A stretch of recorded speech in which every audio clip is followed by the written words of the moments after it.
Insider access, exclusive content. Sports Radio 610. The Texans play here. An Odyssey sports station. Check out the BetQL Network. Wagertainment for every fan. Get sports betting tips from the best in the game. Available on the Odyssey app and our sister station 650 The Bet. Sports Radio 610 presents Seth Payne and Sean Pendergast. We coming to H-time. They get their work in, man. Great day, great day. Oh, give me some juice, baby. Oh, yeah. Hey, what's happening, everybody? Happy Thursday to all of you. Nice to be with you. Appreciate you getting up with us. We are with you till 10 a.m. this morning, and we got a lot to get to. Pay attention, people, and hold your applause until 10 a.m. I am Sean Pendergast. Yes, I am Sean Pendergast. He is a raring and ready to go Seth Payne. How are you, my friend? You knew the day of the week immediately. Dude, it's going to be a good sign. It's going to be a good day today, man. This might be the best show we ever do. Best in the world. That's what we strive to be at one time. Remember that? Yeah, why didn't we keep up with that? Because it's hard. It's 3 days of trying to be the best in the world is exhausting. We had an ambitious dream, and then we quit. I forget what sports figure said that they wanted to be the best in the world, and we played the audio, and you and I looked at each other and said, we should try to do that. We should try to be the best in the world at what we do. It was probably that little running back that came over from Denver. What was his name? I don't know. You remember the kid that lived in his parents' garage? Philip Lindsay. Yeah. Philip Lindsay. Remember how amped up and with a chip on his shoulder Philip Lindsay was? And then it turned out that he had an aversion to running towards the line of scrimmage. He liked to try to run around behind the line of scrimmage and then eventually make a go for it. And you know what he is now? A radio host. Is he? Good for him. Yes, in Denver. He's on, I believe, he's on our boss's old station. Our last two bosses' old station. That fits the script for what they do out there. He'll be here soon enough, man. That's the feeder system. Fourth, the fan in Denver is the pipeline to Sports Radio 610. You might watch your back here soon enough in the playoffs, Sean. You never know. We could use him in the playoffs. Yeah, you never know. How you feel with the Broncos, you know? How you feeling this morning, my friend? Good, yeah. That's right. They might play the Broncos. Oh, well, yeah. You, like many other people, I have to remind. Yesterday, people were asking me, "Hey, are the Texans going to rest their starters if they clinch the division?" There's 4 teams that are 8-3 right now. There's 4 teams, 8-5. 8-5. There are. Here's the thing about that, and we'll get into this later because we got to get into some of this, the more pressing stuff. The record of those 8-5 teams in the wild card doesn't matter a bit to the Texans. They're going to be seated ahead of those teams. I don't care about the wild card. I'm talking about going just further. Oh, they'll still be seated. Those teams are all behind the Texans. They're all tied with. I get they're all tied with the Texans, but like it's the teams that are winning the division whose records you have to worry about. You know what I mean? Like those are the teams that the Texans are going to have home field over any team that's. Anyways, let's. Okay. We'll hash it out during. I'll explain during the break, but let's get to Texan stuff off the top here. Jalen Pitre is out for the season. This is not something we were hoping for yesterday or ever. It is something we were hoping for the opposite. We were hoping to get good news with Jalen Pitre yesterday, and we got the worst news with Jalen Pitre. He's out. Yeah. He's out for the season. I wasn't 100% crestfallen because I realized that I had basically talked myself into a dream of Jalen Pitre returning. It's very, very rare for somebody to return with a partially torn pec really quickly. And so I had a dream, and that dream was dashed against the rocks by, I think, Aaron Wilson. I think that's who I saw report it first. Yeah, so thanks a lot, Aaron. Yeah. Thanks for dashing my dreams against the rocks. If you're like so many other dreams. There's a big old pile up of debris and rubble there. Yeah. Just my former aspiration to be best in the world at Sports Radio. My dream of Jalen Pitre returning. Yeah. If you're wondering how important Jalen Pitre is to the Texans or how important they feel he is to the team, here was Nick Caserio on our show a week or two ago talking about how important Jalen Pitre is to this squad. JP's been awesome. I mean, you ask anybody in the building like what he means to our team, and you're going to get nothing but glowing remarks and positives. He plays the right way. He's got the right mindset. He's impactful with the plays. You know, I think every player, like, you're going to have plays, either give up some plays, you want some plays back, but just his energy, his mindset, his physicality, his effort, his playmaking ability. I want to say he's our leading tackler. He's close. I think him and Henry are close, but he impacts the game in a positive way when he's on the field, and his attitude is infectious. We talked last year was 1,000. We'll take 2,000 Jalen Petries on this football team. So he's embraced the role. It's different than the role last year, but we've figured out that this is the best thing for him and for the football team. And he's gone out there and made play after play after play in each game. So, we're fortunate. We feel like we have a number of good football players on this football team. JP's certainly high on the list. Okay, so that's how Nick Cassera, I think he's reflecting the feelings of everybody in the building over there. I guess the more pressing thing, Seth, is what does this mean? What does this mean on the field to the Miami game? Let's start with that, because nobody was talking about anything beyond the Miami game yesterday. They tried to suck him in on a few of those, hey, what about these 3 games in 11 days questions? And he's like, no, it's Miami, and what does this mean to the Miami game? This combined with no Azeez Al-Shaair could mean trouble for the Miami game, I would say. It's hard to begin with, depending on how much Christian Harris plays. I doubt he plays more than 50% of the snaps. Could be completely wrong on that. Based on the way they handled Nico Collins when he returned and other people. So you've got the middle of the field versus a team that is really good at getting the ball to the running back in the passing game, and Jonnu Smith over the middle, all of this stuff that Azeez Al-Shaair is really good versus screens. The Texans have been one of the worst teams in the league defending passes against running backs. This is what the Dolphins are really good at. Yeah. So, I think if Christian Harris is on limited snaps especially, and then in the play recognition and all that stuff, you lose something with Azeez Al-Shaair. But then really, this week, a couple of times, D'Amico in his coach's show and D'Amico in the press conference yesterday talked about how big a game this is for the safeties and being disciplined with your eyes, understanding that there's a lot of eye candy out there for you to bite on. And that's where, even though Jimmy Ward looks good in that star position, that that means you've got and Kalen Bullock back there all the time at safety. And, Kalen is awesome by rookie standards, but there's a veteran savvy back there that when it comes to being a backstop, there's times where he's doing things right by the book, but he hasn't ascended to that level to where he can erase mistakes from guys in front of him. So that's where I get nervous with those two guys back there at safety full time. And then the other big part of it, just the overall non-X's and O's part of it, is that Azeez Al-Shaair and Jalen Pitre are your swarmiest players. Yeah, that's a big one. They're the guys that embody everything that you want in a D'Amico Ryans defense, and you don't have that out there on the field. Yeah, here's D'Amico earlier this week, yesterday actually, talking about what Seth was just talking about, the eye candy part of this. Eye discipline is key this week.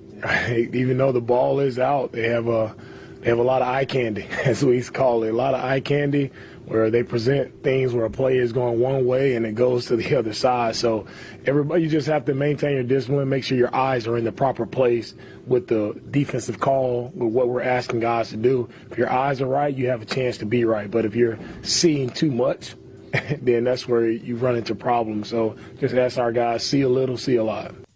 So in terms of eye candy, it's not jail bait, it's mental error bait. Okay. All the misdirection, the pre-snap motions, the RPOs, all of those things, they do a really good job of getting you tricked just enough that it's 1 or 2 steps headed in the wrong direction, and then all of a sudden Tyreek Hill's got the ball underneath with room to run.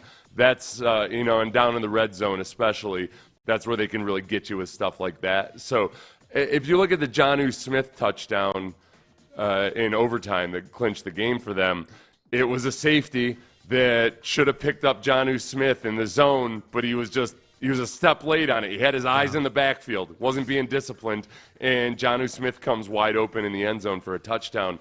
That's the kind of stuff specifically that I'm nervous about this week. The safeties and the linebackers just getting duped and deked by a step or two. For a defense that's given up, what did you say yesterday, the 6th most chunkiest plays of the year, big chunk plays? The 30-plus yards the Texans have allowed, the 6th most in the league. 6th most. That's worrisome against a team that has Tyreek Hill and Devon Achane, Jalen Waddle. Right. Jonnu Smith has turned into Gronk all of a sudden. Yeah, you know? and look, Achane hasn't been running the ball well, but the Dolphins, they're that kind of team where you got to look at the screens and the short passing game as part of their run game, and they're really good at that part of it. All right, we would be remiss not to mention this about the Texans at practice yesterday. No Juice Scruggs, and reportedly, I think this was Aaron Wilson as well, he's going to be out for a couple of weeks with a foot injury. So the version of the O-line that the media got to see yesterday in the first 20 minutes of practice or whatever it was, left to right, was Laramie Tunsil, Zach Thomas, Jarrett Patterson, Shaq Mason, Titus Howard. So Zach Thomas, as of right now, picked up off waivers from the Patriots, picked up off waivers from the offensive line since dominated back in Week 6. Yeah. He is, at least according to early practice yesterday, running with the ones right now. What can you tell us? What can you tell us, Seth, about Zachary Thomas? I did an exhaustive film study yesterday. That sounds Zach awful. Thomas, yeah. He's an offensive tackle by nature, but he has in his NFL career taken 21 snaps at guard. They were all in a blowout loss to the Jets in Week 3, and I kind of, I saw that Zach Thomas was starting at left guard, and my initial thought was, Kenyon Green is working his way back. He hasn't officially been activated yet. They're going to see how he does and how he responds. As soon as I tweeted out that it's likely going to be Kenyon Green at left guard, I was met with all these people saying, Zach Thomas is at left guard. My initial thought is it's Wednesday in December, and if you not noticed how much this team is devoted to Kenyon Green. Right. So I'm like, all right, well, let's go watch some Zach Thomas. I didn't see anything out of Zach Thomas playing guard, which is an unnatural position for him in a very, very small sample size. So I'm not here to bag on Zach Thomas. Yeah. But he's a guy that was picked off of waivers by the Patriots.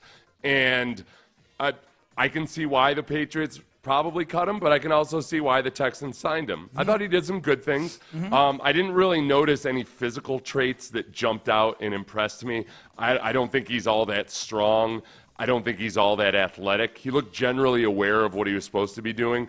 Had a couple bad plays, good plays, but I didn't see anything that made me think, the Texans will release their death grip on Kenyon Green's upside. I'm guessing it's going to be Kenyon Green as long as Kenyon Green responds physically well. So if Kenyon Green is back on the 53 by this weekend, you think he starts at guard against the That would Dolphins? be my suspicion, yeah. I mean, it's very possible that Zach Thomas, impresses them in practice and he plays. I just didn't, knowing the way that Nick has looked at Kenyon Green and the way they've treated Kenyon Green, and maybe they would have benched Kenyon Green if he hadn't gotten injured in that Jets game, but he hadn't been benched despite playing horrifically for large stretches of the first part of the season. I think Kenyon Green is back. Okay. Congratulations, everybody. Yeah, we'll see. And I'm going to say, hey, since Jarrett Patterson started playing center, it's been a cleaner operation. Yeah, we'll so see. maybe you get a better version of Kenyon Green. We'll see. We may find out on Sunday against the Dolphins. We got a lot to get into. This is one of the biggest stories, I think, in football, college or pro, this year. Bill Belichick is getting back into coaching at an age in college football where his peers at the same age are all getting out of college football. 72 is kind of a soft ceiling for coaches in both college and the NFL. Yeah, so we'll Bill Belichick's taking the North Carolina job. What does all this mean, both at the NFL level and at the collegiate level? We will dig into that coming up next. But first, did you get on Prize Picks last night? We had a Rockets game last night.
West Point Lincoln of Sugarland on the Southwest Freeway, exit Kirkwood, and take the first U-turn at West Airport under the giant American flag.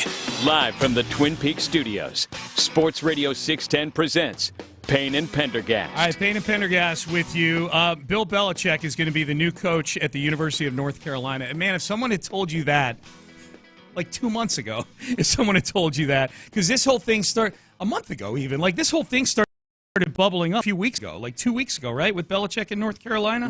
Yeah, and I think my thought at the time was probably, if I remember correctly, okay, he's getting his name out there. It's something that maybe he'll consider, but really he's just trying to leverage this into a head coaching gig or something, an NFL job or something. But obviously I was, well, there are two things.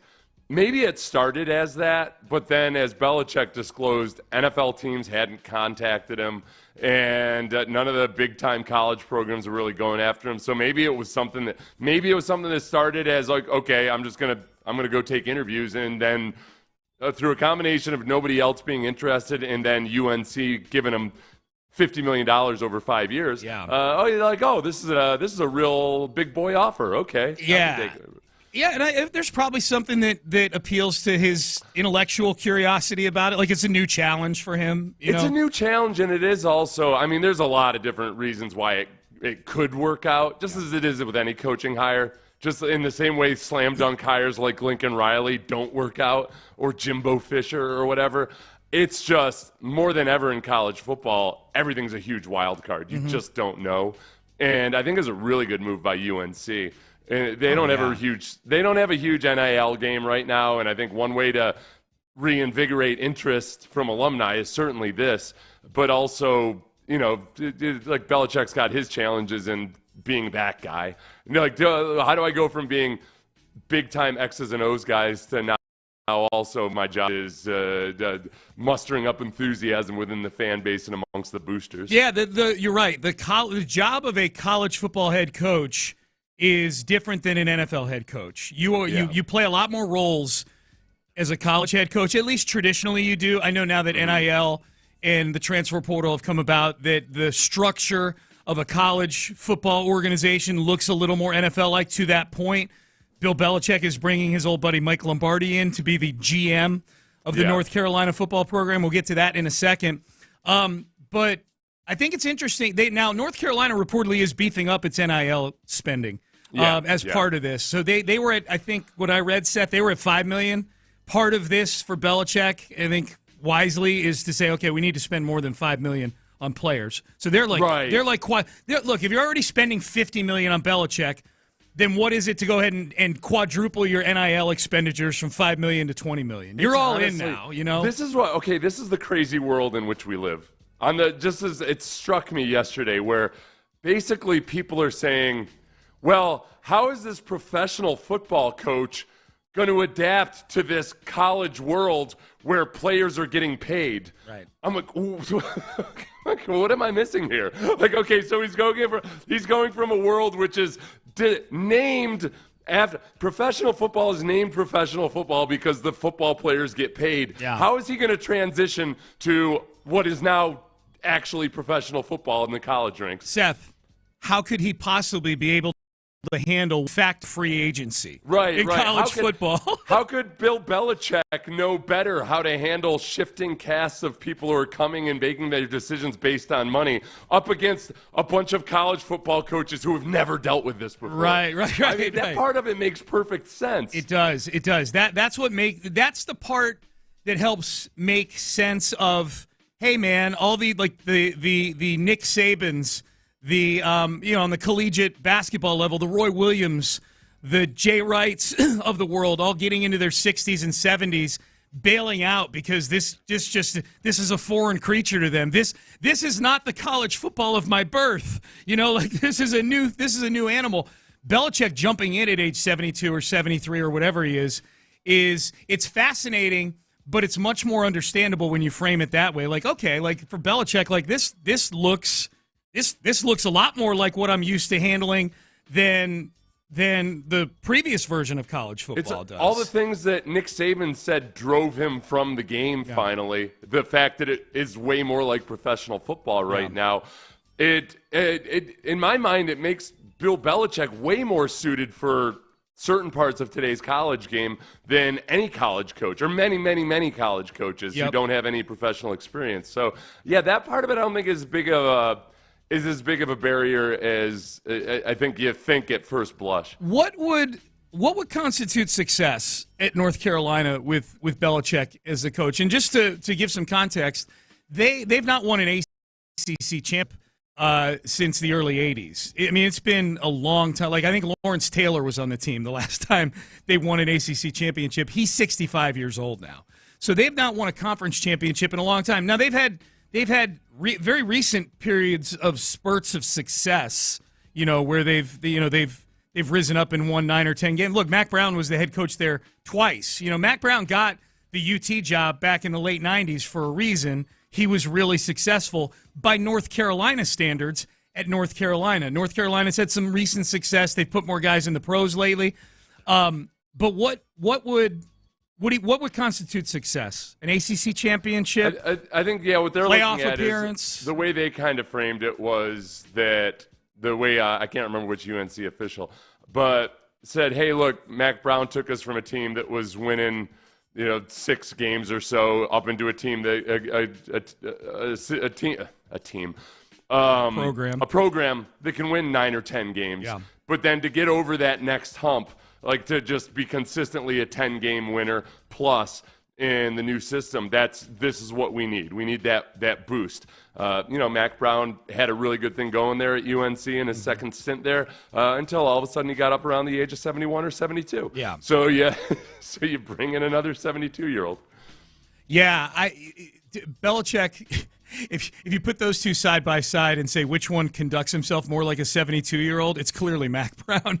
I think Belichick, I think it sounds weird to say he's a young 72. I think that Belichick can work easily, and enjoyably work way longer hours than your average 45-year-old. So I don't think that part of it, I don't think the mental sharpness is gone or anything else like that. The biggest thing really is that it's not the NIL or transfer portal or anything else I would worry about. It's that, man, Belichick, just like any coach that becomes an NFL head coach for the first time, there's all kinds of challenges that he doesn't even know about yet. Yeah. There's things that are going to come up that he's just never considered, no matter how well prepared he is. It's going to hit him in the face where he realizes, oh, some of these kids don't go to class. Right. All those little things on a day-to-day basis. Do you think he talked to Saban before taking the job? Yeah. They've got a relationship, yeah. Yeah, 100. I would imagine he talked to... Should. 20 different, prominent college coaches. Yeah, I don't think he's going into this blind. No. Oh, no, not at all. I'm just curious what his, his quote-unquote reference list looked like, is just to find out what the landscape, because Saban operated in this landscape and just bailed on it. You know what I mean? So I think it'd be negligence for him not to talk to Saban and guys like that. Now there are people saying okay, how's Belichick going to handle the big thing we've been hearing coaches talk about since NIL came about? How's he going to handle an 18-year-old saying, I need more money? Right. That happens all the time. These guys now have somebody with the title. A lot of these programs have somebody with the title general manager. Michael Lombardi, who'd been part of Belichick's front office in New England, spent time with several different NFL front offices, spent more time in recent years podcasting and broadcasting, and he was on the Vegas Sports Information Network most recently. He has me blocked on Twitter. Blocked Seth Payne on Twitter. Mm-hmm. Frequent regular guest on the Deceptively Fast podcast. And he back in the day, right? Back in the day, blocked you on I think he's upset that I never, I don't know why he's upset. Okay. I think I skewered him once on Twitter, and then he probably was like, screw this guy anyway. Yeah, so much for us covering North Carolina football to the extent that we need to on this show. But anyways, he's the GM for. But what was your reaction to that when you saw that he's bringing Michael Lombardi in as his GM? This is all that suckling at the teat for so many years is paying off. He's kowtowed to Bill. He knows who his meal ticket is, and I think that Lombardi's always been kind of known as a guy or at least a lot of people would say, one of these guys who's got an encyclopedic knowledge and memory of the game of football and everything, and he's really impressive in that regard. But when it comes to actually implementing things, it's a whole different deal. It's like the difference between a college economics professor and a CEO. Yeah. The economics professor might know more about economics, but the CEO knows how to get stuff done. Yeah. So I think likewise that's with the Lombardi, and it's interesting because I love hearing people up in Boston and their takes on various Patriots of the past. This is Rich Toucher, who is a legend in Boston radio up there, on his assessment of Michael Lombardi. Mike Lombardi is a dummy. His trade is kissing Belichick's ass. That's why people have him on.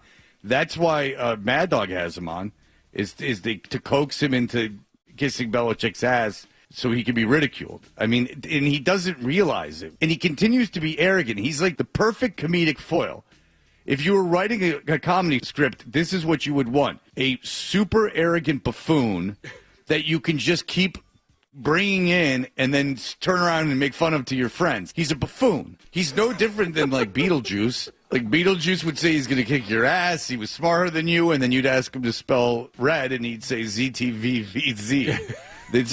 Mike Lombardi is the sports version of Beetlejuice. Is he talking about Beetlejuice on the Howard Stern show? Yeah, Beetlejuice from the Howard Stern show, yeah. So Toucher, dude, is not a big fan of Michael Lombardi. And I'll tell you what, when it comes to some of Michael Lombardi's takes, this is what I would worry about. I'm not worried about Belichick's ability to adapt. Lombardi, this year in training camp, when there was discussion about Davante Adams wanting a trade, he went on the McAfee show and said, hey, this isn't the NBA. NFL players don't force their way out. And I'm like, and it was one of those moments you're like, wait, am I taking crazy pills? Yeah. Like, what? You can list off 5 guys in the last couple of years that have forced their way off of teams via trade. We here in Houston understand and know this dynamic really well. Yes. So I don't know. He was talking about an NFL that ended in the maybe early 2010s or so. So right. I don't know if Michael Lombardi, he can't adapt to the changing and shifting sands of the NFL, which he knows intimately. I don't know how he's going to do in NCAA football. I don't know. The whole thing, I get them feeling a certain kind of way about Lombardi up in Boston because they're Patriot fans up there. I've never rooted for a team that has had Michael Lombardi involved in the operation ever. So to me, I come away somewhat impressed that if he's this big a buffoon, that he's been able to carve out this big a piece of the pie for himself over the years, to me, is somewhat impressive. Well, he's good. He's good on because he has that knowledge and and he's. I think he's interesting to listen to when I can view his tweets. Yeah. When I'm not blocked, but I think the whole thing about Belichick is, hey, Belichick. It's not just his players that he gets the most out of. He takes these fringe players and turns them into stars back in the day, and then they leave and they're nothing. He does the same thing with his coaches. Mm-hmm. He's got all kinds of let's just say gilded buffoons, people that are really good for something, and then he can use them in specific roles and manage them, but then they go off to be a head coach or something, and they're blistering failures. So I think maybe that part of it, maybe Belichick is the guy that knows how to get the most out of Lombardi. The text message, people weighing in on this. I spent 45 plus years in my field. The last 2 or 3, I quickly came to understand I was not ready to work 10 plus hours a day. Belichick will feel the same very soon.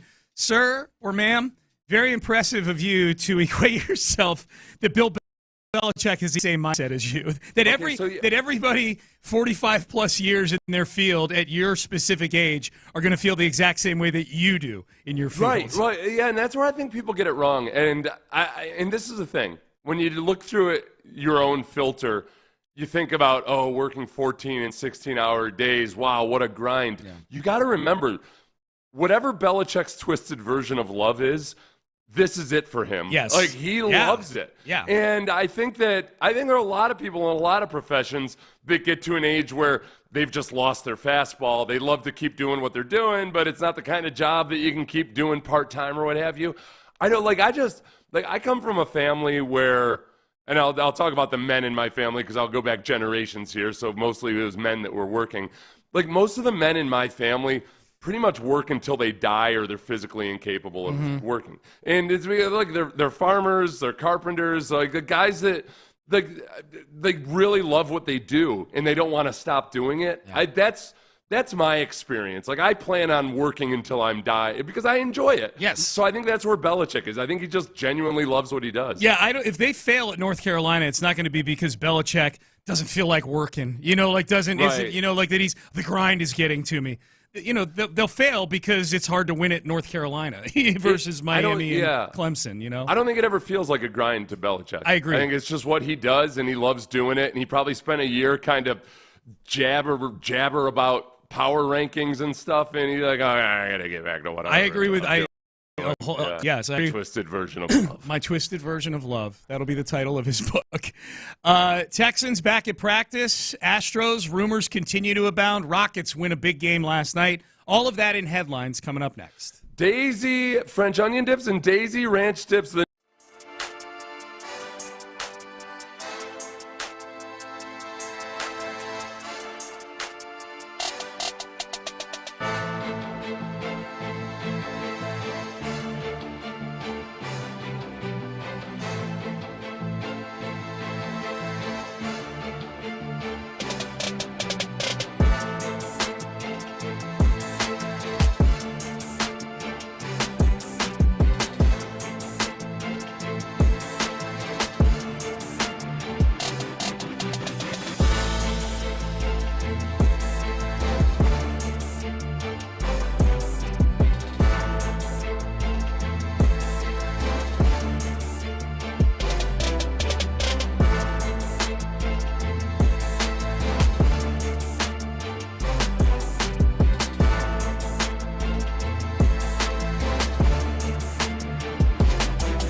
Sugarland. Together, let's drive. Payne and Pendergast with today's headlines. All right, we'll get to the Astros and the Rockets here in just a second. Update on the Texans in the injury report. Jalen Pitre, this is a big one. Jalen Pitre out for the season in a twisted way, and we had a listener bring up this point like a week or two ago. In a twisted way, that Jalen Pitre's injury feels this painful. The one sliver of positive is Jalen Pitre has improved so significantly this season that his absence is going to be felt because they love Jalen Pitre. I think they want Jalen Pitre to be a Texan for a long, long time. But as far as what it means for this Sunday, no Jalen Pitre, no Azeez Al-Shire. They got back a bunch of guys yesterday, Seth, that were limited at practice. Nico and Laramie were both given a day of rest at practice yesterday, but they did get back. Where's my list here? Foley Fatukasi, Danico Autry, and then obviously we've been talking about Christian Harris and Kenyon Green all week long. Those guys were all back limited at practice, yes. So there are some reinforcements coming in on the front with Foley and Danico Autry practicing yesterday. They both missed time, but the Pitre thing's a big deal, man. It's a huge deal. And it's not like I was anticipating having him back this week, but I had talked myself into hoping for it. Yeah, we were hopeful, yeah. Versus this team, versus the Dolphins especially, D'Amico's brought it up a couple of times already this week, how important the safety play is going to be. Mm-hmm. So when Jimmy Ward moves down to, as he has already, replace Jalen Pitre, then it leaves you Eric Murray and Kalen Bullock. And, that's the spot where there's going to be times against the Dolphins where guys catch passes underneath. And if that first tackle is missed, you've got to have the safeties right there and tackling securely and doing all that stuff. But really, it's a lot of just seeing it unfold before you and being in the right spot. I think you miss out on Jimmy Ward's experience back there at safety. And as awesome as Kalen Bullock has been as a rookie, he's not a veteran safety yet. There's times where he's doing the textbook right thing, but he hasn't had enough experience yet to be the guy who erases mistakes in front of him. So as much as he can mature and advance in 1 week, and as much as hopefully you get the better version of Eric Murray, there's a lot of pressure on those guys this week. Big time. They're back in practice today, getting ready for the Dolphins. They were back yesterday practicing. Bobby Slowick will meet with the media today for the first time since before the Jacksonville game. So I know that's become somewhat appointment listening for people, given the struggles of the offense this year. So a quick reminder of that. The Astros, we'll get into this in a little more detail at the top of the hour at 7 o'clock. There are some much more specific rumors coming out now about Kyle Tucker and the possibility of him being moved. Yeah. Brian McTaggart, add him to the list of Astro insiders that think Kyle Tucker is going to be on the move. Chandler Rome predicted his bold prediction earlier this week was that. I think it's interesting. The rumor involving the Cubs is a combination of major league players and prospects, which I think that's a good sign, I think. If you're somebody who's worried about the Tucker deal being just this plethora of unknown prospects coming back and maybe 2 of the 5 work out, I liked hearing that Seiya Suzuki and especially Isaac Paredes was a guy they really wanted at the trade deadline. The Astros can play first base or third base. His bat is perfectly suited for Daikin Park, I guess we're calling it now. So that's the most specific rumor we've seen so far, Seth, about Kyle Tucker, the Cubs. And then Bellinger's name has been tossed about there too. So when we talk about active players and or prospects, that feels a little bit more appetizing for the short-sighted I want it now part of me. There is a part of me almost that says, all right, well, if you're dishing off Kyle Tucker and we're 100% full bore into a rebuild or a reset, then just give me all the prospects you can. Yeah. I'd feel good about a mix. I'd feel really good. And Bellinger, you got to remember, Bellinger can play first base.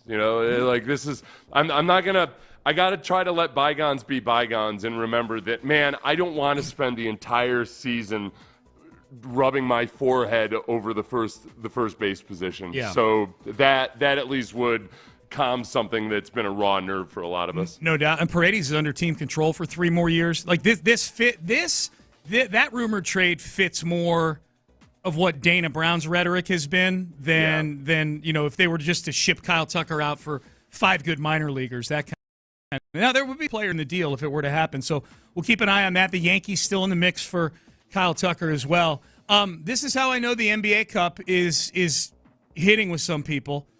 We have at least 2 texts of people going, hey, guys, pretty important game in the NBA last night. And it was important. No, I'm not. I'm not talking down to these people. You're a snob. No. You don't like this NBA Cup. No. I think it's gimmicky, but people. I think it's gimmicky, and I've thought it's been gimmicky since the beginning. I am a little more into it now that the Rockets are actually a good basketball team. I will say that. The thing I don't like about it is the courts, but that makes me feel like the old guy. So I don't want to dwell on that. But the Rockets, I think the more, with all due respect to the NBA Cup, the more significant thing for the Rockets last night, they finally beat the Golden State Warriors. Mm-hmm. It's been 15 straight times they've lost to the Warriors, and they beat them in a positively 20-24-25 Rockets fashion with hard-nosed defense and a comeback at the end of the game. Yeah, and with the best part of it was you had Draymond Green turning the ball over in the last minute. You had Steph Curry missing what could have been a dagger 3 in the final minute. Yeah. So, that was 11 seconds left when Steph Curry missed his 3. And also just a scrappy play by Jalen Green to snap up that ball rebound there in the final. That was after the missed shot, right? Yeah. Yep. So if you missed it, the Rockets were down 6. They win 91-90, so that gives you a feel for what kind of game it was. And I love that. That's the kind of game the Rockets are comfortable in these days. Yeah, the refs were letting them play really physical. Yep. And so it's two of the better defensive teams in the league that were not – they. Two of the better defenses in the league that have struggled offensively or with shooting. Yeah, that's exactly what it looked like. When we got home, I didn't realize the game was starting so late. We had our company Christmas party last night. We got home and turned the game on, and okay, cool. It started late. We get to watch most of this. And then the announcers, I think we had the local feed on. Both teams combined 4 of 22 from the field. I'm like, okay, well, we missed a lot of ugly basketball. Let's go. Yeah. I love them winning a game. Look, you beat the Warriors anytime. It's great. But winning a game in this fashion where you're coming back late and the score is in the 90s at the end of the game, it feels like you won a street fight, Sean, this is what you got to remember, and this is why it's okay for you to go full force and commit yourself to the NBA Cup. Okay. I don't want to get overly existential at 6:52 in the morning. Go ahead. But how exactly is an NBA Cup championship different in terms of actual reality than an NBA championship or anything else? These are all the mythological creations in our brains. I will Sean. tell you, it matters if you care about it. I'll answer your question. Adam Silver invented it, and I'm not a big Adam Silver fan. It felt like this is Adam Silver trying to not save his job because they're making plenty of money in the NBA. Rob Manfred's been better at the gimmicks than Adam Silver so far. Rob Manfred, people laughed at Rob Manfred with a lot of his gimmicky stuff to change baseball. It's changed it for the better, in my opinion. There were all these incremental changes. Well, that's not going to save baseball or that. We're right, not individually, but he did some things to improve the game. More watchable, and ratings ultimately increased. I think that you don't like Adam Silver because he's most guys. I think you get to a certain age and you say, hey. Just go ahead and shave it all. Just go bald, like you, Sean. Like you shave it. He's got that halo ring going on. The reverse. No. What I'm saying is that he shaves it bald, and he's one of the guys where you're like, man, you should really slap a toupee on that thing. Okay, good. You look sickly. Boy, this is not a good look for completely bald men. I should have let you finish. I'm going as you're going down that road. I'm like, he's got hair. I thought he didn't have hair. You're right. He does not wear it well. So distrustful of anything that takes longer than 20 seconds for me to spit out lately. I have? Yeah. What, are you talking about the Dana Brown thing yesterday? You interrupted me yesterday in the middle of an analogy. Today you're like, today you thought I was thinking of some other bald guy. Yeah. No. I knew you were thinking of Adam. So there were air conditioner technicians in the studio yesterday while that was going on. I was distracted while you were making your Dana Brown analogy. I'll own the Adam Silver thing. Sean, I will not own the Dana Brown. Sounds like an excuse. An excuse is just like the odor in the studio yesterday. They all stink. Still stinks in here. That excuse smells like a big old electrical fire that almost killed you. Okay, how how likely is it that the Astros are moving on from Kyle Tucker? We're going to get to that. Yet one more insider weighs in on this whole thing. A couple more weigh in, actually, on this. We'll circle back to the there's one more opinion on the Azeez Al-Shire hit that I'm willing to listen to, and it has to do with the Texans' next opponent. We'll have that for you coming up next. West Point, Lincoln, and Sugar Land. Ruben Mendoza, the GM down there.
Odyssey FM HD2 Houston. Insider access, exclusive content. Sports Radio 610. The Texans play here. An Odyssey sports station.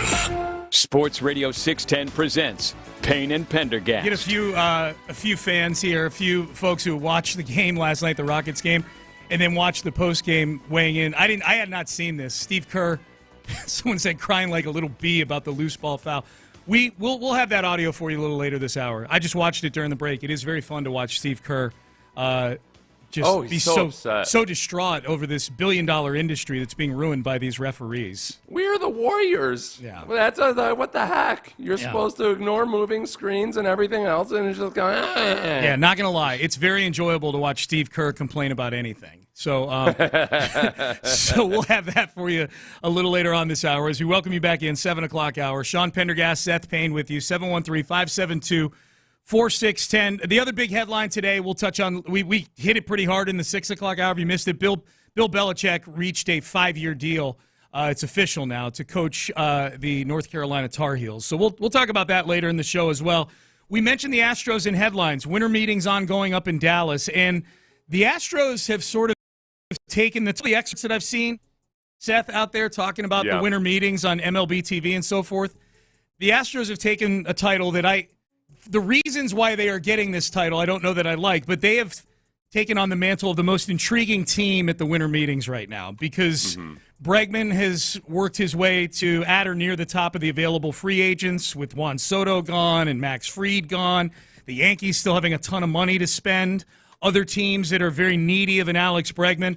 Bregman is a big story, and Kyle Tucker has turned into maybe the biggest story at the winter meetings. The availability of Kyle Tucker, the rumored pursuit by the Cubs and the Yankees of Kyle Tucker. Here was Brian McTaggart, who covers the Astros beat for MLB.com. Tags does a great job. He was on MLB TV yesterday, and yet another Astros insider weighing in on the likelihood of the Astros moving on and trading Kyle Tucker. I think there's a very real chance he would not be back after next year, and we've seen the Astros lose free agent after free agent, Correa, Springer, Garrett Cole, and they continue to win, but at some point there's a gap now. They don't have the prospects like they used to, so now they have to make a trade and fill some of these holes. But yes, it certainly seems like there's momentum towards a Tucker trade. The Yankees make a lot of sense in a lot of ways. That would be sort of a consolation prize maybe for Juan Soto, but do the Yankees want to go down that road again of a guy that they don't have under contract for next year and then try to resign him for big money? But the Astros could get a couple of impact players, maybe a prospect or two, save a lot of money, and as probably seen, but this makes a lot of sense to trade Kyle Tucker at this point. Yeah, I'm starting to really come onto that side of the camp. Like I'm on the side now, Seth, of like what breaking news tweet is going to excite me.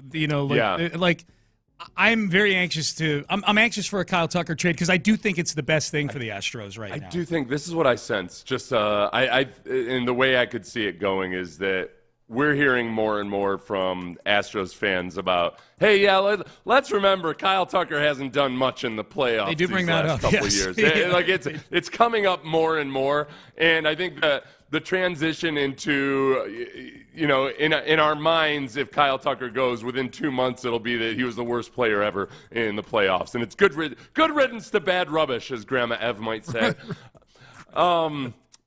The Cubs, there was a lot of chatter about the Cubs yesterday. Yeah. Which was interesting because Seth Payne was the first one to bring it up here locally. I saw your face when I brought up the Cubs yesterday morning. You thought I was saying the wrong team name. But I had read the beat reporters up in Chicago from the day before who were kind of talking about either the speculation or maybe some of it's based on what they're hearing. But that it could make sense. And that it could be more player for player than prospects for players, and that's more appealing to me. I can stomach that better because that feels more like a way to prop the window open a little bit, or at least make the rebuild a little less painful than the first time around. Yeah, it would be a deal where you feel like, okay, we can still win this division. They are similar to the Texans. The Astros' chances of just getting into the dance are buoyed by the fact that they play in a ratchet division right now. It's not a good. They won it by winning 88 games last year. So it's not a good division. Chandler Rome and Ken Rosenthal, both of The Athletic, had some specificity about this. And the trade they're talking about with the Cubs for Kyle Tucker is sort of a combo platter of what you're talking about, Seth. It's a combination of major league players that would become immediate contributors to the Astros. Now, would they be contributors on the level of Kyle Tucker and Alex Bregman? Probably not. But would they be contributors that would keep you competitive, plus you get the bonus of a couple prospects? Yes. This is what they're reporting, that Seiya Suzuki, outfielder, and Cubs corner infielder Isaac Paredes, who was a Tampa Bay Ray last year, and the Astros tried to get him at the trade deadline, so they like this player, are two players the Astros are targeting in a possible trade for Kyle Tucker with the Cubs. Talks are fluid, and the teams have exchanged a variety of names. Any Cubs package for Tucker likely would include prospects as well. Third baseman Cam Smith, who's the Cubs' first-round pick in the most recent draft, is another player in whom the Astros are interested. So this gives you a couple guys that would be part of your everyday lineup. You know, Paredes can play third or first base, so this sort of allows you to play the middle while you're waiting for Alex Bregman to make a decision here. He'll be in the lineup one way. If Bregman leaves, he's probably your third baseman, and you go after a first baseman. If Bregman stays, he's your everyday first baseman. So the flexibility of that trade, Paredes' bat is, you know, all these you saw, there's a reason they wanted him so badly, because the way he hits, the side of the plate he hits from, he's tailor-made. They feel like he's tailor-made for Dyken Park. The Cam Smith thing is interesting because now you start to get into, okay, this is the Dana Brown scouting eye that we've heard so much about. Like, who are the prospects that come back, and what was Dana Brown, who will remind people, Dana Brown, a huge reason why the Braves have had such a good young nucleus for their team that won a world championship a few years ago. The Cubs people I read had basically said that Cam Smith might be. They're very hesitant to let go of Cam Smith. Yeah. Maybe he's untouchable, but hey, Kyle Tucker was untouchable, and now he's not. Right. All right. 4 or 5 years ago, we were saying like, can't move Kyle Tucker, and we're like, oh, whatever. All right. And now he's tradable. He's touchable. Yeah. Yep. He is. Now, I'm interested too. Well, here's one more from Brian McTaggart. Kind of alludes to how Astros fans are going to feel if there's no Tucker, and he brings up Bregman's name as well. Does it make sense to trade Kyle Tucker and then bring back Alex Bregman? That doesn't make sense to me. Yeah, I don't think Bregman will be back either, and that's going to be tough for Astros fans to digest if they lose both of those players, cornerstone players, but they're just at the point to where they already have a very high payroll. They have so many needs now. They have corner infield needs, starting pitching, relief pitching. They can get a lot of things that address a lot of their needs. Are they going to take a big step back? Maybe, maybe not. Maybe they can build around their pitching staff and still be really competitive. If Alex Bregman leaves, does Jose Altuve follow the Astros on his social media accounts? Does he go from Jose Altuve, Astros second baseman, to Jose Altuve, human being? Yeah. With just an egg profile and everything else. He just distances himself from the franchise. I'll tell you what, of all the unfollowings of teams, not just in Houston, but around sports, that one would be near the top of the holy bleep factor right there. I would say it would be an uncomfortable conversation or an interesting conversation. I don't know if it would be uncomfortable or not, but basically Jim Crane has to explain to Altuve, listen, Jose, we had room for one sentimental value contract, and you've got it. Yes. You know, like hey, we've got you signed through the age of 37, 36, whatever. Yeah, it is. no, 37. he's 34 right now. He's going to 39, man. Yeah, and it's team friendly. You know, it's front loaded. But you are our sentimental contract right now. Exactly right, Seth. We only have room for so much sentimentality. I'm in the logistics biz, you see. Yeah. We got to get the package there on time at some point. Yes, yeah.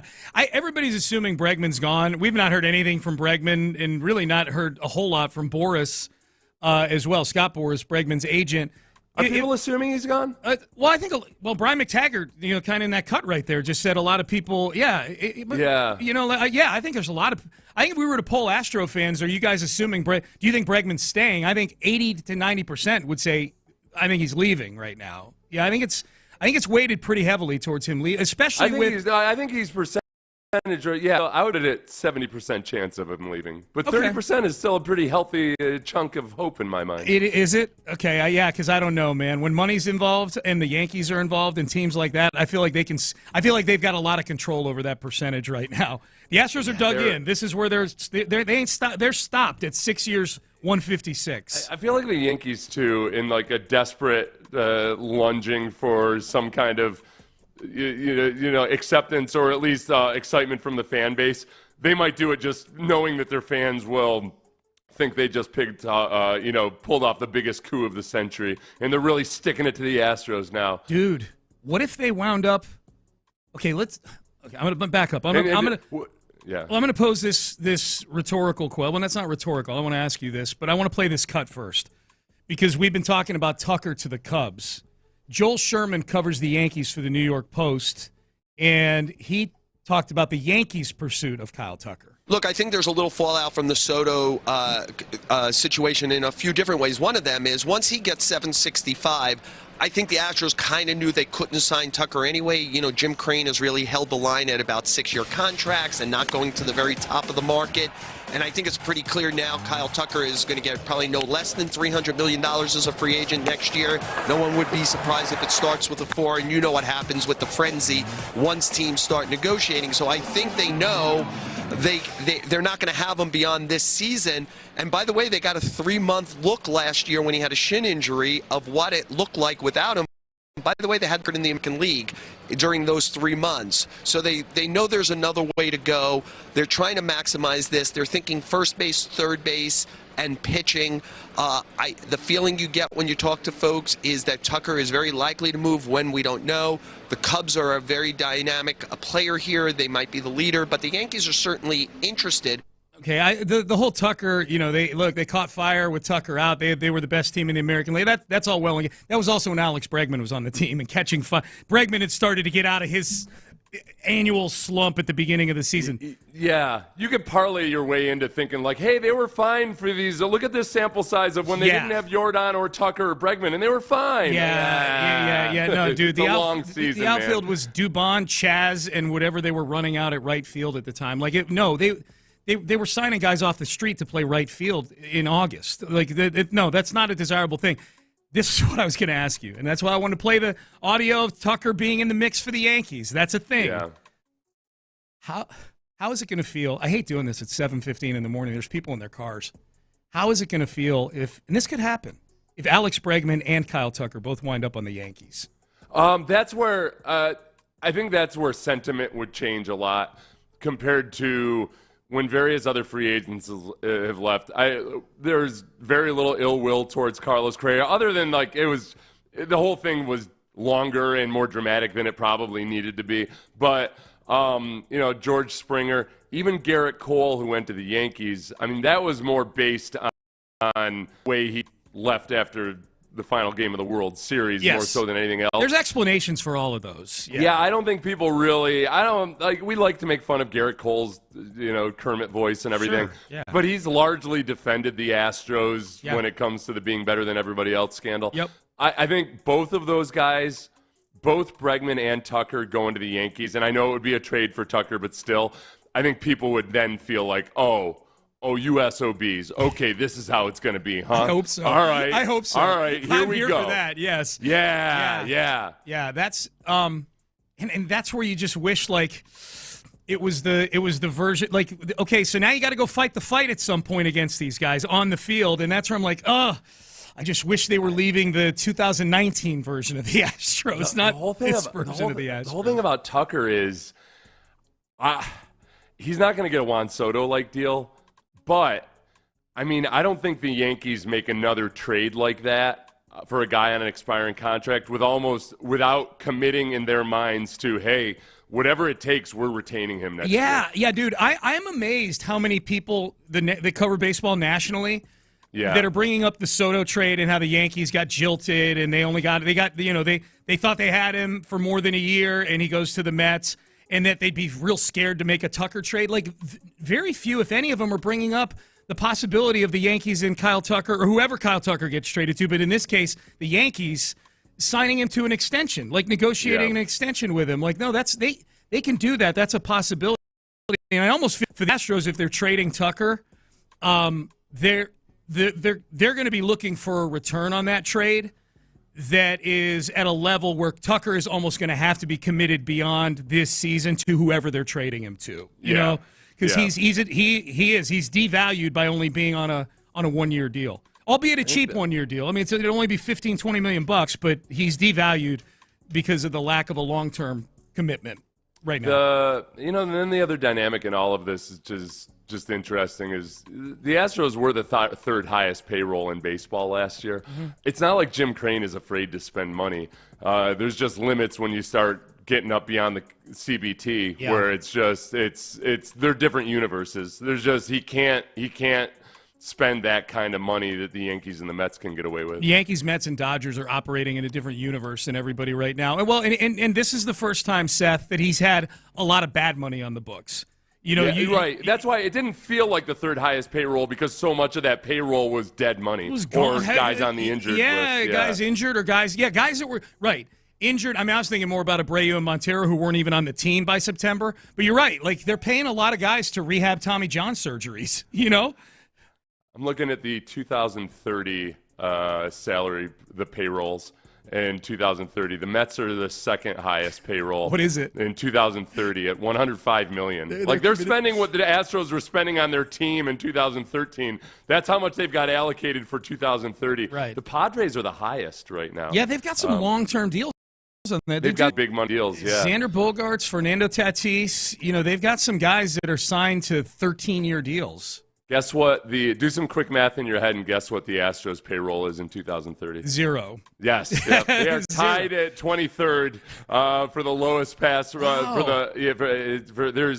There's 8 teams with $0 committed to 2030. Who are the other 7? Okay, because there's some context here. Like long term, who are the Astros operating like? The Marlins. Okay. Mm-hmm. Yeah. The Reds. Yep. Small market. The Orioles, the notorious spendthrift. Whose GM is Mike Elias, who is a Jeff Luhnow guy. He was in the building here. So keep going. The A's, the White Sox. Okay. The Cardinals. Yep. And the Cubs. Okay. Yeah. And the Cubs. Mm-hmm. Okay. I mean, that's the Cubs mildly surprising just because that is a team. That is the haves and the have-nots, that is a have. The Cubs, they've got a good TV deal and they've got a ballpark that sells out, even if the team sucks. When you look at the teams that have a lot committed to 2030, teams that have a lot of either big money contracts. Who are the top 5? Who are the top 5? The Padres, the Mets, the Dodgers, the Phillies, and the Red Sox. There you go. Yeah, there you go. There you go. And that, it's funny you bring up the Red Sox, and we're going to shift over to football here in just a second, but you bring up the Red Sox. Red Sox traded for Garrett Crochet yesterday. So this Garrett Crochet deal finally came through. The deal that we'd all been waiting for at the trade deadline for somebody. The White Sox finally traded Garrett Crochet, real pitcher, the Red Sox. We're starting to get into, for me, Seth, at least, and I'm curious if you feel the same way, we're starting to get into a world where I see the Yankees signing Max Fried, the Red Sox making trades for Garrett Crochet. And these are not new moves, stylistically not new. It's not new for the Yankees to splurge on a pitch, Garrett Cole, splurge on a pitcher. It's not new for the Red Sox to trade a bunch of prospects for a guy who they're probably going to have to pay millions and millions and millions of dollars to. For the last 5 or 6 years, really before this offseason, maybe into last season, I never really paid much attention to it because the Astros were operating above the fray. I'm like, all right, do what you want to, Yankees. Do what you want to, Red Sox. It ain't working. We're beating you in the postseason every year. You can put us in ink for the ALCS. This is the first offseason where I've started to feel not like a have-not, but because to your point, Jim Crane still spends money. Not as much as those teams, but he still spends money. The Astros will never be the Marlins. You know what I mean? Yeah. They'll never be the Marlins. Unless they do a total teardown again, and then they'll become the Astros again. But this is the first offseason where teams like the Red Sox and Yankees and other teams around the American League, around baseball, are making moves. And I'm like, we're behind these guys right now. Or we're kind of in the case of the Red Sox, we're in that same swamp with them right now. We're not above the fray anymore. Their moves don't really matter to me, And I think, if Luhnow were still the GM, let's say hypothetically Luhnow was the GM right this whole way through. They had the same level of success, all the ALCS appearances, all of that. Yep. I think it would be easier to feel like, okay, well, the Astros have proven that they can compete through things other than just money whipping people, and that building a pipeline, if that's what they choose to do, then they're capable of doing it. Yeah. With Dana Brown, I think it's more of a leap of faith. Yes. And we've seen some of his thoughts and decisions about younger players have totally worked out, but it's still a leap of faith, and that's where it gets but I think that his track record as a personnel evaluator is very, very solid. When it comes to building a pipeline, I trust that they're going to be good in that regard. And then the other part is that the pitching car wash, their ability to bring up young pitchers or to bring in veterans like Kikuchi, it's still there. Yeah. So they still have an edge there. Yep. The league has caught up to a lot of the edges and advantages that the Astros initially had, but they are still edges in a lot of regards. Yep. It might not be as vast a difference, but it's still there. Y'all take it easy. This is a text message. You need to take it easy on Tucker. He did catch the last out to win the World Series. Okay, if Tucker leaves, what was I bashing him? No. Y'all need. I think it's a sarcastic text, but I have an actual fan emotion angle off of that text. If he goes to the Yankees, Kyle Tucker, does it sully the highlight of him catching the final out of the World Series in 2022? Like, it's like, I miss Kyle Tucker. Okay. No, I don't think so. Okay. No. Okay. And he's had big moments. The whole thing about Tucker in the playoffs or anybody, I say this about Tucker Amber, they still, whether they're slumping or not, they inject stress into the opposing team. Yeah. It's not like when Framber is on one of his rare slumps that all of a sudden everybody starts playing up in the infield or something. Like they put stress on the pitcher. The pitchers aren't going to change their strategies just because, Kyle Tucker's been 0 for his last 11 or something. Yep. So there is that presence at the plate that still has an effect on your lineup. But I'm saying, when I wasn't even bashing Tucker, I was saying the way that people are gonna start to frame this if Tucker leaves is like, he was garbage in the playoffs anyway. Screw him. Yeah. No, that's what fans do, and I'm a fan. And myself, no, I'll totally do it. Yeah, I'll have Sean. I'll have cherry picked so many stats about why it's no big deal to lose Kyle Tucker. For sure. I know me. Yep. I know my weakness. Yes. I'm frail. Yep. Let's get to circle back to the Texans. We've kind of petered out on the whole Azeez Al-Shire hit and opinions on it, except one opinion I am curious, and I've not listened to this audio yet. So, Seth, you sent this to Ben. Tua Tagovailoa, who I think is probably the most synonymous NFL player with concussions right now, right? Mm-hmm. I think that's fair to say. Here was Tua Tagovailoa in his media availability yesterday on the Azeez Al-Shire hit on Trevor Lawrence. I went and looked at the play. That was crazy. I thought that was crazy. He was giving himself up, and, defensive guy came and smoked him.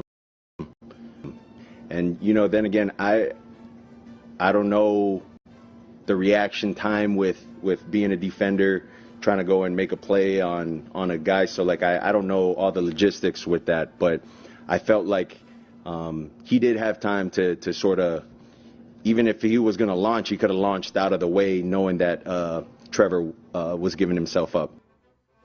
This thing is this is like politics, man. Like, this thing is so divided along party lines. Quarterbacks, hey, man, he had time. And then every defensive player's like, it's bang, bang, By the way, that wasn't from yesterday. I think it was from last week's press conference. Oh, okay, sorry. I got that from on X. There's a woman at Sideline Sarah. Okay. That she kind of takes press conferences from Texans opponents and stuff and puts them up. So she put that up 4 days ago. So I'm guessing it was last week's press conference. Either way, that she was just kind of watching. Yeah. Either way, that was Tua's. Well, I guess it would be different if he said that on this week facing the Texans versus last week when he was kind of being asked about it generally. Yeah. So he couched it a little bit more in a second go-round where he's kind of like, I can see from the defensive side of it. Like, I don't know. Sounds like he's an Azeez hater. Sounds like he's happy to not have Azeez Al-Shire out there. I would be if I were him. He's 4 concussions in. I'd be thrilled that Zero's not out on the field. I mean, there were a lot of people that wondered if the NFL, kind of thought, oh boy, these next 3 games, we've got some marquee guys coming up here. How about we just go ahead and protect these quarterbacks. Yeah. And I'm here for your conspiracy theories. I'll even endorse it. Yep, that's exactly what happened. Oh, yep. yeah.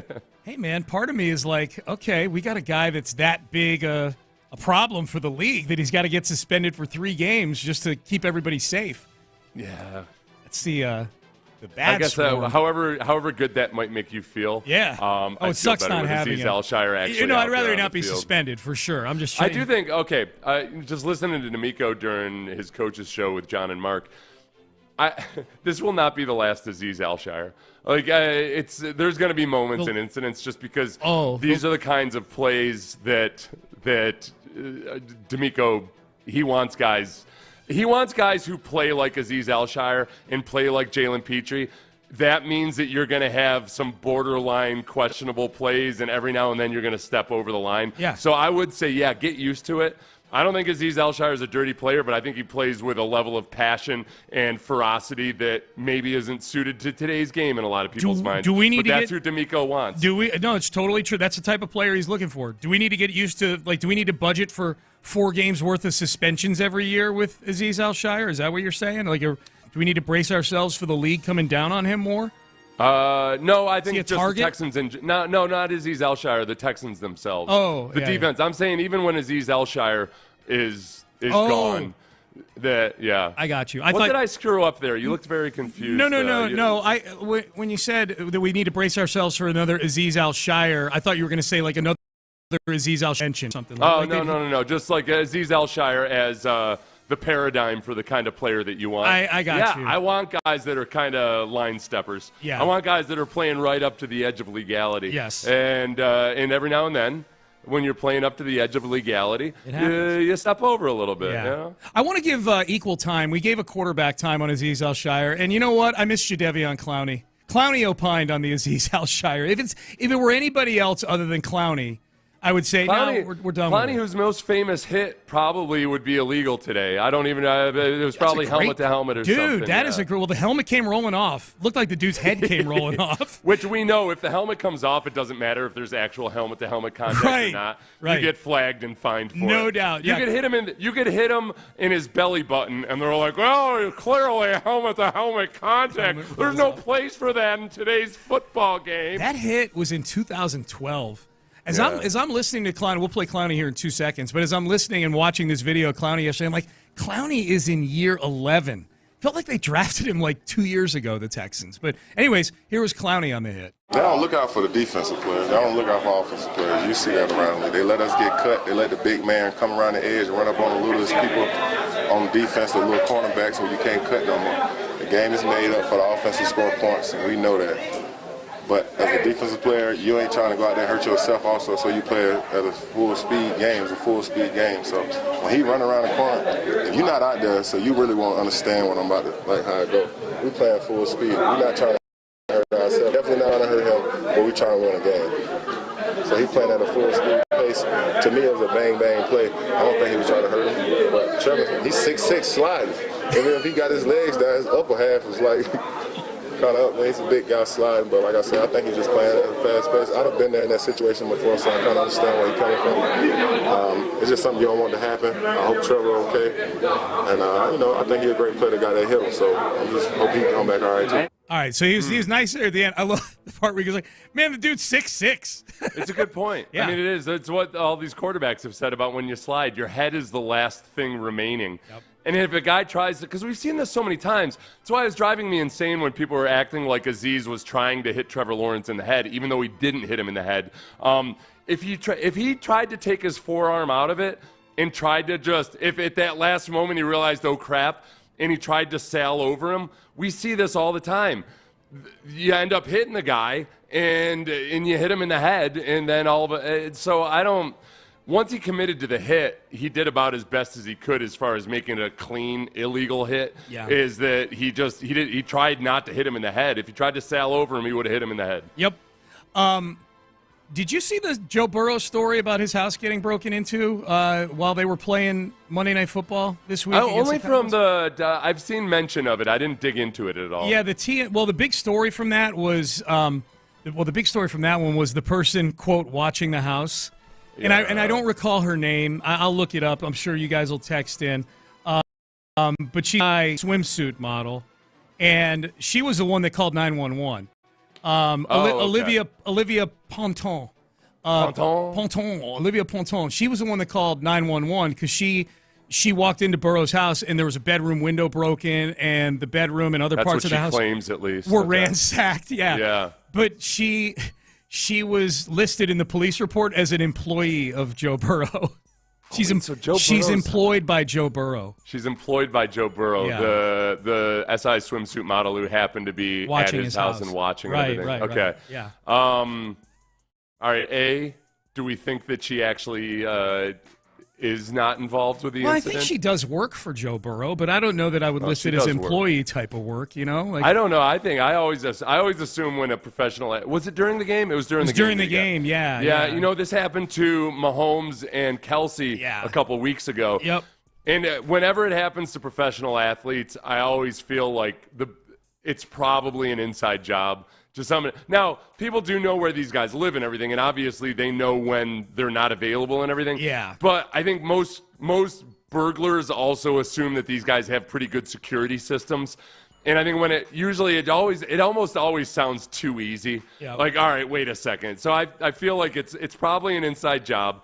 I'm guessing the SI model doesn't have anything to do with it, but you never know. She's a person of interest, in my opinion. In your opinion, right? Now, it doesn't sound like she is in the opinion of the Cincinnati police. Well, because they're idiots. They got duped by her. She batted her eyelashes at them.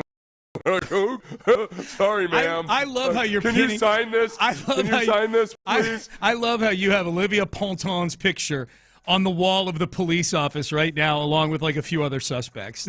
I don't though, because they got bamboozled by her flirtatiousness. But in your police office, her picture would be right up there. Because I run a clean operation. We're professionals. Damn it, we go by the book. Right.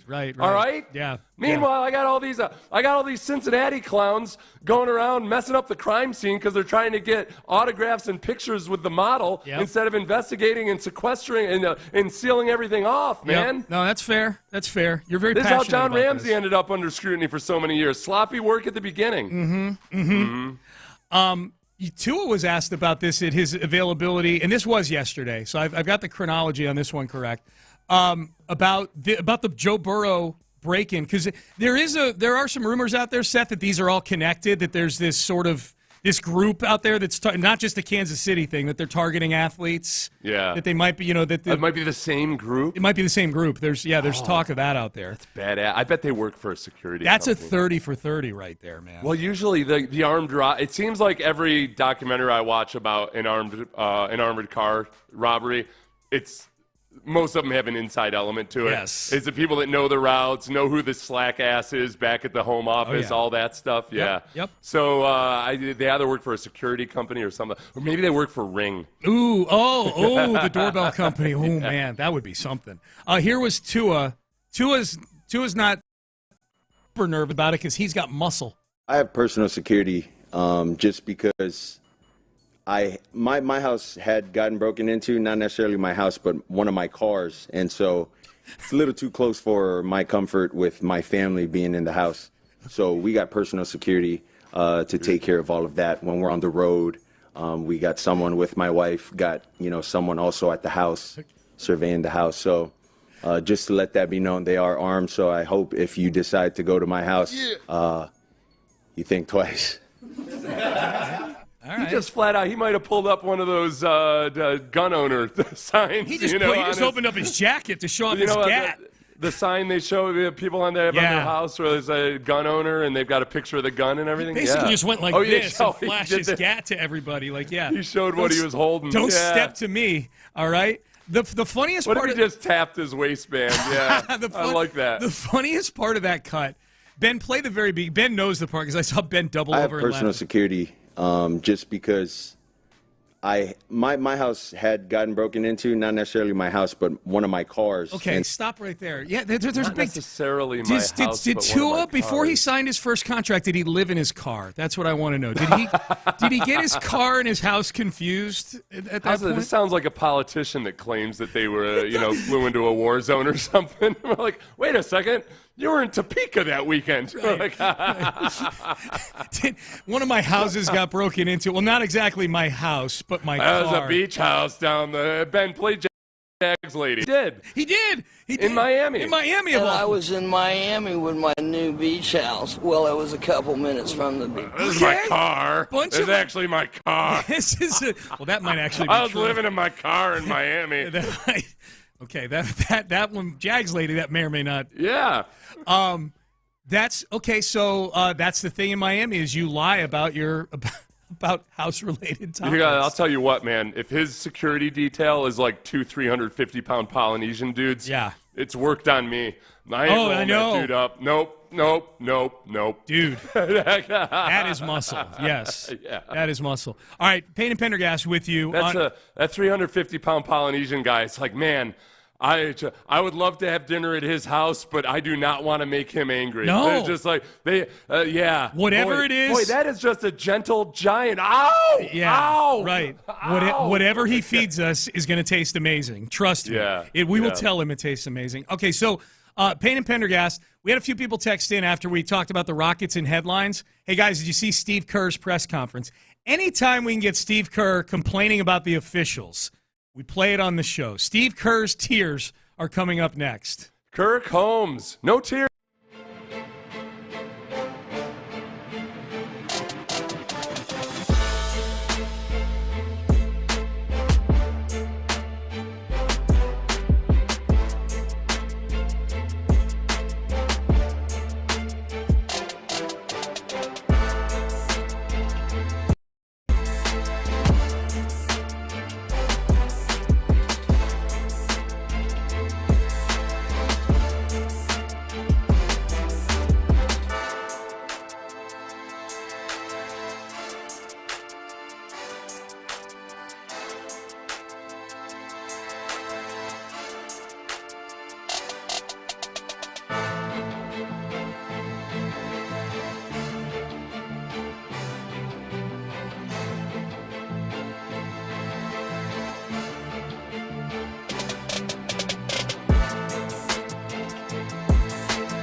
Payne and Pendergast is driven by West Point Lincoln at Katy Freeway, 1 mile west of the Beltway, exit Kirkwood, under the giant American flag. Live from the Twin Peaks studios, Sports Radio 610 presents Payne and Pendergast. I feel like I'm back at Acrisure Field in Pittsburgh. Renegade.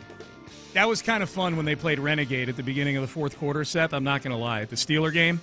Yeah. That was badass. That was really I'd cool. never heard it before. Yeah. But, what's the Renegade one? There's Renegade. They play Renegade by sticks at the beginning of the fourth quarter at Steeler games.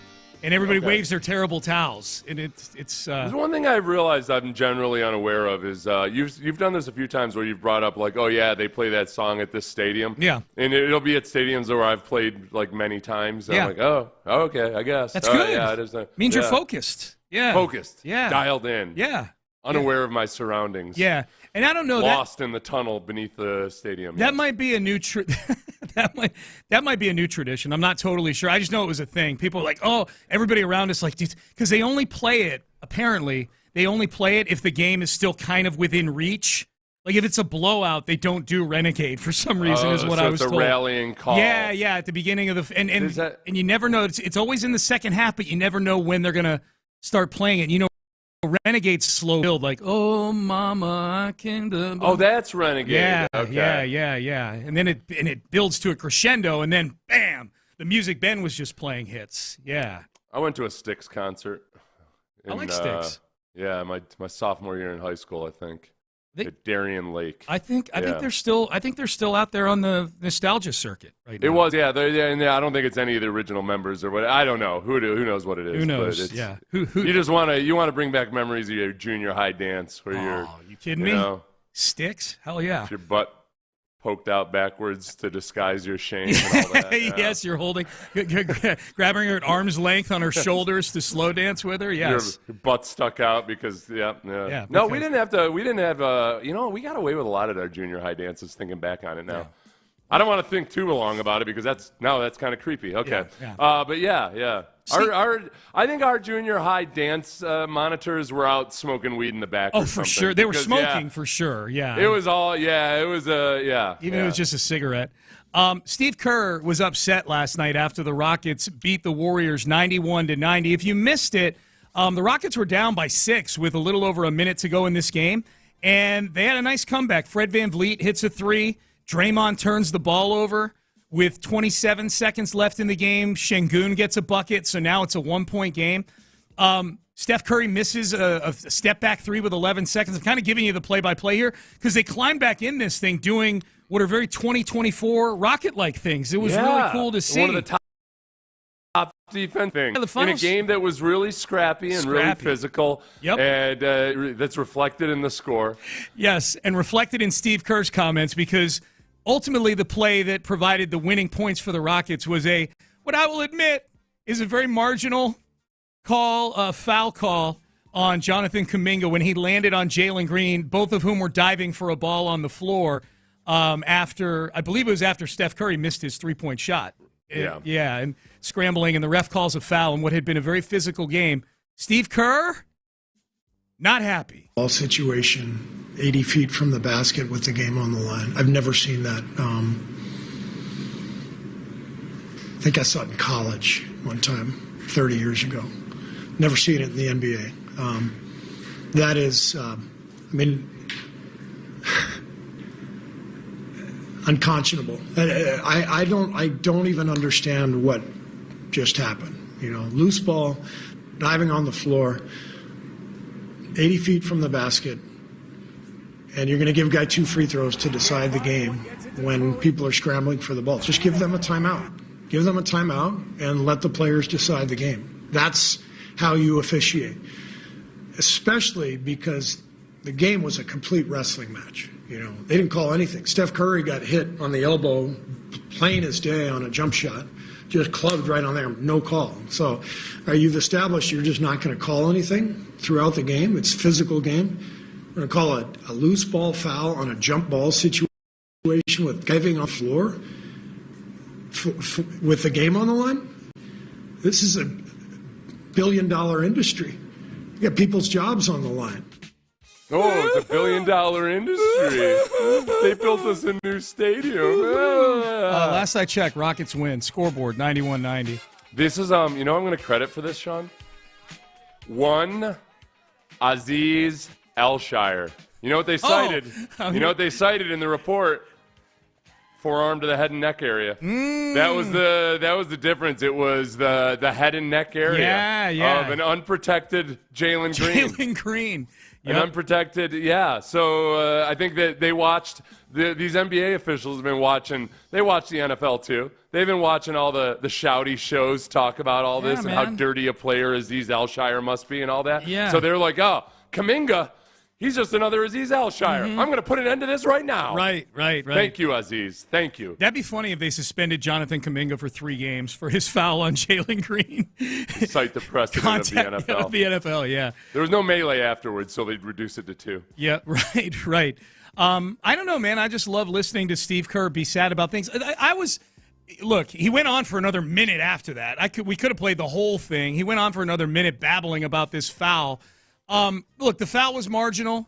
I didn't think all the points he made were terrible. When you start to get to the $1 billion industry thing, like this is the first bad call that's ever happened in NBA history. Like the whole, the castle is going to come crumbling to the ground because you got this. You have 3 out calling a bad foul at the end of a game in December. Granted, an NBA Cup game. This is like when Kodak decided not to utilize their digital technology. Billions of dollars turned to dust. Castle crumbling to the ground. Yeah. Save that part of it, the $1 billion industry thing. Did you know that, by the way? Kodak had the digital. They invented the first digital camera, and they sat on the technology. Oh, dude, I have no dog in the fight in any of that. My stomach hurts when I hear stuff like that. Yeah. And I grew up. Kodak is from Rochester. That was a big point of pride for the city. Well, this is Kodak, world leader in photography and everything, and now gone. And probably a big part of the economic base there as well, I would imagine. But they did, and then you find out that, like, wait a second, you guys were sitting on this technology? And you just thought, nah. Yeah. Has there ever been a book written or quotes about why they just didn't decide to do anything with it? Yeah, there's lots of articles. Are there? Okay. I think it was one of those things. They're like, hey, we know we're good at what we're good at, and we're not going to stray from it. We're good at the film stuff. Right. And I think they thought that, okay, well, we've got this technology, so nobody else can use it or develop it. But you know how that goes. Like you're sitting on a bomb or something like that. Yeah. Surely we'll be the only country that ever has the nuclear bomb. Right. Yeah. I'm glad they weren't running our country. Nothing but smooth sailing henceforth. Yes. Oh my God, that's funny. The Rockets the Rockets win last night. That was what regular season. I know the NBA Cup is what it is. That was a big one. To get off the schneid against the Warriors. Rockets were favored going into that game too. I like seeing that last night before the game. I'm like, dang, the Rockets are favored by 1.5 against the Warriors. They didn't cover. That's what I should get mad about today. You didn't cover the 1.5 point spread, Rockets. You only won 91-90, jerks. What the hell? When are you guys going to start caring about the fans? Thank you. Yes. Yeah, I mean, sure, you're playing a brand of basketball that you can feel proud of as a fan and all that, but right. I got to pay for Christmas, damn it. Yeah. Where do you come out on this? No one's talking about this. How bad of a trade that Dana Brown made with Kikuchi. Gave up 3 of our prospects for a rental, and they didn't even try to re-sign him. The Kikuchi trade is fine. I think this is someone responding to you and I. Obviously, you and I talking about the Astros earlier, where I think you and I are both positive on Dana Brown, right? I think Dana Brown's done a good job so far. No, the Kikuchi trade, that was I can't continually vacillate on that thing on into perpetuity. At first, I was very, very skeptical, and then lo and behold, the car wash worked, and Kikuchi worked out. Kikuchi wasn't the reason you didn't advance in the playoffs. Yeah. It's like it was a gutsy move, but I don't think it's tied to whether or not he can evaluate prospects or anything, which is everything moving forward. Dude. Now, Will Wagner went and batted .305 for Toronto, which is that's I'm guessing what that guy. He was one of the also. prospects that went in the trade, and the same text was like, you could just plug in Will Wagner at third for Bregman. Like, okay, settle down. Like, it's a very small sample. So love Will Wagner. He's a legacy, son of Billy Wagner. But that's why he ended up in Toronto. Yeah. That's like half their players are guys with some kind of lineage. Yeah. Well, some of them have moved on, but yeah, like Gurriel. I mean, over the times they're notable. Like over the last 5-6 years, anytime you watch the Blue Jays, they've got a couple of either sons of or brothers of other very notable MLB players. Yeah, Bichette and Biggio, and that's kind of how it's been up there. This is what I would say about the Kikuchi trade and Dana Brown, and this is relevant. I know the trade is what it is; it's in the rear view, but it's relevant because the Astros are in all likelihood about to make at least one, if not more, trades. Because I think if you're going to trade Tucker, I think you have to have serious conversations about Framber as well. What could he bring back? He may be able to bring back a haul even bigger than Kyle Tucker because ultimately his next contract isn't as expensive, and he's an ace that you can plug in. And in the postseason, Framber Valdez is a way more valuable player than Kyle Tucker is. Okay. Oh, I mean Framber.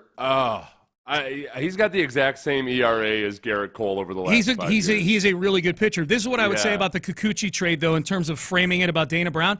If anything, it should make you feel better about Dana Brown because the evaluation of all the players involved in that, it's not Dana Brown's fault the Astros got swept by the Tigers and didn't move on in the playoffs. It's not. Yeah. If you're just looking at the evaluation of that trade, Will Wagner had a good couple months. We don't know what Joey Loperfido is, and then they traded the Bloss kid as well. Am I getting his name right? The pitcher that threw like Bloss. one or two. Bloss. You said Bloss. Bloss, yeah. So there's nothing saying that any of them are going to turn into anything. None of them have so far. Wagner had a couple good months there. Kikuchi went 9-0 for you here. Yeah. It was purely the evaluation of those four guys. You won the deal. I've already said that, look, if what your decision was you're going to go for it, like once they make – I think that the issue that people have with the Kikuchi trade, and it's very understandable, is you're really not criticizing the trade itself.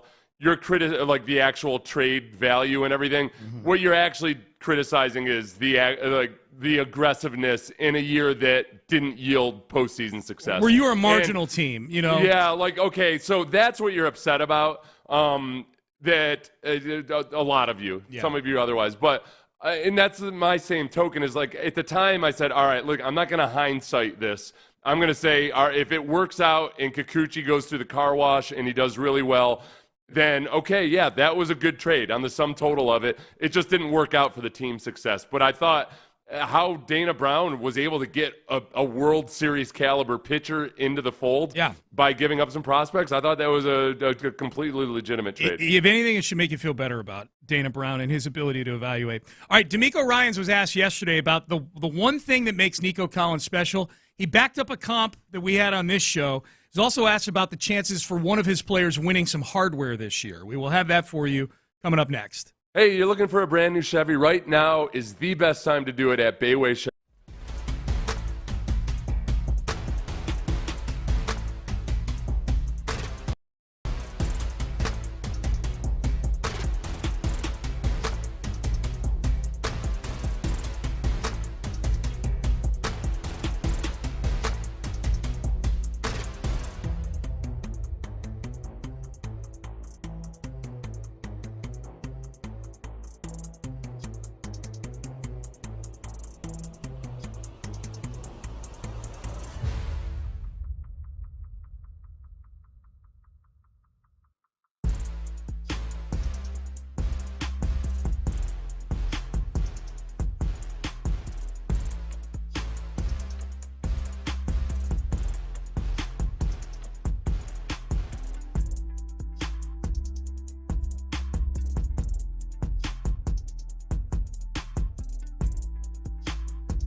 Insider access, exclusive content. Sports Radio 610. The Texans play here. An Odyssey sports station.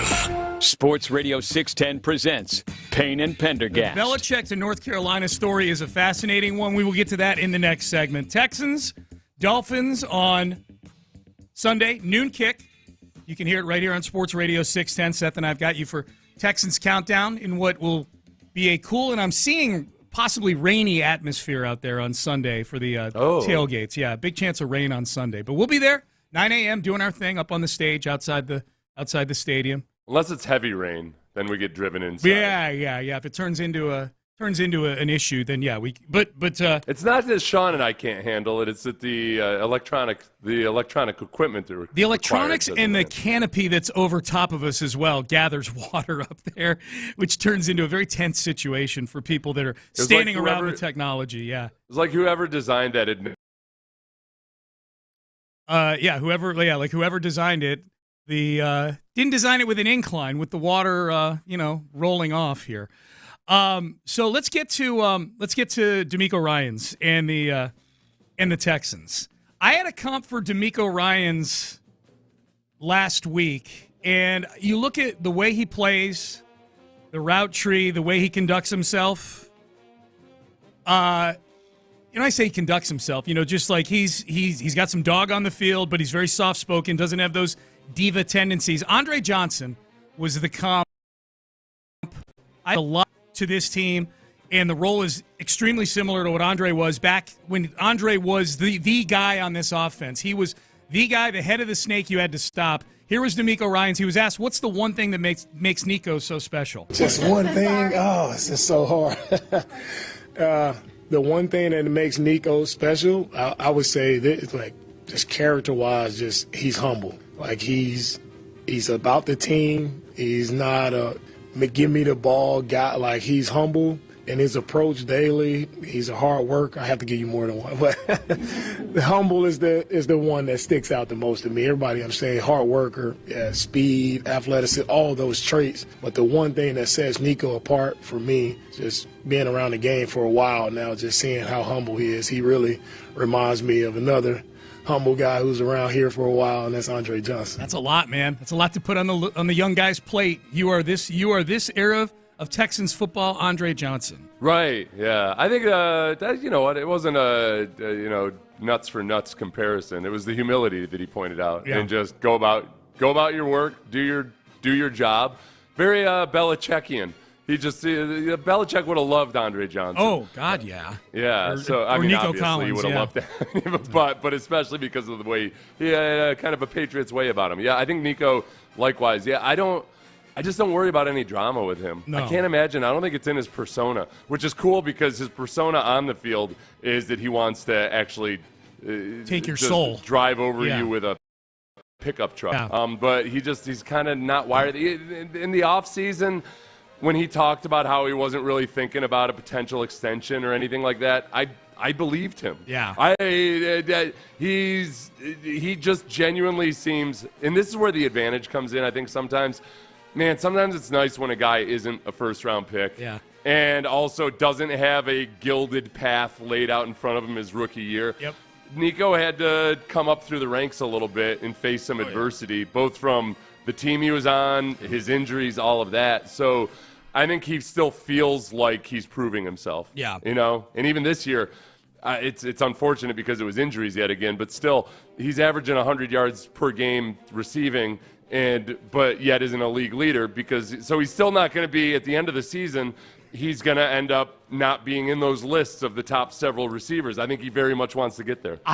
Dude, I'm not so sure. I mean, like he's not as far back as you would think. I haven't looked at going into the bye week. Now, granted, some of these guys that were ahead of him have had an extra week of football now because the Texans didn't play last week. So the gap is bigger now. Like Jamar Chase was leading the league in receiving yards. Going into the bye week, Nico was only like 300 yards back of the league leader. It's like the amount of yardage he piled up in those first 5 weeks.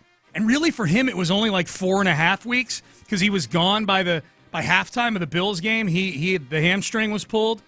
That stretch, those first 4.5 games be the best stretch that any Texans receiver has ever had over the course of a month. I'll tell you what. Who should really, everybody in Houston should love Nico Collins and Joe Mixon, except for, if you were being purely mercenary about it, Bobby Slowick. Because who gets fired? Coaches who have guys like, wait a second, you had Joe Mixon and you had Nico Collins, and they were both averaging over 100 yards per game, and you couldn't have a respectable offense. Right. That feels like what it's looked like, which is an offense that is not a well-constructed, well-executed offense, and yet you still have these absolute studs where Joe Mixon has so many games where he has over 100 yards rushing, but they didn't rush the ball well, because there's just too many tackles for a lot, and it's not Joe Mixon's fault. It's just that's how bad this offense is right now. The only thing really propping them up is the individual performances of guys like Nico Collins and Joe Mixon. I hate that Nico missed these games, not only because it coincided with the Texans' worst stretch of football this year. He's 500 yards behind Jamar Chase. He's about, and he was averaging over 100 yards a game. He missed the second half of the Bills game and then 5 full games. Like Nico Collins, would be having a vintage Andre Johnson type of year right now had he stayed healthy in those 5 games. You know, you go look at the back of Andre Johnson's football card, which I like to call ProFootballReference.com, and Andre, like from about 2008 to certainly 2008 and 2009, because he was first team All-Pro both those years. On the Pro Reference set, as you know, they put in bold when if a stat is in a bold font, it means you led the league in that stat. And Andre's 2008 and 2009 are slathered in bold, right? I mean, he led in receptions, had a ton of yards, average per catch, all these things. That, had Nico not gotten hurt, he would be having a vintage Andre Johnson type of year right now. I have zero doubt about that. I mean, on a per-game basis, he is, but I'm talking about like the volume counting stats. You know? The Bills game would have been the interesting one because he's still averaging over 100 yards per game. And you might wonder, okay, if he had played in those other games, you know, maybe he's not averaging over 100 yards right now. But he had 78 yards on 2 receptions and 2 targets in the first quarter. Yes. So he was probably going to end up with a pretty healthy chunk of yardage in that game if he'd been healthy. So yeah. I mean, but hey, if ifs and buts were candy and nuts, then be a wonderful every Christmas. day would be Christmas. Yep, every day would be Christmas. You ever think about that this time of year when you listen to the old Christmas carols or stories or anything? You're like, wow. It used to be a big deal to have a bunch of food. Like, it was, wow, yeah, ooh, the Christmas goose. Ooh, oh, yeah. You've been growing that all year trying to get it. Ooh, nuts? Ooh, candy? Yeah, wow. yeah. We hardly ever get this. I know. Now it's just any other day. No, and look, I can go to the mini mart and get this many calories. It's not, food's a lot easier to come by these days. Just, walk to CVS and grab 3 bags of Kit Kats. You're set for like the next 2 weeks. It's great. Yeah. D'Amico Ryans was also asked yesterday about Danielle Hunter, who he might be the Texans' most valuable player this year. But he and Will Anderson were very silent in that Jacksonville game. I think that had a lot to do with how Jacksonville was handling things with getting the ball out fast and whatnot. But Danielle Hunter's had a great season. What are his chances for Defensive Player of the Year? Danielle has done an outstanding job, all year. Just so grateful to have him here on our team, him playing for his hometown team. It means a lot to him. It meant a lot for us to get him. And he's been everything we can ask for and more. Just the production that he's had, how much pressure he's able to apply on the quarterback, him and his just impact on Will and the entire D-line and what he's able to teach as well. So it's just, and the year that he's having. I mean, he's been having an outstanding year, and of course he should be up for Defensive Player of the Year because he deserves it. Guy doesn't say much, but his play speaks very loud, and the opposing offenses understand they have to account for him because he's such a force when he's out there. So special player, special guy, and very happy to coach him. So we talked about this a little bit yesterday when we were talking about Kamari Lassiter and how, hey, these next 3 games could end up vaulting Kamari Lassiter up in the Defensive Rookie of the Year conversation just because, same as Will Anderson last year, he played in that high-profile game at the end of the year, and it seemed like that was a slam dunk, whereas meanwhile, Jalen Carter had been the favorite all year long, but then the Eagles' defense fell apart over the back half. So if the Texans can make a big surge, and obviously first and foremost you care about team success, but it would be also kind of nice if some of these guys kind of get back into contention in these categories. On these categories, yeah. Like right now, for some context here, T.J. Watt is the runaway favorite for Defensive Player of the Year, which is interesting that he's this big a favorite. We'll talk about that, but just for where Will is 5th on the board right now on the odds board, and Danielle Hunter is 6th on the board for Defensive Player of the Year right now. So T.J. Watt is 7th in the league in sacks right now. Is he at double digits yet? No, he's at 9.5 sacks. Okay, and it's he's right where Will Anderson is. Yeah. Who's not in the running for Defensive Player of the Year. Right. I think that, for one, TJ hasn't won one yet, right? Yeah, he has. He's won one. Oh, he did win one? He won one. Okay. Yep. Part of this, and this happens with the Steelers, and kudos to them, there is something about playing on a really good Steelers defense that elevates your stat. Yes. There's no doubt about that. I saw it firsthand. In Pittsburgh over the weekend, man. There is a vibe to that stadium. There is a vibe to that team. And TJ Watt, look, the very first play of the game, TJ Watt off the edge, TFL. Like it was so cool, man. Like super loud. Very first play of the game, TJ Watt unblocked. right off the edge. So, Yeah, that was – oh, you know what that was, though, too? That was I was really impressed with that just from one of the things the Steelers do really well. They know their keys, the run-pass keys and tells and everything. Yeah. And there wasn't a hint – like TJ knew that Jameis was handing that ball off. Yes. He wasn't worried about the boot one bit. Nope. And there wasn't a blitz coming on the outside or anything. I've watched the Steelers do this for years. It used to frustrate me because versus Bill O'Brien one year, the Steelers ran, it was like 7 safety blitzes in the game, and every single time it was against a run, and the safety didn't even look at the quarterback. So it was obvious that they had a tell on this, either the audibles or the formations or somebody's stance or something. But they only ended up blitzing when it ended up being a run, and the defensive backs knew it was going to be a run. Yeah. And that's where they just, year in and year out, they're just better coached as a defense than your average NFL defense. No doubt. So TJ, big favorite for Defensive Player of the Year. The only Texans players on any odds board right now for any awards are Will Anderson and Danielle Hunter, as we just outlined. They're still in the top 6 for Defensive Player of the Year. Kamari Lassiter is still lingering in that 20, 30 to 1 range. Seth, he's still on the board, so your ticket, he's still got a shot here. Seth's sitting on a 40 to 1 Kamari Lassiter Defensive Rookie of the Year ticket. Kamari he's going to need like 5 picks in the last 4 games. Well, that's the problem is that, and this is what you always see with good defensive backs.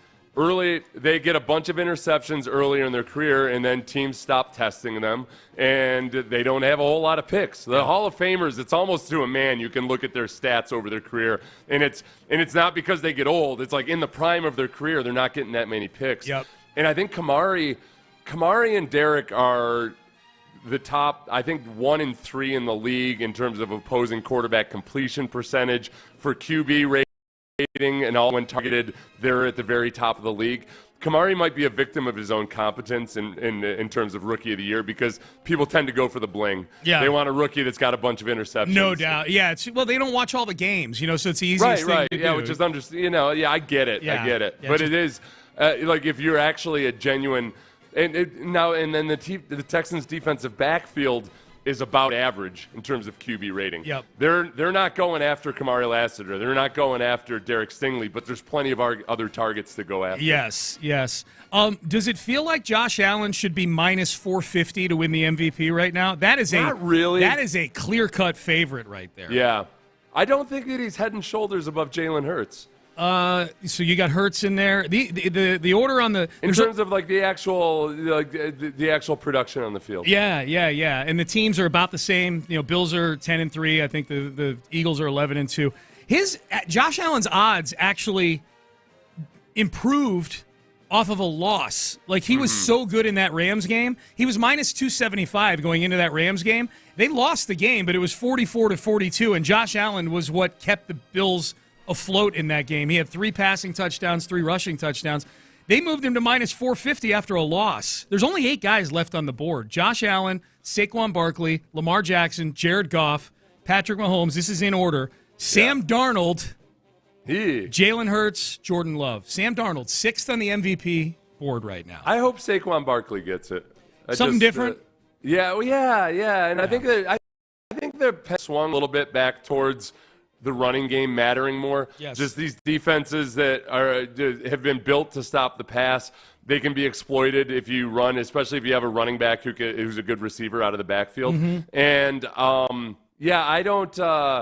I would like to, even though I was skeptical of signing Saquon Barkley in the offseason, and though I know with certainty that Saquon wouldn't be having the same year here that he's having in Philadelphia.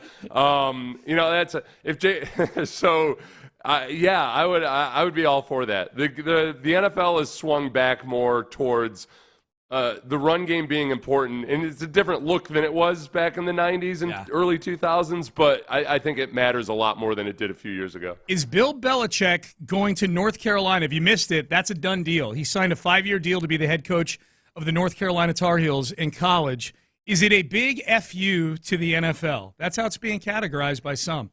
We will discuss next. That would be an awful message. You know what else would be an awful message? If you had to say, hey, honey, by the way, I haven't planned for my retirement at all. Our retirement. Don't don't force yourself into that conversation. Call Trajan Wealth today, where they can help you, and it does not take long at all to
on the Southwest Freeway, exit Kirkwood, and take the first U-turn at West Airport under the giant American flag.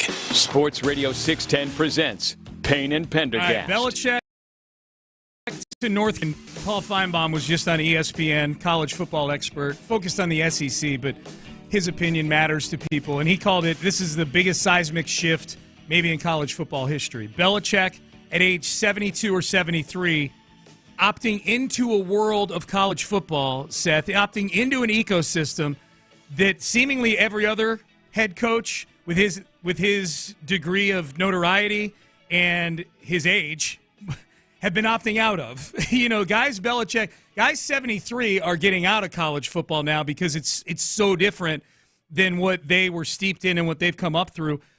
This makes a lot of sense. You know, this world of college football now looks a lot like the world Belichick, a lot more, at least, in terms of college football, like the world that Belichick is used to operating in with free agency and salary caps and general managers and everything else.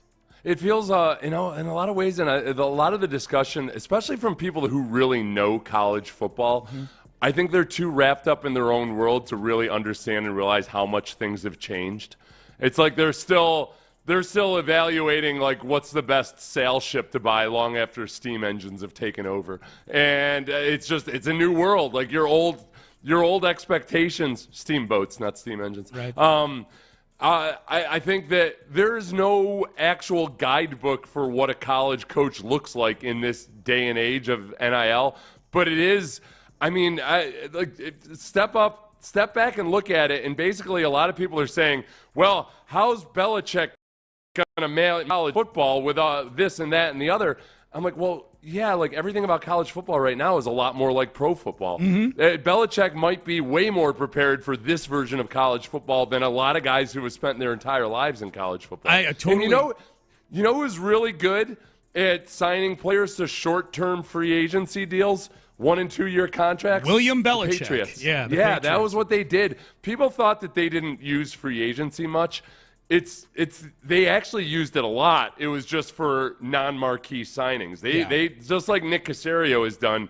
They sign a lot of guys like Mario Edwards and whatnot. And I think that's perfect for the transfer portal. Well, it's perfect on the receiving end of the transfer portal, right? Like if you're recruiting out of the transfer portal, guys who you're trying to get them to come there. I think Belichick will, and Lombardi too. Michael Lombardi is going to go there as his GM of that program.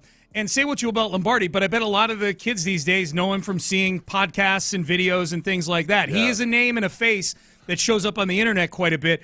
I think that version of the portal, the pulling guys out of the portal, I think he'll crush it. The big question will be, what the NFL doesn't have is guys just being able to opt into free agency. Guys leaving, But you know? I think that's where his pitch to Pat McAfee, which was that, hey, we're going to run ourselves like an NFL program, and guys that come out of our program will be ready and prepared to play in the NFL. Yeah. I think that's going to appeal especially to a lot of offensive coordinators. If they're running a pro-style system that's directed by Josh McDaniels or whomever else, I think that's going to be very appealing for quarterbacks especially.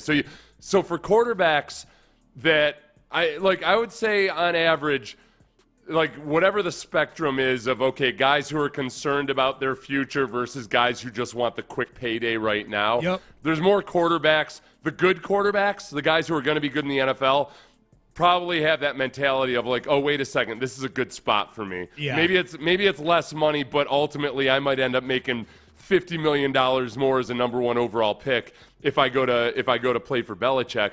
But also, I think UNC is a good choice because, as you and I discussed, if you're gonna like, okay, what's the appeal of Belichick? He's not probably gonna be able to money whip people like the bigger programs.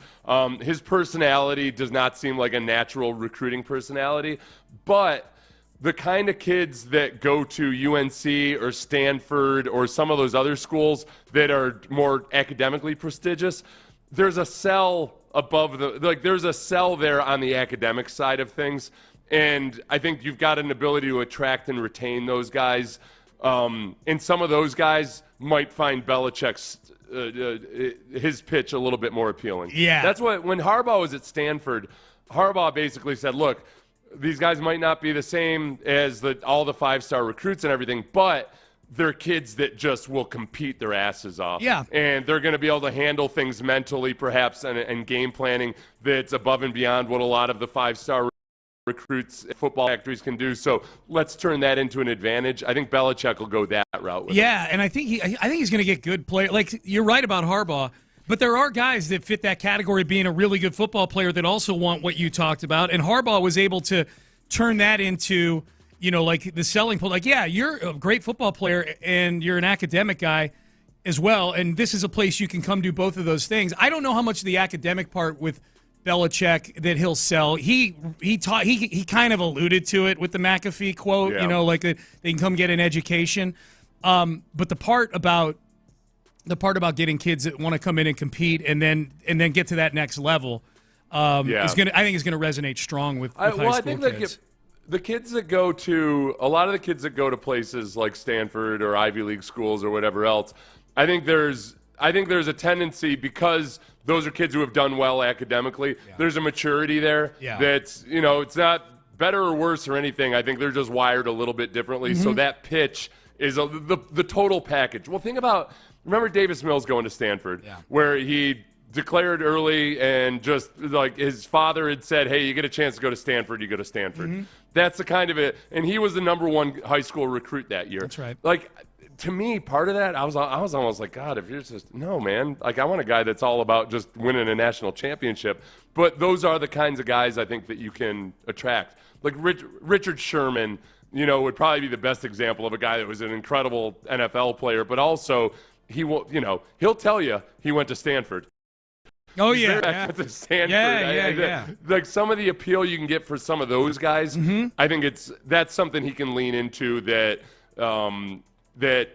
maybe the rougher parts of his personality, it won't matter. Those guys will be stickier. They're less likely to leave. They're right. They're less likely to leave. Yeah. Oh, because it's and this is what I would tell them. Look, I went to a school that's got a good academic reputation. Mm-hmm. Best scam in the world. It's like, your education's not any better or anything, but people are dumb and they like name brand, name brand appeal, brand name appeal, and it's a great scam. Yeah. You pay a little extra in tuition, but then you got that stamp of authenticity on you. Yeah. That's how I would frame it. That's right good. in front of all the alumni and everything. Like, none of these clowns are actually that much smarter. It's just, but they got that name on their diploma. You just drove me to get hammered this afternoon. Yeah, I'm gonna go back and look at all my invoices from Harvard. Thanks a lot, Seth. I appreciate it. My daughter. A piece of paper means nothing. You can get just as good an education on YouTube these days, but people still value that name brand appeal. Yeah. Seth Payne Why here. am I saying name brand name appeal? Seth Payne here for collegeeducations.com. Yeah. Yesterday I was having a conversation with Brandy about how stupid IQ tests were. Because I do really well on standardized tests. Yeah. And as such, my entire life I've known that they're bogus because I've been in school with people who I know are smarter than me. I just have a knack for the standardized test. Sure. So I was explaining to Brandy just how stupid IQ tests were. Yeah. And Brandy, I was getting really annoyed because Brandy was not listening to me, distracted because I had left the stove burner on and the fan off. That doesn't show up in standardized testing. And I'm like, I tell you that's exactly my point, Brandy. Point, yeah. Pay attention. Sorry I had to burn the house down by making my point. There was a pan on the stove. The gas fire was burning. The exhaust fan was off. Yeah. Oh, my God. That's beautiful. That is beautiful. There is as long as we're talking about Belichick, there is a really good article. I'm 3 paragraphs in. I've skimmed some of it here by Seth Wickersham on Belichick and some really inside stuff on how he arrived at this. Because I think this surprised a lot of people. You told people 3 weeks ago, hey, in 3 weeks, Belichick's going to be the coach of the North Carolina Tar Heels. They would have been shocked. Everybody's talking about Belichick for one of the openings that could come in the NFL here. This article is really interesting because it talks about how Belichick got really turned off by the process last year, about how there were 7 openings, only 1 showed interest, and it was the Atlanta Falcons, and they got kind of scared off of Belichick because they were afraid that he would try to dominate and take over the whole building, and so on. Belichick has been conducting Zoom calls with a lot of his former assistants, unemployed currently, like Matt Patricia and Josh McDaniels, Michael Lombardi, other guys like that. And they just get on Zoom every week and just chop it up about all the games that happened in the NFL. It's probably part of Belichick's prep for some of the TV stuff that he does, I would imagine. Yeah. And it says in those Zoom calls more and more, the more like they would have these conversations, but bring up college as the season went on. Yeah. And in the end, the paragraph, the article, I should say, is really, really long. But this is how the very first part of it that talks about those Zoom calls finishes up. It goes through each of the openings that are open now. The Jets were a non-starter for Belichick. He didn't want to go there. He didn't think Chicago would want him there, to coach Caleb Williams. In the end, it says when he agreed to terms with North Carolina, it was not only because of a new challenge after coaching in the NFL since 1975, coaching at a school where his father Steve had worked when Bill was a boy, and not only because his future in the pros was unclear, it was because, in the words of a confidant, Belichick is, quote, disgusted in what he believes the NFL had become. Quote, another confidant, this is a big F-U to the NFL, end quote. Are you buying this as a big middle finger to the NFL, Seth? I don't know. It feels like a woman saying, like, well, you can't have me. And I'm like, I genuinely had no interest here. Well, you can't have it. You're not my type. This ain't for you. She whips out a big middle finger to you. Yeah. I was just trying to pay my bill, lady. I don't know what you're talking. Oh, yeah, say goodbye to this. All right, okay. It sounds like nobody wanted him in the NFL, so I don't know how it's an FU to the NFL. No, you're right. No, well, clearly nobody wanted him. This sounds like he feels like he's being blackballed, is what that's how I read it. Like that there's that, whether it's for all the gates, Spygate, Deflategate, whether it's because his personality just ain't it for people in the NFL. It sounds like true. This isn't a direct quote from Belichick. Again, this is people around Belichick, so we should point that out. This is a Belichick confidant saying this is a big FU to the NFL. That if it's true, he feels like he's being blackballed out of the league. It is. I'll tell you, though, it is weird. And just the notion of when you think about some of the names that are going to be bandied about here in the coming months, Cliff Kingsbury, who's never actually been a good head coach at any level, right, might have a head coaching job next year. Yes. whereas Belichick was just largely ignored and stiff-armed. Yep. It is weird. That is weird. And now the appeal and the unknown of the upside and everything else like that, I get it with the younger coaches. But it does seem crazy that nobody wanted to take a swing at Belichick like that. Yeah. And I think part of that is, I don't know if blackball would be the right term, but I think his reputation as the guy that basically is going to call all the shots and it's his way or the highway, and almost I feel like people are almost intimidated by him and feel like, okay, if I'm bringing this guy in, I'm ceding all control to him, and that's what he would expect. And whether that's a legitimate concern or not, I could see that being the concern. Yep. We'll talk more about this huge story, Bill Belichick to North Carolina. All right, we're going to get back to the Texans at the top of the hour. Up next, what is the strangest thing you've ever eaten? Because there's an NFL player who just casually dropped what his family eats for Thanksgiving. And the player that it is makes this one of the greatest stories of all time. We've got that for you coming up next. Berkeley Eye Center, BEC LASIK.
Live from the Twin Peaks studios, Sports Radio 610 presents Payne and Pendergast. I don't know how good a football player Xavier Legette is going to be, the rookie wide receiver for the Panthers out of South Carolina. I think he's the first pick of the second round. But he is so entertaining, man. He's got one of the most South Carolina low country accents of any NFL player I can ever remember. The most. It's incredible. It's and the bass in his voice to go with it. It's just it makes you want to go buy a place in South Carolina. Yes. I just want to live out in the country and hang out with guys like Xavier Legette. So this is why that's the kind of just relaxed, kind of laid back lifestyle for me. It's a dream. It's a dream. So for those who missed it, Xavier Legette, at the end of the game, the Carolina Panthers played the Eagles this weekend, and the Eagles hung on to win this game 22-16, in large part because Xavier Legette dropped what was a catchable ball that would have been a go-ahead touchdown with under a minute to go in the game. Like it would have been a really nice, like if he caught it, it would have been like, man, that's a great catch. He wasn't able to secure the ball. Ball comes out as he hits the ground. And so he was getting a lot of heat for that from people like, hey, man, you should have caught the ball. Xavier Legette went on the St. Brown Brothers podcast, on Equimia St. Brown. They have a podcast. And as Amon-Ra is laying out how much he was rooting for the Panthers down the stretch in this game, I'm like, I can't wait to hear what Xavier Legette has to say because he's the one that blew the game at the end. Here's how it sounded. Bro, I was rooting for the Panthers so hard. This is the craziest part. I'm over here on a flight back to Detroit because I was in L.A. I'm like, can you guys please put this Eagles game on? I'm like, just win. Please just win. Like, everything was like, I feel like nothing was going right for the Eagles. And then y'all started coming. I'm like, this is it. Like, Panthers about to do it. And y'all. Nah, it ain't y'all, man. It was me, man. I'm playing. Bro. I canceled every plan I had after that. I was supposed to go to the Rod Wave concert cup. As soon as I got in the locker room, I texted the boy like, "Hey, cancel the suite." I ain't even trying to go no more, man. He said it wasn't y'all, man. It was me. I'll tell you what, man. That's a lot more awareness than the Cowboys dudes. Remember after the Cowboys games, they were out. Which game was it? They were out in the club afterwards. Oh, that was the Texans game on Monday night. It was after night. the Texans game. Who was it? It was CeeDee Lamb and Trayvon Diggs, at least. And Cowboys fans weren't so happy about them just out wiling out in a club or a bar or wherever they were. After CeeDee got shut down by Derek Stingley in that game, too. Like, CeeDee. Yeah. Right? So, credit to the rookie for having an awareness of like, all right, man, nope, that was on me. It's not me. He's so good-natured. I love Xavier Legette. I don't know if he's going to wind up being a good player in the NFL or not. Like that's a hard ecosystem to thrive in right now in Carolina. You know, if he was not as hard as it was earlier. No, they're better now. You're right. By the way, they have pretty good pass protection there, but that's neither here nor there. If he was a disappointment and he got released, I would want him snapped up so fast on waivers. Second. Bring me him and Jameis and throw the two of them on a podcast together. I feel like it's a good balance of personalities too. Yeah. You got some guy that can kind of just, you hear there, he's very accountable. Yeah. And yet also just very, very laid back. And I feel it's a good presence to have. He feels like an old soul in a lot of ways. Okay, this is the other cut from Xavier Legette on this podcast that was making the rounds. Yeah. You've not heard this yet, have you? I know I misread the headline yesterday, so I know vaguely what it's about. Okay, you told me that I read the headline wrong. Yeah, Xavier Legette talked about a food that he eats and his family eats at Thanksgiving time. Is there something weird that you like to eat or something you don't like to eat that you can never eat that most people would eat? You know, like what's something in the food industry that you have a weird opinion on? Well, y'all probably seen that video when I tell them folks I eat coon. I eat raccoon. You what? I eat raccoon. I didn't see that. I said, no, what do you mean raccoon? Like the raccoon? Like a raccoon that you see in the trash can. Where do you even eat that at? Where do you even get that? I hunt it, I kill it, I skin them, cook them, eat them, all that. So when's the last time you had a raccoon? Thanksgiving. So you went and got to Thanksgiving, you killed the raccoon, or you had you found my kids, all my people, them hunting and all that. So my kids, them, they killed it. They called me like, yeah, we got that coon. We got that coon. Yeah. That sounds crazy. We got that coon. Yeah, so, wait, what does it taste like? Okay, so here that was the end of the cut right there. Here's what you need to understand about that podcast, the interaction. The St. Brown brothers are from L.A. Like they're not from L.A. and one of them went to, I think Amon-Ra went to USC and Equanimous went to Notre Dame. Correct. Yeah. Nowhere they were not raised in the southeastern United States. Nowhere where raccoon is a delicacy. Were they raised? I just texted my brother because I couldn't remember. My brother used to coon hunt a lot. I don't think he ever ate it. Okay. But you're not sure. He may have. He might have. Yeah. It used to be way more common for people to eat squirrel, possum, coon, all that stuff. Yeah. And I know in the South, I mean, going back to, slavery, enslaved people didn't have the best diet provided to them. So Sure. it was like there became a custom of, it was just, and it was with white and black people in the South, it was, I don't want to say a staple, but it was more common. I think it's still relatively common in the rural South. Is it? Okay. For possum. I don't know about coon, and I guess it'd be about the same, huh? Now we need to try. You know what? Yeah. The other day when Ron and Clint were deliberating over whether they should be ballsy enough to try a gingerbread cookie. Right. I feel like you and I need to have somebody come up and cook us up some raccoon or possum. And have a taste. And I feel like those animals fit more the debate and discussion that the two of them were having. Like that. Yeah. Like raccoon does feel like something you'd be a little leery of or a little wary of eating. It's like a new food type of. I had a friend gave me some bear meat a couple years ago. How was that? I think it was good, but I had to, and I don't drink that much anymore. Right. I had to. I tipped back a few. You I was did? like, all right, I can't. There was something about it, and there was in my mind, there was nothing. It's your natural. It's your natural. It's a survival instinct to be careful. Like food that you haven't seen all the people around you eat and everything. Yeah. You're naturally skeptical of it. That's how people get poisoned, or all of that stuff. So I kind of I sat down to eat it, and I'm like, I can't eat this meat. I've never had before.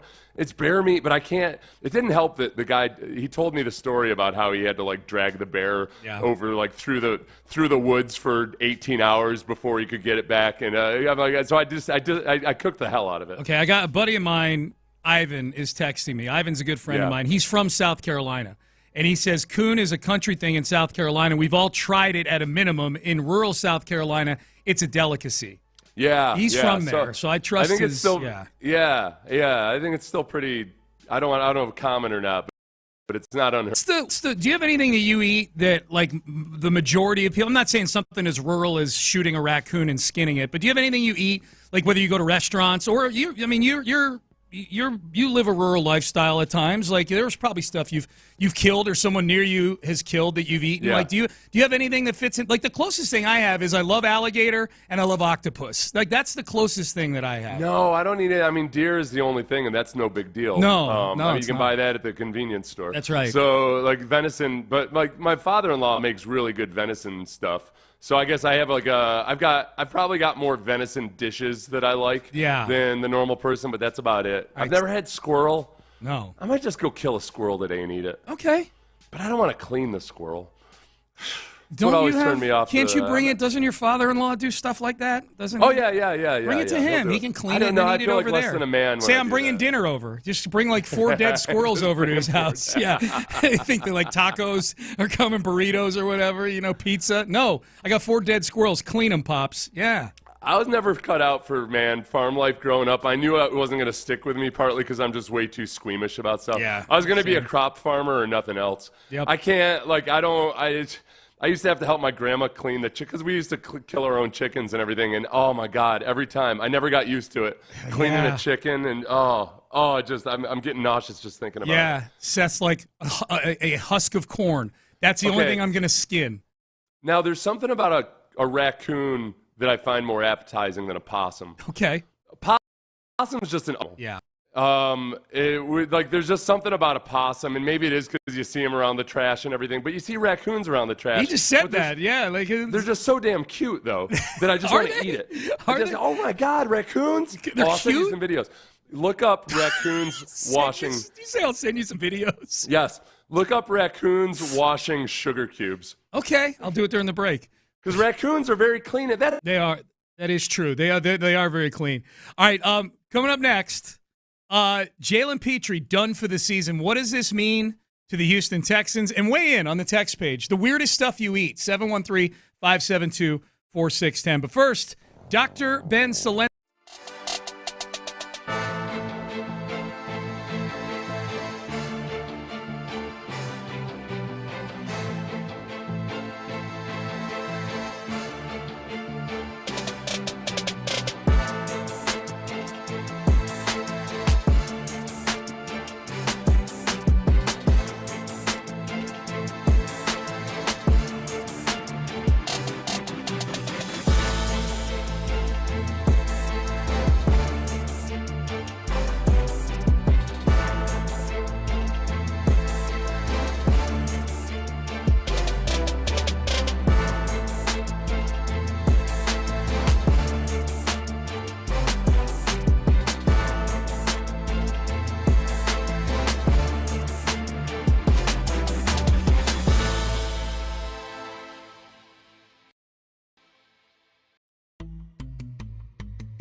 Exclusive content. Sports Radio 610. The Texans play here. An Odyssey sports station.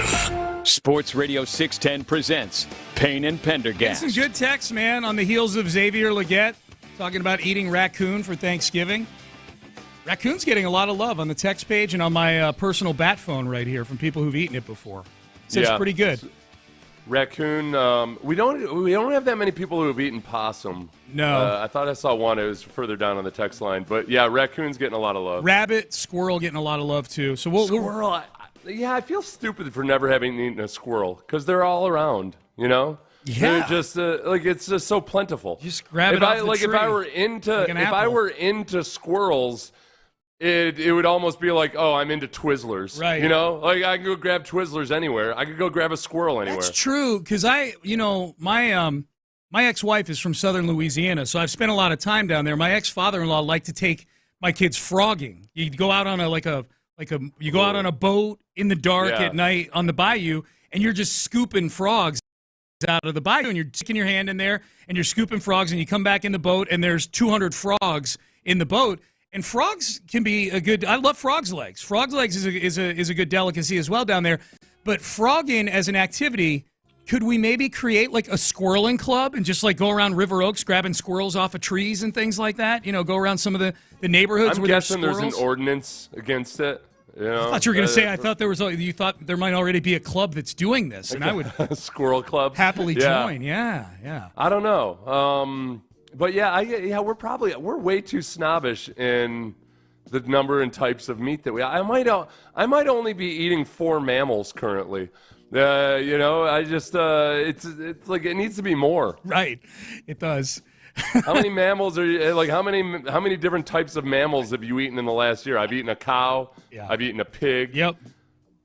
Alligator. Is that a mammal? That's not or is a mammal. That a reptile? No. Okay, that's a reptile. Yeah. Damn. Okay. Wait, I'm running out of mammals. Chicken's not a mammal. God, my God. Oh my God. Ugh. All right. I might as well be some fancy lad that just grew up with a silver spoon in my mouth. Let this segment be a warning to all you mammals out there. Seth Payne is on a rampage today. I've eaten venison, so that's 3 mammals. 3 mammals, yeah. The bear was several years ago, so that doesn't count. No, it's recently. Yeah. You might be at 3 right now. All right, I'll let you think about it. Did I say pig? I said you pig, said pig, right? yeah. The pigs, yeah. You can't count that twice. You mentioned pig already. Jalen Pitre, he is done for the season, getting surgery, his torn pectoral muscle. This is a big hit, man. Here's D'Amico Ryans talking about the safeties, the young safeties on this team, and man, what the Dolphins, the pressure they can put on a group of safeties on an NFL team, and now you don't have Jalen Pitre. Here is D'Amico Ryans on that dilemma. Eye discipline is key this week. Even though the ball is out, they have a lot of eye candy, as we call it, a lot of eye candy, where they present things where a play is going one way and it goes to the other side. So everybody, you just have to maintain your discipline, make sure your eyes are in the proper place with the defensive call, with what we're asking guys to do. If your eyes are right, you have a chance to be right. But if you're seeing too much, then that's where you run into problems. So just ask our guys, see a little, see a lot. See a little, see a lot. I like that a lot. It just don't over. It's tough. It's like everything else in life. You got to find that balance. And the hard part playing against the Dolphins is, man, they do a really good job of having an option on both sides of the field. So you get everybody committed to one side of the field, and then there's an easy outlet on the other. Or likewise, because of the gravitational pull of Tyreek Hill and Jalen Waddle, you got to respect their deep threat ability, and it opens everything up underneath. So it puts a lot of stress on your linebackers and your safeties. Yeah. And that's where, I like Jimmy Ward at the star position replacing Jalen Pitre, but that means that you've got Eric Murray and you've got Kalen Bullock. Yeah.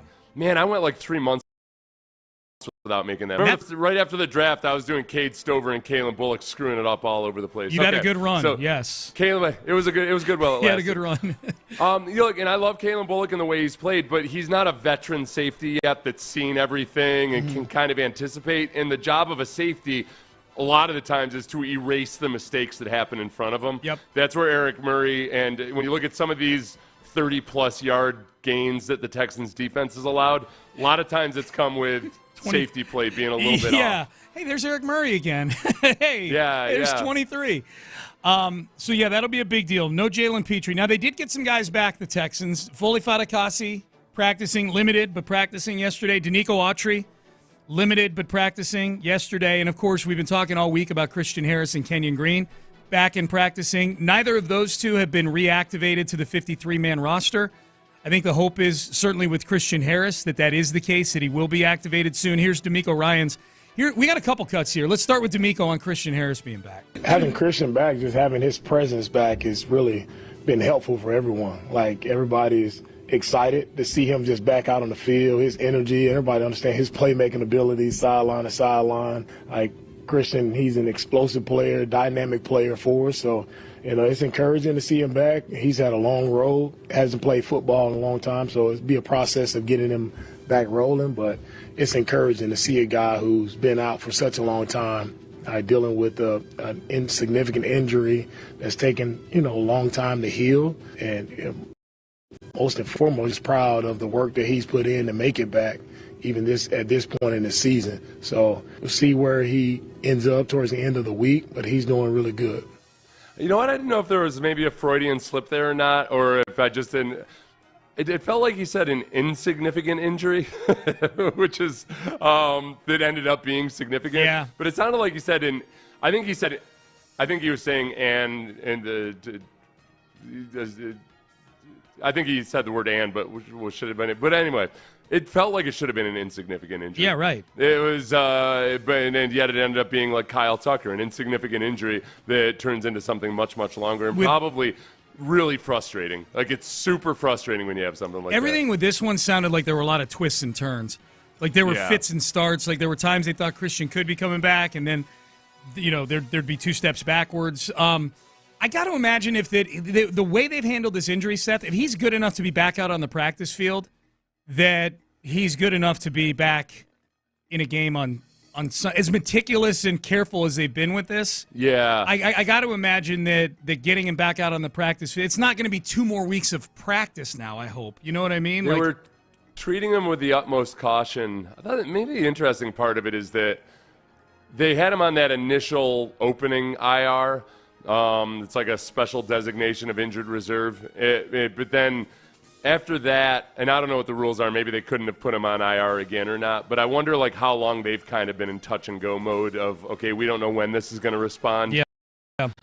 Maybe he'll be available in 2 weeks, but we're just not quite sure. So that part of it makes me feel like I don't want to treat this in my mind like, oh yeah, he's back, he's healthy, he's ready to go, he's going to play at least 50% of the snaps.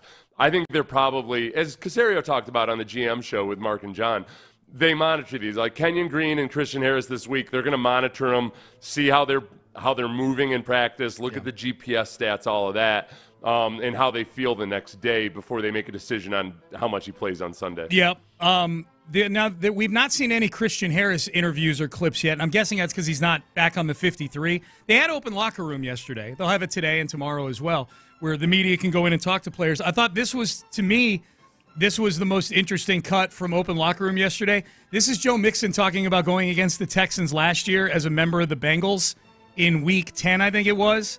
And he said, man, we didn't have Christian Harris on our scouting report, but he showed up in that game. I remember playing against him last year. I remember one of the first runs, I believe, where it was a check down I had. I just remember number 48. I'm like, who the hell is this? Like, he was talking about flying to the ball, he making a tackle and like turned up. I'm like, man, who is this? He went on a scouting report, and he should have been like, you know what I'm saying? But I mean, I'm happy that, my man, he coming off of his injury. It was an unfortunate situation for him, but he get to play the game that he loved, and obviously he got the teammates uplifting him, and we just gonna obviously make sure he do his best to come in and play his game. Don't play nobody's game, and execute on the fundamentals. And I don't know how they're gonna play it in terms of his snap count, but I know for a fact when he enters, he's gonna give us 1,000%. So I think it's gonna be a great uplift for the defense, man. Here's the thing about that: he wasn't on the scouting report for the first half of last season. Christian Harris was not playing good football. He wasn't. He didn't. Yeah, he was not the same guy that he ended up being at all. No, he started to click. I think, if I remember, in the second half of that Buccaneers game, and then they played Cincinnati the next week, so that he's not a prominent part of the scouting report at that point last year is not all that surprising if you go back and dissect the season. He literally doubled his production in a lot of categories. Like in tackles for a loss, like he was just almost twice as active in a lot of regards. Mm-hmm. And yeah, it was the D'Amico glow-up effect took over. And I guess, the question is, all right, if Christian Harris gets out there with no training camp, I mean, what do you have, like a half of a practice Like of training 30 camp? minutes of practice, yeah. Yeah, before he had to get escorted off the field. Yep. What's he going to look like? Is it going to be first half of last season, Christian Harris? Is it going to be peak Christian Harris? We have no idea. I think if he's out there, his athleticism is going to be on display. Mm-hmm. I think there's going to be some sideline-to-sideline plays.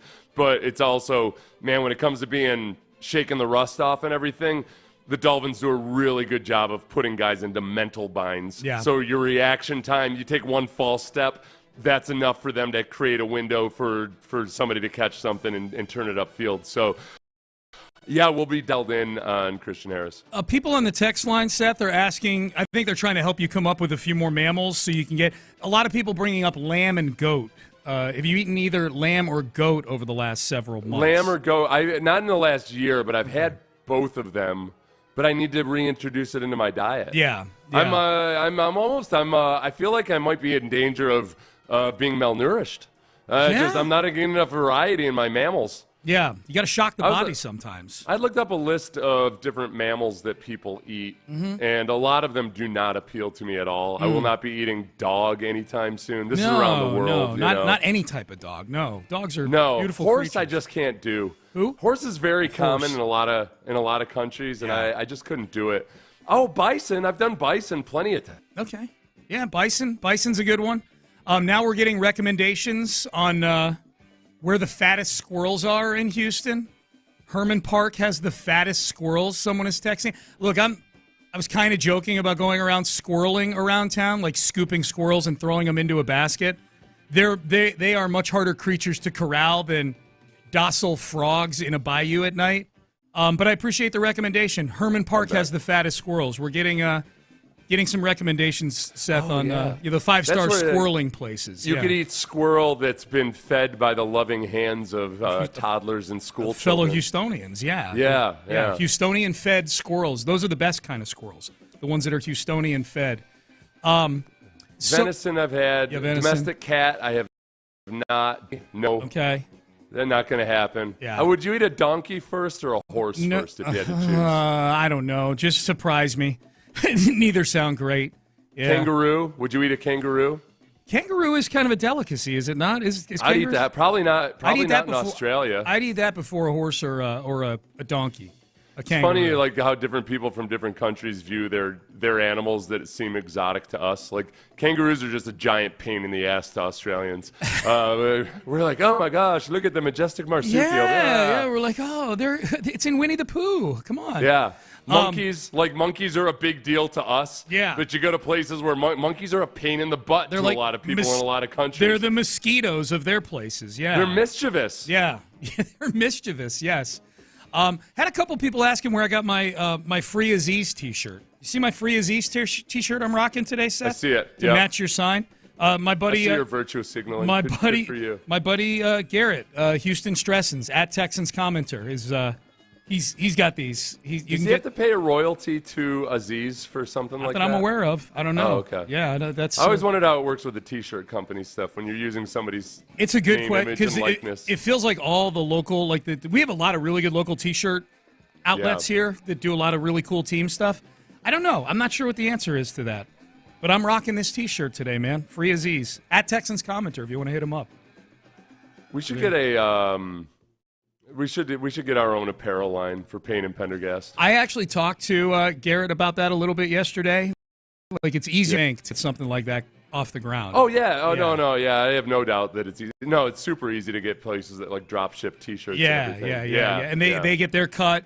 You know, it's a fairly safe business. You know, they get their cut of it, and you know. Yeah. It's all, and you don't have to actually deal with inventory and all that. Manufacturing or employees. people, really, other than people buying Yeah, your all stuff? the things that prevent me from being a world-class empire builder. Dealing with people, yeah. Yeah, I need things like that where I don't actually have to manage people. Answering the phone. I hate that. Oh, God. Oh, the worst.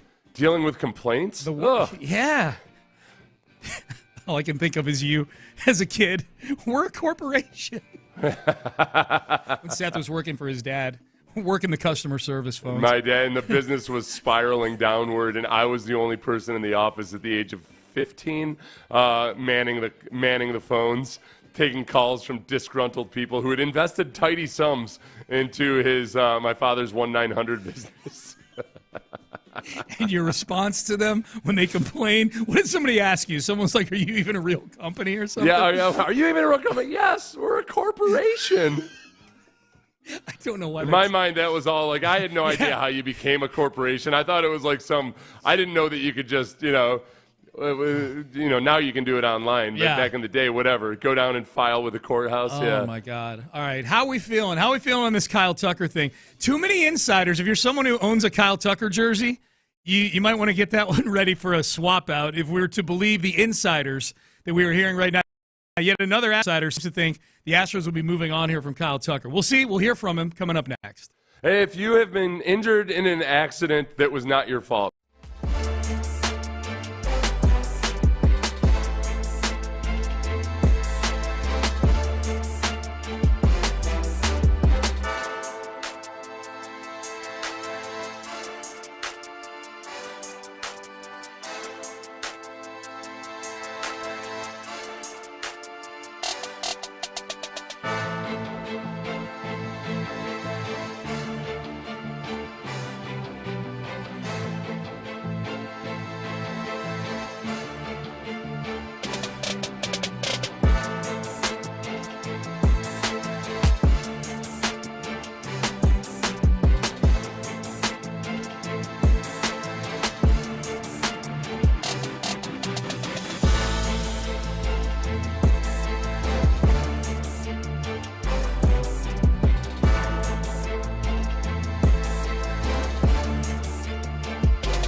by West Point Lincoln of Sugarland on the Southwest Freeway. Exit Kirkwood and take the first U-turn at West Airport under the giant American flag. Sports Radio 610, Payne and Pendergast. We'll get to Brian McTaggart talking about Kyle Tucker in just a second. Hey, Seth, when Reggie and John come in for the toss, we got to ask Reggie about last night. We had our company Christmas party last night. Yeah. And it was we all went to the Ugly Sweater musical at the Hobby Center, which is sort of an interactive musical. And we all wore ugly sweaters. You get pulled up on stage. And the storyline for the play was that there's a company and they're going out of business, but they invented the ugly sweater and now everything is great. The end, right? And there's a lot of music embedded, but it's interactive. You get pulled up on stage. You could, from the audience, to participate in a dancing or a role in the play. I got pulled up on stage for a little bit. I did my thing up there. Reggie got pulled up there, and he was one of the sweater models, and there was a young lady who was playing it was Reggie. It was Reggie. Okay, all right. I misheard you the first time. Yeah. I thought you said that it was Ron. Okay. No, gotcha. it was Reggie. I heard Hughley, I guess, when you said Reggie. Okay, so it was Reggie. Reggie got pulled up on stage, and he was one of the models for the ugly sweaters. So he's up there doing his thing, walking the runway. And one of the characters was this cute young lady who played the daughter of the business owner. Mm-hmm. And she was the one, her role in there was she was the one presenting each of the sweaters to the audience to get the reaction. The first one walking the runway was Patrick Creighton, who had an ugly Christmas sweater literally with an oven built into it, and the door flipped visibly. It was actually a pretty funny and cool sweater. Patrick did great too. Reggie walks up there to do his modeling, and she broke character to say how cute he was. Like, you could tell she's in the middle of her lines, and she just stops in the middle of her lines, and she goes, God, you are so cute. Yeah. So that was the big talk in the lobby after the play was over. Like, so, hey, Reggie, is there something there? You gonna pursue that? Yeah.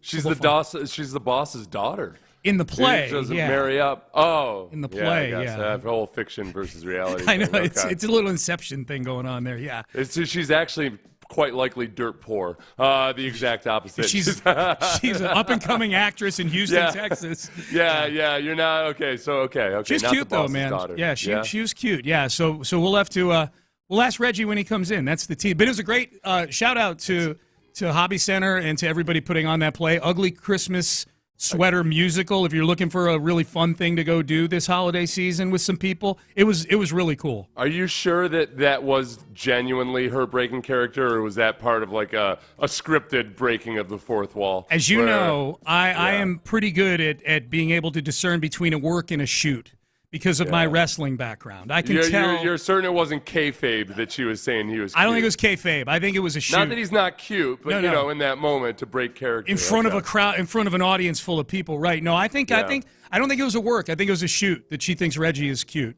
I think there was something there. We'll find out. You know why I was thinking that way? I was just some video came across my timeline. This dude talking about how when he first got to New York, he wasn't making that much money, so he was really strategic in how he spent his money at the strip clubs to earn the respect of the strippers. If he only had $150, he'd go in and he'd spend it in like 15 minutes. And then they'd think he was a high roller. He'd say, I got to go. And I'm just watching this, and I'm like, am I crazy, or is the whole concept of a strip club not that you have to try to impress the strippers? Like, what? You know what? Why are you trying to build up cred with strippers? Yeah. Until you get to the point where you're making more money and you can spend more money. I did not get it at all. Oh my God. I need somebody to explain to me how I've been looking at strip clubs all wrong for the last 49 years. That somehow I'm supposed to be worried about, like whether I'm establishing myself as bona fide in the eyes of the strippers. Just give her the 20s, man. That's it. That's just. I didn't. It was so weird. That's funny. And it was perfect that it was in New York because I was like, this is a Yankees fan mentality. Oh yeah. Like, they love us. Yes. Soto loves us, right? He loves us. Hey! He took all that money from us. I gave my heart. Loves us. We gave our heart to that stripper. I helped put Soto through college. Dude. And now he left me in the lurch. We had love. We had a connection. Nick Turturro at the strip club. I need this SNL skit. I need it. These ladies all love me. They love me. They can't get enough of my shtick. I gave my heart to them. I gave my heart. Okay. Well, Nick Turturro, you might be giving your heart to Kyle Tucker here pretty soon. You never know. Here was Brian McTaggart on MLB TV. Tags covers the Astros beat for MLB.com. Does a great job on the Astros and the likelihood of them moving Kyle Tucker in a trade. I think there's a very real chance he would not be back after next year, and we've seen the Astros lose free agent after free agent, Correa, Springer, Garrett Cole, and they continue to win. But at some point, there's a gap now. They don't have the prospects like they used to. So now they have to make a trade and fill some of these holes. But yes, it certainly seems like there's momentum towards a Tucker trade. The Yankees make a lot of sense in a lot of ways. That would be sort of a consolation prize maybe for Juan Soto. But do the Yankees want to go down that road again of a guy that they don't have under contract for next year and then try to resign him for big money? But the Astros could get a couple of impact players, maybe a prospect or two, save a lot of money, and Astros fans would probably scream, but this makes a lot of sense to trade Kyle Tucker at this point. I'll say this, just purely from a baseball standpoint, a contract standpoint. I know that the Yankees would have to give up prospects to get Kyle Tucker, whereas Juan Soto, well, they already gave up prospects, I suppose, to get Soto in the building to begin with. I would rather have Kyle Tucker for 10 years and $350 to $400 million than Juan Soto for 15 years and $765 million. Kyle Tucker does a few things much better than Juan Soto does. Defensively on the base, and Juan Soto is a Hall of Fame elite level hitter. Like, he is amazing. But those 5 extra years and the extra $50 million per year. Now, you're the Yankees, so you just don't care. But I'm saying if money mattered and the value of the deal mattered, I'd rather have Kyle Tucker for 10 over, for $350 to $400 over 10 than I would the deal that Juan Soto got from the Mets. Yeah, it's interesting in baseball too. Like, without getting into a deep dive about it, it's not like they're just I think randomly and haphazardly throwing money into the wind and not acknowledging the future payment, but it's that they figure the cap is going to increase over time, or excuse me, the CBT will increase over time, et cetera, et cetera. But they operate in a different financial world. Yeah, I think that on the sum total of it, you look at any contract in sports, and usually the highest paid guys, like on average, I would guess, are probably overpaid ultimately over the course of their contract. Oh, the longer the deal, the worse it is, too. Yeah. And some teams are just more capable of handling that than others, and there's very, very few teams that are capable of handling that financially. Yeah, and I guess my point is, I know Soto wound up with the Mets, not the Yankees. I guess my point is that the Yankees might wind up in a better situation than had they given Juan Soto 15 years, $700-something million like the Mets. Yeah. That now, so as far as Tucker goes, you and I thought, just from listening to listeners and everything, it feels like it's already started to happen, which I endorse this tactic psychologically. Really zero in on Kyle Tucker's playoff stats and over the course of his career. Like, the very same thing that made Correa more valuable than a lot of people felt like he should be was that he is consistently really good in the playoffs. That's right. And there's enough of a sample size that it's not a fluke. With Tucker, people might not look at him the same way, and but if he leaves the Astros, I think what you're going to start to hear a lot is, look, he was garbage in the playoffs anyway. All right, and he wasn't garbage, but he wasn't special in the playoffs. So I think ultimately that's the coping mechanism. That's what I'll choose to use. Okay. It's like, just wait until October. We'll see how he does. Can I add one here? And I'm just workshopping this. I'm not saying I necessarily 100% believe this, but do we know how Kyle Tucker is going to react to getting generational, life-changing money? And the reason I bring that up, if you recall, when he was a younger player, he's probably matured a little bit, but when he was a younger player, he needed a couple talking tos from the veteran guys and from A.J. Hinch back in the day about professionalism and focus and whatnot. Can we be 100% sure that the less professional, less focused Kyle Tucker doesn't come walking through that door once you hand him $400 million? Seth? as an Astros fan that is getting ready to put up several defense mechanisms emotionally here, I say that is something that his suitors should worry about. I don't know. I don't know if I would worry about it just because but yeah, if you want to, okay. I'm trying to rationalize here. We're trying to rationalize here. That's right. Yes, 100%. That's a great 100%. That's a great way to think about it. Thank you. Yes, you are 100% on point, and there's no argument against it, Sean. Yes, that's right. I'm ready for a petty cast.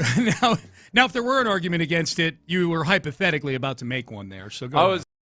Right. I might say he doesn't really seem like he's a guy that's like as driven by the external stuff, like one way or the other. Yeah. He doesn't seem to me like a guy whose ego is all wrapped up in it or anything. That's fair. And sometimes you might think, okay, but you want the guys that are hungry and all that.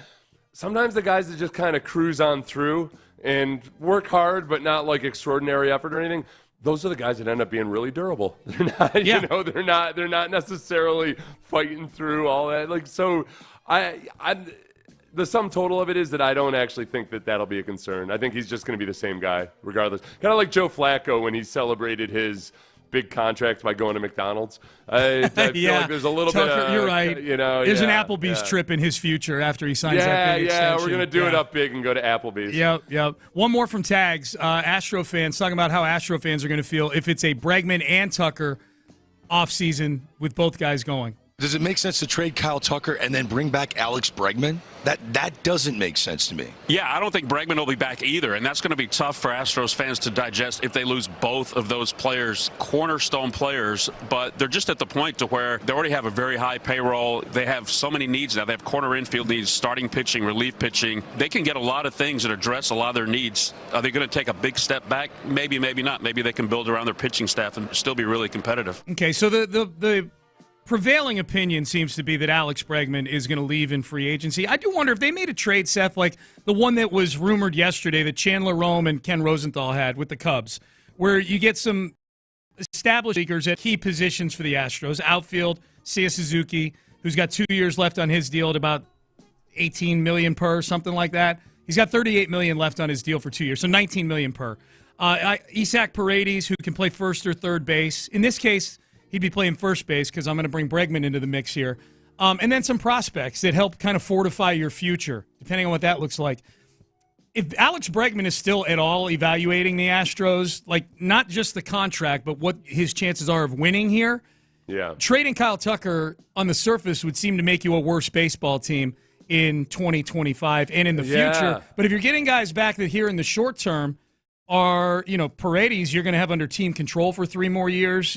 I mean, I guess if you're Bregman and you're he knows what the ecosystem looks like here in terms of how they look at cost and things like that. If you're trying to convince Alex Bregman to not accept a contract elsewhere that's 7 or 8 years long with all that extra guaranteed money, you got to have something enticing, maybe above and beyond just loyalty to the cause and all of that. So in trying to, if they lose Kyle Tucker with the idea that they want to retain Alex Bregman, it might ironically be the very thing that drives Bregman away if you don't. If it's all prospects or anything else like that. I think the ability of whatever team he goes to compete to get into the postseason every year has got to be right next to money and years at the top of Alex Bregman's list. Yeah, the non-money stuff, which you never know with any individual player how much it's actually going to matter.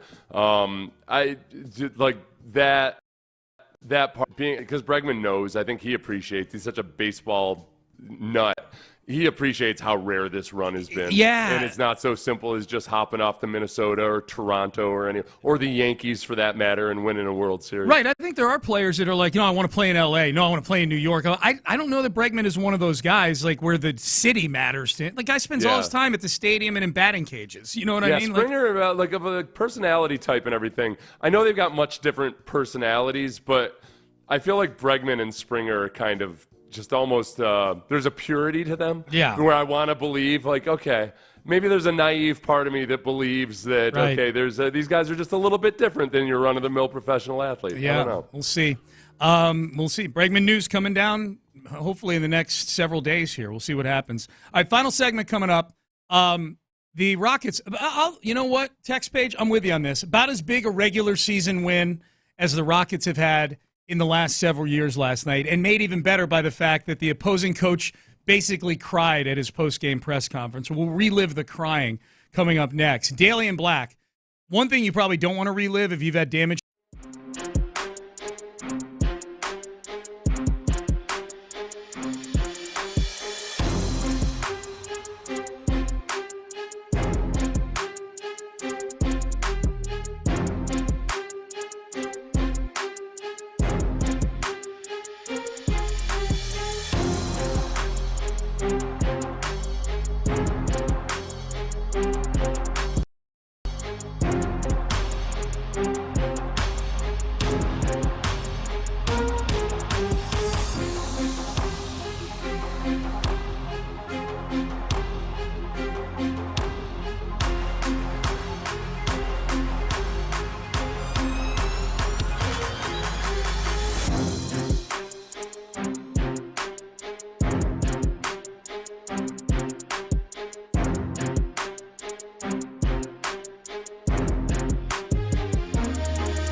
Live from the Twin Peaks studios, Sports Radio 610 presents Payne and Pendergast. Look, the Rockets have not been in the playoffs for a few years now, so the regular season for the teams that are relevant is a lead-in to the playoffs. You really only play important regular season games if they matter to seeding or getting into the postseason. Now, the Rockets made a little run at the play-in last year. We'll see. Looks like a much better version of the Rockets this year. So, thus, some of these games feel a little more important, and especially when A, you're going up against the Golden State Warriors, who you've not beaten in 15 tries, and B, this is a quarterfinal game for the NBA Cup, the in-season tournament. And now that the team I root for is actually relevant and involved, and now in the semifinals for the NBA Cup, I'm kind of here for it. You know, I'm here for the parade where we march down La Branch in a couple of weeks, Seth, to celebrate the NBA Cup. Do you think they'll let us have a float in the NBA Cup parade when they secure float this? in the NBA Cup parade? Or maybe you and I could just drive behind it in a convertible. It's been my lifelong dream to be, really just to make the semifinals. Yeah. And as a Houston Rockets fan as of late, the semifinals is usually the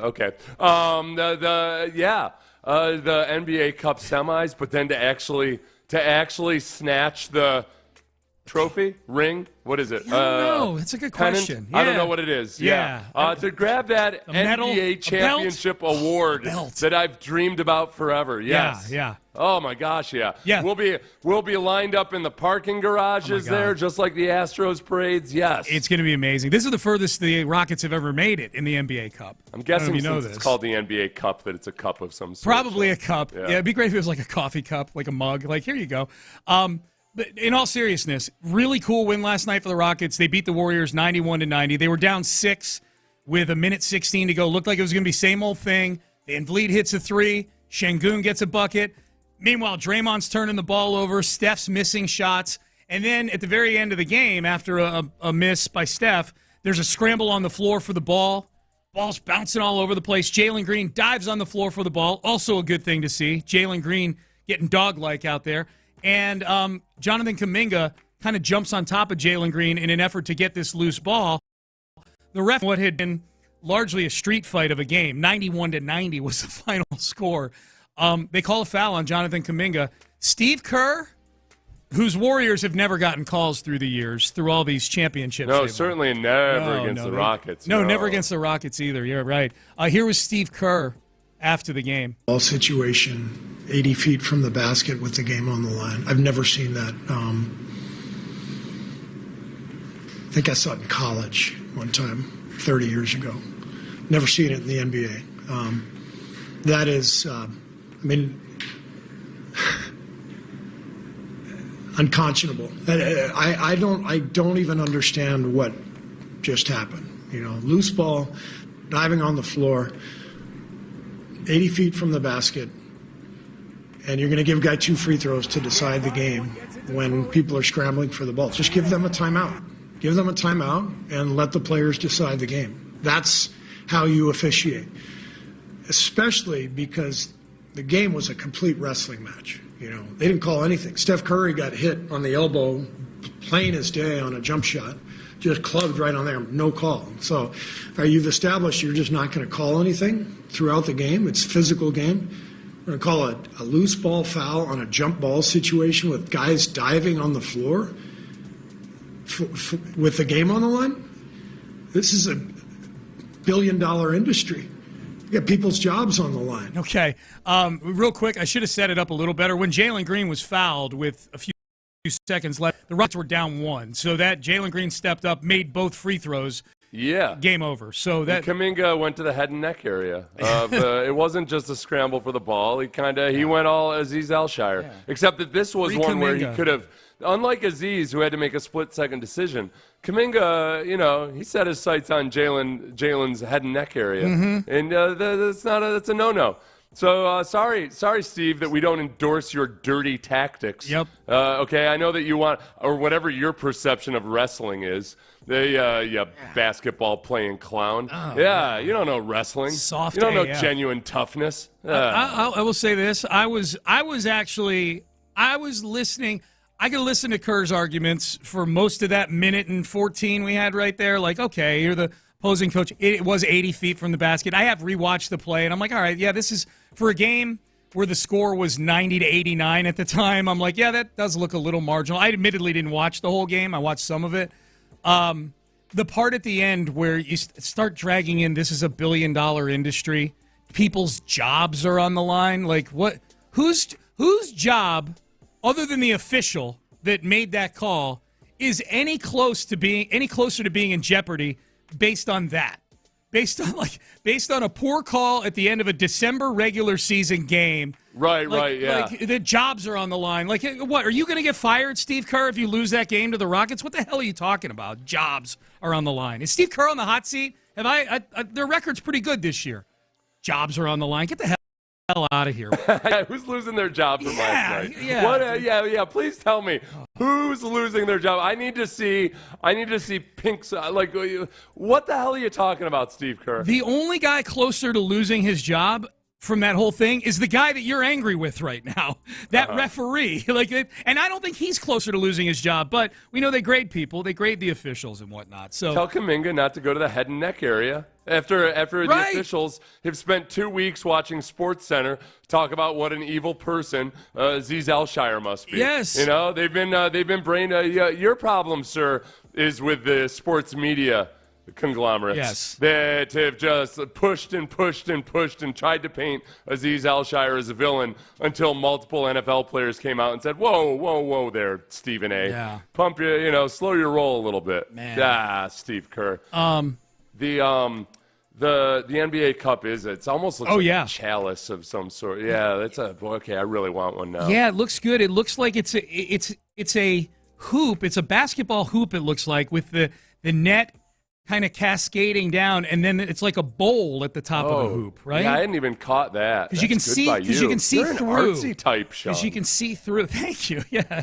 Yeah, I didn't even realize that's what they were going for. Yeah, man. Okay. Yeah. But it's almost like the holy grail of basketball hoops. Seth, I went to a musical last night, okay? That's true. You've got the culture flowing through you. Dude, I've still got that culture stank on me right now. Mm-hmm. Yeah. So it's cascading, this net right here. It's beautiful. So that was fun seeing Steve Kerr whine like a little baby at the podium. You're at the hobby center. I couldn't go. You do feel pretty fancy when you're there. You do. There's valet. Yeah. The seats are like the theater's really nice. Well, and we had a private party set up in an area that was good job by Sarah, our boss. Yep. She does a good job with the holidays. Oh yeah, big time. She makes it feel like you're working in a company from like the 1970s. At Halloween and at Christmas time. Like she's It's like, hey, no, we're gonna drink alcohol. We're gonna have a good time. We're gonna party. Nobody's gonna be all sensitive about stuff, and here we go. We're gonna dress up in stuff that you will not wear the rest of the year.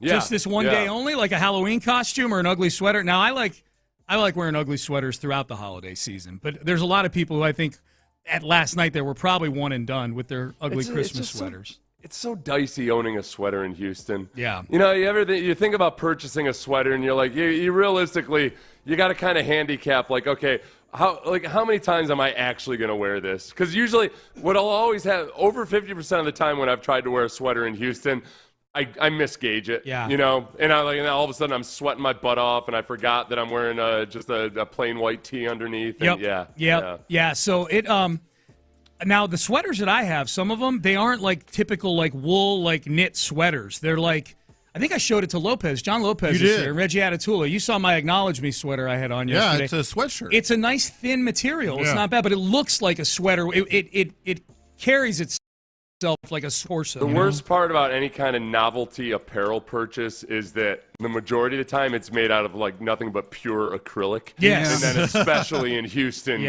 if you misgauge the weather, you're done for. You're done. Yeah, it's a good point.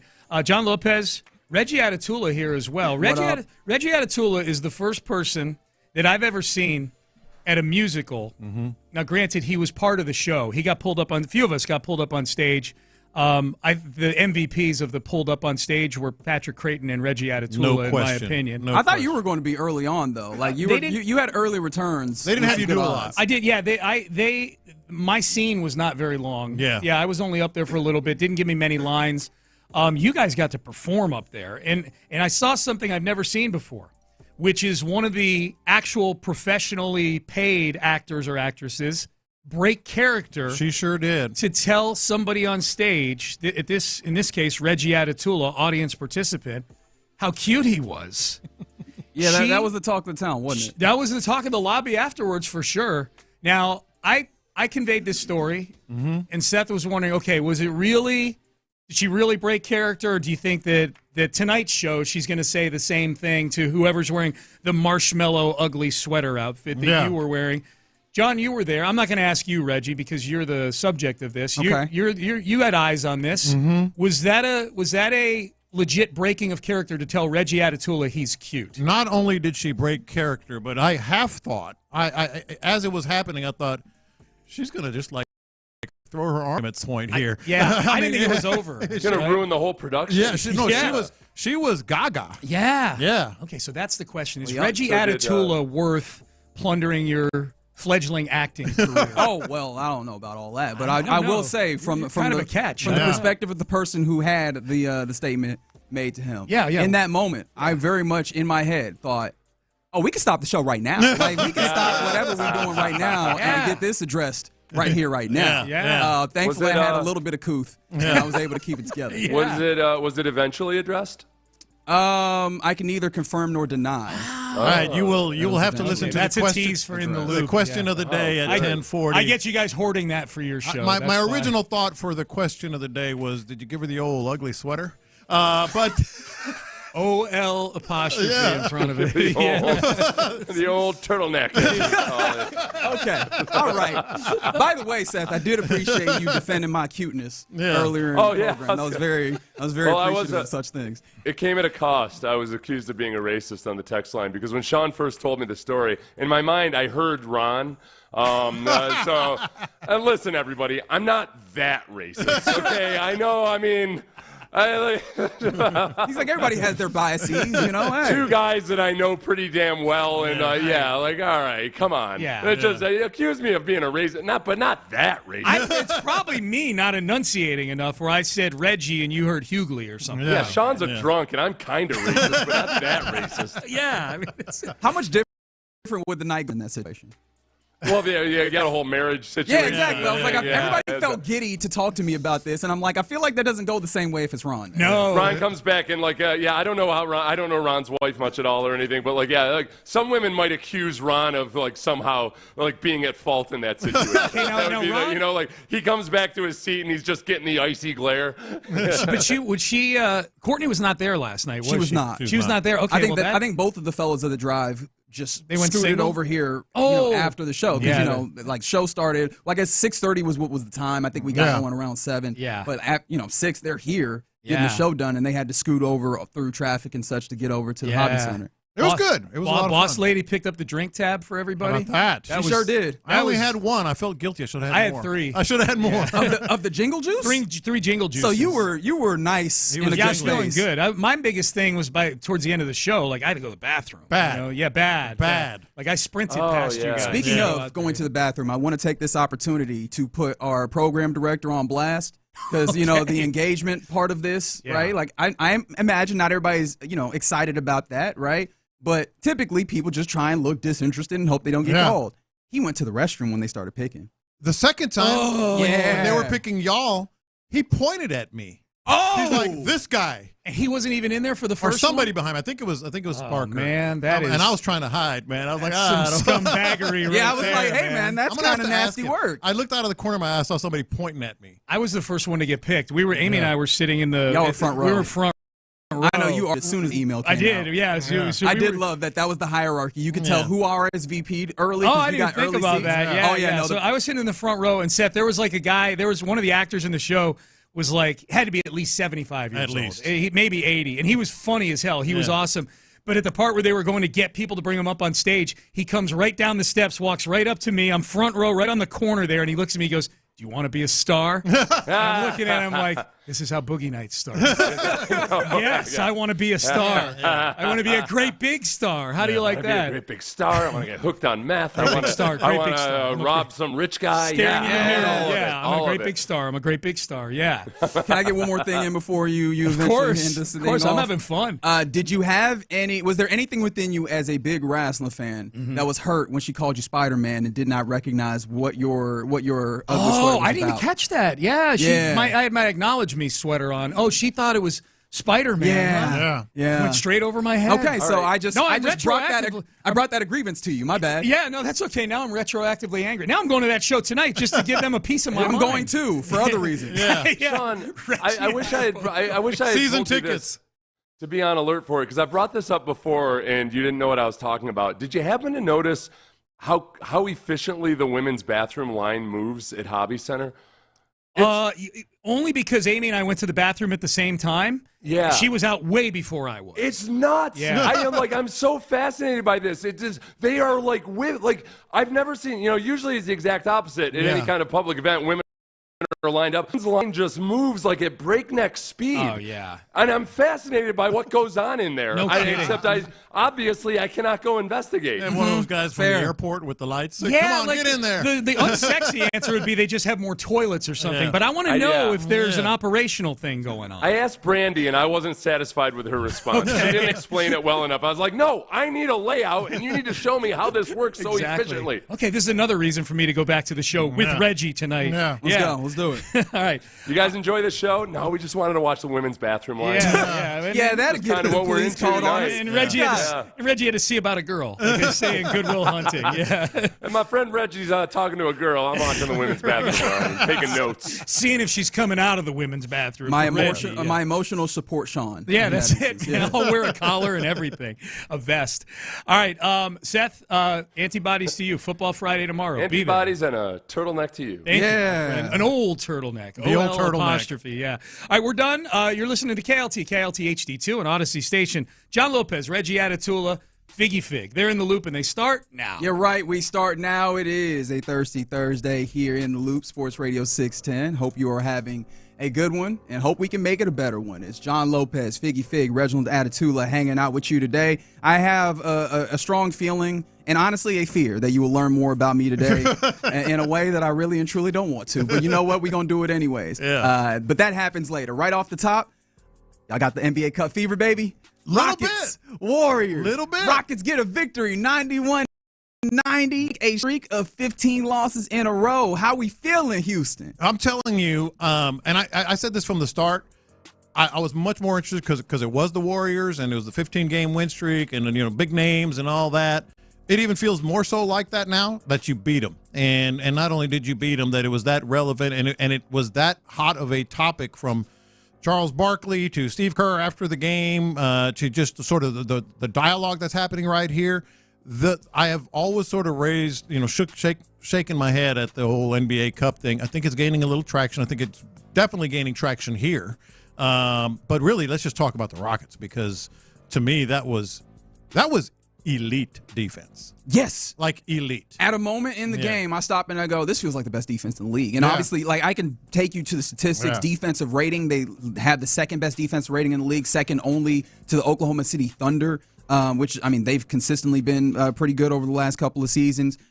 They were taking a team in the Golden State Warriors, which admittedly, this is not the Golden State Warriors of that particular time period where it felt like if they got a 20-point lead, go ahead and shut it down, go to bed. You don't have to see anything else, right? It's not quite that same party, but it's still a very good one, especially when you have Steph Curry out there on the floor and knowing that this team builds its reputation on hitting threes and those types of things. And through the first half, you saw Golden State didn't have a 20-point quarter in the first half, 18 points in the first quarter, 19 points in the second quarter, and it just felt, there was multiple times in the course of this game, I'll need to go back and look at my stats one more time, where they had 24 shot clock violations in this game. That is the level of defense and clampery, if you allow me to coin a word, that the Rockets were displaying in this game. I was fascinated. I thought it to be incredible because the first time you played the Warriors not too long ago, when you didn't even have Draymond and Steph, you didn't have those engines for the Warriors, it was Kuminga,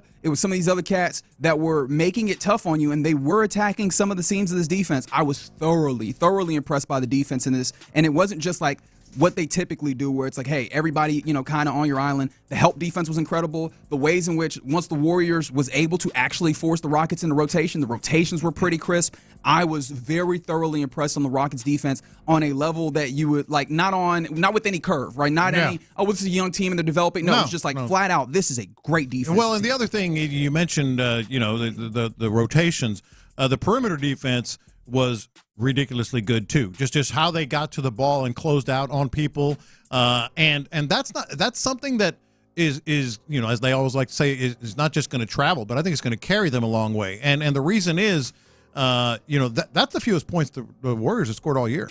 Yeah, I mean, Figgy, what'd you say? Because I mean, look, we as you listening now know, we had the holiday party yesterday for up here Odyssey Houston, and so we were out at the Hobby Center, and the show ran just a little long right up to the start of the game. Yeah, and so like you had to be real diligent in making sure to get a chance to watch this basketball game. Figgy, it felt like you were pooped after the game, right? So you missed a little bit of this, didn't you? Yeah, I missed it, but I woke up this morning. Like, let me check, because I was packing all night and get stuff together. Oh yes, we will be at we'll be out there in DC for Army Navy tomorrow. Yeah, so this morning I looked at the score. I'm like 90, 91. Yeah, I'm like, what is this? 1998? Yeah, well, it was, and specifically defensively. I'm like, y'all couldn't even crack 100 points in the year 2024. Yeah, no, that was the fewest they've scored. And then you mentioned something else that to me is just an indicator. Is that a good defensive team or not? You can talk about some of the individuals, and Amen Thompson in this case, just locking up fools and all that. To me, the biggest indicator is shooting late in the clock or not getting a shot off in the shot clock.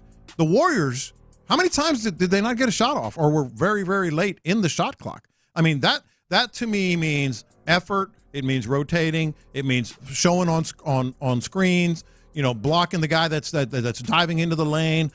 They've had some trouble defending the rim. They weren't even getting to the rim. I mean, this was, I mean, maybe I'm just caught up in the moment. I thought that was the most impressive Rockets effort I've seen in years. It was, and I think that the reason why it was also more impressive, like it was the competition, whatever, but or the competition in the team that you were playing, but the competition in the stakes, right? Yeah. This was a lot of these young Rockets' first forays into playoff-like basketball, and they stood up to the challenge on the YouTube, right? Because, again, we have the YouTube and the Twitch available to you, plus the text line, 713-572-4610 to get involved. We're on the YouTube. Pablo, I loved the Rockets' grit, and that's one of the things that evidently shows up in this game, the toughness, like effort and toughness and grit and all the other synonyms for stuff like that, right? Those guys displayed that in spades in a moment where you could feel the energy. On the text line for the 713, Rockets game was packed, which, first of all, shout out, Houston. I see you, Houston. I meant to mention that. I appreciate the fact that it was a little bit of a later start. So that helps in one way, right? You're not dealing with traffic, but then that also hurts because, it's a school night, right? I understand that people got work in the next week. Yeah, not even 8:30, 8:52 is when this thing tips. So, like, a late start. The people were there. The people were loud. Shout out Houston for supporting your boys. But, like, these guys also took all that intensity of, like, the building, but then also the competition, the stakes that are inherent with this, having lost to this particular team 15 in the last 15 times. In fact, I think I saw a stat earlier this morning that Jalen Green was 18 years old when that first loss happened, right? He has inherited this, as a lot of these young Rockets have, and they seem to really embody that. Actually, Alperen Sengun, he talked to Stephanie Reddy on the TNT broadcast. He was the walk-off interview, and the first thing that he talked about was like talking about the energy and effort this team played with. Deep exhale for you, Albie. That was a tough one down the stretch. How'd you guys pull it off? I mean, I never seen my team this thirsty, you know what I'm saying? We went over there, fight. We knew it was going to be hard, They playing aggressive, we play aggressive, but I'm proud of my team. Teammates, everyone, we work hard, you know what I'm saying? We get ready for this game so hard, so I'm happy. It's a big time. By the way, it's thirsty. Thirsty is the word that he used there. That was a little hard to understand. I say that with no joking towards him. I just want to make sure you know. But yeah, this team could have used hungry. Could have used hungry. Nah, man, they was out here like, I need some. I think thirsty hit a little more than hungry. Think? Yeah. Now, a couple things here. Another couple thoughts as I was walking away, trying to, how you watch a game like that and it's wild at the end, and you just can't go to sleep. I was just laying there. Yeah, got some juice. Whatever it was, I had a hard time, so I'm laying there thinking about it. So 2 other thoughts. And this is, my heart's not broken when Steve Kerr starts crying about the officiating. But he was right. Did I ask you for that, Steve Kerr? I've got it on there. I don't think. Let me grab it. It's like by the way, it's like 2 minutes of crying. We can. Well, I do know that the morning show played it, and we could return there and talk about the fact that Steve Kerr was out here crying. It's not breaking my heart. It kind of entertains me. He was right. He was right. Okay, so I'm glad that I don't have to be out here by myself, yeah, right? Steve Kerr was at the end of this game, right? Part of the grit that the Rockets show is that the third quarter, as much as we were praising the defense, the rotations slacked a little bit. It got a little sloppy, and the Warriors started knocking shots, which honestly, because of the way that this game had gone to that point, knowing that the Rockets offense is what it is, and we could talk more about that here in a moment, but once the Warriors start hitting shots, especially deep shots, threes, I was like, ooh, are they going to do that thing where they get on the roll and they open this thing up? We've seen it. And if you're going, blow for blow offensively with this Rockets team and this Warriors team, I know how that is going to go, right? So it started getting that place. It was a 6-point game late in the game. It was a 3-pointer. And shout out to Fred being one of those guys off ball that could knock down shots, or even on ball sometimes. But like having that, especially on a night where you weren't shooting well, was so crucial. And then, right, you have some things break a little bit where you have some missed shots, and then at the very end, you are down 1. And a shot goes up for the Warriors. It looked like Şengün could have gotten a rebound. He might have been held, But the ball is loose. Jalen Green hitting the floor, which, by the way, boom, effort again, right? Boys hitting the hardwood, right? He gets down there. It's a situation that you imagine would be a jump ball. Even Dylan Brooks is standing over Jalen Green once that ball is held, like, timeout, timeout, give us a timeout. And then a foul is actually called in that situation, which allows Jalen Green go to the line, get himself into double digits with a couple of free throws, and more importantly, put the Rockets up 91-90. A big Jabari Smith Jr. block at the end of the game secures it. So that's how the game is won. And that also takes you into Steve Kerr crying about the way that particular situation played out. Ball situation, 80 feet from the basket with the game on the line. I've never seen that. I think I saw it in college one time, 30 years ago. Never seen it in the NBA. That is, unconscionable. I don't even understand what just happened. Loose ball, diving on the floor, 80 feet from the basket, and you're going to give a guy 2 free throws to decide the game when people are scrambling for the ball. Just give them a timeout. Give them a timeout and let decide the game. That's how you officiate, especially because the game was a complete wrestling match. They didn't call anything. Steph Curry got hit on the elbow, plain as day on a jump shot, just clubbed right on there, no call. So you've established you're just not going to call anything throughout the game. It's a physical game. We're going to call it a loose ball foul on a jump ball situation with guys diving on the floor with the game on the line. This is a billion-dollar industry. You got people's jobs on the line. Shut up. Yeah, I was like, anybody in a billion-dollar industry, dude? Like, once you get to that place, the finals, y'all have too much money. And that's the thing, right? There's 2 ways that you can respond to this. First of all, you can be like, hey, dog, tough, you know what, right? Because if we're talking about the rivalry that is Warriors-Rockets, oh, buddy, we can go back, right? You remember that one time that KD was about 13 feet out of bounds with his foot down, right? You remember that one time? You remember the various different times? He was on the sideline with the camera. Yeah, he was. Dribbling the ball. Right, there's many times where dudes are getting clubbed in these games, but he is not wrong that they had established a tone of this game, which was physicality. And that call is never made. At the end of that, what you just heard, he said an elementary school or an elementary official wouldn't have called that. I mean, he was hot. Didn't break my heart, but I thought, he's not wrong. Like, he's right. Like, this is typically not how those end-of-game situations are done. And you know what I say?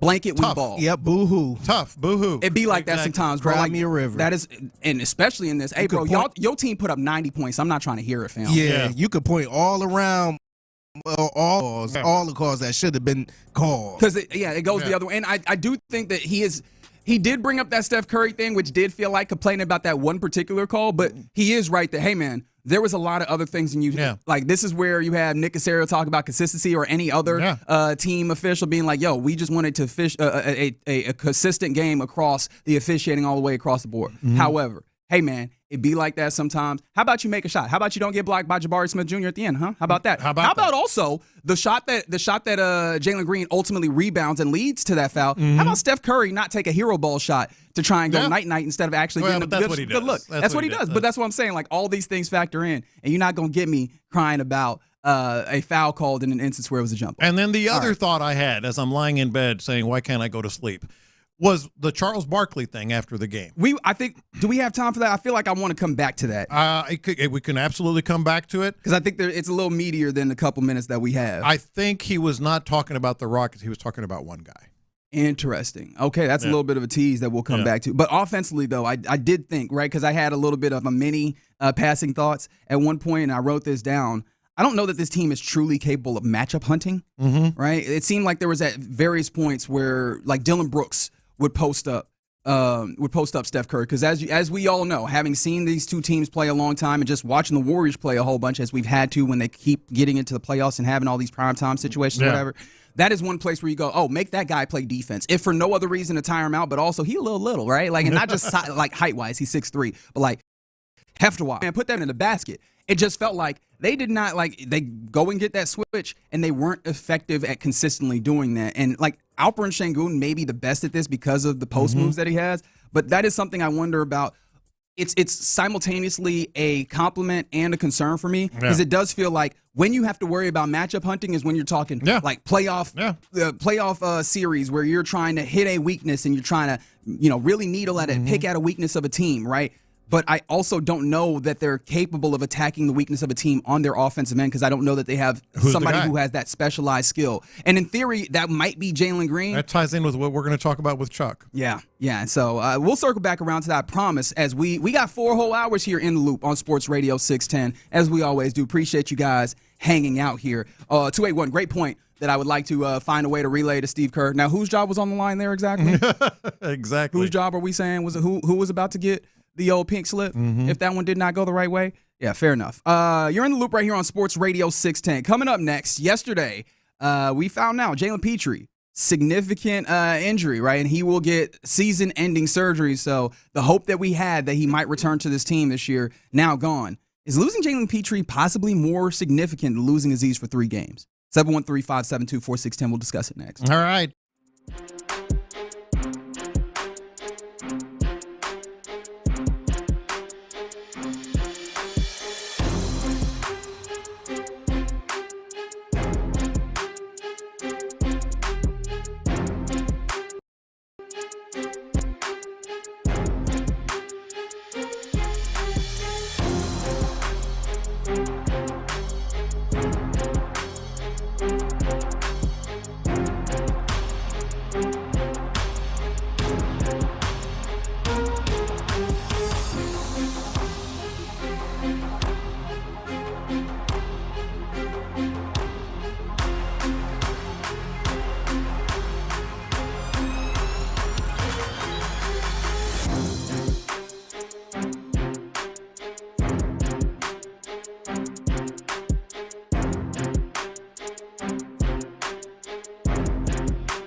Get ready because we're going to show up and show out. With John Lopez and Reggie Atatula. Always live. Love it. Always local. Don't ever underestimate the heart of a champion. You're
definitely after our show, because funny enough, I caught it like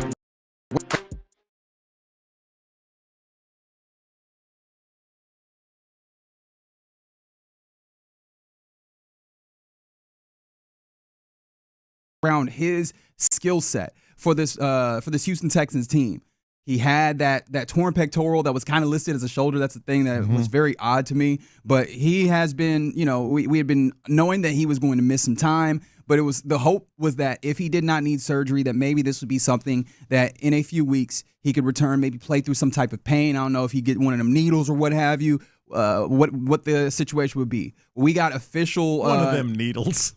I mean, I don't like it's one of them needles. You know what I mean, He'll right? Be all right. You know how sports in general, but football in particular works. They're like, we only got so many of these. Yeah. If it is time to go, hit you with one of these Toradol shots. And the reason why I say one of these needles, right? Toradol, I know, is a data reference. I'm certain that they are using some newfangled thing that numbs you all the way up and gives you the opportunity to launch your body into someone else's in the sport that I like to call affectionately the car crash sport. You know what I mean? Like that's how this goes. But unfortunately, or maybe fortunately for Pitre himself, that is not the way that this is going. As we learned yesterday, that he will indeed undergo season-ending surgery on that torn pectoral muscle. It was partially torn, but apparently that was enough. He injured his shoulder in the Tennessee Titans game. He was tackling Tyler Boyd, that is. And so now you are officially going to miss him for the rest of the season. And I think the bigger part is the postseason. And does that then, Lopez, make this injury even more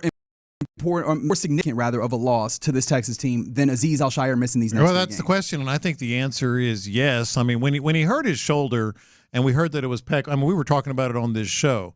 That didn't sound good from the get-go. That sounded like it was going to end up being surgery. Yeah, I kind of assumed he was going to be out for the season. Yeah, but now that he is, here's the thing. Jimmy Ward fights his butt off. I mean, he will. What was the first word that came to mind? Yeah, well, several, but but he will. But that's not his preferred place, and it's not his best place. And beyond that, well, are we certain that it's not his best place? Because that was. Well, he said that on our show that he always wanted to be a safety. Remember that, Figgy? No, but that's preferred. I agree. No, but this he is a felt position like he was better at safety. Fair enough, right? And that's still just his opinion, right? And I mean, his opinion, I value relatively highly, right? Yeah. Who is the expert on you more than yourself? Yeah. But this is a role that he did play quite a bit. He's been okay at it. In San Francisco before he made his way here to Houston, and it was something that he definitely wanted to get away from. And you're right. Like, he has stepped in, and outside of the first few plays where he was in that role, he really reacclimated very well. And so, with that being the case, right, he now steps into that role consistently.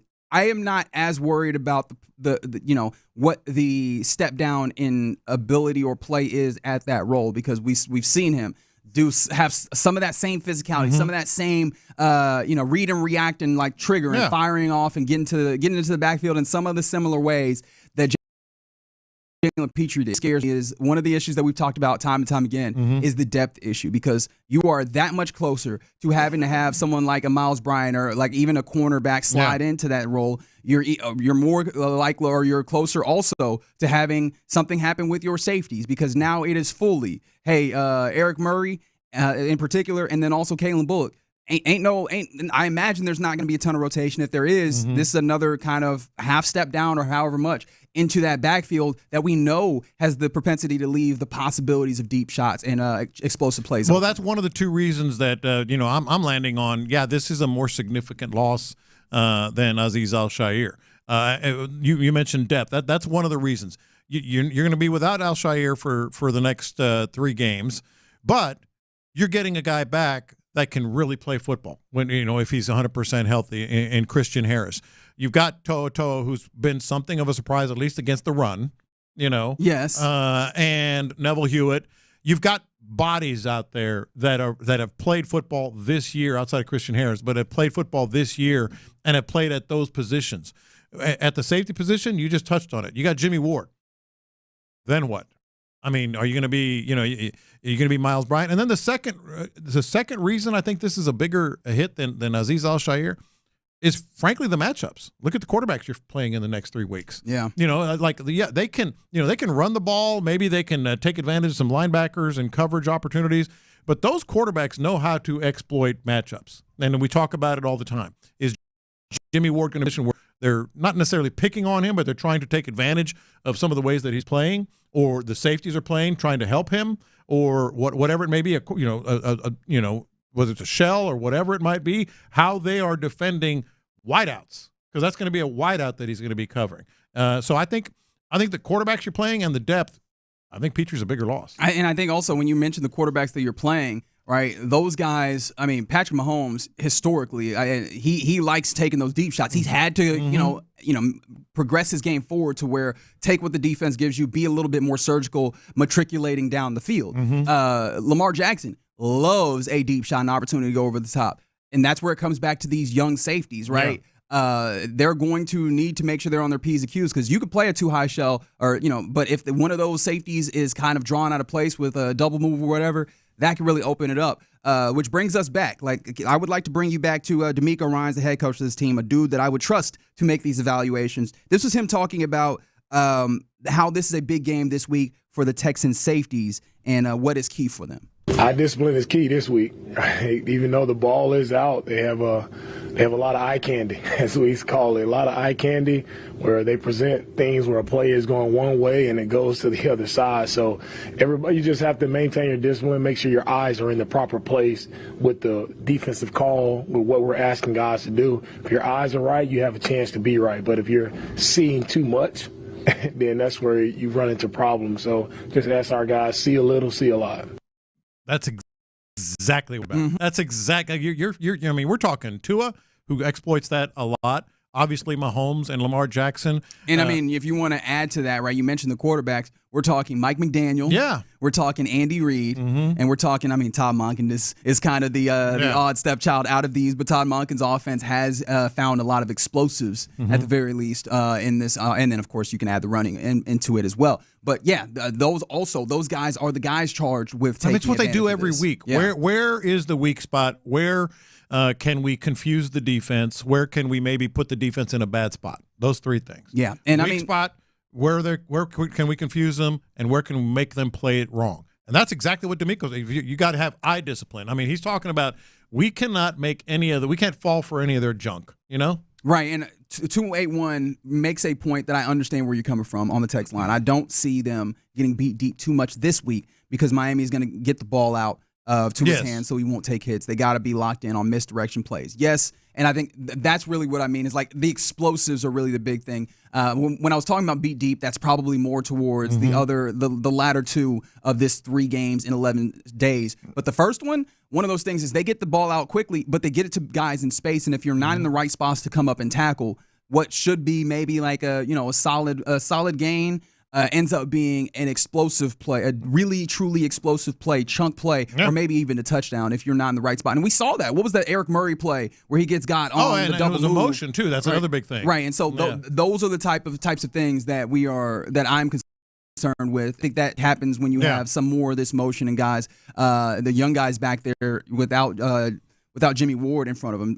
Fair to the 8-3-2, fair play. Jimmy Ward will be better than Pitre in this role. I sure hope so. But I think also, again, a reminder that we're in that time of the year where attrition really starts to hit, and it's about who's healthy. And you're one hit or one nick or one twist away from that being even dicier proposition in this with this defense that is really and truly the front foot, like your best foot forward of this team. So I think it is more significant, John. Yeah. All right, you're in the loop right here on Sports Radio 610. Can we bring in Kareem Jackson? First of all, is Kareem Jackson out there right now? Because I'm trying to recall if he is indeed available to be brought in. Also, do you think that would be something that they do, like bring him in immediately?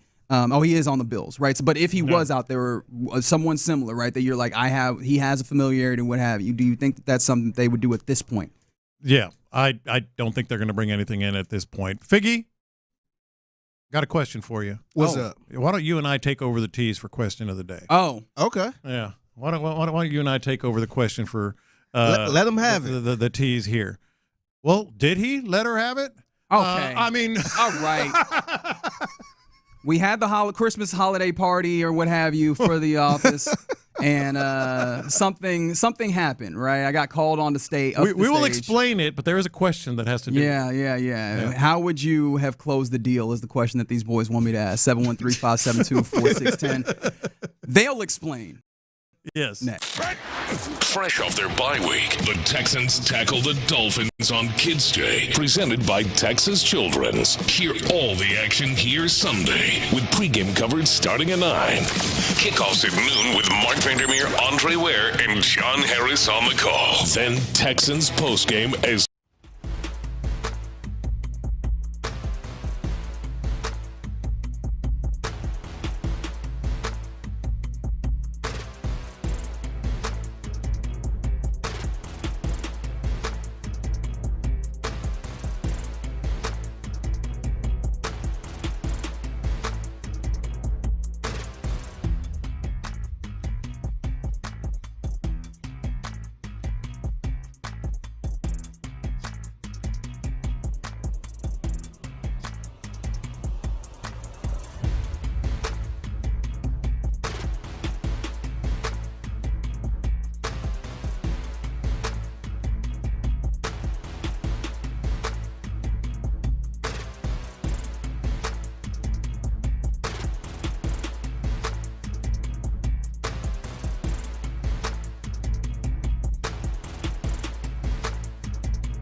Sports Radio 610 presents In the Loop with John Lopez and Reggie Atatula. All right. Oh, I was going to start the segment. No, you're not. Look at you. No, you're not. I'm doing this segment under protest. Reggie Atatula, John Lopez, Figgy Fig, blah, blah, blah, blah, blah. Look at him putting my name first. Here we go. So last night, and this is the question of the day, it's going to be a multi-level conversation, I can promise you that. How would you have closed the deal? Did he close the deal? Because he hasn't said, Figgy. He's neither confirming nor denying. He being Reggie. I got sources telling me he was waiting for an autograph after the show. Yeah. So I'm not sure what type of autograph. I'm just a fan of the arts, man. Yeah, I'm not sure if it's like her name autograph or name and number. Yeah. All right, so here it is. If you're not familiar, last night, terrific event, a lot of fun, very unique, very creative way to have a Christmas party.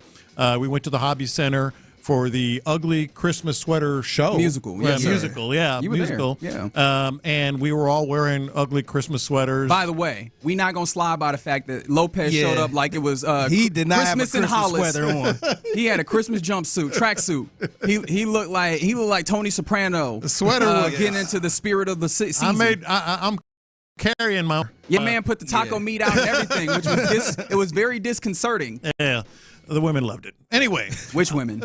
All of them. One woman. Yeah, one woman. Actually, she was with. And it's not the woman he was with because she was rolling her eyes. Yeah, she was. Oh, yeah. Yeah, she was. Yeah, she was. So, anywho, I was very proud of my ugly sweater with the zipper it was a good look. all the way down to my navel. It was a good look if you zipped it up a little bit higher. That's all. But so we're everybody's in the Christmas sweater. Audience participation, really cool show, and it was a real briefly here. It was about a company that was going to get bought out or closed or whatever, but they were going to try to save the company by making ugly Christmas sweaters. So they were getting people from the audience up on stage. Sean went up there. Patrick Creighton knocked it out of the park. PC was good, man. Nah, he was good. Patrick Creighton knocked it out of the park when he went up there. The penguin. Don't stop doing that. He looked just like the penguin, man. Stop. That's not a compliment. So the cast was an older dude, like mid-70s old. Like, he was really good. He was really good. Like, even off to the side, like when somebody else going, he was in character the whole time. All the comedy notes. And part of the Christmas party, we had a couple of pops before the show, so it was nice and loose. Ain't nothing like an open bar, baby. Yeah, and shout out to Sarah Fraser for picking up that tab. So anyway, Patrick Creighton was up there. They picked Reggie. And in the cast, they had the old dude, they had the main actress who was fantastic, a couple of others, and they had the main actresses, the main person's, quote, daughter. Yeah. And that she was probably, 25, 26? That's somewhere in right. there. Yeah, right? yeah. So they go up and they do little bits, and they get these guys to walk the runway, etc. I'm not going to get into too much detail, but it was cool. She got up with Reggie and just completely broke script, broke character. Like they're doing this thing up there, and he's dressed like a marshmallow and all this other stuff that they put him in, and she just stops. He's so cute, and she was just giggling, and he's so cute. But even over the course of it, like, she would always just kind of gravitate over toward Reggie and all this other stuff, and Reggie was killing it, man. Well, he had the dance going, he had the runway walk going. I think it's worth noting from my perspective and those of us on stage, right? They understand that they are bringing people who are not paid to do this, who are not doing this. So while they're up there, and I don't mean to like kind of take away from the appeal of this, right? Like some of the magic of it, I guess, or whatever, the theater, is that they're giving us instructions that whole time, right? Like they're letting us know, hey, this is where you stand, all that. But right? you were owning it. You did a good job. I thank you. I appreciate it. Look, I figured, man, first of all, you go to one of those things and you're kind of like, I don't want to get picked. But I'm like, if I do, you got to get in. No need to be a curmudgeon, right? Yeah. Like, just go ahead. Just lean into it. Yeah. Especially, it's a work thing. You got a whole bunch of people out there. Play it up. At least make it everybody else enjoys it. So I did. But yeah, like that was some of it of like being around and just kind of, hey, this is what you do. This is where you're going. So after the show, we're all in the lobby like, man. Well, actually, when it happened, Figgy, you were sitting with Janemy. Yeah. And she, as it was happening, she leans over to me. She goes, she likes him. No, honestly, to be real honest, and I don't think my wife listening right now, but seeing this girl on stage, I'm like, damn, she alright. Hey, she got a little something working on. Yeah. I'm like, dang. And then it wasn't until so it was a little change where she change into this sexy Santa suit. Yeah. I was just like, oh, yeah, she got it. She got it. And then once she went in the crowd and came back with Reggie, I'm like, oh, he got to close the deal. Yeah. He got to do it for me. I don't even know if this is his type. Yeah. But he got to at least close the deal for me. Do it for me, man. Like, that's the one thing about being married. When you see somebody that's fine, you got to tell the single person to, hey, go. Get her. You go in a wingman mode just to make it happen? Just do it to make me happy. Yeah. I ain't got no benefit. I just need the stories. Just do it for me, I just need the stories. Make me proud. So that was the question in the lobby. Like, everyone was talking about, Reggie, how you going to do this? What are you going to do? I'm like, you got to sit by, like, old Broadway, get in the alley, and wait for the actors to come out. I sincerely did not think about, like, yo, where is the stage door? The stage door. Yeah, I did not think about that. And so we're like, so how would you have closed the deal? 713-572-4610. Did he close the deal? Did you close the deal? Again, I can neither confirm nor deny. All right, so the question of the day, how would you have handled that, Figgy? Me personally, I would have waited, like, after the show, like, after they did their little bow on stage. I would have went on down there. Hey, congratulations to everyone. That I would have shook everybody's hand. Oh, like at the stage, right that moment. Wonderful job. Hey, what's your name? Hey, I would love to follow you on Insta. Oh, yeah. I would have did something slick like that. Have stalked in a good way. Like, you see there's something there, and you start going to their Instagram page and their Facebook. 100%. Yeah? Yes. I don't know if y'all got that booklet. I ain't get the playbill. Yeah. I would have been like, who is the person that played this girl? That's another way you could do it. You can find her name. Yeah. I would have did something like that, man. Yeah. Reggie fumbled. Yeah, 346. Reggie fumbled hard. Better find her and get that number. Okay, very good. She was all right, man. I ain't gonna hold you.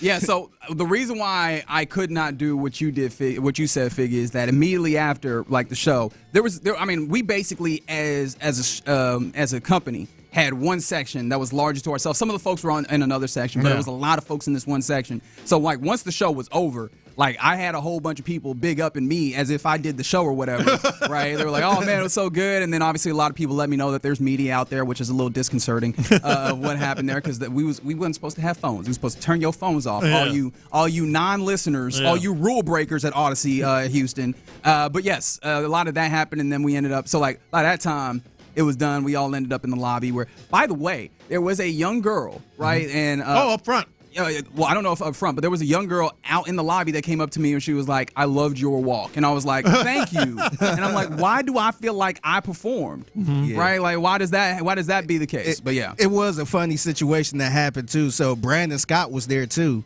And he got up and went to the bathroom. He told me that somebody out there was like, hey, you did a wonderful job on stage. No. Not even same hair type. He like, she thought I was Reggie. That's not even close. That is not close. That's tough. I'm telling you, I think in this case, it's clear. I mean, it was so clear. She was like, she was gaga over Reggie. And look, to be clear, I don't think she was like maybe thirsty, because it might come across like she's desperate. I think it was like, wow. But I think, look at this guy. I think she kind of threw the ball in your court. Yeah, she threw it to you. That's where I was going. Yeah, so she made it clear. To me, I feel like she made it clear, like, it's some interest right here. I think that's what I'm saying. Normally, I wouldn't, and I never would, back in the day, be that brave. But I just walk back in there and say, hey, what's up? What you want? What you trying to do, Mom? Just go right, because it was clear. Just go right. Forget the nonsense and the Facebook and the Instagram and all that. Hey, man. That was a lot of fun. What's up? Yeah, but see, in 2024, you kind of got to be a little slick about it, man. You got. Do you? Yeah, you got to be careful with your approach, my man. Yeah. Some people be a little too. See, flirty. You've been out the game for a little bit, brother. Yeah, nah. Some people be a little too flirty and don't even realize they're flirty, and they be like, "Oh, wait a minute, I'm not interested in you. Hold on, sexual harassment." They would, you don't want that to happen. So would you go onto the stage door? That's what maybe that would be the backup plan. Go to stage door.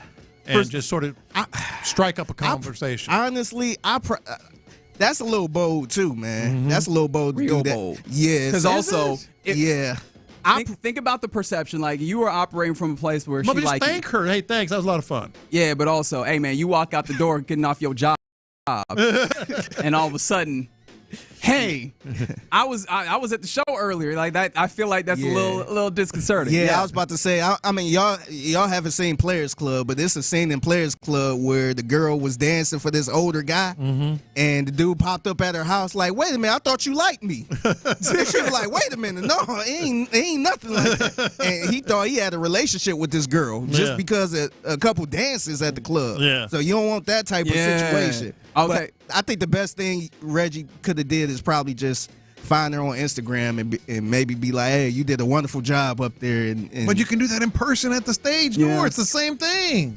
Pablo on the YouTube said, "I would have asked for a picture." That feels like that feels like a no. No. You don't hey, think can so? I have your picture? No, not can I take a picture? A picture with her. Yeah, exactly. Maybe, maybe. That would have been. I could see that. 281, Reggie doing his best Harden impression with the fumble in the clutch. Okay. Also, it is worth noting, right? This thing ran up right into the Rockets game, so I was like, all right, we need to watch this Rockets game, right? Like it's an NBA Cup. I got to make sure I do it for the people. But yeah, man, y'all are doing a lot assuming. What's wrong with you? Y'all are doing a lot of assuming, right? Like y'all. Hold on. What?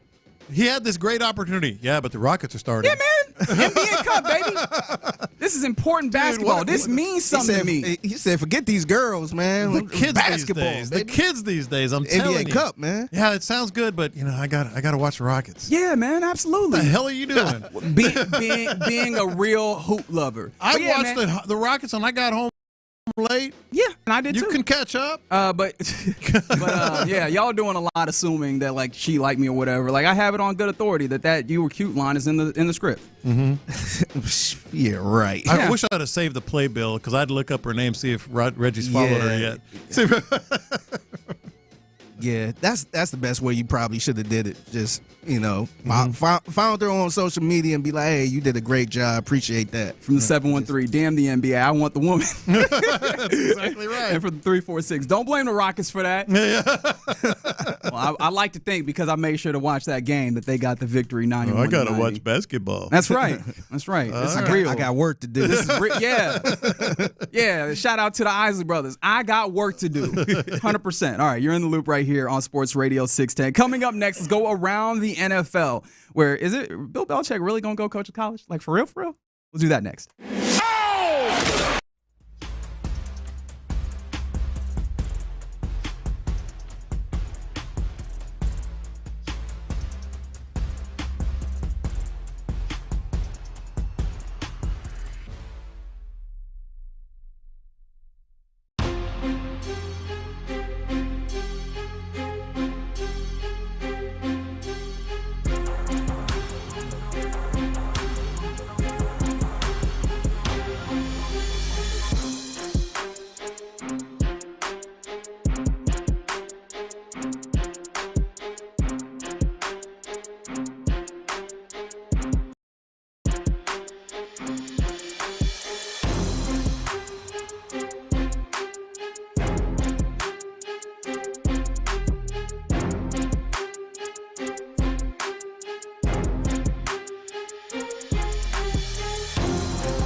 Odyssey Sports Station. Let's go around the NFL in the Loop style. Why are you smiling? Because I love football. Brought to you by Quick Assist. Here's John Lopez and Reggie Atatula. I'm going to tell you all about how much fun you're going to have this season. On Houston Sports Leader, Sports Radio 610. All right, you are indeed in the loop right here on Sports Radio 610, and we will indeed go around the NFL, which is brought to you by Quick Assist. Last minute change of plans and you can't use your tickets? Download Quick Assist from your app store today. They'll take care of the process for you and find the best price on the market. That's QUICKASYST, Quick Assist, your ticket everywhere. I would like to start here. Joe Burrow, they were playing on Monday Night Football in Springfield, if you were watching the Disney Plus Simpsons broadcast, but in real life, they were at AT&T Stadium in the greater DFW area up there facing off against the Cowboys. Obviously, they got a victory there. But in that game, or during that game, while that was happening, somebody was out here violating. It was Joe Burrow had his house broken into. And this is the one string of kind of break-ins. You'll remember, or maybe you will remember. Tyreek had one?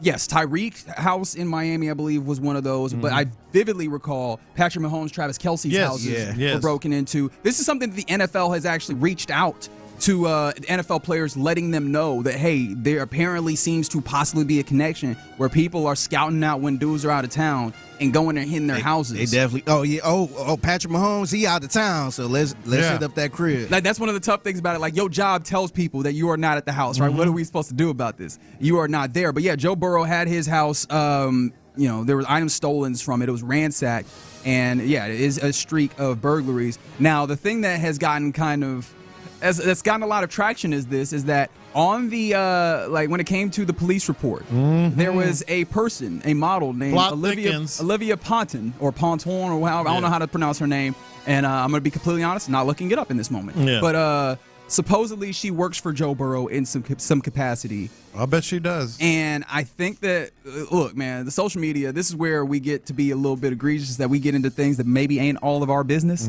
per se.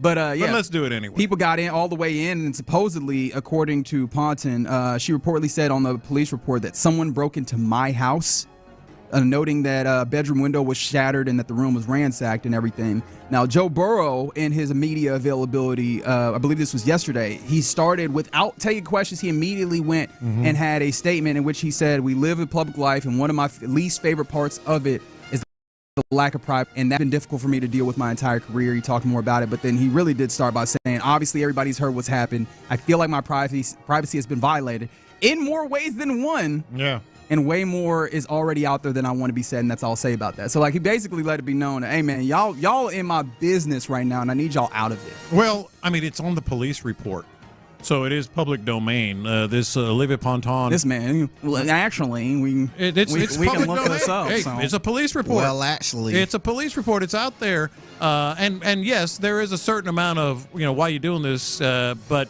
It happens. It happens every day. People start speculating and saying one thing or another. First of all, on the break-in, before I get into the other stuff. Before you talk about the 22-year-old influencer. This is who's rich. But this is the NFL needs to do more than just say, hey, be careful. And maybe they are. But maybe they do though. The NFL will drive you home if you're an NFL player and you feel like you've had so much to drink. They have people in every city that do exactly that. Yeah, but you want them to have rotating people at the folks' house 24/7 like that. Yeah. I think that's where, or at least coordinate or help, pay, or whatever it may be. Probably what they can do is have a clearinghouse in the same way that they do for something like that. For what's the word I'm looking, agents, right?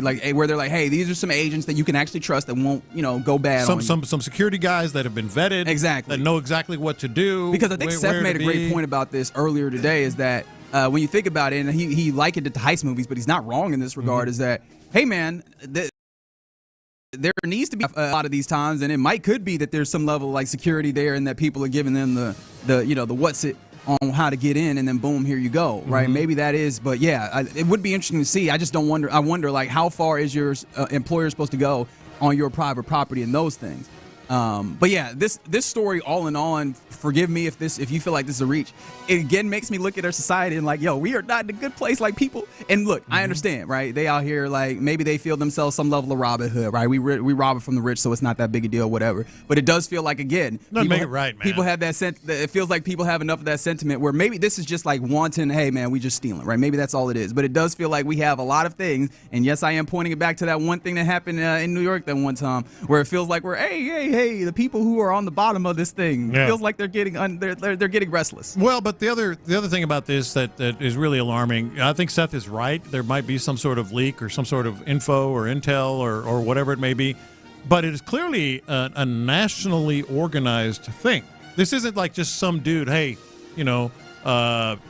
Burrow's going to be out of town. I think I'm going to break a window and try to steal what I can. No, this is clearly something that they are targeting rich athletes. Yeah, NFL players. As of right now. And honestly, this isn't a neighborhood gang.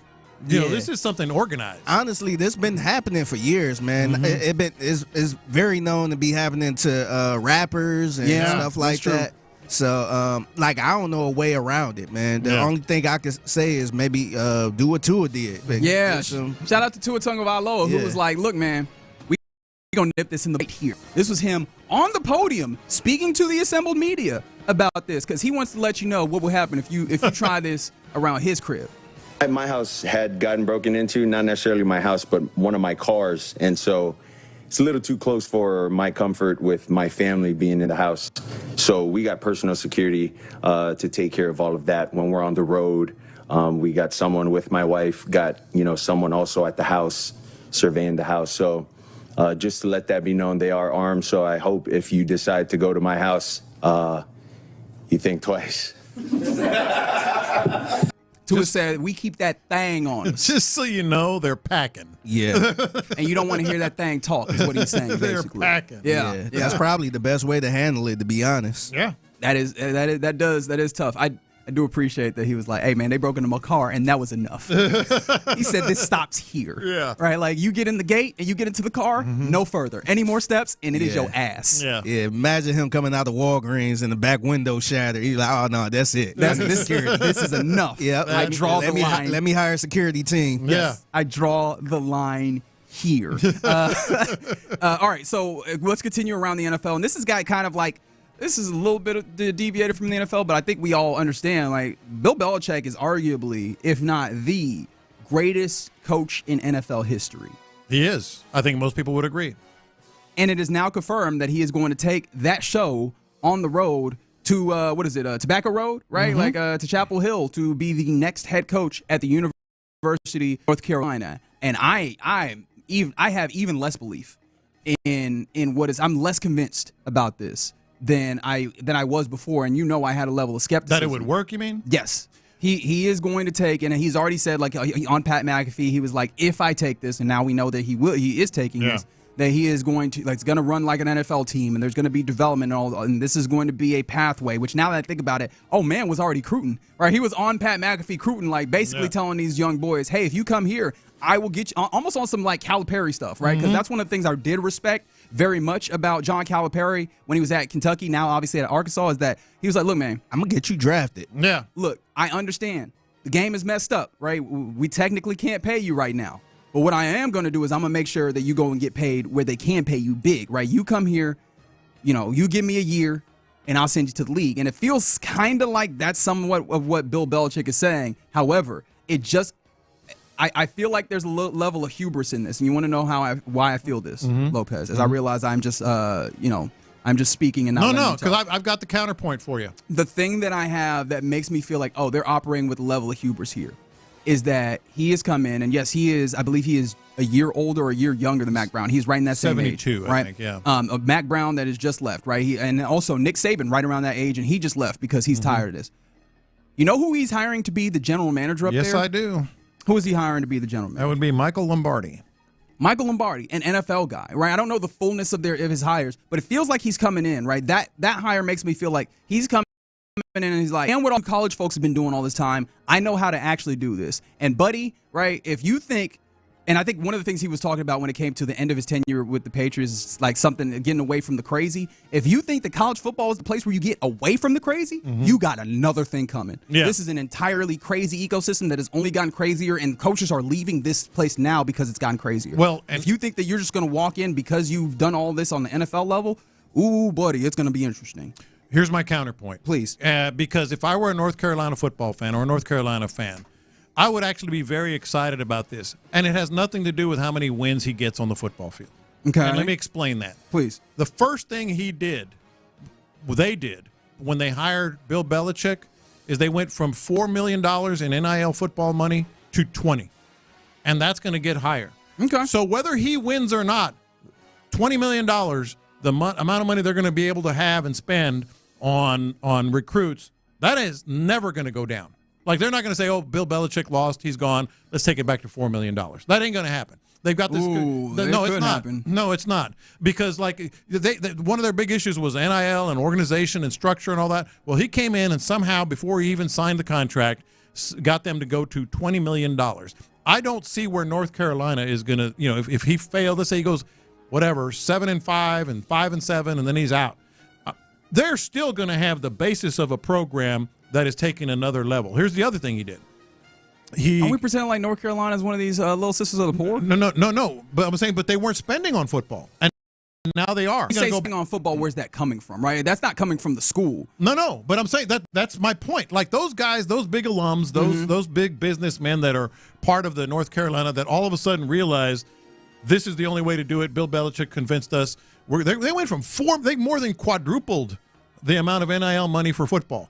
I can't see that ever going back to, all right, let's go back to $4 million. So already their footprint, their ability to get players into North Carolina, no matter what he wins, is higher. I don't fully agree with that, but let's even assume that's the case. In college football, what is the incentive for giving this money typically when it comes to boosters, the booster class? Well, they get a piece of it. They get a relationship.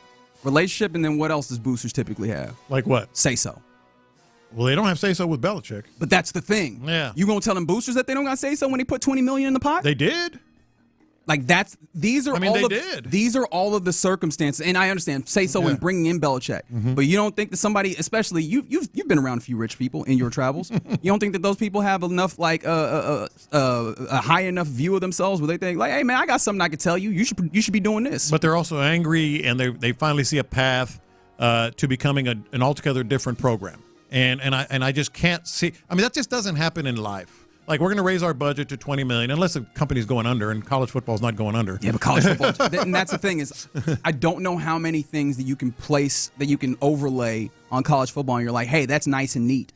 Ooh, no, this is where I think a lot of people were coming from, and maybe I shouldn't speak for a lot of people, maybe I should just speak for myself. This is where I had a little bit of a concern with Deion Sanders coming in, and kudos to him. He has found a way to like up the value of that program and do some things just based off of the star power and then obviously the coaching job that he has done there. But just, hey, you come in and you think you're going to rage against the machine of college football, and this thing has been around for a long time, and some of these things are not just because everybody else here is stupid. They work this way for a reason. And if you think that you're just going to come in and change all of this, I do think that you're going to run into some walls. I think that they're setting a standard. They're reaching an altogether different level as a football program, and it's just gonna feed on itself whether or not he's successful. Now, I gave the examples of, let's say he's not successful, 7-5 and 5-7, and he's out. All right, let's say he is successful. I mean, North Carolina is a huge university. I mean, it is a money university. It is it's just a big place in a place where there is a lot of money. Let's say he goes 10-2. That North Carolina will not. It'll take years, if not decades, for them to get back to, well, they're North Carolina. They're kind of a sleeping giant. I think if he is successful, this thing is just going to get bigger and bigger and bigger. So hiring Bill Belichick for me was a good move for the program. I don't know if he's going to win, but it was a great move for the program. I mean, and this is where, like, hey, us talking heads, it's all fine and good, but this is where we have to wait until just the rubber hits the road and see how it goes. But it is deeply, deeply interesting. And, yeah, shout out to Cam on the YouTube reminding us, Connor Wegman going to stay in the general area. He commits to go to the University of Houston, be a quarterback there. Do you like that? I mean, because you seem to like Connor Wegman. I love the kid. But he is a great dude that did it the right way. He's completely broken up about not being able to stay at A&M because he had to leave. But he's perfect. He's here. He's from Houston. He was a high school player of the year. Yeah. That's where I first met him when he was here. No, I'm very happy for him. Yeah, and that begins Willie Fritz's, really putting a full imprint on this program and seeing how he's able to build a program, as you like to say in college football. I really should come back to the NFL fully here because I realized, I got in the college football bag and all of that fandom came out. I do want to salute the Senate for actually getting something done, as sometimes cannot be the case at that level.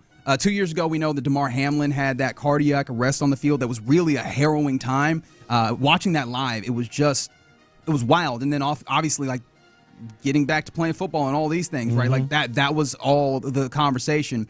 And so, that really brought more into focus, the ideas of, the AEDs, right? The defibrillators that, factored in. That's some of the things that he's talked about a lot. And thankfully, the Senate has moved on it as they passed what is referred to as the HEARTS Act, which is the Health, Education, Awareness, Research, and Training in Schools Act when it comes to cardiomyopathy. And so this is going to increase the availability and fund the availability of CPR training and AEDs. And so I think, just kind of in the nation, I think that that's such a huge thing and a wonderful thing to come out of what was objectively a terrible thing in the NFL. It boggles the mind that it took that, because it should be something that it's not expensive, and you should be able to have guys on site, women on site that can do those things. So I'm with you 100%. Yeah, a lot of schools will be benefiting from this. So happy to at least turn what was a really terrifying incident, and as opposed to just being like it's a redemption story in the NFL, into some things that are actionable that are going to help a lot of young folks and people just in general in America. All right, you're in the loop right here on Sports Radio 610. Coming up next, it is the Thursday, and we often talk to this fine gentleman. Let's get ready for Texans-Dolphins with former Texans defensive lineman and one of my favorite Nigerians of all time, Nd Kalu. We'll do it next. Yeah, let's talk about ability trees and Louis Flory. And on one thing I want to make sure you guys realize is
Sports Radio 610. Live from the Twin Peaks studios, Sports Radio 610 presents In the Loop with John Lopez and Reggie Atatula. Yeah, you're in the loop right here on Sports Radio 610. It is a Thirsty Thursday. Appreciate you hanging out with us. Let's go to the phone line. There's a lot of other things I could talk about. Some of them I want to, some of them I don't. But I don't want to keep this man waiting. He's a busy entrepreneur, like he's a real estate mogul, and so him giving us his time on Thursdays, we have to value it. It's our guy, former Texans defensive lineman ND Kalu. ND, what's happening, man? Far from a mogul, considering I just stole a Christmas tree stand from Kroger by accident. But I was very excited that I got that $5 stand for free. Did they not charge you, or did you just put it in your back pocket? No, so I wait for the cheap trees to come out. So they had the little clearance sign on it. And I was arguing with the lady. I said, this is for the tree. She said, well, I have to charge you for the stand. And I said, there's no stand on it. But by the time I loaded it in my truck, I was like, oh, there was a stand on it. But, no harm, no foul. True Nigerian man. I appreciate it. I like that. Waiting for the cheap Christmas trees. So that's my confession for the week. Yeah, that's a good one. Very good. All right, ND, let's go into the football of it all. Texans back off of the bye week. They will be facing off against the Miami Dolphins. And the real shocking stuff that happened earlier on in the week is that we finally got a little bit to a question that we've been asking up and down all season long. In fact, we personally on the show have been turning it to Figgy and asking him, when is Christian Harris coming back? And he is now, back to practice. I'm interested in, from your perspective and what you've gathered from this organization, especially because John Lopez has a little bit of something in writing on this and investing. Do you feel like he will play this weekend, or do you feel like this is just a getting him up to speed so that he can eventually return to the team, but maybe not this week? As far as playing, I don't know, because the coaches, they always keep that close to the vest. And I never understood why they're not more transparent with that. I don't think Miami and Mike McDaniel is going to change their game plan, if they find out that Christian Harris is going to play. But with the time that he's been out, I do believe rust may have set in, and I can see a scenario if he does play, he's going to be on a play count at practice. They're going to probably have him run extra gassers, if you will, to try to get back into game speed as soon as possible. But even if he does play, I'll be shocked or pleasantly surprised if he gets more than 20 snaps. That's the number that I put on it. I said 20, maybe. Well, I think I said percentage. I said 20% to 30%. So that, but where would he help this team the most? The Christian Harris that you know and you like very much. The sideline to sideline aspect. I mean, obviously we're missing a huge piece in the middle with, Alshire being out for the next 3 weeks, which is ridiculous, but I digress. But just getting somebody there behind the defensive line, somebody in that second phase of the defense who can make plays, whether it's covering tight ends, running backs out of the backfield, or the sideline to sideline plays that he makes. I mean, Alshire out, and I know it's not the exact same position, but just that second phase of defense. And when I say second phase, I'm calling the defensive line the first phase right behind them, to be able to add a piece when you've lost such a big piece. I think he could help in coverage and obviously against the run. Now, real quick, I just want to ask, when I have an opportunity to ask a player, I'm like, hey, let me probe into your mind and your kind of experience here. Is there anything besides just kind of the basic conditioning aspect of it that's tough when you're coming back from an extended period of missing?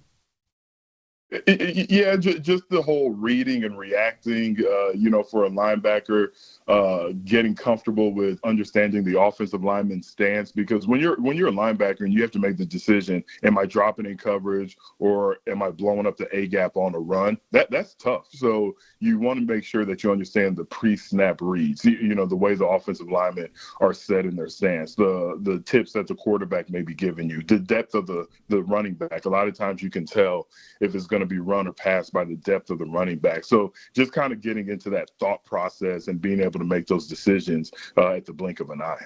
So Reggie and I posed the question. Well, I posed the question and we discussed where would the Texans where are they hurt more in the next 3 weeks? By not having Jalen Pitre, who, as you may have heard, is out having pec surgery, or Alshire? Well, because both of those guys are going to be out for at least 3, and in Petre's case, the entire rest of the season. I kind of feel like Pitre might be a bigger hit. That's a tough one. That's like saying what hurts more, knowing that your wife cheated on all your money. Like they're both huge losses because of what Pitre gives you in the run game. And I love the way the coaches have adjusted his responsibilities. He had what some call a sophomore slump after an awesome rookie year. People thought he was exposed. So they said, okay, we understand what his strengths are. And I thought he was having another monster season, especially with the run support. And then Al-Shaair, I mean, he's the heartbeat of the defense. So losing those two guys, that's tough. And if I had to choose, because I like answering questions and not avoiding them, I guess I would go slightly with Al-Shaair because of what he brings as far as being a leader, the communication, and the heartbeat of the defense. We're talking to our guy, Andy Kalu, former defensive lineman for your Houston Texans. And I want to get right to that tip. You've obviously played quite a bit in this league, and you faced off against offenses that were trying to attack a defense in various different ways. What's the particular challenge, especially for pass rushers, especially for the defensive line, with a team that gets the ball out as quickly as Miami does? How do you go about trying to attack that? Hands up. And I love what you said. It lets me know you're watching film. Like Tua does a great job of getting the ball out very quickly, similar to a former Miami Dolphin in Dan Marino. And I'm absolutely not comparing it to Dan Marino. I don't know. That's kind of what I heard here, Andy.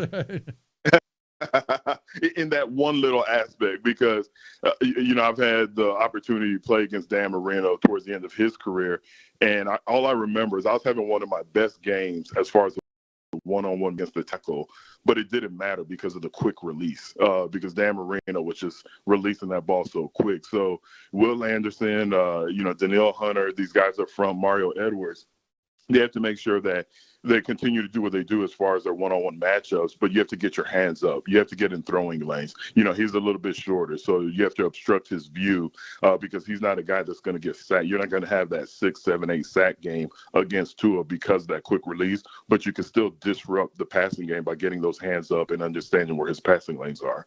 I'm curious on your thoughts on what's going on the interior offensive line because obviously Juice Scruggs is going to be out, foot, I believe, is what it was. But we were thinking, okay, is Kenyon Green? We didn't even know he was going to come back. Is Kenyon Green going to step right in and play that with Jarrett Patterson at center? But all of a sudden, we got Zach Thomas at practice yesterday. Is that just coach, trying not to, give away his hand, or maybe letting Kenyon Green come back slowly? Or how do you see it playing out on the interior? You know what? I really think that's coach just saying, okay, Juice is out. I'm throwing any and everybody out there to see who wants to compete, to see who looks the best during the week, because we have to protect CJ Stroud. So I don't think they have anybody that's available that you say hands down that's the guy. I think it's like, okay, we're going to throw it out there. Y'all are going to compete, not just on the football field, but in the meeting rooms when I ask you a pass protection question, who's answering it quicker. So I think, John, and I could be dead wrong, that it's more of a letting the vendor see who comes out at top to replace Scruggs. You've already let us know that you are going to answer a question and not run for it. I'm going to use this against you. I'm making you now the deciding factor. If it's either maybe Zach Thomas or what have you, or if it's Kenyon Green, and maybe even once Juice Scruggs is ready again, which one of those guys do you go to, especially understanding that Kenyon Green was the starter, he got injured, but you seem to have found a little bit of stability with Juice Scruggs. Like, which one do you have more of confidence, or would you more go towards for the remainder of this year? If healthy, Juice Scruggs. If healthy. Now, if we're talking about Kenyon Green versus Zach Thomas, that would be tough for anybody to answer unless you're at practice unless you're watching the one-on-ones.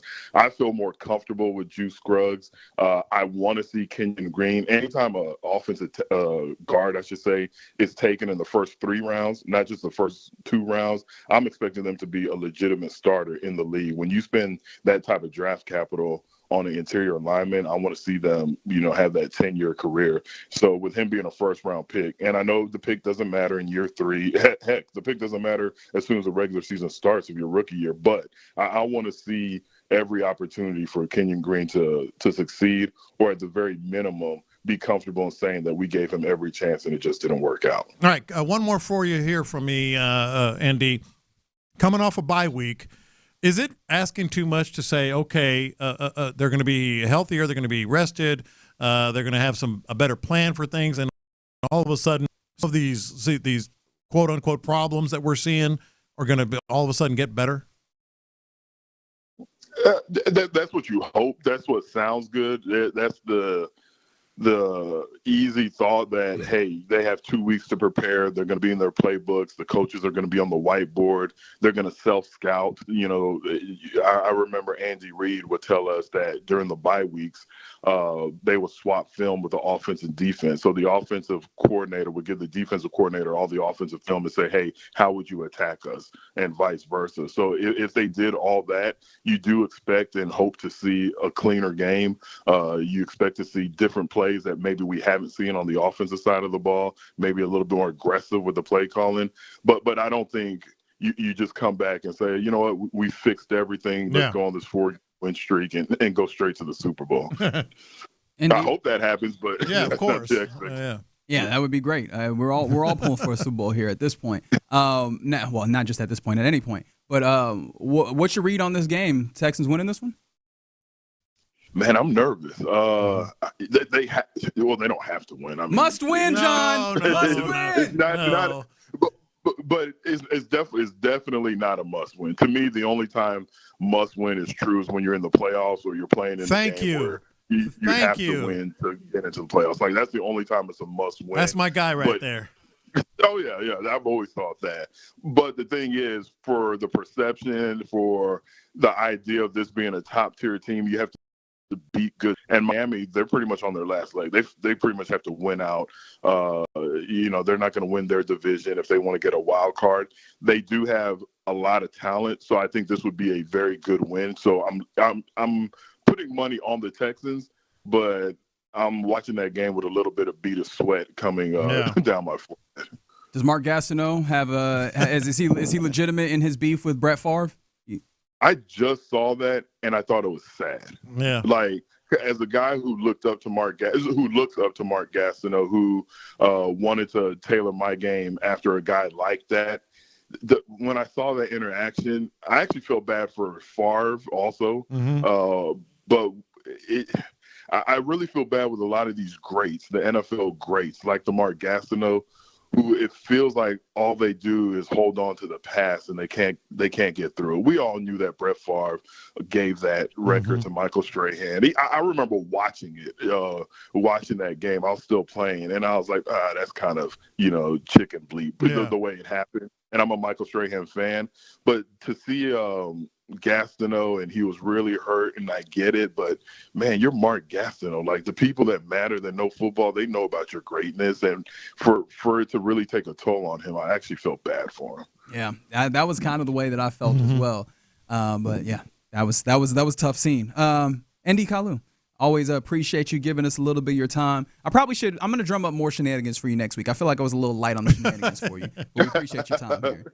Well, y'all keep up the great work. Yes, sir, he is. Former Texans defensive lineman Andy Kalu. All right, coming up next, let's get into what's popping. Obviously, Rockets win. More news about the Astros, and I guess maybe someone who doesn't like Mark Gastineau. We'll do all that next. All right, let's talk about Texas Star Grill Shop. Get there, man.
Clinic.com, themen'sclinic.com. The biggest stories in sports and entertainment. Sports Radio 610 style. In the Loop presents What's Poppin'. Yeah, let's get into What's Poppin' here on a Thursday in the Loop on Sports Radio 610. I actually do I should let you know what's coming up later on Sports Radio 610. As mentioned, it's a Thirsty Thursday, which means the boys, Clint and Ron, will be out at Buffalo Wild Wings, and they're back at Washington Ave. Y'all, so go say what's up to the fellas as they do their live broadcast from 2 to 6. Really making it a Thirsty Thursday. Get you something to sip on, get you some eats. Man, it's a good time when you hang out with those fellas. But all right, what's popping? And what is popping is in the city of Houston, getting some basketball love, baby. Yeah, getting some basketball love. Big-time victory in the NBA Cup quarterfinals. And really, more importantly, big-time victory over them boys that thought that they could keep beating up on you and that you would not push back. Yes, the Rockets got their victory against the Warriors 91-90 last night at Toyota Center. It was a late game, but that did not stop those young boys from being thirsty, as Alperin Şengün said, like showing a level of grit, a level of effort and energy that was undeniable. Defense at like an elite level, just enough offense to get through, and they get a big-time victory, and they will move on and go play in Las Vegas to try and secure a NBA Cup, the second of its kind ever in NBA history. I think that's one of the more impressive wins the Texans. The Rockets have had 3 years, maybe?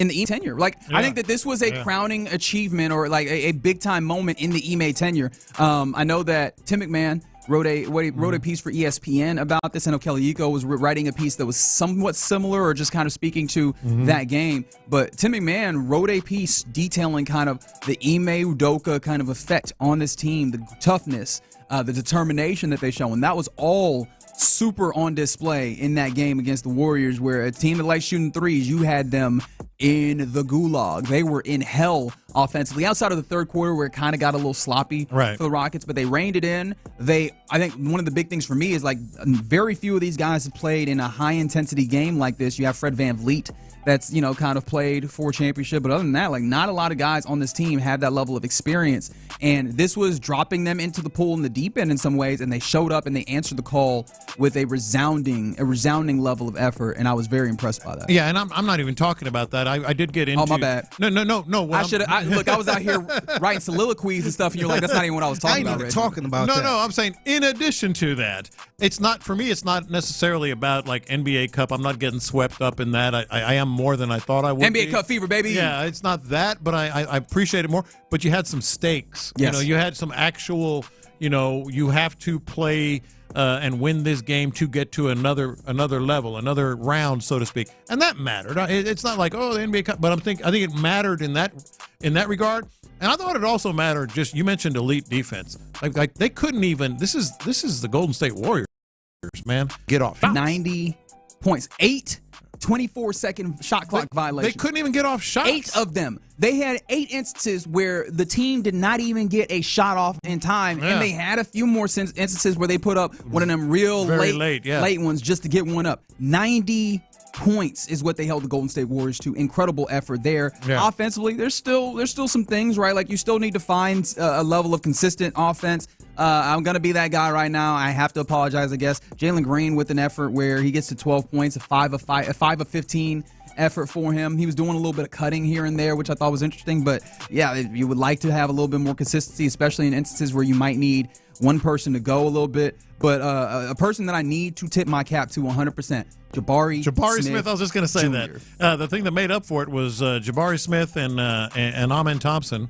I thought on top of Alperin Şengün, I mean, just a hell of a game. I mean, it was a low-scoring game. I think he had 26, right? Who, Jabari? Alperin Şengün. Yeah, Şengün, 26 and 11, another double-double. He continues to be the hub. And then 91 points. Right. That was a big-time game. He's one of the few guys that you can give the ball to, and that's the reason why he's the hub. You get the ball to him, and he has a way where he can attack somebody one-on-one on the post. The post play is incredible. In fact, Ime gave that plaudits in the post game. But Jabari, I think, this was one of those games that highlights the incredible amount of versatility that he has, the ways in which he helps make this go with the switchability and versatility that he has on defense. Hell, he got a block at the end of the game on the attempted winner for Golden State. Like, Jabbar incredible in this game, and one of the things he also added, he was one of 2 people who knocked down multiple 3-pointers, one of 3 people who knocked down any 3-pointers in this game. That just speaks to, I mean, he's a dude that guards centers. Yeah. He can guard 1 through 5 really at various points, but like consistently probably like 2 or 3 through 5. Like you can guard that way.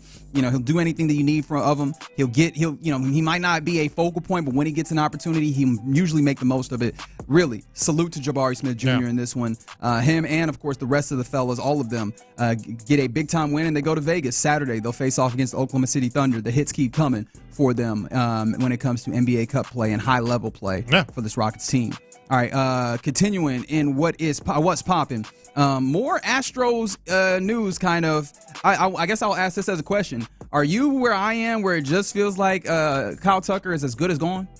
Yes, I feel like the Soto thing was really, really sort of one of the things that kind of accelerated this. And I also feel like the Astros might, and you might hear some of this when we get to buy or sell at 12:40, but the Astros have just kind of been saying a lot of things and not necessarily meaning them, regarding Kyle Tucker, regarding Alex Bregman. I mean, it's not hard for Kyle Tucker to make this decision, to ask for a trade, to hope for a trade, whatever it may be. You think this is a decision for him? Well, I think that he has an effect on it. I think agents do, and he does. All the arbitration he's been through. I think that the Astros clearly make the decision ultimately, and I don't think it's a thing. I could easily see Kyle Tucker, getting $450 million whenever his contract comes due, whether it's after a trade and they extend him or free agency or whatever, based only on Soto, what he got. I mean, so Astros aren't going to give him an 8-9 year deal for $450 million. They're just not going to do it. Yeah, there's been all sorts of Yankees news. Actually, we won't go to this audio hit fig, but Yankees Association, Red Sox Association with Bregman more, but Cubs have had some rumors. It just feels like we have continued to flood the market with various things about Kyle Tucker, and it feels like that is a done deal. And I feel like it's necessary, right? Again, you highlighted how it's going to be tough to get him re-signed. I think you can bring back a lot of, with the high value that he will have in the marketplace right now, bring back a lot of young talent. And I think maybe you have to consider Fromber as well with the value that he brings, especially as a dude who is, a bona fide argument as being an ace while also being relatively affordable for a team. I think that's a good sell as well, and help yourself kind of do a little bit of a retool, a little maybe a step back for this season, but then give yourself an opportunity to step forward. All right, I did say that I was going to get to this. Is Boomer Esiason, who is a former NFL quarterback. I always forget that, honestly. Great quarterback. Yeah. You could speak to that more than I could. I'm not going to pretend like I got to watch him. I just think of Boomer as the dude who be talking on the air, and sometimes it feels like he's just reading the newspaper on some of these minutes. But apparently, all of that aside, the Mark Gastineau clip that was going around of him going and really far on himself and really wanting, to make it known that he was hurt by that sack that Michael Strahan got to beat his record. Apparently, Boomer Esiason, he don't care none about that. You hurt me, Brett. And then the representative at that point ushers so far away. So I don't. Mark Gastineau is dealing with some medical issues, is he not? It has to be. Right. So I can't stand the guy. The guy was a dirty, cheap shot and son of a bitch, as far as I'm concerned. And, I know this because he was on the elevator in the West and in Cincinnati telling my buddies who are there to watch the game that you tell your boy Boomer to call an ambulance because he's going down. And he was trying to cheap shot me the whole damn game. So screw him. That's what I say. I knew he would be pissed because that's exactly what it looked like for Michael Strahan and Brett Favre. It looked exactly like that. So I understand why he's pissed. But screw him. I don't care. That's good, Vicky. It was a cheap shot. I did not expect that. Didn't either. You need to bring that to some of those sports minutes, man. Yeah, exactly. That's what I'm looking for. I might stick around and listen. That is what I'm looking for from the sports minute. Boomer, bring that energy, bro. Yeah. Don't send no happy birthday shout outs. I don't care about those. Let me know what's really good. That scar runs deep. And I believe Boomer because it's out of character. First of all, he went like, "Oh, Gastineau? Oh, I got something to say about Gastineau." Yeah. Let me tell you about Mark Gastineau. Yeah, say that in that sports minute. Yeah, exactly. But yeah, I was like, oh, okay. So let us know how you really feel.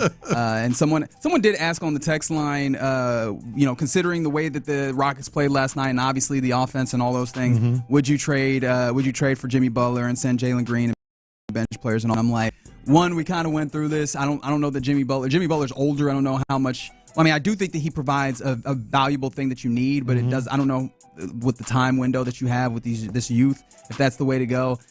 Also, you couldn't trade Jalen Green this year. Like it's one of those contractual CBA novelty things. Yeah, because of the contract you got. Yeah, he just got a contract extension. It's probably a way they could trade for him without giving up that court. They could probably trade like a what's it? Oh, I think they could. They could. Yeah, without touching Jalen Green. But I don't even know if I'd do that. It would be tough. No, actually, it would actually be tough. It'd be a lot of draft picks. Well, you'd have to find a way to make the salaries get close, too, because that's generally part of the CBA is you need to have the salaries close. But then also, with the additional CBA, it's made it harder to make these big-time deals because of the second and third, first and second Abrams. And I'm not going to get into the depths of the CBA because, first of all, I don't know it well enough. And then second of all, y'all not trying to hear that. Yeah. Right? Do you really want to go through legalese? Nobody wants that. But it just understand that it adds like different caps, and those caps are like take away the ability to maneuver and navigate. So teams are really careful about that. And I just don't know that you have a lot of assets monetarily that you could make that trade and still feel good about what the team is that you have, like that you're not blowing up a lot of valuable pieces, sending them out. You would have to get rid of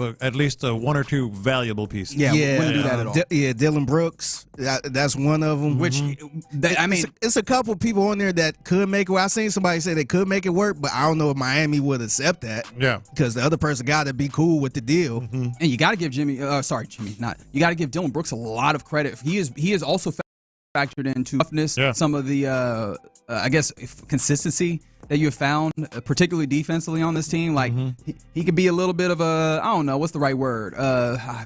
What's a good word? Because a lot.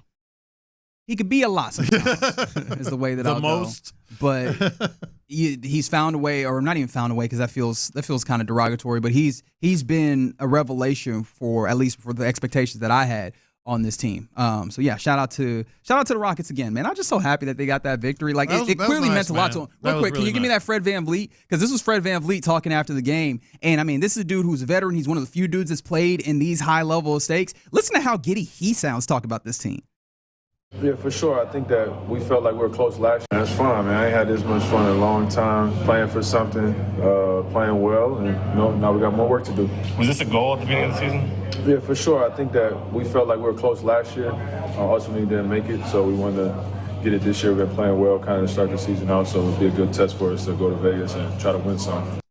He's so excited. They're excited. They should ain't be. had that much fun in a long time. They should be. They should be. Hey, we're having fun, too, especially on today's show. It's in the loop right here on Sports Radio 610. Coming up next, D'Amico Ryans talked about Christian Harris, some other things. Let's get a listen to the head coach of this Texans team next. Thirsty Thursday is headed to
610. The Texans play here, an Odyssey sports station. Sports Radio 610 presents In the Loop with John Lopez and Reggie Atatula. All right, you're in the loop, as Big Voice Man said. Appreciate Big Voice Man. I don't know you like that, but still appreciate your work. Hey, John, shout out to JP. Is that JP? Yeah. JP. Okay. Yeah. Well, apparently I do know Big My Voice man JP. My bad, JP. You're in the loop. I feel really messed up now. We're about to get into D'Amico Ryans, who talked yesterday. He talked a few things. He got a little bit into this football game, but it felt like he was talking more it felt almost more about coming off of the bye week for him and just kind of highlighting some generality. things. I guess in a way, right? Obviously still talking about this Texans team. Before I get there, and this is completely tangential, so my bad, but like, is there anything better than just like a really crisp dap? Like when you just get it perfect? Yeah, we saw it last night, man. Yeah, shout out to our... Is that one of life's little victories? Yeah, shout out to one of our promo guys, Osita, who is also a Nigerian gentleman, if that gives you any idea of why this came together. But yesterday at the holiday party, when we saw each other, like, first of all, it was that instant connection where you're like, oh, my guy. Yeah. And then the dap apparently was notable to the point where Figgy was talking about it away from us. Mm-hmm. Yeah. So I was sitting there talking to our program director, Parker, and I looked at the corner of my eye, saw Reggie and Osita see each other, and they stepped into each other strong and with that big loud slap. Yeah, it sounded like somebody just let off a clap. Yeah, and in my brain, I'm like, oh, that was a strong Nigerian dap. That's right. Yeah. And Parker said the same thing. He like, oh, that was a clink. That was a crisp dap right there. I'm like, man, I seen the vibranium pop out of that handshake, man. Yeah, I was like, man, it did feel good. In that moment, I did recognize, that was some good dap. I thought y'all was gonna pull y'all little lip down. All right, okay, you doing too much. Hey, now. we the same guy right here. You're doing a lot right now. Shout out to Black Panther. I'm telling you, there's something to that though, because there's no worse feeling like when you awkwardly awkward dap or awkward handshake. Or like you go, should you go thumb, hand, or just handshake? I did that last night. No, some people do just a little kind of or you handshake. miss, or it's weak. Some people do the full thing, the handshake, connect, and snap. Limp dap. Yeah. Not good. Yeah. Not good. But I do wonder if there was some strong dap this week, just generally getting Christian Harris back on the field. It feels like, maybe the vibes are up. And D'Amico Ryans, the head coach of this Texans team, was asked kind of about that. This is actually cut 4 here, Fig. Christian Harris being back at practice, and what are the vibes that he's brought to the team? Having Christian back, just having his presence back has really been helpful for everyone. Like, everybody's excited to see him just back out on the field, his energy, everybody understand his playmaking abilities, sideline to sideline. Like, Christian, he's an explosive player, dynamic player for us. So, it's encouraging to see him back. He's had a long road, hasn't played football in a long time, so it'll be a process of getting him back rolling. But it's encouraging to see a guy who's been out for such a long time, dealing with an insignificant injury that's taken, a long time to heal. And first and foremost, just proud of the work that he's put in to make it back, even at this point in the season. So we'll see where he ends up towards the end of the week, but he's doing really good. You did that puppy dog head turn, wait, what? I'm not going to let that go. I mean, it's just I can't. It's physically impossible. He was going to say, I can tell exactly what happened. If you can isolate this for me, Fig, where he starts talking about the injury, right? I think that what was happening there is he was about to say injury, and he was like, no, I need to make sure that significant injuries, but it sounded like insignificant injury. Because that's what it was. Which, buddy, ain't nothing insignificant about the injury that kept old boy out for what was 13 weeks, right? Yeah. Were you able to find it? Yeah, I think I got it. All right, here we go. This is one more, and see if I'm right or if you just think that D'Amico Ryans maybe just doesn't know what this word means. Is that what you're trying to say? No, it's just awkward. It's encouraging to see him back. He's had a long road, hasn't played football in a long time, so it'll be a process of getting him back rolling. But it's encouraging to see a guy who's been out for such a long time, dealing with an insignificant injury that's taken a long time to heal. All right.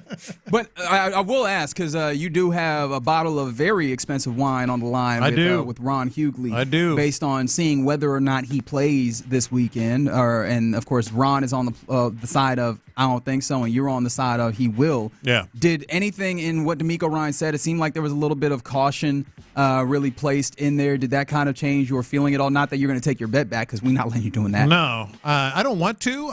I'm maybe reading a lot into it, so I don't want to do that. But I just feel like all Indy said. Put it this way: they haven't said anything that would lead you to think that they're being cautious about it, or they're trying to play this slow. They're always saying, Nick Caserio said it, D'Amico said it a couple of times.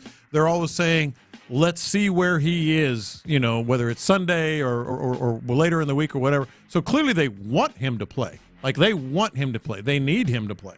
And I think they're doing all they can to see if he can be on the field on Sunday. Yeah, and I mean, it does, again, just highlight how important this dude is as a player. Like, talking about how, like, it's really kind of raised the vibes here and how excited he is as a player, just kind of changing the way the practice goes. Maybe not in full, but, in part.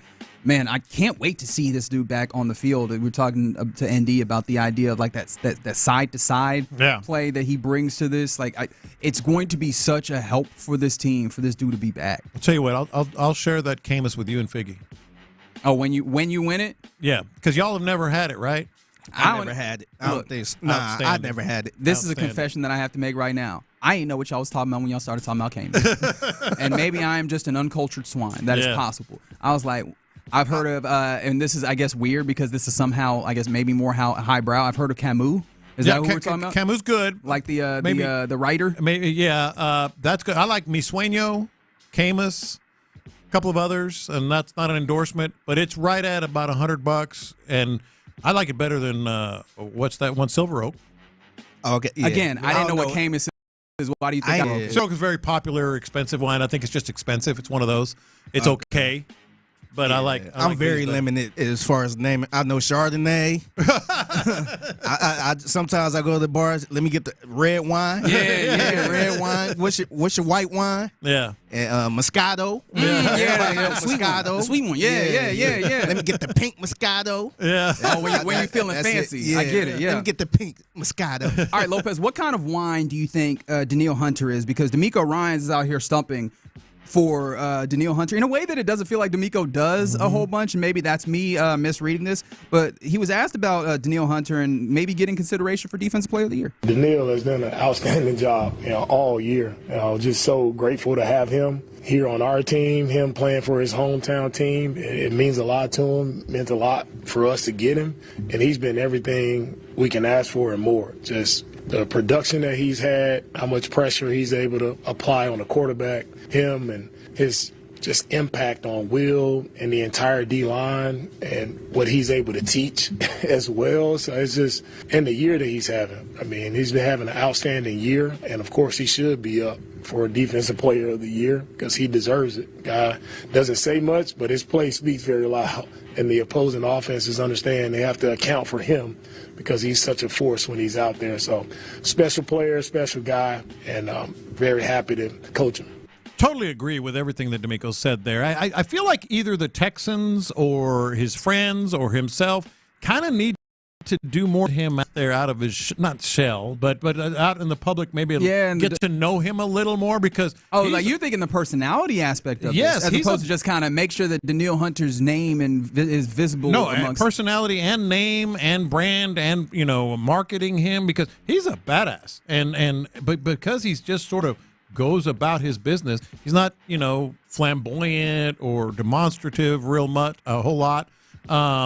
So I think he would fare a lot better if he just let that get out a little bit. You did ask what kind of wine he is. I'm sure he's quite refined. Danielle Hunter probably has, nice refined tastes. But as a player, he is absolutely mad dog. Yeah, no, he is mad dog. No, as a player, he might be corn liquor, man.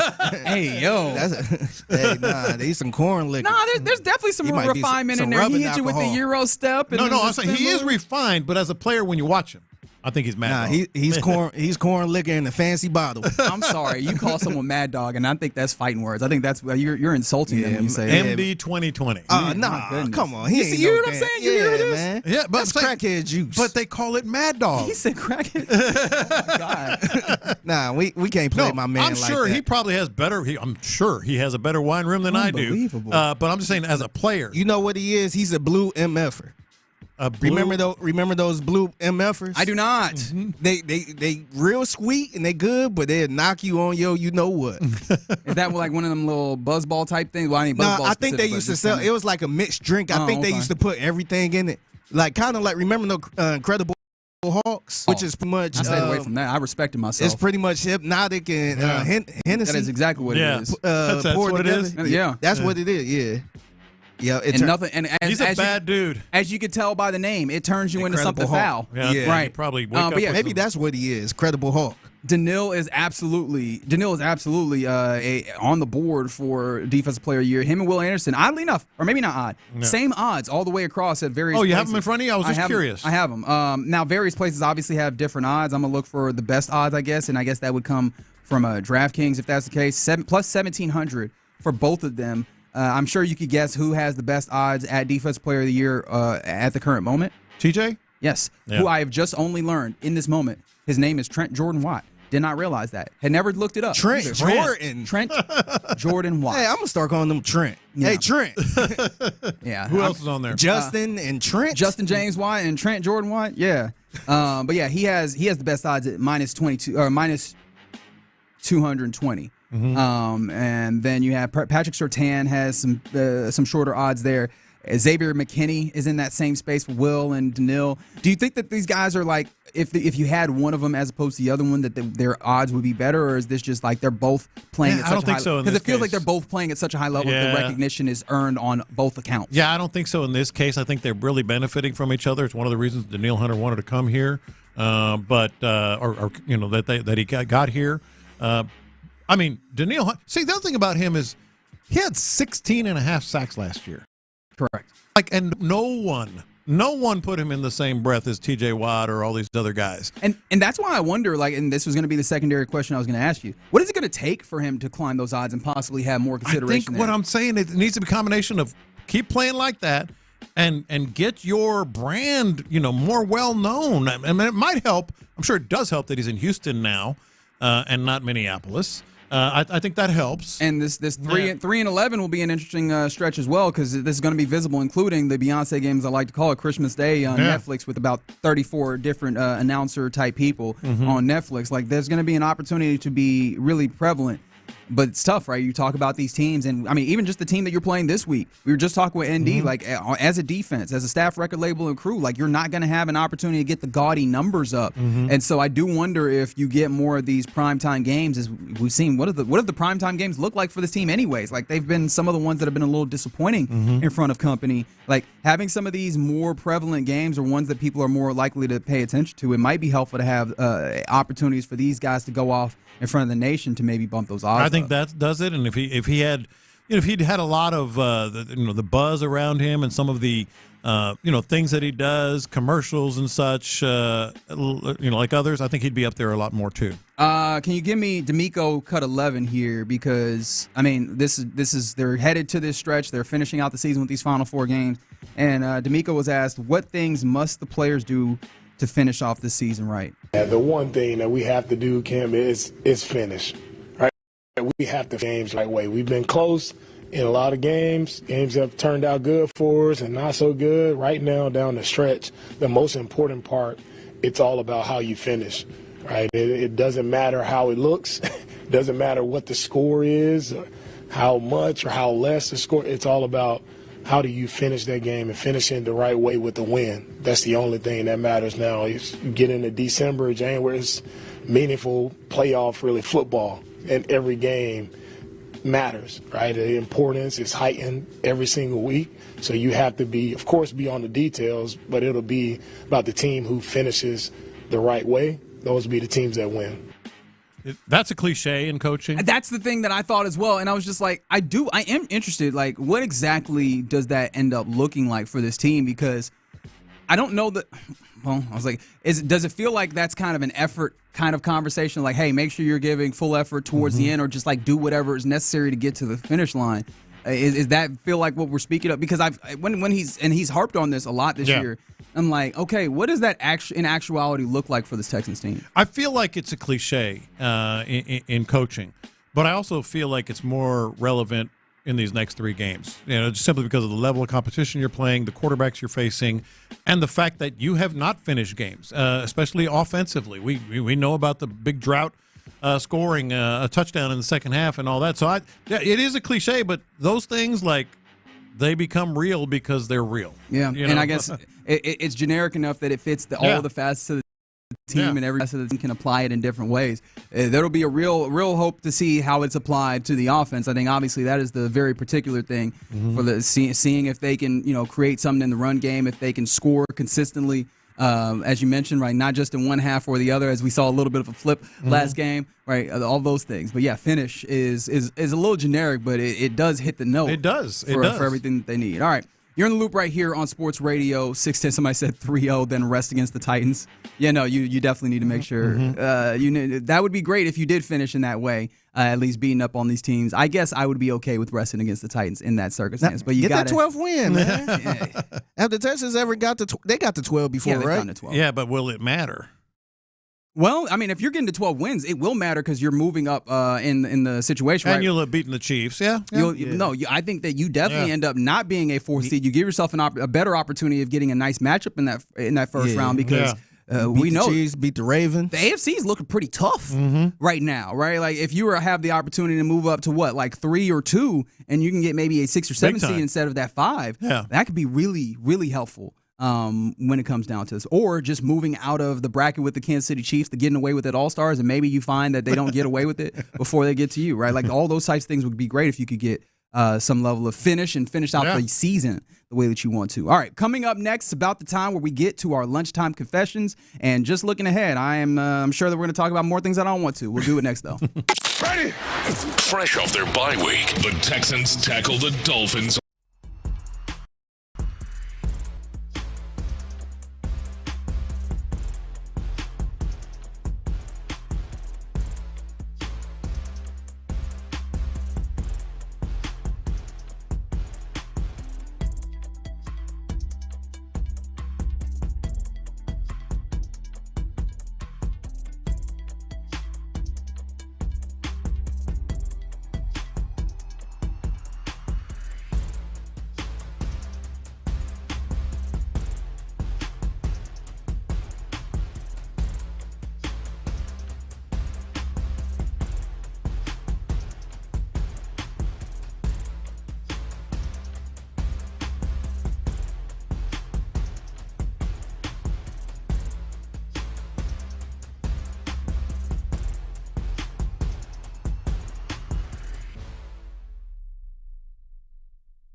game. Join Payne and Pendergast in the Loop and the Drive on a Shopper's John Deere Reaction Monday. Game analysis, inside info, and your reaction starting at 6 a.m. on Shopper's John Deere Reaction Monday. Houston's sports leader. Sports Radio 610.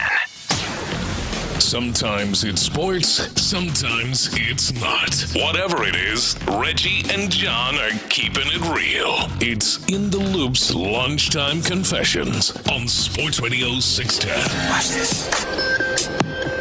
These are my confessions. Talk about keeping it real, Figgy. I'm going to put all the Sports Radio 610 family business out there. Maybe I shouldn't. Here come the cops. But I'm going to put the family business out there. All right? Party's over. By the way, we have some Texans are taking the field, and we'll get you some updates on that here. Oh, don't take my confessions now. Shortly, but well, he will then.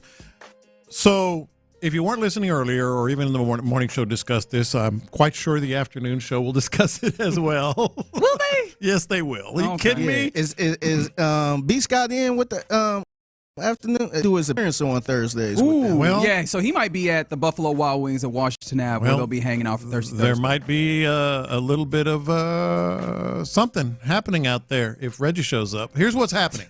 All right. So last night, I'm going to make the story as short as possible since we're doing confessions.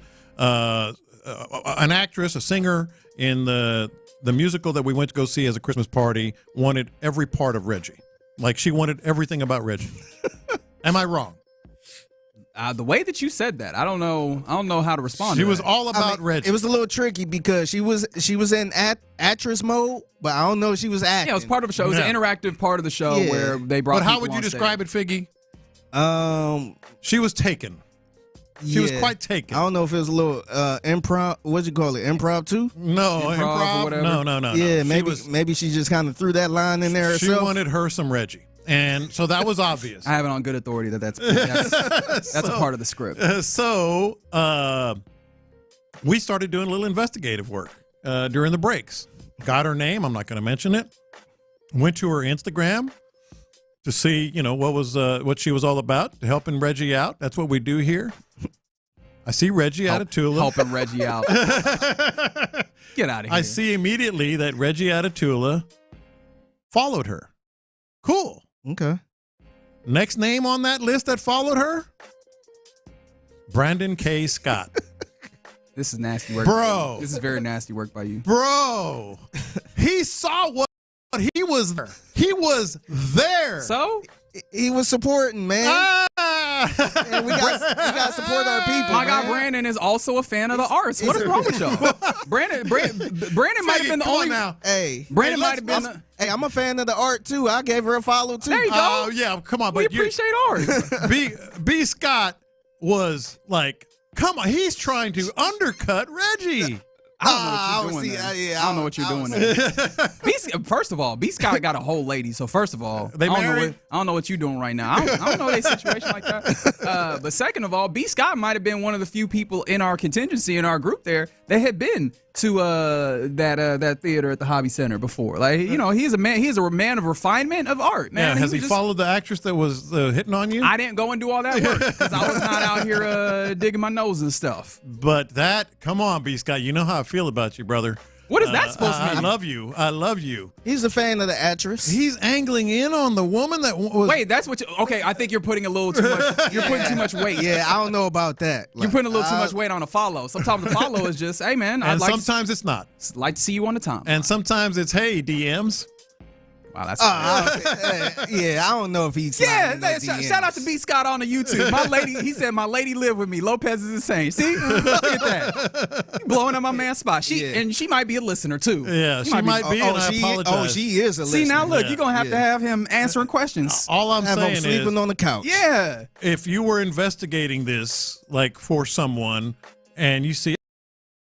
Yeah, Reggie. Sid Portier. That is a refined man. And also the timing matters. It would happen right when you did. What? You didn't follow her 6 months ago. You don't know that? Yeah, yes I do because it popped right up right after yours. He might have been there. He might have been in there. Yeah, I know. I went to go check her page out, and Reggie and B. Scott was following. I'm like, okay, let me join in on this action too. and just the update. She followed me back. Hey! Oh, wow. But ain't no Probably shouldn't have added that detail in there. Hey, ain't no sliding in DMs. Though. Okay, all right. I appreciate the art. I love to play last night. I appreciate the art. You do, so salute. I believe you. 50. Yeah, I mean, look, we all have an eye for the arts, okay? I think you need to appreciate B. it. Scott has an eye for your girl. Yeah, ain't nothing wrong with following people. Hey, she deserve an Oscar, man. or what you call it? A Tony. There you go. She need a Tony. He got there. B. Scott on YouTube. I'm not going to tell y'all who showed me her profile because I'm not Lopez. These are my confessions. I think that the Texans, we know that there's people in the Texans that listen to the station. We appreciate y'all listening to Sports Radio 610, folks. I think that we got a little bit of stuff happening at practice because of us.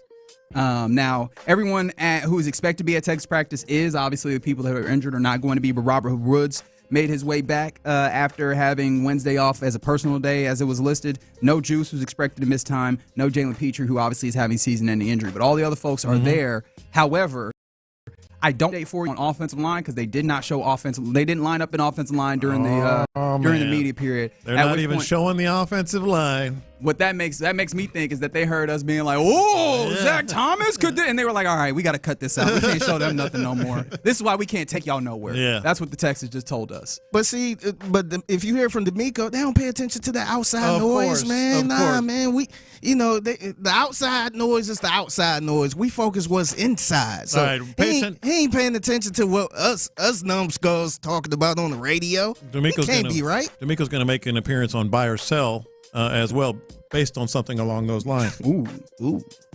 These are my confessions. So, I got to be honest, and maybe this ain't good journalism or whatever, but I missed the game last night. I missed the Rockets game last night. I got home. You were appreciating art, you know? Yeah. He was following actresses. No, I was actually packing my bags because we going to D.C. tonight. So, so I missed the Rockets game. I woke up this morning to check the score, and I saw the score was 91-90. I got to confess, man. Maybe I'm part of the problem. Maybe this is why the NBA the way it is, and people kind of hate on the NBA, but I don't want to see no whole damn game, a defensive whole game like that, man. Like, give me some fireworks. The only time I want to see some defensive plays is when it's like 6 minutes left in the fourth. See, you're the reason why the All-Star game is the way it is. I know, man. I got to admit, man. Yeah. I got to confess. I think I'm the fair, problem. Though. No, this ain't. No. I think it's fair that he feels that way. I think it's accurate as it pertains to the NBA. No, this ain't 1995, man. Yeah. We're 78-72 in the fourth quarter, man. No, that's real. Like, hoop. what are we doing? Like, that's the real hoop. Dog, you got Steph Curry who can put up 40 if he want to. Yeah. What you telling me? All they got was 90 points. That's because it's lockdown defense over here. So either lockdown defense or a lot of sloppy. You telling me that you don't enjoy when LSU and Alabama play to a 9-6 finish? You telling me that's not what you love? A defensive grind them out competition. Yeah. Hey, I appreciate that these two teams still, focus on defense and stuff like that. Pitcher's duel. Yeah, I appreciate that. Actually, the more of these that we bring out, the more I'm acknowledging that actually I don't love these as much, right? Like, they're true. Fun. Yeah, no, they cool, but this happened twice, man. This happened twice with the same damn teams, man. Yeah. Like, we going to see this every time they play? Like, come on, get over 100 so the people get some free food. Do it for Figgy. Hey, get some free food, man. When you score 100 points, you get a free Whataburger or something like that, free coupon. I don't remember. Free Chick-fil-A or something. Man, do it for the people. Crack 100 points. There you go. These are my confessions. All right, so I kind of feel like legit confession bad about this. I hate that and I know I'm not alone, I hate that I'm conditioned to fear the absolute worst from people. So let me explain. Yesterday, I think I told you I had to go pick up a prescription on the way home. Oh, yeah, you did. So I went down Westheimer to get to CVS. And some dude just immediately, boom, just hits me right from behind. Hard. Like, damn. Where my head rocks. Oh, man. But my truck didn't have any damage because he hit the trailer hitch, where I pulled my boat. Mm-hmm. Like, that trailer hitch went through his radiator, bent his bumper and fender, and he couldn't even drive the car. the fluid was just coming out of the bottom of the car. About what kind of car? Like what? It was. Well, I know it because we exchanged information. It was an Accord. It was an Accord. More modern. Mid 2000s probably. Let's say because the newer that it is, that sounds like total. Yeah, it might be. That's part of my point. But last night when I got back from the Christmas thing, I had a missed call from his insurance company wanting to talk to me about it. And I'm like, I didn't call him till this morning. But I immediately thought, oh, they're going to try to somehow, some way make it your fault, make it my fault. Try to get you to pay from your insurance. Try to pay or liability or else. I immediately like, this is what I hate about people these days. They immediately go there. I was stopped at the light. Like there was a traffic guard there that saw the whole thing, school guard. And was kind of shaking it because he just was clearly on his phone or something and just went boom, hard. You better get that report. Damn near totaled his car, and not a scratch. I drove away because he just hit the hitch. Well, I called him this morning. Hey, we just wanted to make sure that there was in fact no liability, no damage to your car. I want to make sure you're taken care of. His insurance is going to handle everything. I was like, all right. So he actually called his insurance to make sure. But I immediately think they're trying to get over. They're trying to get me somehow to pay for all this. But he was actually just trying to make sure I was okay. Some people be trying to do that though, man. All the time. That's why. And that's what's so stressful about that is like, man, like I ain't even caused the accident. I was Y'all ran still. into me, and now I got to deal with all of this. And I thought you were going to say that there was a swoop and stop attempt because that's also something that I'm very aware of in these Houston streets. It's like, hey man, don't hit me with the swoop and stop. I keep my head on a swivel. Yeah. All right, those are your confessions here on a Thursday in the Loop on Sports Radio 610. I know that y'all all really care about what happened at our Odyssey Christmas party because y'all follow me on Instagram and I know what y'all looking for. They looking right through your followers. Yeah, there's a lot of people that are interested in these things, including one Sean Pendergast who obviously was there at the event. And I know that he cares because he let me know. He's like, look, man, you got to go and see if you can find a LinkedIn or something for her. And I was like, LinkedIn? Oh, that's a little press right there, man. LinkedIn? Like, what am I supposed to do? Write up a whole letter to whom it may concern. Yeah, I got a couple followers too. Did you? Oh, wow. Yeah, so y'all are really okay. Real creeps out there, man. Yeah, follow me at the Figgy Fig. Yeah, Good luck trying to find this person. Follow him at the Figgy Fig, 100%. All right, coming up next, it is a Thursday, so let's get into some buy or sell. Are you buying what these various people in sports are trying to sell you? We'll talk about that next.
Live from the Twin Peaks studios, Sports Radio 610 presents In the Loop with John Lopez and Reggie Atatula. You're in the loop right here on Sports Radio 610. Appreciate you hanging out with us. If you weren't catching the middle of confessions, first of all, congratulations. You missed Lopez throwing people under the bus. Somebody texted, Lopez should be ashamed for dry snitching. Yeah, man. I was like, hey, man, this is nasty work. That's the definition of dry snitching. I'm not.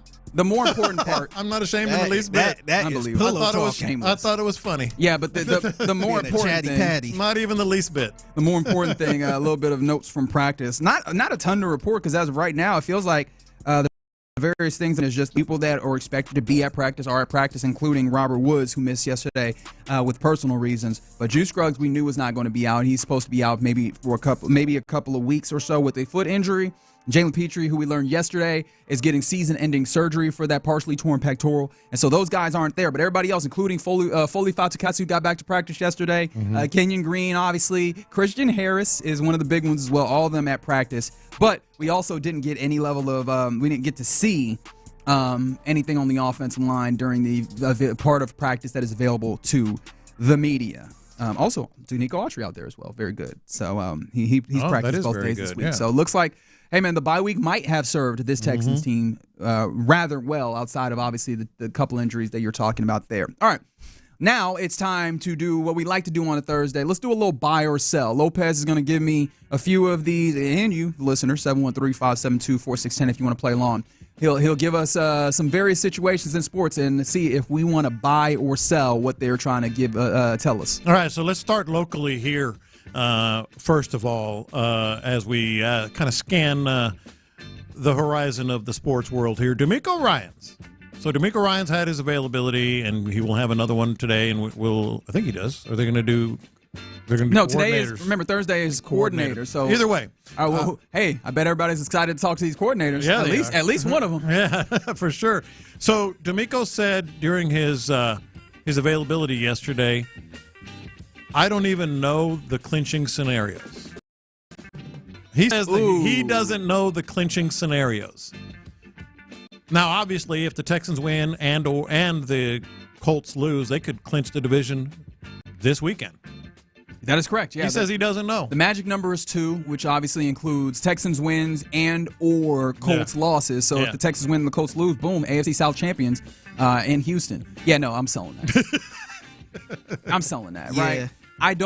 That man has a grasp of what it is. I understand. I'm buying the general premise, though, that is not something that he is keeping real consideration of. And I actually appreciated that because yesterday we were talking about it, and people were getting to the place where, if you win, if you lock down the division, you kind of start letting your foot off the accelerator, seeing if you can get some rest. And I understand that perspective. However, D'Amico Ryans in that same, and I probably should find the clip, in that same place where he was talking about the fact that he does, or the idea that he doesn't know what the clinching scenarios is. He's like, we've got to play our best football. And I think that that's similar to something I believe, which is you have not put on paper yet this season a full accounting of what you are capable of doing all the way to the max. So you keep trying to push for that to give yourself an opportunity to be playing your best football at this time of year and walk into the playoffs with your best foot forward, and maybe, give yourself an opportunity to go and do something still, right? Like, I know that our feelings have led into this part of the year where it feels like, oh man, this is the team that they are, and they're not going to live up to the expectations that we have or that they have for themselves or any of those things. But if you start playing good football and play it to the full extent of what you're capable of, okay, we can start talking about things and get away from some of the worries and concerns we've had. So that's true, but Figgy, he said he doesn't know the clinching scenario. I don't believe it. Look, sometimes they be trying to come across like, we just focus on the next opponent. It's okay to admit it, dog. I don't understand. I know he at the. I know some days he be at the office or at the crib just thinking like, if we just win these 2 games, then we good. He thinking about that in the back end. Maybe that's not your main focus, but you know the scenario, man. You know what you got to get there. Yeah, Dana Brown. And I didn't get this. This is a holdover from last week. For some reason, we didn't do buy or sell last week. But he said, quote, that Alex Bregman, quote, been our priority, and it's been our priority since day one. I'm going to start I'm kind of selling that. I don't think Alex Bregman has been their priority, and they've showed us with their actions, with their offers. I'm gonna do the thing where I do the gymnastics because I feel like that's what I've become the dude who does the gymnastics in the buy or sell segment. Yeah. I'll buy this because on 2 accounts. One, who is our? Right? Because, like, I understand that as a front office and as an organization, they should work as one, but also we're still talking about individual people. And as Dana Brown, from his perspective as the general manager, I have a feeling that absolutely was his priority. The question is, was it actually Jim Crane's priority in the way of putting in all of the parameters, right? He's our priority when it comes to if we can keep him within the parameters that we typically want. And again, I do think that he was the priority. Again, I just don't think that they were willing to go to the spaces. And once you have that priority not really met, now you have to go to some other places. I think he absolutely is the priority. It's just they're not going to be, or does it feel like they were going to go to spaces that's going to be necessary to actually retain his service. Figgy, Dana Brown says that Alex Bregman is their priority and has been their priority. I'm buying it. Yeah. I feel like, maybe their priority was to offer him what they offer him. Yeah. Maybe that's a big deal to them. Maybe so, because they haven't really done anything else. So I feel like maybe that was the priority, but maybe he's limited to what he can offer. Maybe Jim Crane said, no, not anything over 6 years or 7 years. So maybe that was the priority. And I also think it is worth noting, right, that now that the trade situations have started heating up, that in so many of these situations it's been reported that they have been looking to add corner infielders, which feels like hey, this was our look. And then we had reporting that Willie Adames and maybe Jorge Polanco were looks at potential plan Bs, right? And once you go see Willie Adames go get all that money, now it seems like they're falling back again to, okay, now maybe what if when we trade, we add that corner infielder here. So again, I feel like that was the priority, but I think as things change, right, situations change, they move around. Do you feel like it's an indictment if it What is the bigger indictment? If it was a priority and it's going this way, or if it wasn't a priority? I think if it was and it's going this way, because they're just not doing their job. All right. Anyone want to go to Carolina real quick for something really bizarre? Absolutely. Yeah. So Xavier Legette, rookie wide receiver. Can I give you real quick my take on Xavier Legette? Yeah. I think he is black real life Boomhauer. Yes. King of the Hill. Yes. He is country. Like, he is country, but he is country. Talk a little fast, sometimes a little unintelligible if you don't have a certain ear for it. Yeah. And happens to be an African-American man to play some football. All right. Well, let me tell you what he's going to say, and then you're going to hear a little bit of it because the reactions because he is a real life Boomhauer. Because the reactions are pretty crazy. He says that he eats raccoons. We asked everybody, what's your hottest food take? So, like, is there something weird that you like to eat or something you don't like to eat that you can never eat that most people would eat? You know, like, what's something in the food industry that you have a weird opinion on? Well, y'all probably seen that video when I tell them folks I eat raccoon. You what? You what? I eat raccoon. I didn't see that. I said, no, what do you mean raccoon? Like the raccoon? Like a raccoon. Like that a raccoon. You see in the trash can.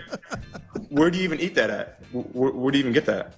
I hunt it, I kill it, I skin them, cook them, eat them, all that.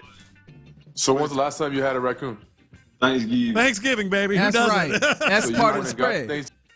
That's part of the spread. By the way, this is on the St. Brown podcast. Yeah. Those people responding are Amon-Ra and Equanimous St. Brown, the wide receiver brother group that plays in the NFL. And I just love the level of – he could not get it through his brain. Yeah. He's like, raccoon? Wait, what do you mean by raccoon? As if it was like, no, I mean raccoon cake. It's what we call it, but it's not actually. No, he's like, I said raccoon, didn't I? Like, raccoon. And he's like, well, where do you get it? I'm like, is it at Kroger? I don't understand. Is it at H-E-B? Where are you getting these? He's like, yeah, we go and get them. And we skin them and we make my thing was, he said, I eat a little coon. Yeah. Casual. Yeah. So this got a nickname to it. Well, I mean, of course he's going to say it in a quaint, folksy way. That is exactly who he Little is. coon. And he is country. Yeah. He is country. We're all buying this, right? He's just, I mean, you can't say what is the buy or sell here? Yeah, like that he actually eats raccoons. Oh, 100%. 100%. Why would you doubt him? He has said that. Why would that be something that somebody lies about? Yeah, why is that something you lie about? I don't think he have anything he don't eat that's in the wildlife. Oh, I was about to say when it comes to wild, because he actually has certain things that I got to find that video. He actually has that stuff that he doesn't eat, and it's stuff that you would consider, I guess, more normal. But man, just different strokes for different folks. He comes from a place where they eat. I imagine someone in his family calls vittles. He's like, hey man, y'all cooking up them vittles? Them vittles. Yeah, man. That is, and you know what? I bet raccoon tastes good. Especially, I don't. Especially when they put it together. I don't think bet so. it do. I bet it do. I don't even like raccoons. Period. You guys know I'll eat anything, but I ain't never had no raccoon. I bet it do. Right? Like they be out here working for a living, right? To keep themselves living. I bet when you actually get that they thing wash tender, their food. man. That bet you actually you slow roast that sucker. Yeah. I bet that thing is tender, baby. Yeah, I don't know. You need man. Need a lot of OG sauce. Anyway, I got to get to this one. Roger Goodell was asked yesterday about the Jay-Z stuff. Yes. All right. And he said the relationship with Jay-Z and Rock Nation has not changed. That includes the Super Bowl. I buy that. Are you really? 100%. Like, do you remember where the NFL was starting to get to when it came to this is bad halftime stuff, performances? potentially. Are we talking about the same organization? Do you know the people that are in various ways are attached to the NFL? Oh, I get it. Yeah, man. Like the Super Bowl was in a bad way, and that's why they turned to Jay-Z. Like, look, man, you got the connections to what's cool and popping in these streets. Can you bring some of that to us? And they have really they've benefited from that. Now it's still the Super Bowl. Like the Super Bowl is going to be the Super Bowl. I'm not trying to pretend like Super Bowl was losing money without, but I feel like that mattered. Plus, I buy it because ain't nothing actually substantial come down yet. When that happens, then this stuff changes. At the time being, that's the thing. You are still useful to us, and we don't have anything that's going to force us with public opinion to actually make a move. Nothing's changed yet. I am selling it. I don't think he believes that. I think he has to say that because of what you're talking about. I don't think he believes it. I think he has to say it. And mark my words. When we are in New Orleans at the Super Bowl. Oh, it's so fun. I can't wait to get them beignets. It's going to be a huge topic. Huge. Because there's going to be more stories, more development of everything. Yeah, I'm buying it a little bit, but I'm sure Roger Goodell probably hit up Jay like, yo, get this bleep together. Yeah. Hey, do what you got to do. Hey, get this stuff together right now because I don't need this over my head too. Yeah. Time for one more little one here. Get it. We talked about Olivia Ponton earlier, who was on the police report saying she was, quote, an employee of Joe Burrows. Yeah, 12-year-old model who, is. She was at the house when it got broken in. Was at Joe Burrows' house when it was. And said she was an employee of Joe Burrows. Mm-hmm. Now, a lot of speculation. Revolves around Burrow reportedly either being engaged or very, very deep in a relationship with another woman named Olivia Posmacher, his longtime girlfriend since college. I learned about so many people that I had no idea about before. Yeah. I'd seen Posmacher before. I didn't know anything. You had a whole pronunciation on it. Yeah. But I'm over here like, who? But Olivia Pontoon said she's an employee of Joe Burrows. You buying that? I mean, he might give her money. Well, no, not that kind of employee. Oh, I wasn't talking about. Wait, hold on. Wait a minute. That was not what I was. Wait, hold on. Wait, wait a minute. She's a worker. That was not what I was implying. Not that kind of employee. No, I'm selling that. They're clear. It feels like they're in a relationship, and we did violate their privacy a little bit. Getting in that. That's not exactly something that they clearly wanted out. But sorry about it, brother. Now we know. Yeah, I'm selling it too. We're unserious people. Come on, you think we boo-boo the fool? Yeah, right.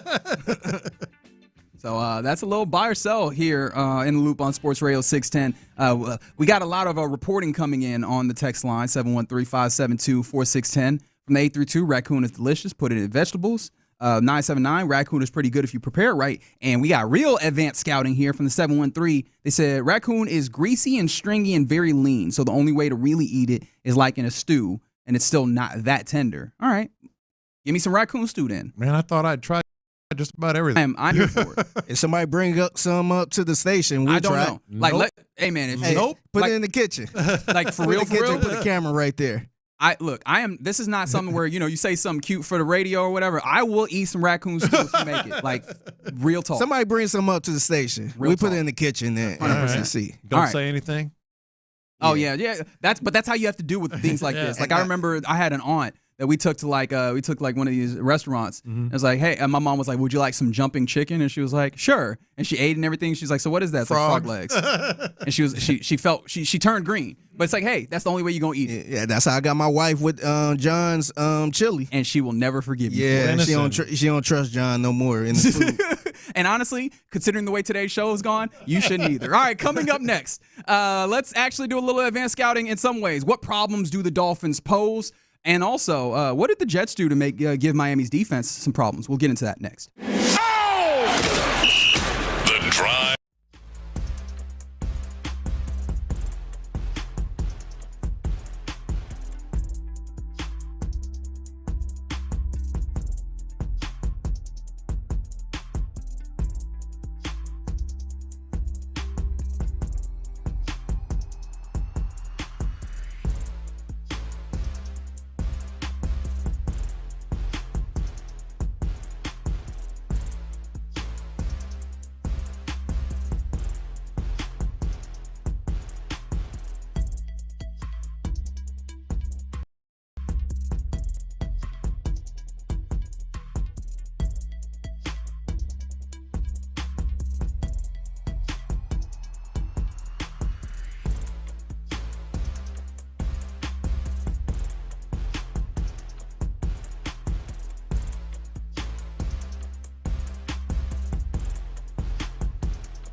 play here, an Odyssey sports station.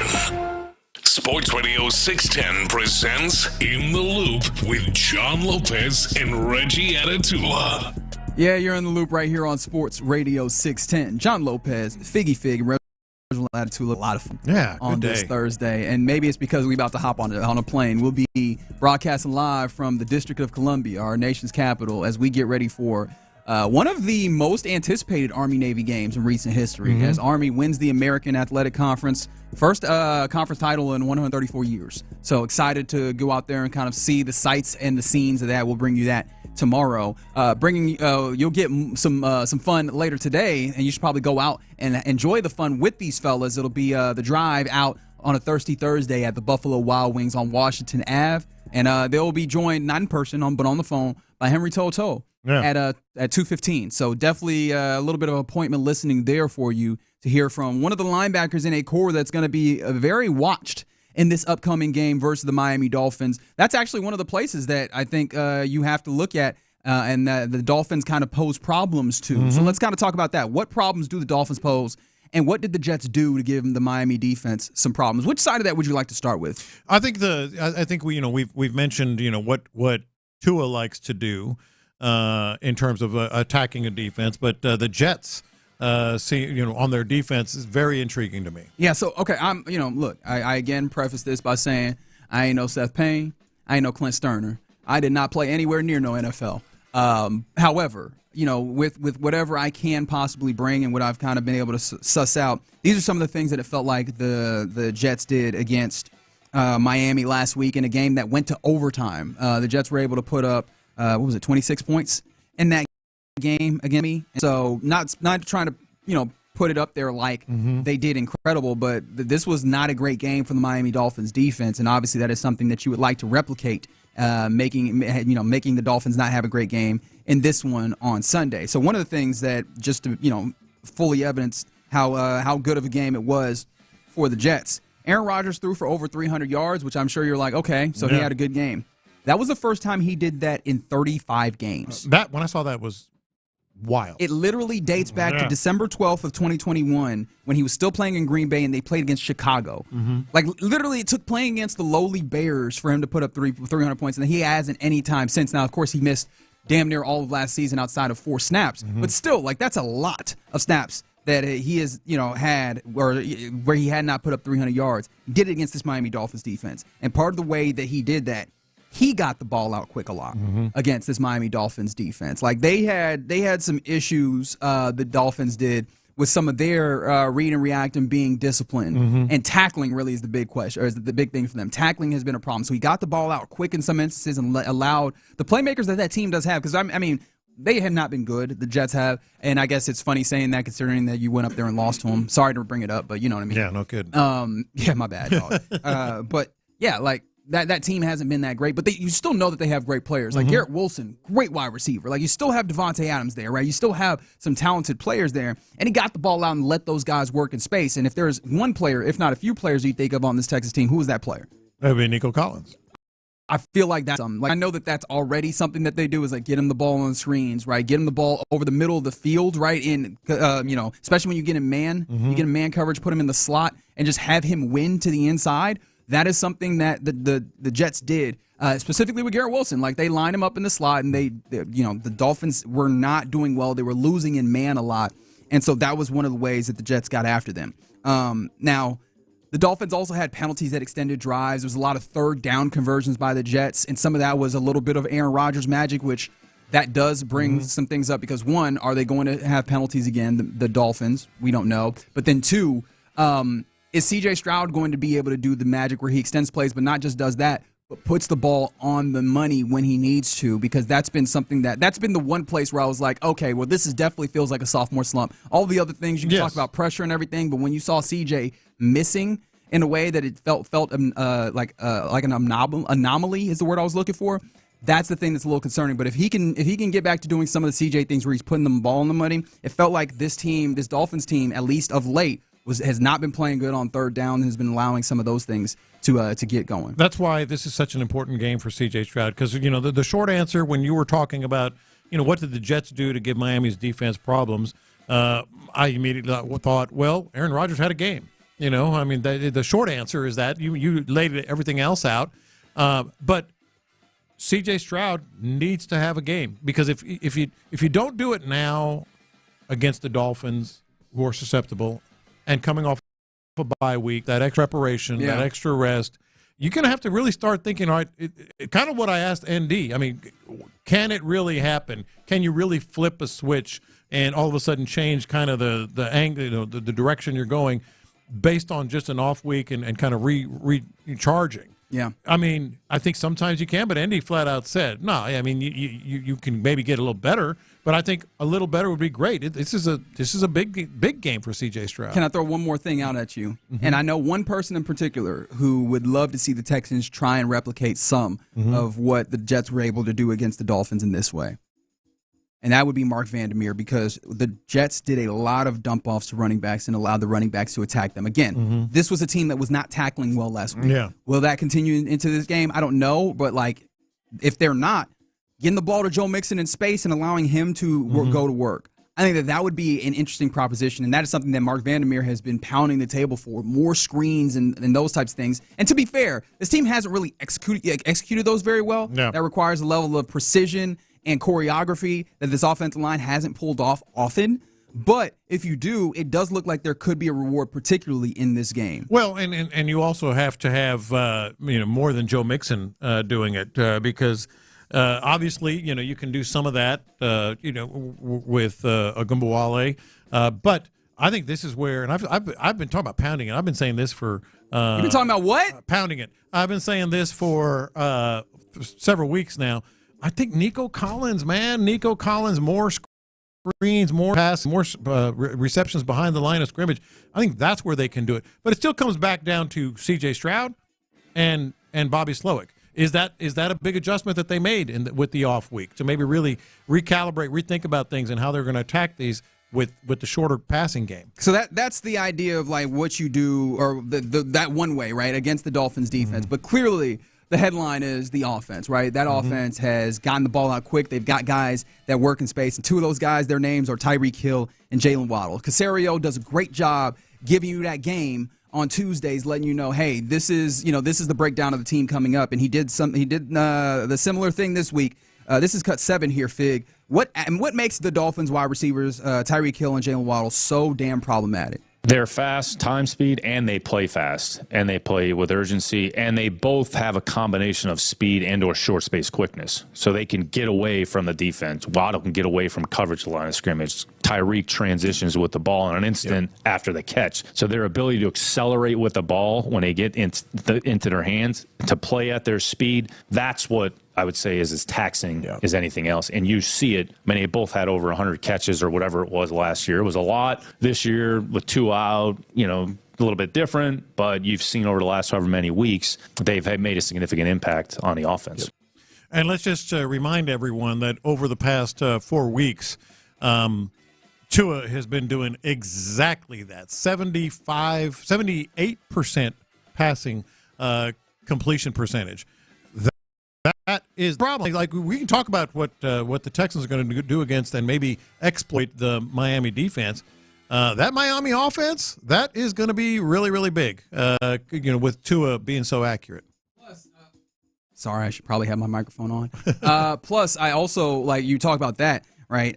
Also, one of the things that is causing a lot of focus and is one of the reasons why it was so frustrating that Azeez Al-Shaair ends up being suspended is that linebacker play is going to matter in a good amount, especially because of the short game. And this is Nick Caserio-Kadej here talking about that short passing game as an extension of the running attack. Yeah, it's really an extension of the running game. So even in overtime, going back to the game the other day, they had 2 screens to Jonnu, and they threw a screen to A-Chain, and they were basically in the red area. So sometimes those plays are not breather plays, but they're an extension of the running game. They're just plays that get to the perimeter of the defense. So there's as good a screen team, or at least a perimeter screen team, as there is in the league. I mean, Kansas City probably put them up there as a more traditional kind of screen team, which you'll see here, in a few weeks. But they do a good job at the passing game. They mix and match a little bit, and Tua does a good job not only on the screens, but of just taking what the defense gives them and then throwing a catchable ball and then giving their skill players an opportunity to transition with the ball after the catch. Man, and that's going to be the game, really. What Tua's accuracy is, if he can continue what he's doing, and if you can tackle those guys. We said it on Monday. Tackling. Yeah, tackling is going to be huge. And the linebacker core, safety core is also going to matter. Don't forget A-Chan either. No, he said that, and I was like, damn, I have not mentioned that man's name. We're familiar with him around these parts. Yeah. He did go to A&M. Track speed. Yeah. Right, like that's one of those things. Football speed, track speed, a little bit different. Mm-hmm.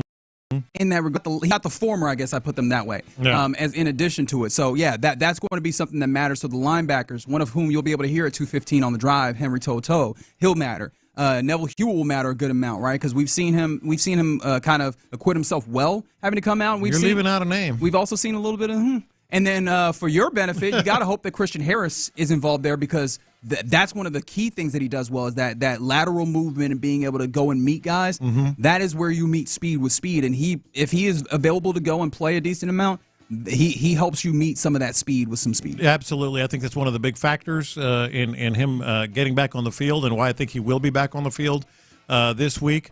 The term sideline to sideline is often thrown around too casually. There aren't a lot of true sideline to sideline linebackers in the NFL. There's some that are really good, but to be able to cover that kind of ground, Christian Harris can.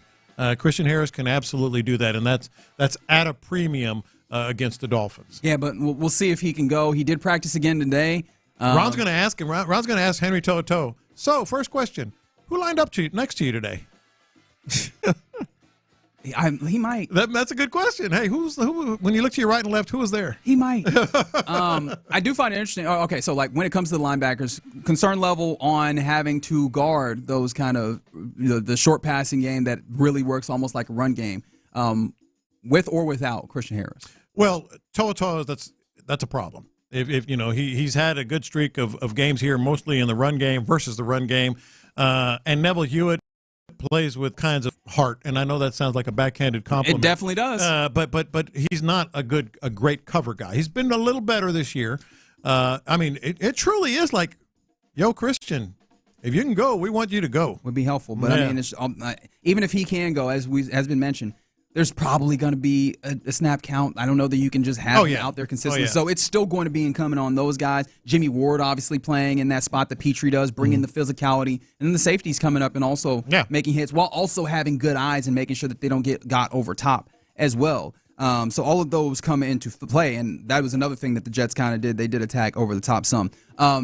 C.J. Stroud obviously talked yesterday as well, and he was asked on his relationship with Tua Tagovailoa, and he also got into a little bit of advice that Tua gave him. Last year, I got to meet him when we joined practice with him and got to talk to him, and, a lot of respect for him, who he is as a person, who he is as a man of God, and then, just the advice he gave me was really good, and, I really appreciate it, and, it helped me throughout last year and this year, so, I'm a real big fan of Tua, and think he does a lot of great things on the field, and, glad to see him back playing, and, that his career is going to, continue to be great, and, I'm very happy for him. Can you tell us what the advice was that he gave you? Really just take completions, don't hold the ball too long, so.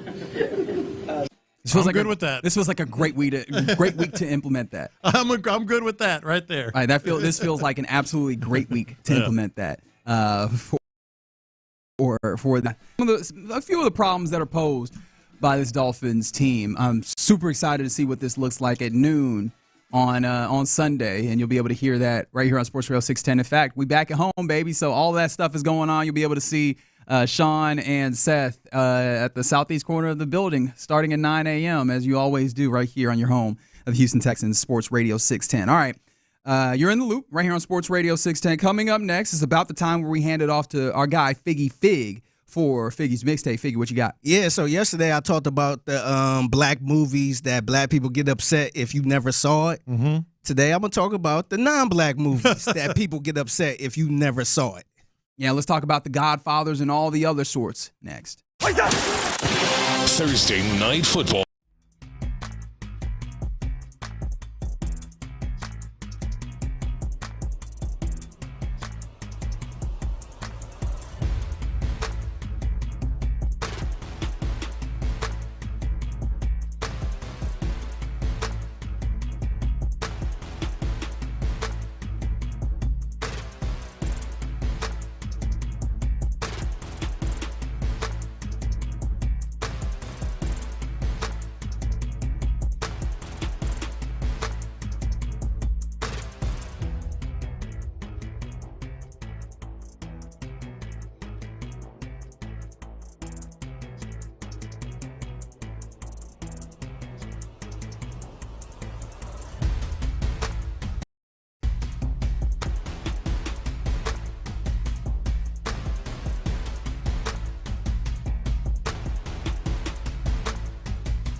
freedom or visit consumercellular.com. Taxes, fees, and other third-party charges will apply. See website for additional details. New time, new sponsor, same incredible football experience. The Baylor Bears and LSU Tigers battle it out in the Kinder's Texas Bowl at 2:30 p.m. on New Year's Eve. There's no better way to close out 2024 than with some early fireworks at NRG Stadium. Hit up kinderstexasbowl.com now for tickets and more information. And hear the game exclusively here on Houston Sports Leader, Sports Radio 610. Pass the aux cord, crank up the volume. Figgy Figs in the driver's seat. Sit back, relax, and enjoy the ride. It's time for Figgy's Mixtape on Sports Radio 610. Yes, it is Figgy's Mixtape on In the Loop, Sports Radio 610. It's your man Figgy Fig holding it down on a Thursday. Happy Thursday to everyone out there. So yesterday, we had the discussion of black movies that black people get upset if you never saw it. And this is courtesy of Kev on Stage, a very funny guy on social media. He do a lot of funny content. And if you wasn't listening yesterday, this was the context of the whole black movies black people get pissed off if you've never seen. The top movies that black people will get mad at you if you say you haven't seen. Coming to America. If you ain't seen Coming to America, what is you doing? Why are you alive? Why you here? What's the point of you? You ain't seen Coming to America? Get out of my house. Get the hell out, actually. Get out. Harlem Nights. Yeah. The blacks. You was way behind schedule. The blacks ain't having it. Especially to be as black in this movie as you are. But I see it now. But see, this is the problem. Even when you do the black stuff that you shouldn't have done, people just get mad at you. You got to get thrown on the grill.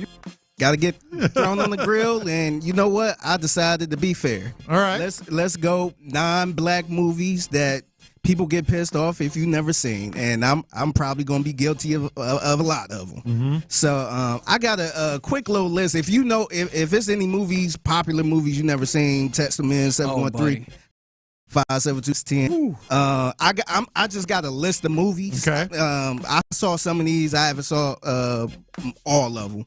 But Forrest Gump, you think it's a must that you see Forrest Gump? I don't know if it's a must. I don't even know if we need to do must, but it's popular enough that so many see it. And here's the tough part is I know I'm gonna upset some people. So right up front, my bad. But there's so many things that are like in our popular culture that you know enough just by living. You don't even have to? Not that you don't have to. Like, you probably should still go around and watch it, but you're like, I can get by where people won't know. Yeah. And Forrest Gump is one of those. I've never actually sat down and watched it all the way through. I've watched it a few times, but I don't think I think there are a few that are musts. Like if obviously everybody likes movies, I think so, and there are certain movies that you should see. I don't think Forrest Gump's a must. It's cool, it's good. Yeah, what about The Notebook? Because The Notebook made a list too. Never seen it all the way through. Okay. It's not a guy. It's not a guy thing. I seen it one time. I've seen. I know plenty of guys that are like, nah, I rock with The Notebook. But generally, I don't think so. I think it's a chick flick. All right, so here's where some of the movie, like the comedy movies, because a lot of people, like a lot of the movies that won Oscars and all this other stuff, I don't really put too much stock in those. But what about like some of the, I guess, lack of a better word, hood classics? So Napoleon Dynamite. Have seen Napoleon Dynamite. I will say that. I'm not going to say it's a must. No, but it's very good. What about Mean Girls? Mean Girls. I saw that with my daughter. Very good. I never saw it. Yeah. I never saw it. I mean, there's some things, and again, I feel like you probably know the major stuff. Like on Wednesdays, we wear pink. That comes through, right? Stop trying to make fetch happen, right? Yeah. He doesn't even go here. I feel like you probably know the things that the main things that are going to be quoted and kind of used. Yeah. You'll get by. You'll be all right. What about The Big Lebowski? I feel like that's a must. I never saw that. I actually haven't run The Big Lebowski. I feel like it's a must because it's just so different. You know, the way it's put together, the characters, the dude. You know, that's why, you know, when I say that's like your opinion, man, y'all don't know what I'm talking about. That's a line from The Big Lebowski. But I feel like people would just be saying that, just your opinion. No, man. but he goes, that's like your opinion. That's man. like your opinion. Yeah, I recall seeing that clip. Again, have not actually watched the movie. No, I feel like it's a really well done movie. What about The Godfather? I saw Godfather 1 and 2. I just saw The Godfather like a year or two ago. Yeah. For the first time ever. People would argue it's the greatest movie ever made. They would argue that. Yeah. Yeah. So that's a must. Yeah. Yeah. What about Scarface? And I want to bring this up because we was talking to Sean Pendergast last night. Oh, and we might hurt him. Well, not hurt him. He knows this, but like this might hurt people, especially knowing Sean Pendergast is like a big time mobster guy, monster movie. He can quote The Sopranos back to you, forward and backwards, like all those. He never saw Scarface. Yeah, that's a little surprising. He never seen the movie Scarface. Not even. It used to be on reruns, like on TNT and stuff. He said he never seen it. That is That is shocking. surprising. That is shocking. I was shocked when he said that. What about the movie Dirty Dancing? I've never seen Dirty Never Dancing. watched it. And you're not gonna get me to watch. I'm good on it. Yeah, it's okay. Yeah, Top Gun. I've never seen Top Gun. Okay, I've watched. I tried to watch it. I couldn't get into it. You should watch the latest one. Because you don't Top Gun Maverick? Yeah, Top Gun Maverick. You don't really need to know much about somewhere in the Top Gun. What's the term they use, like for the whole series of movies or whatever? I guess series. Whatever. There's a term, but anyway, you got to watch at least one Top Gun. I would say the latest one, Maverick. You don't need to know anything previously, really. It'll explain itself. Okay. What about Fight Club? I've never seen Fight Club. I know the quote. What is it? First rule of Fight Club? Yeah, don't talk about Fight Club or whatever that is. Yeah. I know that part. I know that much of it, but I never sat down and watched. It's a very good movie. It is also a movie that it's easy to kind of miss what the author and what the writers are trying to get. So like it's one of those movies that people like it for various different reasons, and you have to figure out which one it is that they like it for. Yeah. The Green Mile. Have y'all seen The Green Mile? Is that a must watch? I don't know if it's a must watch, I wouldn't say it's a but must. it's great and it's a commitment, man. You got to commit to watching that movie. Yeah. What about The Departed? Okay, I seen The Departed, by the way. There's two movies that I feel are musts. One you haven't mentioned yet that I saw on your list, and The Departed. I feel they are absolute must. Kind of in a different way, not comedy, mystery, like, but just the drama, the acting, the everything, the story. I think Shawshank Redemption, which I think that's a must. Yeah, that comes up on the text line a couple times. And the Departed, like it's kind of funny when people get actually upset. You mean you haven't seen Shawshank? And they get upset. I'm not going to get upset. I feel like you're cheating yourself if you haven't seen The Shawshank or The Departed. Okay. You're cheating yourself. Okay. You haven't brought up one of the ones that's come up a few times, which is Star Wars. People lose their mind if you've not watched it, especially like just the original trilogy or something. Yeah, see, I feel like that one is a little different because I felt like when you watch Star Wars, you got to be all in. Mm-hmm. And to me, I kind of put that in the same breath as like, what's the show that's coming on HEB that did the Game of Thrones? Oh. I kind of look at that as Game of Thrones because a lot of people haven't seen Game of Thrones and they just refuse to watch it because of how crazy it is compared to, with other people, how they always bring it up. So they just refuse to watch it. Oh, so it's more about the people that like it than it is the thing itself? Yeah. So that is a thing. You can get irritated by that. Yeah, because that kind of made me not want to watch Game of Thrones a little bit. Yeah. But a couple other ones, Ferris Bueller Day Off. I've never seen that movie. You know what? In a departure from what I've basically been saying, that one actually feels like a must. And you know why? Mm-hmm. There are so many things. Like, you can tell the people that kind of ultimately decide a lot of things in popular culture, especially like advertising. You see the influences that are there. Ferris Bueller's Day Off is a big one. There are so many things in like media that are references to Ferris Bueller's Day Off that you would never know until you watch it and you go, oh! Yeah, that's what that is. That's what that is. Yeah. I got to tell you, when I saw it, I think I remember seeing it in a theater. And I was like, that was all right. It kind of, the parts of it were just corny and dumb. But it's one of those movies that just grows on you. Like, the next time I saw it, I'm sure it was on TV, I was like, this is so funny. This is so good. It's pretty good, too. It grows on you. Yeah, it grows on you. It is. You'll enjoy it. I'm not much for recommendations, but I think you would enjoy it. Yeah. Yeah. A couple other movies that I feel like you got to see. I've seen these movies, but Step Brothers, I feel like you got to Yeah, a lot of the Will Ferrell ones, Will Ferrell especially. But I haven't seen it. I didn't like it. Really? What, is it too kind of sophomore for your liking? Maybe that's it. I was going to say corny, which is a euphemism for that. I also put it on the. I did use a big word, didn't I? My bad. The Will Ferrell scale. I think like in his, Oh, okay. Let's hear John Lopez's Will Ferrell scale. What you got? No, on his scale, it's like way down. What's at the top of the Will Ferrell scale? What is at the top of the Will Ferrell scale? Anchorman or something. Anchorman's way up there. The one that came to mind was Talladega Nights. That's way up there. See, I'm saying like Step Brothers doesn't rate to those. Yeah. What about The Hangover?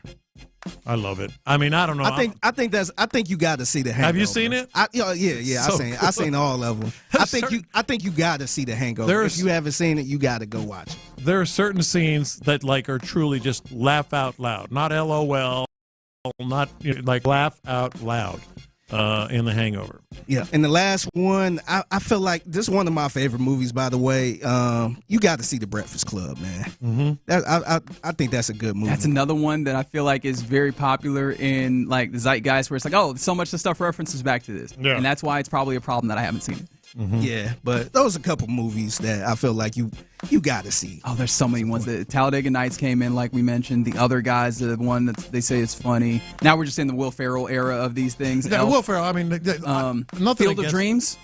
Like, especially once we get to like the prominent sports ones. I actually seen that for the first time like a year ago. The thing about Field of Dreams, if it's not your cup of tea, you're going to hate it.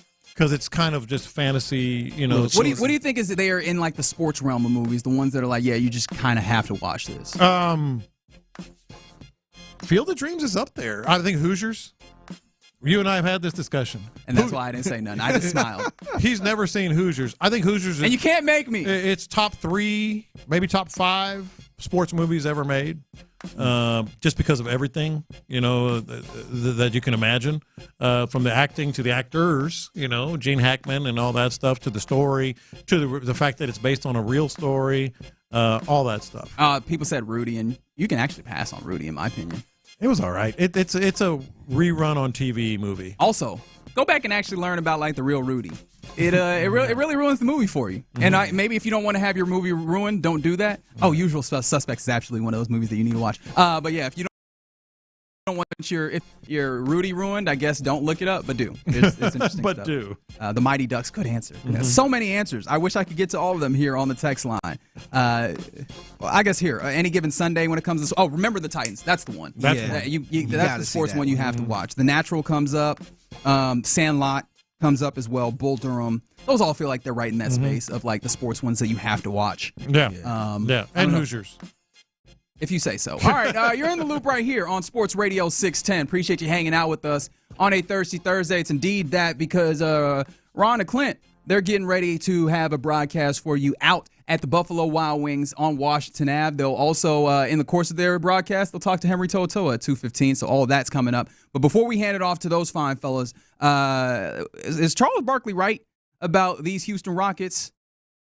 Little hint. No. We'll talk about that next. Thirsty.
Sports Radio 610 presents In the Loop with John Lopez and Reggie Atatula.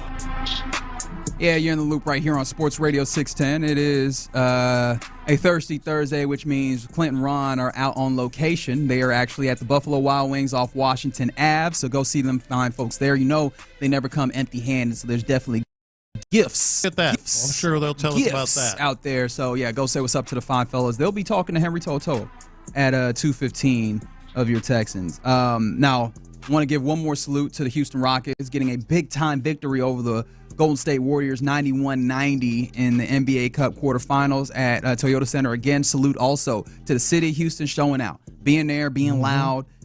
Seemed like the environment was electric with all of those things. And again, support to the young boys getting in their first real taste of stakes basketball and playing like it. It was thirsty, man. They were thirsty. Just Alfred Shangoon said his boys is thirsty.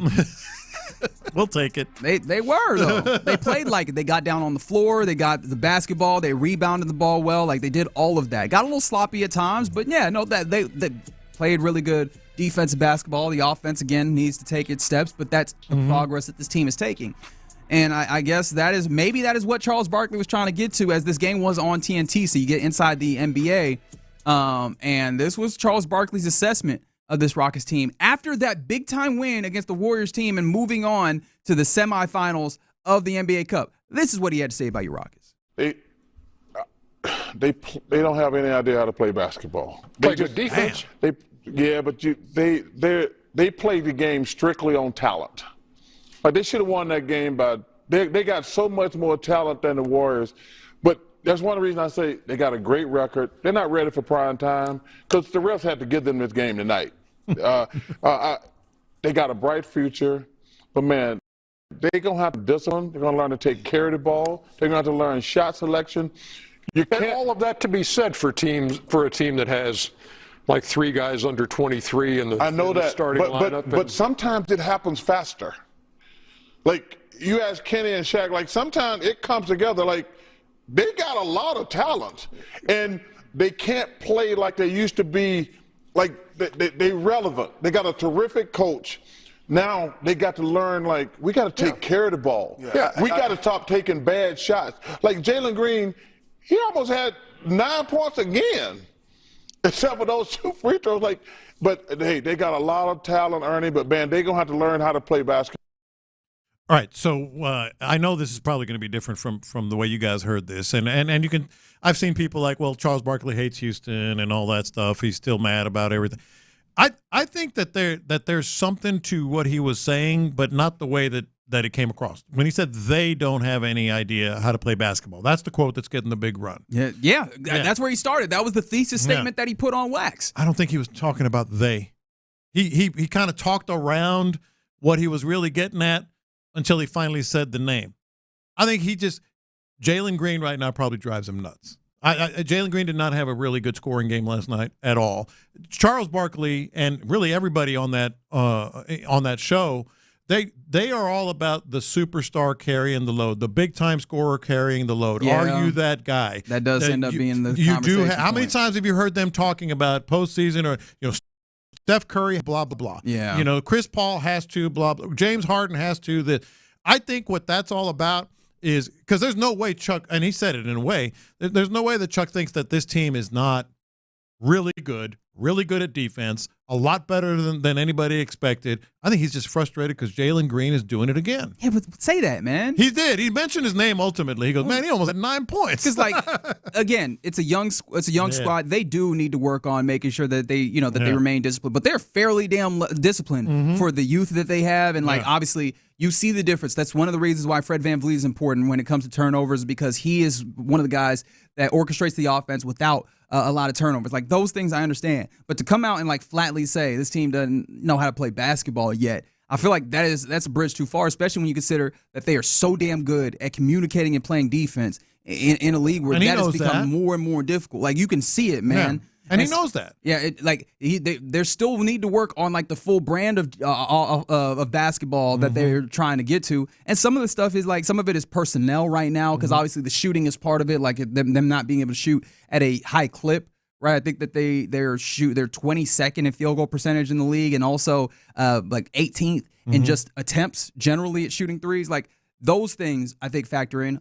But this the way that he was talking about it, this is the reason why, and this is the big beef I have with inside the NBA in general, is that being the foremost voice in basketball, their first move is to poo-poo on the modern era of the game. No, that's fair. Like, they are always boo-booing on the modern era of the game, and this feels like another instance of that where the way that you could have handled that was saluting the things that they do well, and then maybe mention and bring up, okay, there's still ways to go. And you can hear Ernie Johnson trying to fight back. Like, look, man, this is a young squad. These are these things. Like, no, they don't know how to play basketball. We got 3 guys under the 23.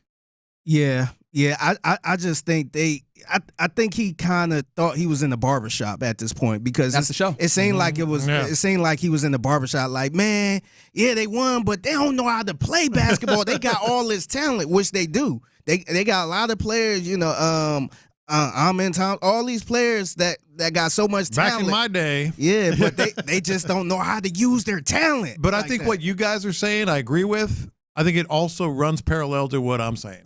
This is a generation of people on that set that want to see the best player take over, want to see the best player be consistent. They want to see great talent fulfill itself.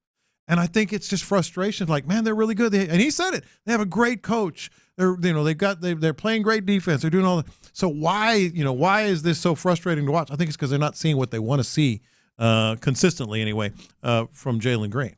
Yeah.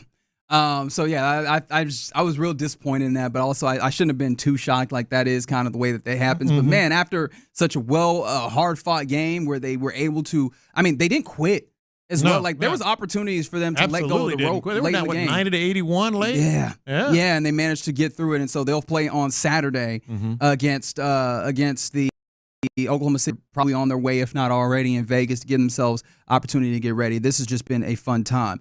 All right, do you agree with this, right? The idea of, on the YouTube, Bar None says the Rockets and the Texans are similar. They both need their best player to take over, and they kind of haven't of late. That's assuming that you're saying. You talk about Jalen Green? Yeah, Jalen Green, and I guess in that instance you're talking about C.J. Stroud. Yeah, the thing is with Jalen Green, we know he got it there. It's just inconsistent, and man. that's what's driving him nuts. That's the problem. That's the only issue. I know Jalen Green got it. We've seen it. Yeah, no, it's there, but sometimes you go into a game, you don't know what Jalen Green you're going to get. You might get a 40-point Jalen Green. And you might get a 9-point. Isn't that frustrating? Yeah, it's literally up and down. I think I will say if we get, what we saw out of Jabari Smith and Amin Thompson last night, and Şengün being more consistent, you really don't need Jalen Green to be. I don't know, man. You need buckets. This OKC Thunder team is going to be. You could be what you are now with Jalen Green being inconsistent, but if you want to take that next level, for sure, then they going to be a scary team. And Oklahoma City plays a pretty dang good defense too. But the tough thing about it is they're also really good offensively. Right, so I think that the tough stretch that Oklahoma City or that the Golden State Warriors had in this game earlier.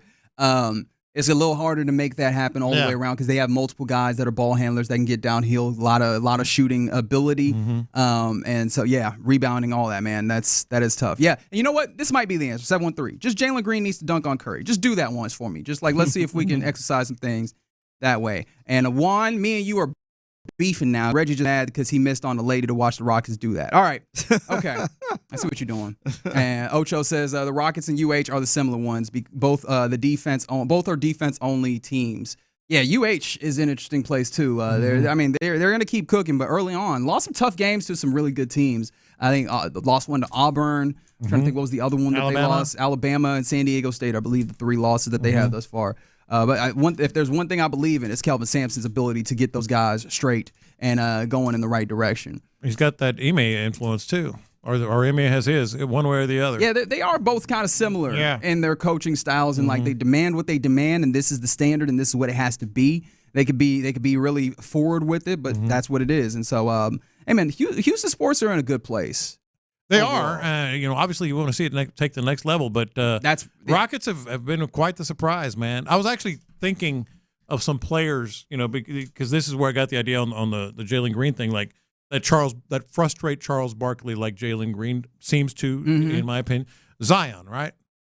Yeah, well, Zion and Zion is because again, this is fits that same unfulfilled potential, right? Yeah. And that's not taking care of yourself or your body not being able to live up to what is necessary. And I think some of that is maybe not taking care of himself in the right way. And I think that's why it drives him nuts. Yeah.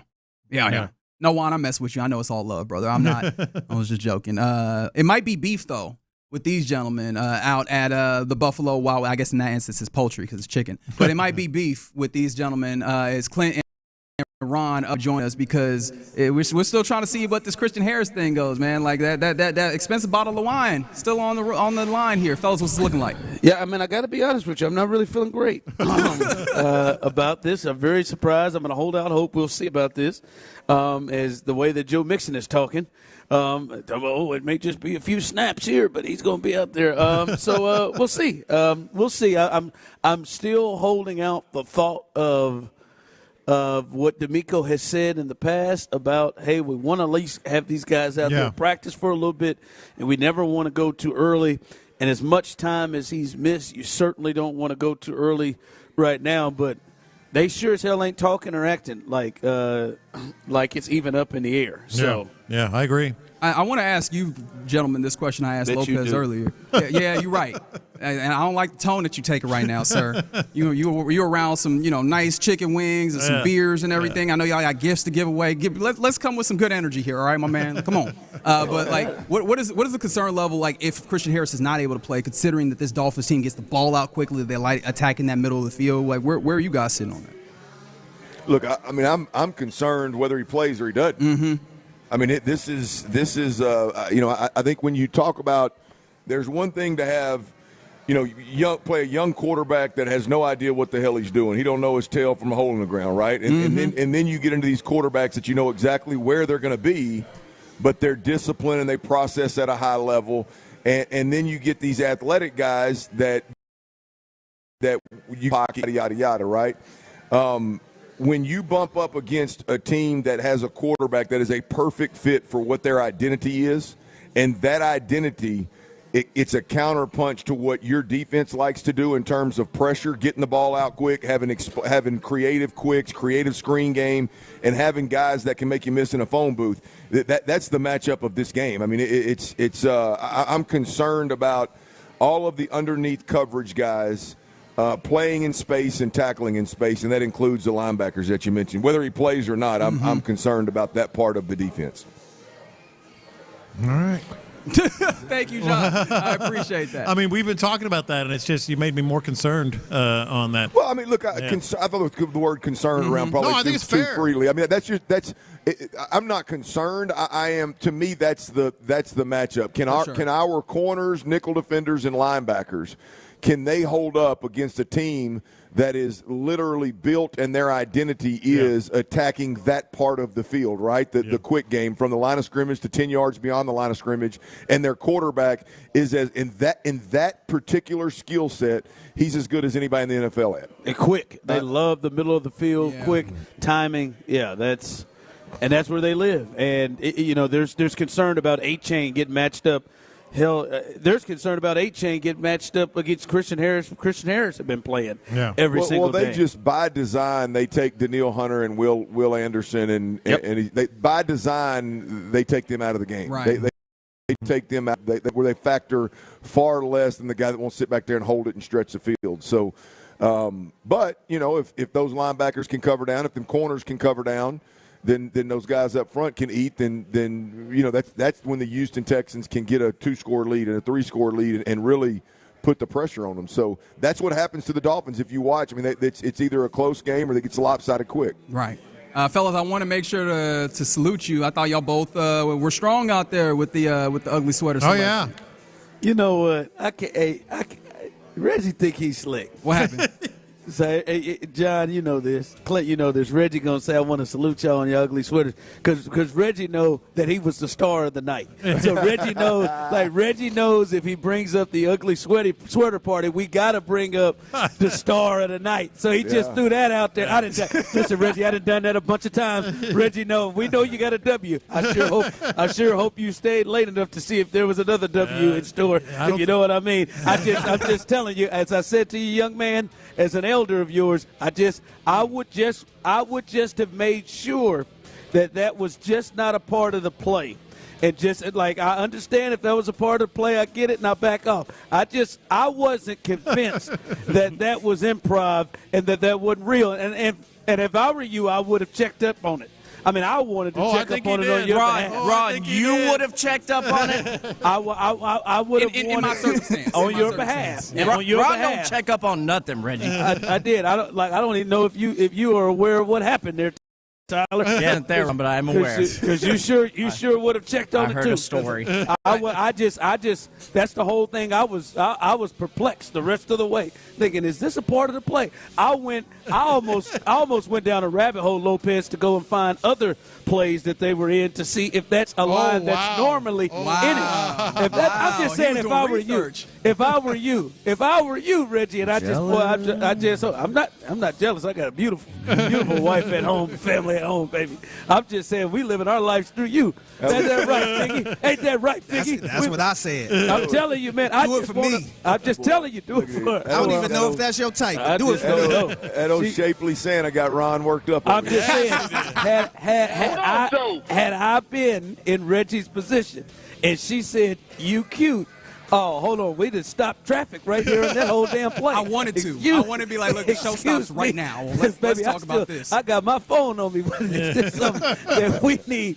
Or is this a part of the play? Or do I got a line I'm missing? Because, baby, that 12 days of Christmas rendition you did, that was, let me slow down and stop here. One thing I will tell you, I have it on good authority. Christmas. I got it on good authority. That's a part of the script. So I do know that. I think that's his story. I do know that. All right, you're listening to KLT. Good enough for me. KLT HD2 and Odyssey Sports Station. We're out. We'll catch you tomorrow live from DC. But in the time being, the drive is live. That's right. Be safe, fellas. The drive is live. Enjoy yourself. That was a slick ass move by Reggie. Hey man, I want to let. You know, we had special ass sweaters. We had some regular ass sweaters. I bought mine at 6:45 and showed up at 10 after 7. I bought mine at 11:45 earlier in the day. But no, man, it was good times though. Good times last night, Reggie, the star of the show last night. As we had a good time at the Christmas party. As you see there on YouTube and Twitch, you can see Tyler, who is really rocking this 2 days in a row with the denim. The denim with the sweat. Yeah, I feel like it's a good look for me. It's not bad with the backward hat, and then he pulls them up a little bit, like he's pulls up the sleeves a little bit, like it's not bad. He had on the sunglasses yesterday. He thought he was really killing them right there yesterday, and them some clean sunglasses. I spotted them. I checked them out, but you can see him right there on YouTube and Twitch. We are live here at Buffalo Wild Wings. Of course, it is Thirsty Thursday, 3939 Washington Avenue. Susie Q is in the building. You won't miss her when you comes in. She was at the sweater party last night. Hell, she brought it back in today. Got her little hat on. So it's a good time out here, and you know we don't come empty-handed. And listen, you got a chance to win great prizes as usual, courtesy of our good friends at Bud Light. We've got $25 Visa gift cards, and then also the big one. You got a chance to win a pair of tickets and wristbands to the Christmas Day game, the Texans versus the Ravens. Now, I know some of you have your feels, but some of you also listening understand that ain't just a Christmas Day game. There is a potential performance happening at halftime from Houston's own Beyonce is going to be in the building. So those are coveted tickets for you to win. My man just walking up right now. You might want to get that done, sir. You might want to write your name in there and put it in our raffle box. You got a chance to not only get those Christmas Day tickets, but also a Beyonce concert at the half. So those we will hook somebody up with in the 5 o'clock hour coming up right here live at Buffalo Wild Wings. You got to be here to win it. And so come on out and have a good time and hang out with us as our good friends, courtesy of Bud Light and Buffalo Wild Wings, will help you enjoy yourself and have a good time out here. All right, Clint, a lot to get to today. Coming up here shortly in the next segment, we expect to hear from Houston Texan linebacker Henry To'oTo'o, who has really had you hear about sophomore slumps. I would say he made the sophomore jump He has had a really, really good second season, really showed some improvement, and he's going to be really, really key, obviously, over the next several games where there's no Azeez Alshire and probably whenever he does play Christian Harris, who is on the snap count. So we'll hear from him coming up in the second segment. But the last time we were here, we wondered if we could be able to lead a show and start a show with this. And, Clint, the biggest thing that happened yesterday, the Houston Rockets are headed to Vegas. The Houston Rockets won in a nail-biter, down 6 points in under 2 minutes left, and they came back and beat a team that they had lost to 15 straight games. Hey, Houston fans. That's I'm right. So happy. Hey, you should be, and you were the best player on the floor late. With Steph Curry out there, Draymond Green out there doing Draymond Green things, tackling people. And listen, I'll be honest, I think they got helped out with a call. Late in that game, Clint, I could understand why Steve Kerr was so upset and irate. Yeah, we can call it whining. I think he had a clear beef in that thing. Well, let's start there. As the Rockets win 91-90, they are going to go to Vegas. Saturday, they're going to play the Oklahoma City Thunder in the NBA Cup, a stage to themselves just like it was yesterday. There was just something great about seeing Kenny, Charles, and Shaq and Ernie talking about the Rockets in a serious game, standalone game. It felt like a playoff-type night when I say just TNT, only 2 games to talk about. But before we go there, do you think the Rockets got helped out with a call there? Well, they clearly got helped out with a call. I mean, look, it's you know, I can see where if you slow-mo that thing where you could there's fouls in there. I see there was I mean, if you really look at it, there was a timeout that was called before the foul occurred by the Rockets. And so I think they clearly got helped out by the foul, yes. But there was that moment could have swung in the Rockets' favor a different time. So I don't look at it as like that's what ended the game. But, yeah, they clearly got done a favor right there. They got done a favor, and I'm fine with it. Yeah, I'm good with it. Look, here's the thing. They needed it more than the Warriors did. You mentioned the guys, Shaq and Charles, Chuck, and all those guys at TNT. I tell you where it was a joy to listen to them talk about the Rockets and what they needed to do to be a playoff caliber, championship caliber team and compete with the big boys, and it was basketball stuff, right? It was get the quality shots and there was a couple of different things that Chuck and Kenny were talking about. That's a good feeling. It's not about they don't have the guys. It's not about they're not playing together. They're not playing hard. Charles said you could clearly see they are more talented than Golden State. Yes. Which if you watched it. Like, you understand the experience of the Warriors, and that obviously is what holds them there. Yeah. But guy to guy, you can see the Rockets had more out there. Yeah, it's just good to be a Rockets fan, a casual Rockets fan, and be able to hear them talking about a team in a way that you don't have a lame duck coach. You don't have players that you're asking to not be in the building. That's your highest paid player on the roster. You know, they're actually trending in the right direction. So yeah, look, it was a hell of a watch, man. Down the stretch, 9-1, outscoring 9-1 to get that victory at the free throw line. That was big. I'm gonna tell you, I caught on later than you. Obviously, you were opening night. You were on them. It took me a while to buy in. But it seems like every time I turn the damn TV on to watch the Rockets, it seems like Şengün is one of, if not the best player on the floor every damn time. Well, now, I'm going to say 3 or 4 games that I've watched, it's like little baby Joker. That dude's different. Well, I mean, and I think that's one of the really exciting things if you're a Rockets fan, if you're watching the Rockets, is at the end of the game, and a game that you could tell, I don't care what anybody says, I watch regular season basketball damn near every night. There was a different level of intensity in that game than a regular 91-90. It was defense. It was a different intensity, especially down the stretch. They were playing. I'm not saying they were playing like it was the Western Conference Finals, but they were playing like they wanted to go to Vegas. They wanted to win that money. There was a different level than what the Rockets are used to playing with. And at the end of the game, money time down the stretch, with Hall of Famers on the floor in Steph Curry and Draymond Green, the person that influenced and impacted the game the most was Sengun. Yep. Like he took it right to one of the best defenders ever to do it in Draymond Green and took advantage of him. And then he made the pass to Fred to hit the three that helped him get back. He was the best guy with Steph out there. Shout out to Tyler who won that money on Steph's on the under. But he was the best player out there, and that's big time. He wasn't the best player out there against the LaMelo Ball and the Hornets. It was a Hall of Famer in Steph Curry and Draymond Green, and I think that's something that you had to look out there and feel better about. And it wasn't no fake thing. It was clear, like Draymond had problems when he wanted, and they cleared it out, and he got space.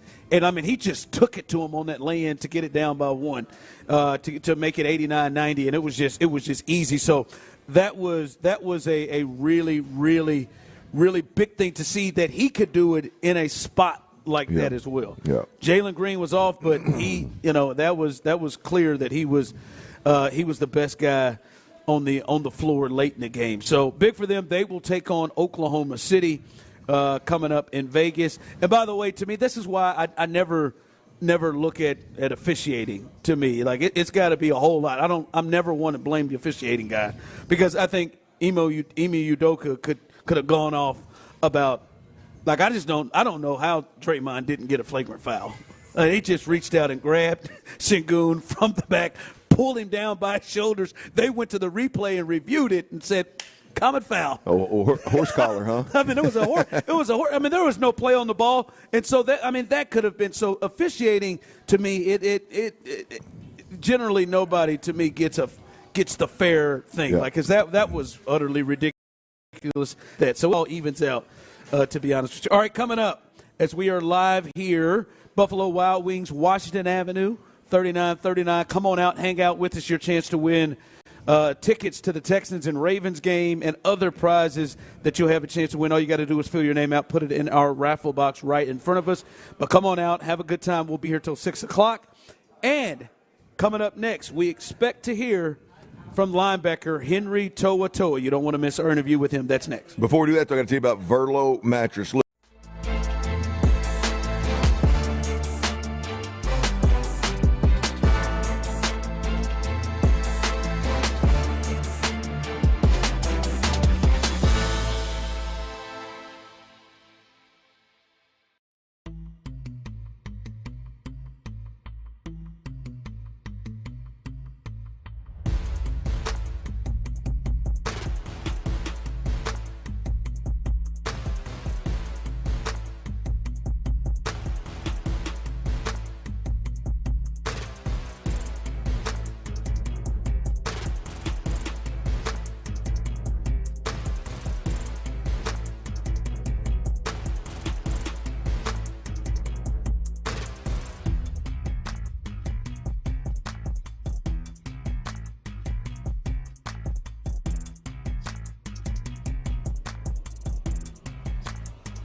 Papa's John Deere Reaction Monday. Houston's sports leader. Sports Radio 610. It's a Thirsty Thursday with our friends at Bud Light on Sports Radio 610. Live from Buffalo Wild Wings, Washington Ave, here's The Drive with Stoerner and...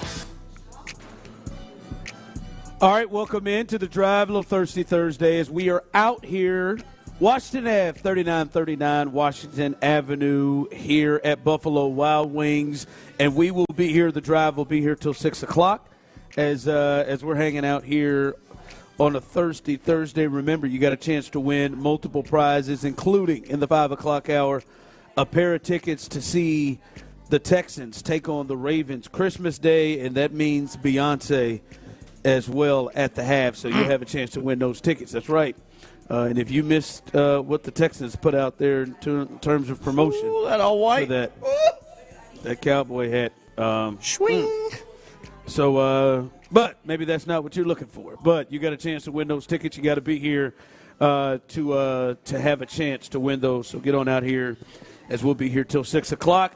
As we said on the other side, it's our pleasure to be able to have a conversation with Henry To'oTo'o, linebacker, Houston Texans, who's had a really good second season by most accounts. And we appreciate you joining us, man. And I just want to start this off with what everybody is wondering from you, and that is, do you believe Alabama got screwed in not getting into the playoff against SMU?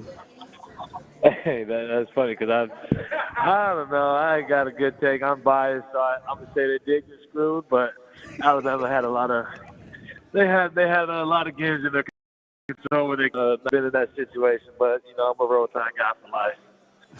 Hey, Henry, what is the significance there? Because obviously they've got a streak going of 10-plus wins in a season, and they need this bowl game. I think Milroe has already said he's going to play. But having been in that building, obviously with a different group with Saban, I imagine it's a little different. But just do you think that's something that squad looks at of like, hey, we don't want to be the class, we don't want to be the group that stops that kind of role. They got to get 10 wins. How do you think that's playing out? Yeah, man.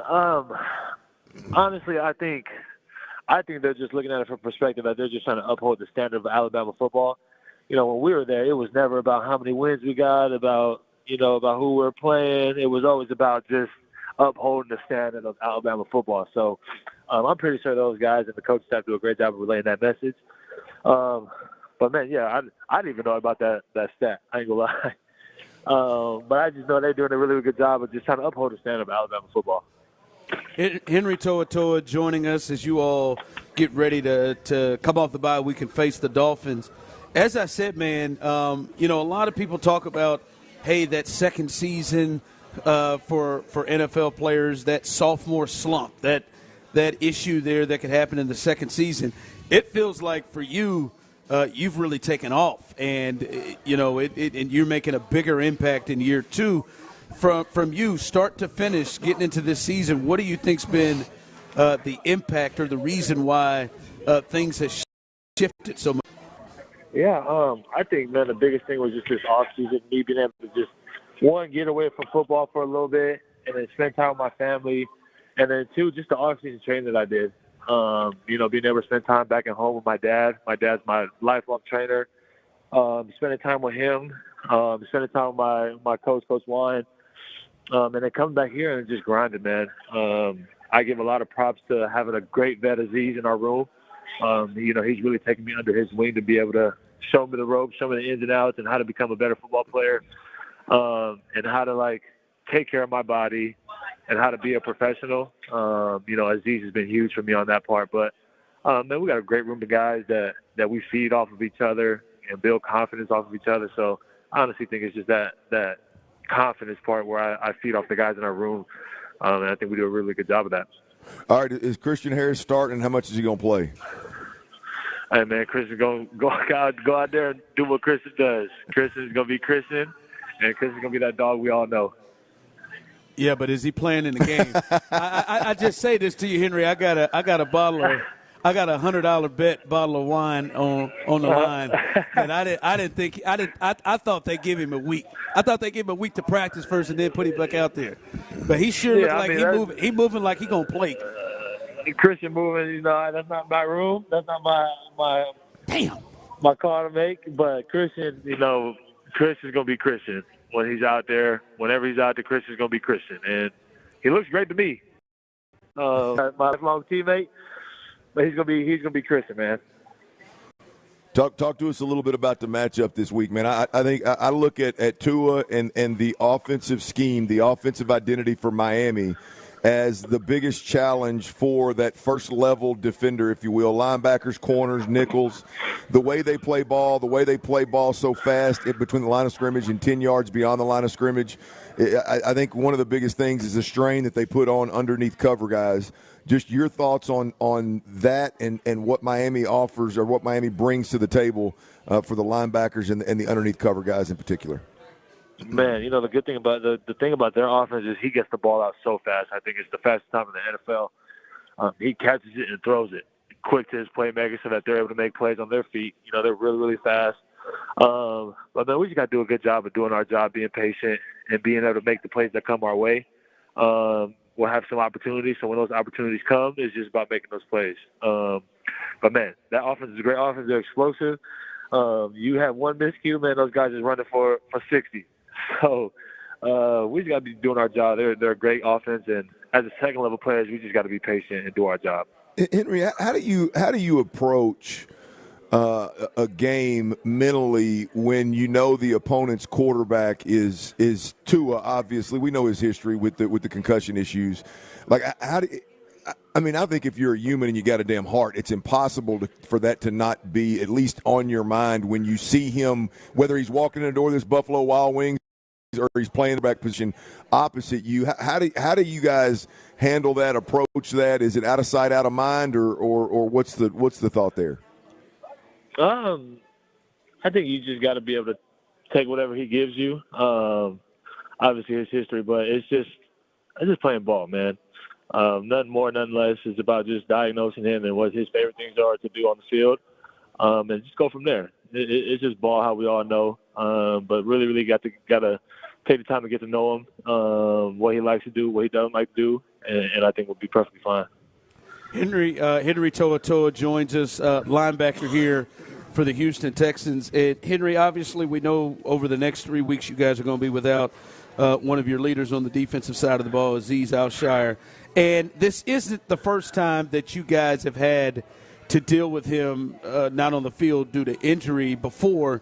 For you, it seems like, a lot of the responsibility is going to kind of go on your shoulders, even if Christian Harris plays. For you, what does the next 3 weeks mean in terms of being without Al-Shaair with your role against these three opponents, the Dolphins, Chiefs, and Ravens?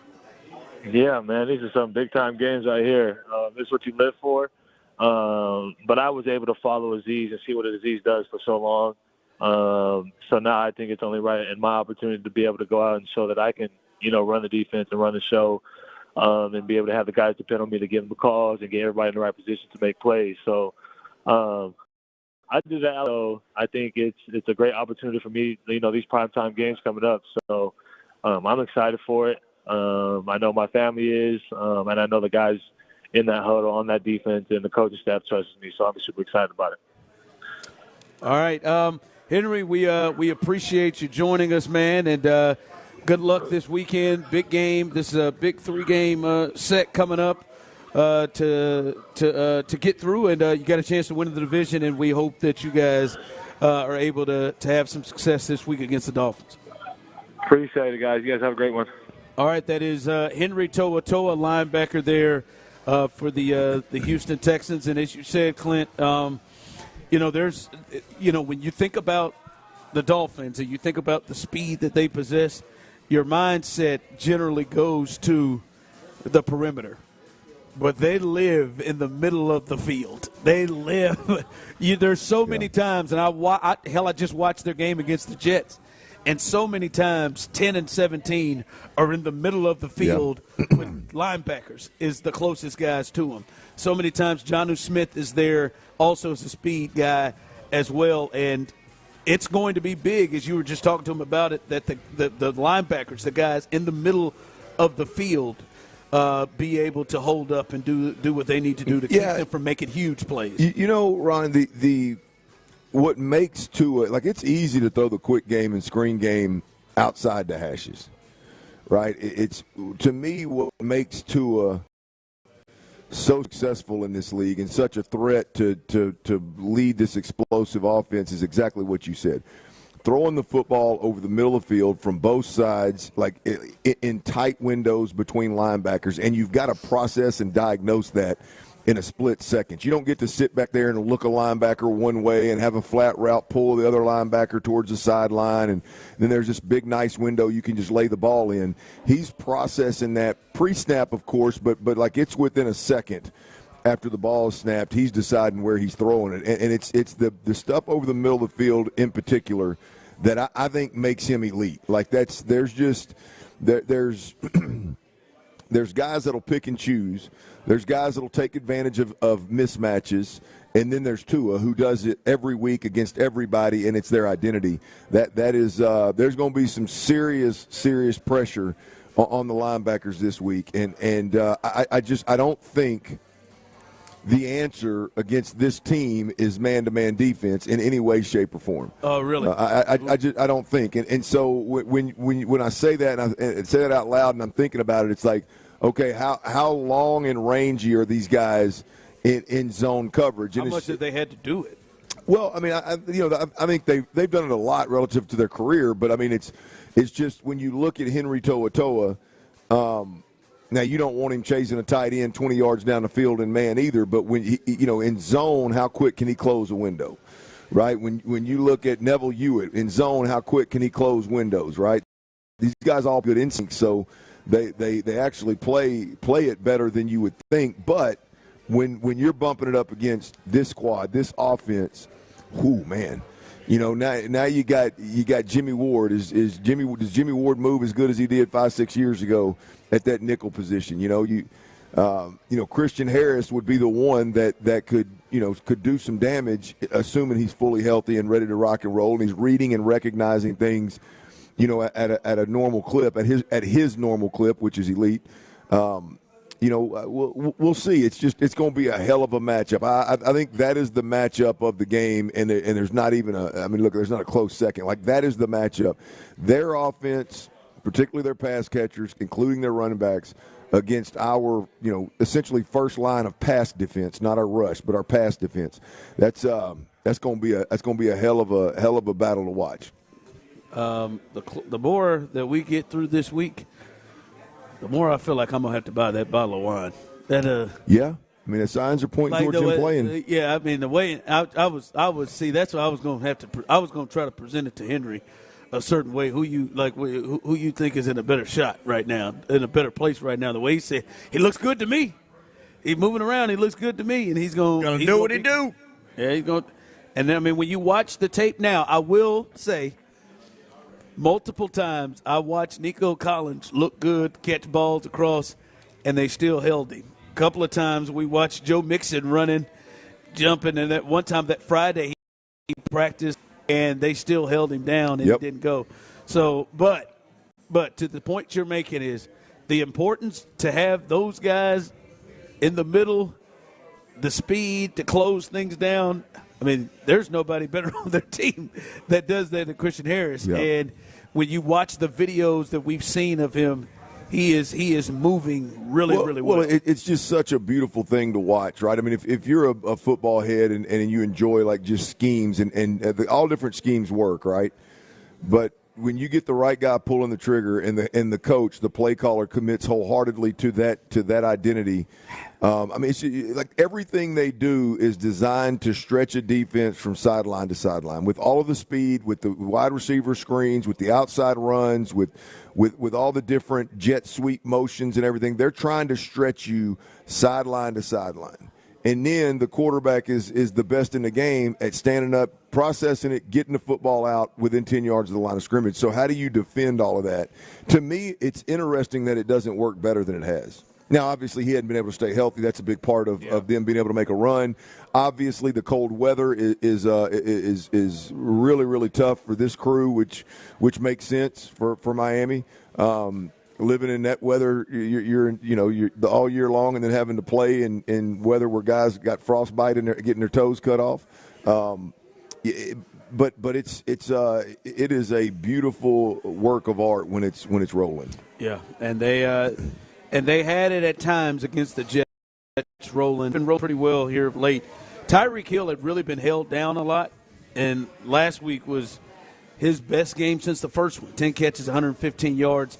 That was the only time he had gone over 100 yards since week 1, where he had 130. So hopefully they can slow him down and slow this offense down as this game gets near. All right, coming up as we continue, the biggest story of the day, and, hey, it's real.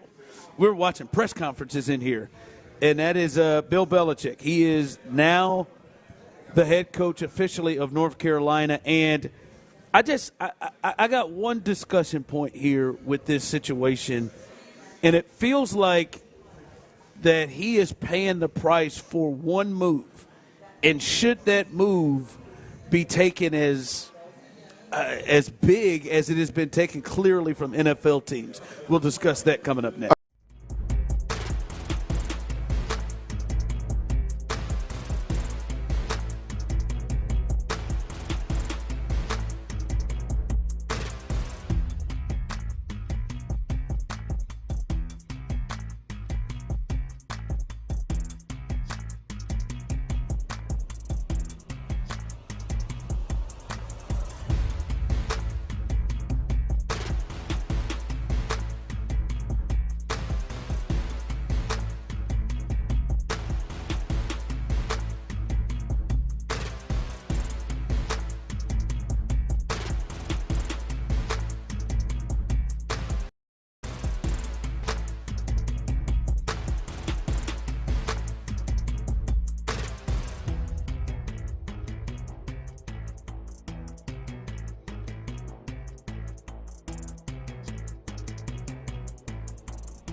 Contact us before canceling entire account to continue remaining bill credits. Bill credits end if you pay off device early. See details at T-Mobile.com. It's a Thirsty Thursday with our friends at Bud Light on Sports Radio 610. Live from Buffalo Wild Wings, Washington Ave, here's The Drive with Stoerner and Hughley.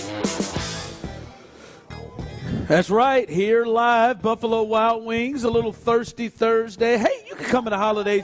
There you go. You can come out here in the holiday spirit, like Susie Q is. You can come out here. I had me a nice little ugly sweater jacket that turned into a Christmas tree. You can wear that. Why didn't you wear it today? Well, I wore it yesterday. Then I forgot I had it on when I got up this morning. I wore it into the school. You slept in it? Dropped the kids off.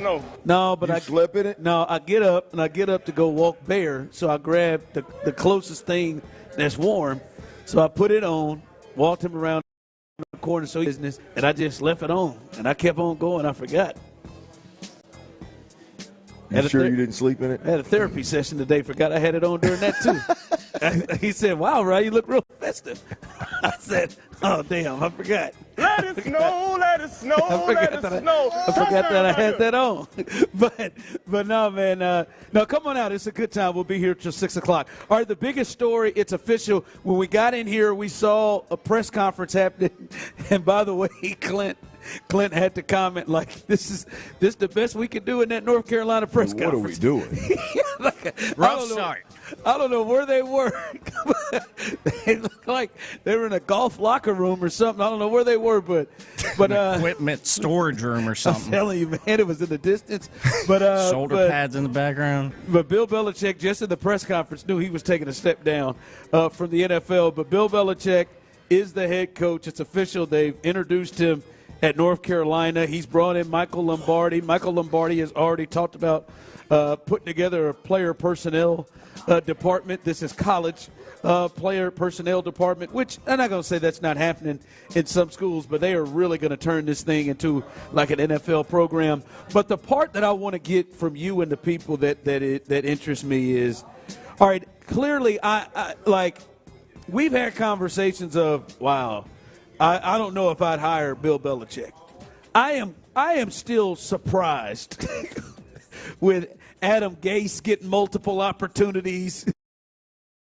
Yeah. Like multiple opportunities and still getting jobs, and Bill Belichick couldn't get a job, and Bill Belichick didn't feel good enough to like, to me, the Dallas Cowboy job. His OC got 2 shots. Yeah, his OC got multiple shots. Hell, he got 3 shots. He didn't go to the Colts. He decided to go back. That he wouldn't get another opportunity, and clearly to me, it has to stem from a few things. But I would think it has to stem from how he handled the Mac Jones thing, and him hiring, Matt Patricia and Joe Judge to be the offensive guys and the play callers for Mac Jones. And clearly that blew up in his face. But it feels like that's where it's coming from. Do you feel like that maneuver to you, Clint, and the people out there, 713-572-4610, those of you in YouTube and Twitch, you can comment on this. Do you feel like that decision is big enough to pay the price that you wouldn't mess with him again? That it was that bad? Because it feels like that is overshadowing all the things that he has done, that made him what many people think is the best coach of all time. It's damn sure overshadowing everything for me. I mean, if I were ever going to hire him, look, he would have to assure me, and I don't know that Bill Belichick is into assuring people of things. Like, he's into making demands, not convincing people he's not going to do X, Y, and Z again. But he would have to convince me that he's not hiring a defensive coordinator as an offensive baller. Like, that would be something we've got to talk about. Like, we got to make sure that that's not on the that's not going to happen at North Carolina. Look, here's when you look at Bill Belichick. I think the lack of success without Tom Brady is a real problem for him. I think the and I'm talking before and immediately following when Tom Brady left. I think there's a hesitancy to give one man that kind of power outside of the owner of the football team, and I think he is a power. And you think he's demanding that, yes, no matter where he goes? Yeah. I think he's walking in with all these kind of demands, and he's gonna pick the groceries, and he's gonna coach, and he's gonna do it his way, and I think a lot of people are uncomfortable with that.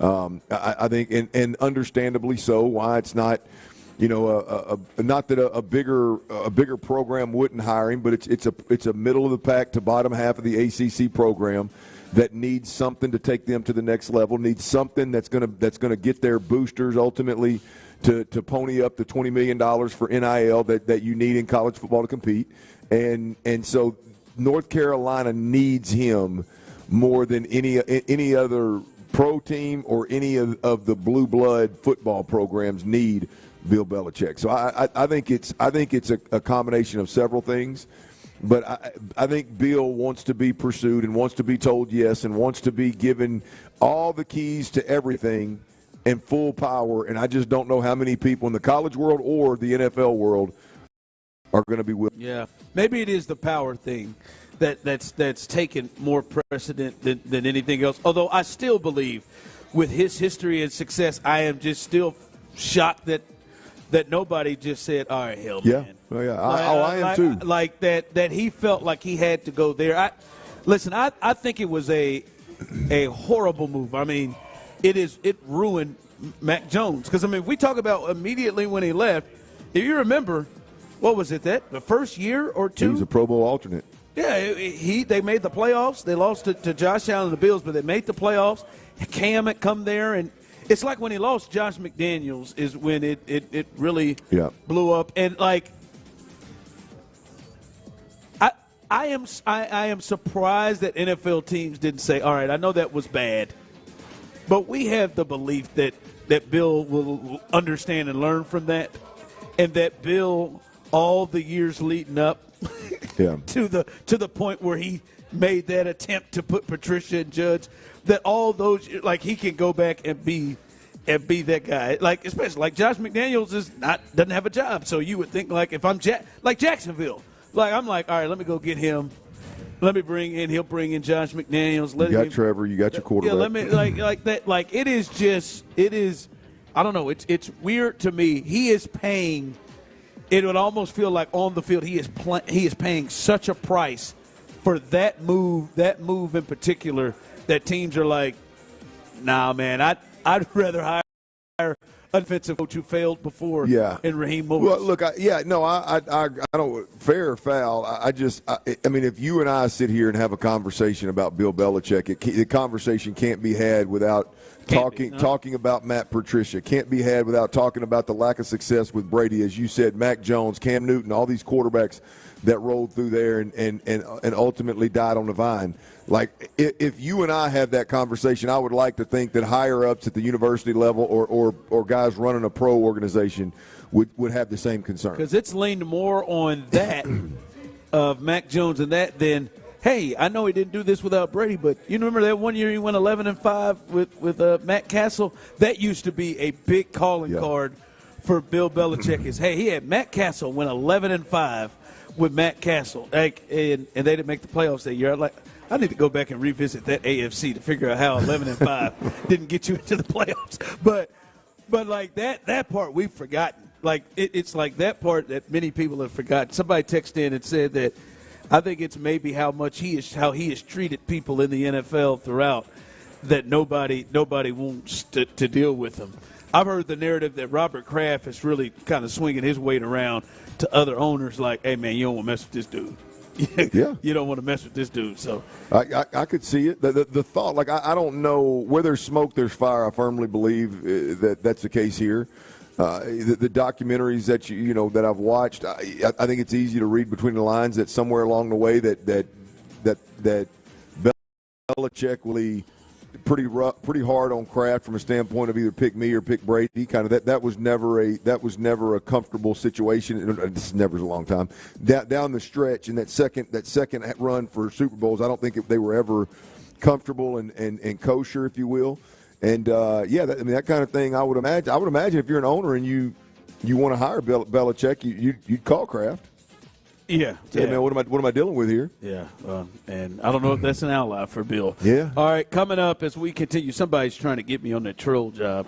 fellas on that text line. Boy, somebody, Bobby Slowick is Matt Patricia. You almost suckered me right in. Get the hell out of here. You really almost suckered me right in. All right, coming up, as we are live here, hey, in the next hour, you have a chance to win a $25 Visa gift card. So if you're in the house, make sure you fill that out and put your name in our raffle box. And if you're on your way in, you might want to get in before you get a chance to win that in this hour. But right now, I just have a question about C.J. Stroud.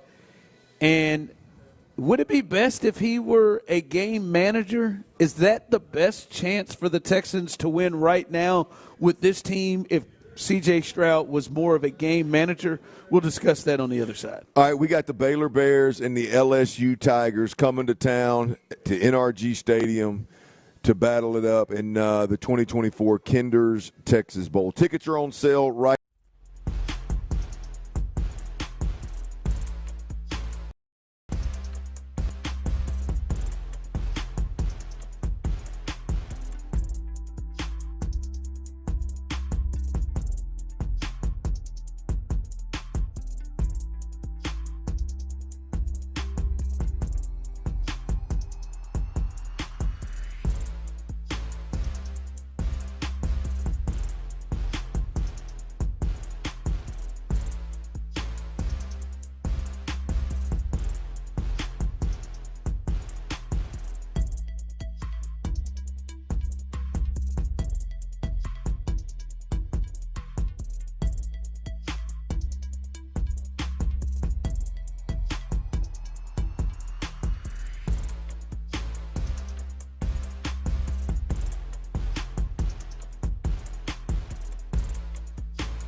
Sports Radio 610. The Texans play here. An Odyssey sports station. Oh, it's 3 o'clock. It's a Thirsty Thursday with our friends at Bud Light on Sports Radio 610. Live from Buffalo Wild Wings, Washington Ave, here's The Drive with Stoerner and Hughley. That's right. It is a Thirsty Thursday, baby, and the weather is cool. And you come on out and come on in here to Buffalo Wild Wings, 3939 Washington Ave, and have a good time. Get you some good food, get you some wings. And, hey, it is that day. Boneless wings. You can get a little 2-for-1 action. If you order 6, you get 12. You order 10, you get 20, so on and so on. Out, have a good time, catch the specials. The drinks are good. I'm about to get me a margarita here really, really soon and get this thing going. And there's TVs all over the place. Good Thursday night football game coming up tonight as the Rams and the 49ers get going out west. You can come hang out. Ooh, come the hang Rams out are with hot, boy. They are. They are hot. They're healthy. So you can come on out and have a good time and hang out with us and win some prizes. Coming up after this segment, you'll have a chance to win a $25 gift card, Visa gift card. All you got to do is fill your name, put it in our raffle box. We will do our drawing coming up as soon as this segment ends. That's the first one. First of four giveaways, including in the 5 o'clock hour, your chance to win a pair of tickets and 2 wristbands, courtesy of Bud Light. Wristbands before the game. You can go tailgate, grab you some food, free drinks, courtesy of Bud Light, and then get in the game on Christmas Day.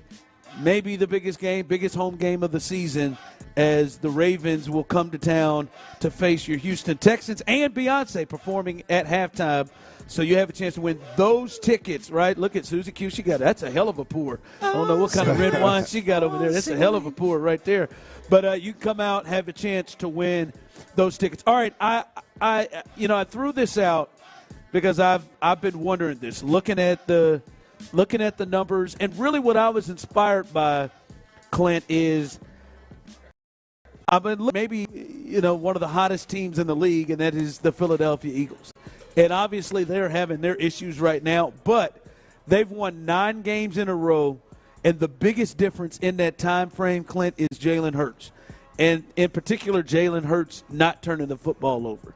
They were struggling to start the year because he was turning the football over like crazy. Now in that 9-game win streak, Clint, he has only thrown 1 interception. And that's been a big piece of what has happened. And I'm looking at the last 2 losses. The Texans, I know, as you said, what are they, 2-6 in their or 2-4 in their last 6? 4 of their last 6. And but they're 2-2 in their last 4, and the 2 losses, Clint, both of those games, CJ has thrown multiple interceptions in that game. And the biggest bugaboo. Right now, with the way they're set up, with this being a defensive-led team, and I'm throwing this out to everybody, with this being a defensive-led team, do you believe that maybe for the Texans right now, it is at their best chance to win right now includes CJ being more of a game manager than being one of the guys that, hey, you're dependent on to go win games? All right, look, I think I'm on record starting yesterday or the day before. Like I think a game manager is where he needs to live. Are you shitting me? So you think that's the best? Yeah, that gives them the best chance to win right now. Yes, he has shown the ability again to be a game man level. Tom Brady was a game manager, which won 7 Super Bowls. I think that's where they should focus on with C.J. Stroud. I think that's what he should buy into, and I definitely think, to your question, just generally speaking, game manager, nothing more. I think starting there at the quarterback position with this defense as well as they played, and playing that boring brand of quarterback, and playing the Nick Caserio, Bill Belichick, protect the football, stay ahead of the change, do your job. I think that is a great way for the Texans to give themselves a chance to win this week as well as against Kansas City and Baltimore. Your defense is good enough. You're running the football effectively at times and sometimes dominantly. And if your quarterback just goes in there and, again, stays ahead of the chains, doesn't turn the football over, plays well in situational football, then I think that's the best chance for them to win, yes. Because coming into the year, the thought was going to be, CJ, you be the reason. And now – and because people hear game manager, and I'm seeing people already rolling through hearing game manager, like stop, get off the drugs and stuff. People hear game manager and think it as a negative situation. I think there's an argument that that's what Patrick Mahomes did last year for this team, for the Chiefs to get to a Super Bowl. Now, late he came up and made some plays, but a lot of the times they played towards their defense. I think in a way at times Josh Allen has kind of adopted that this year. It's been more game manager and then come out and make his plays. Someone just texted in, Clint, the Texans need an Alex Smith right now, not a Pat Mahomes. Someone to take easy completions and get the ball out quickly. Bingo. Because this defense, as you said, it appears right now that is the strength of the team. And like you can look at their last 2 losses. You could clearly look at it and say, boy, maybe they didn't turn it over twice. Yeah, they may have won the game. Look, that is how. Again, I mean, I've said it. It's just a hill I'll die on from a football perspective. Is you don't play hero ball and you don't try to get overly aggressive until the game dictates it, right? I mean, there's teams have made 1-year runs playing overly aggressive. Like I'll argue that Joe Burrow in his run to the AFC championship game was a great run. But if you watched how much he got hit, you watched how poor they were at the other aspects of the game, it was hard to buy into that being consistent and that playing long term from a winning perspective, right? There's some crazy ability there, but all the greats, you got to manage the game. Now, the difference between a guy that's going to be labeled a game manager and these greats is when the game's on the line, they go make plays. When the game's on the line, they are elite, whether they're pocket guys, true blue pocket guys, or they're free guys like that, or they're athletic guys like Lamar. They find a way in crunch time to go win the ball game. But at the end of the day, you look at Lamar Jackson. The more game manager Lamar Jackson is, the better he's going to be. The more the Baltimore Ravens are going to win. The like you said, Pat Mahomes is a guy that over the last couple of years you can argue has been more of a game manager. He's played to the strength of his defense. They got a hell of a screen game and quick game. He picks and chooses his times to be aggressive as much as anybody out there. So there is a great to elite game manager in every single quarterback that is a future Hall of Famer, that's a Super Bowl winner, and so yes, there is.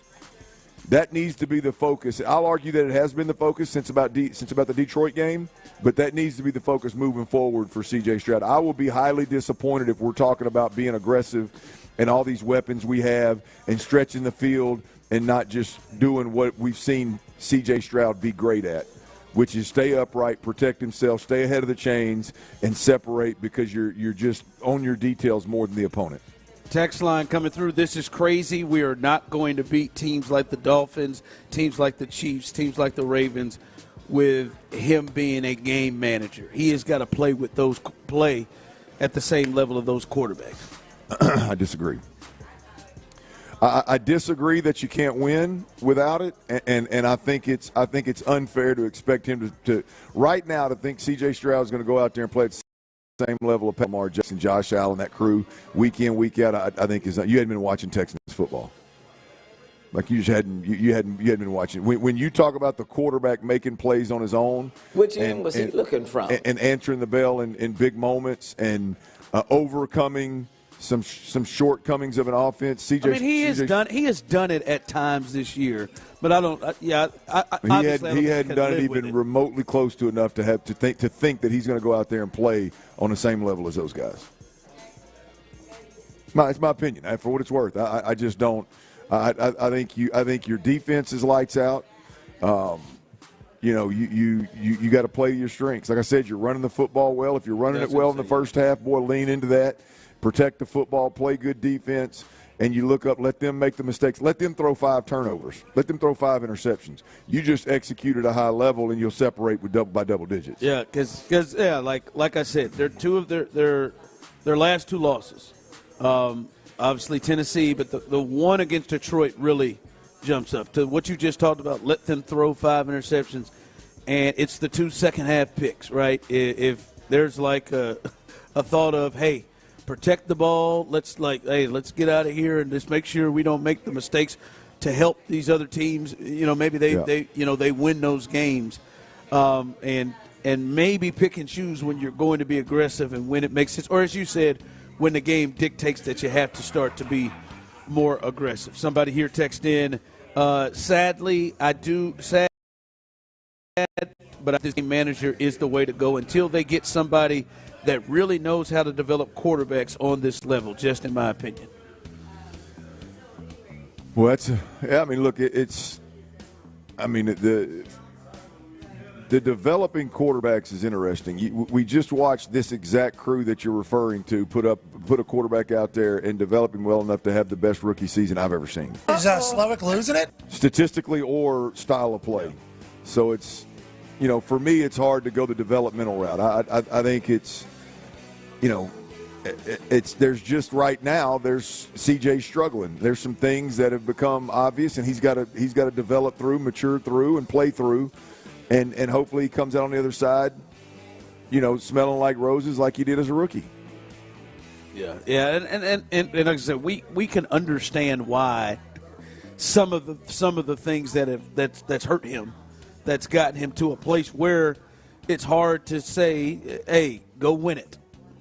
When you think about the stuff that's around it, you think about the offensive line, you think about it's kind of hard now that he has dealt with all of that and then say, hey, go win it. And I don't want to take it completely from him. That's the concerning part, because CJ is capable, can make plays, and we've seen him do that. I don't want to get to a spot where it seems like the Eagles are with Jalen Hurts. Jalen Hurts just won't take any chances down the field, right? And I don't want CJ to get like that. But I do hear where you're coming from of, like, hey, man, if you don't make mistakes and turn the ball over, that's going to be the best chance to beat the team. But why does it have to be? Why does it have to be? And I'm a serious question. Like, why is it couched as don't make mistakes, don't turn the football over, right? Like, why is it not couched just, hey, man, take the easy completion right there. Let's huddle up in 2nd and 2, right? It's not like, to me, I don't care what brand of ball you're playing. If you don't turn the football over, the odds are you're going to win it, even if you're super aggressive and throwing the ball down the field and they just don't pick it off. Like, the reality of it is you watch the Jalen Hurts stuff right now. They're putting it on all the TV shows up there. It's plain as day. Like, Jalen Hurts is for whatever reason, like, every sign, the safety's leverage, the soft corner, the linebacker that's stuffed inside, it is a throw in the ocean 10 out of 10 times complete to your best damn receiver, one of the best receivers in the game, and you're not even looking at him. Like, either he's hard-headed or he's being coached to look downfield, to read high to low. And the reality of it is you work low to high, you protect yourself, you protect your offensive line until the game dictates. We got a minute and a half left. We got to go 40, 50 yards to get into field goal range. All right, it's 3rd and 6. Now we're going to hold the football a little bit. Fellas, protect me. I mean, that's winning football.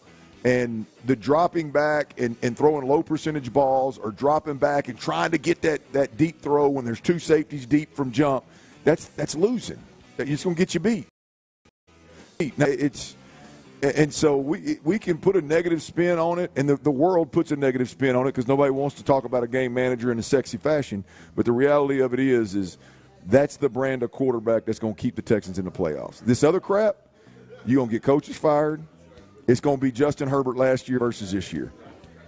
That's just the reality of it, man. Yeah. All right. Maybe that is the best look for him. Is, as we were just talking about, C.J. Stroud. Is it the best thing for the Texans if he is more of a game manager than a guy that you are trying to put the game on his shoulders to win games? And as someone texted in, yes, they got a great run game with Joe Mixon. They got a great defense, and he should be playing off of what those guys are able to do. All right, we are live once again, live here at Buffalo Wild Wings, Washington Avenue. Your chance to win a pair of tickets to see C.J. Stroud. We'll see what he looks like. We'll see what he looks like over the next 3 games here, or 4 games to finish out the season. We gonna give anything away?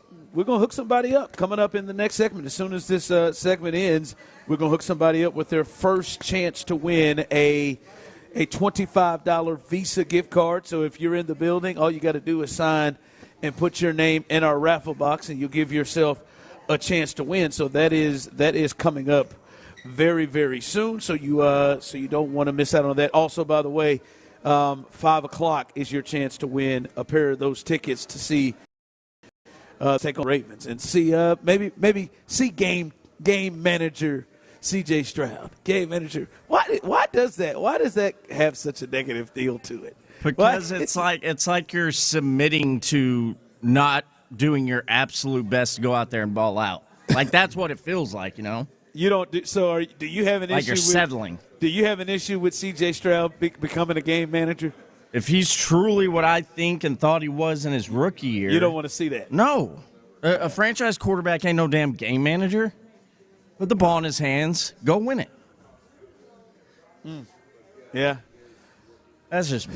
No, I mean, I think the part you get to, and I think some people get to, is we've seen him be the headline reason why. We've seen him bring him back. It's hard not to get the Tampa game, to get the Bengal game out, but I think probably what Clint is saying is those games at some point dictated him to have to become that. And right now it's just, as you said, he's just struggling. Right now he's just his confidence, he's not up to where he was. It's a juggling act. You got to. I mean, the game manager thing is real. I'll argue that every franchise quarterback is a game manager. Now the thing that makes him a franchise quarterback is his ability in those moments to go make winning plays and to put the team on his back and go, if it's a shootout, let's have a shootout, right? If it's game manager and it's about not turning the football over and it's about running the football and it's about putting your knee in the turf at the end of the game, then you do that, right?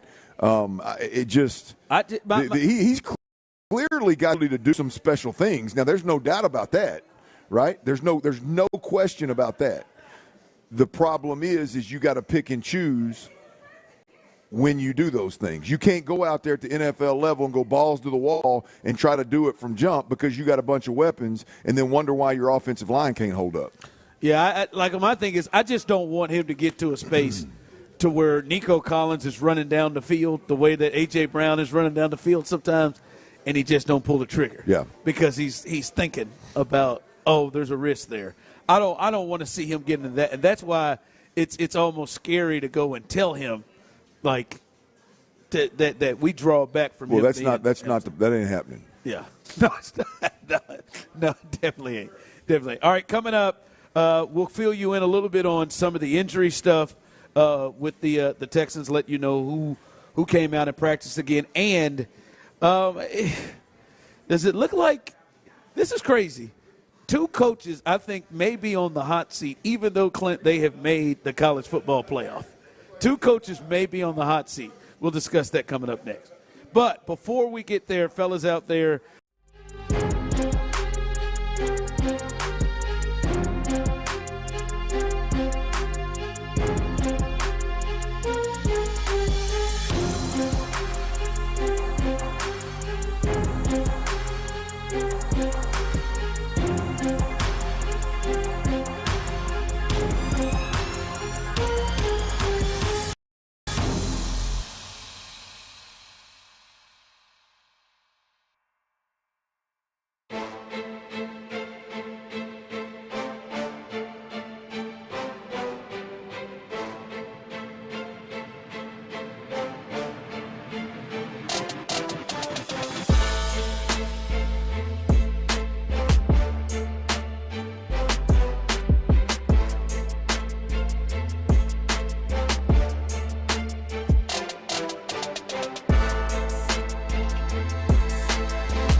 in the Kinder's Texas Bowl at 2:30 p.m. on New Year's Eve. There's no better way to close out 2024 than with some early fireworks at NRG Stadium. Hit up kinderstexasbowl.com now for tickets and more information. And hear the game exclusively here on Houston Sports Leader, Sports Radio 610. It's a Thirsty Thursday with our friends at Bud Light on Sports Radio 610. Live from Buffalo Wild Wings, Washington Ave, here's The Drive with Stoerner and Hughley. All right, welcome back in. Congratulations to our first winner. See you out there, our first winner. Your chance to win multiple prizes as well. Coming up here, we have another $25 Visa gift. Another prize courtesy of the good people at Bud Light, as well as the big one in the 5 o'clock hour.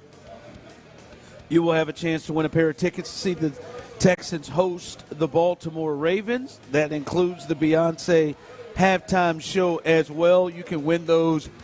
All you got to do is arrive here at Buffalo Wild Wings, here Washington Avenue, 3939 Washington Avenue.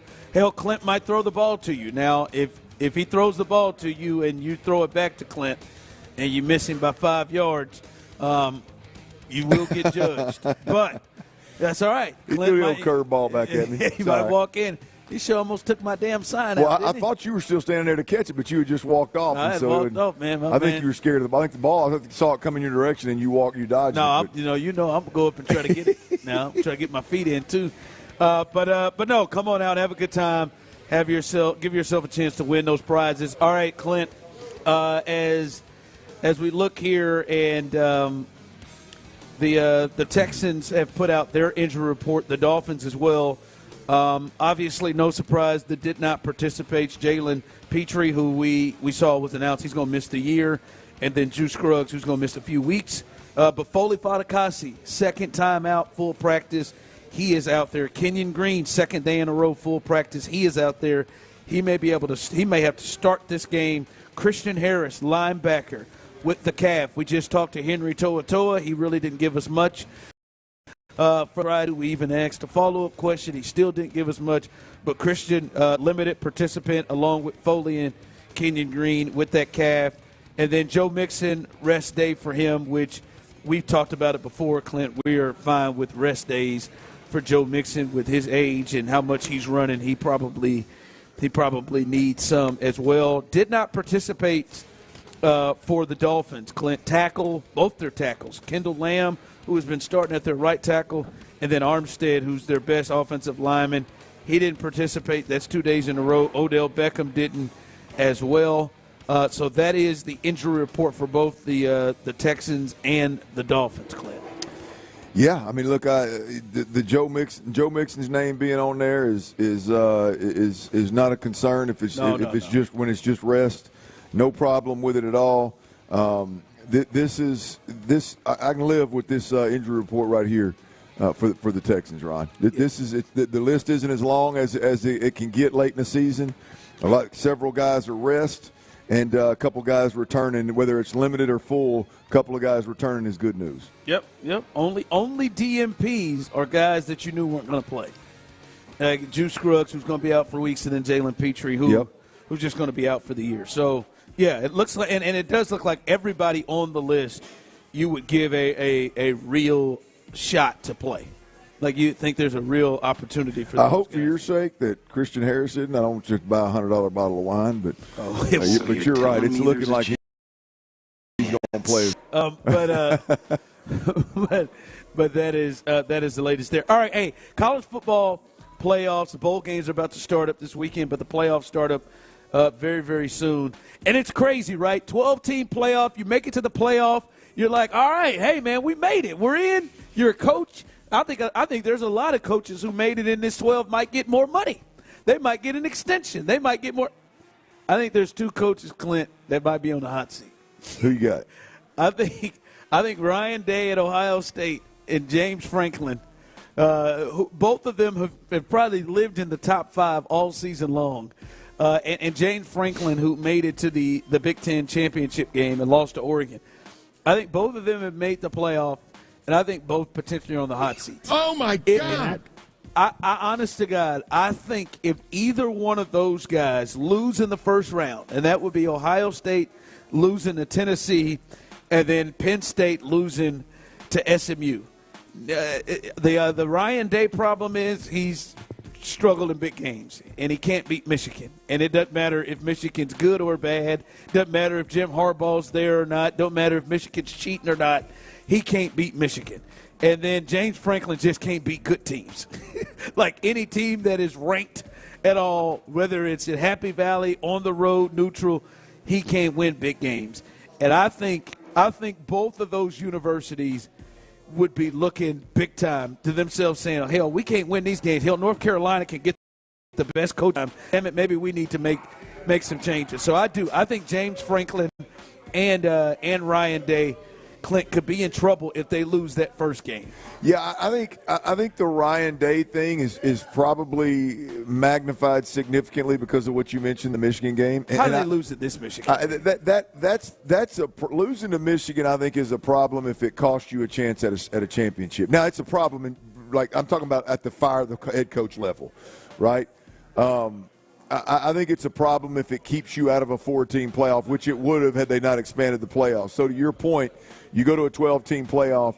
If Ohio State messes a bet against Michigan and then on the backside of that lose in the first round, then he could, to your point, he could be in trouble. Everything looked bad about what happened against Michigan, where it looked like he wasn't in control even afterwards. And he's just standing there. There was rumblings last year when they lost to Michigan. Yeah.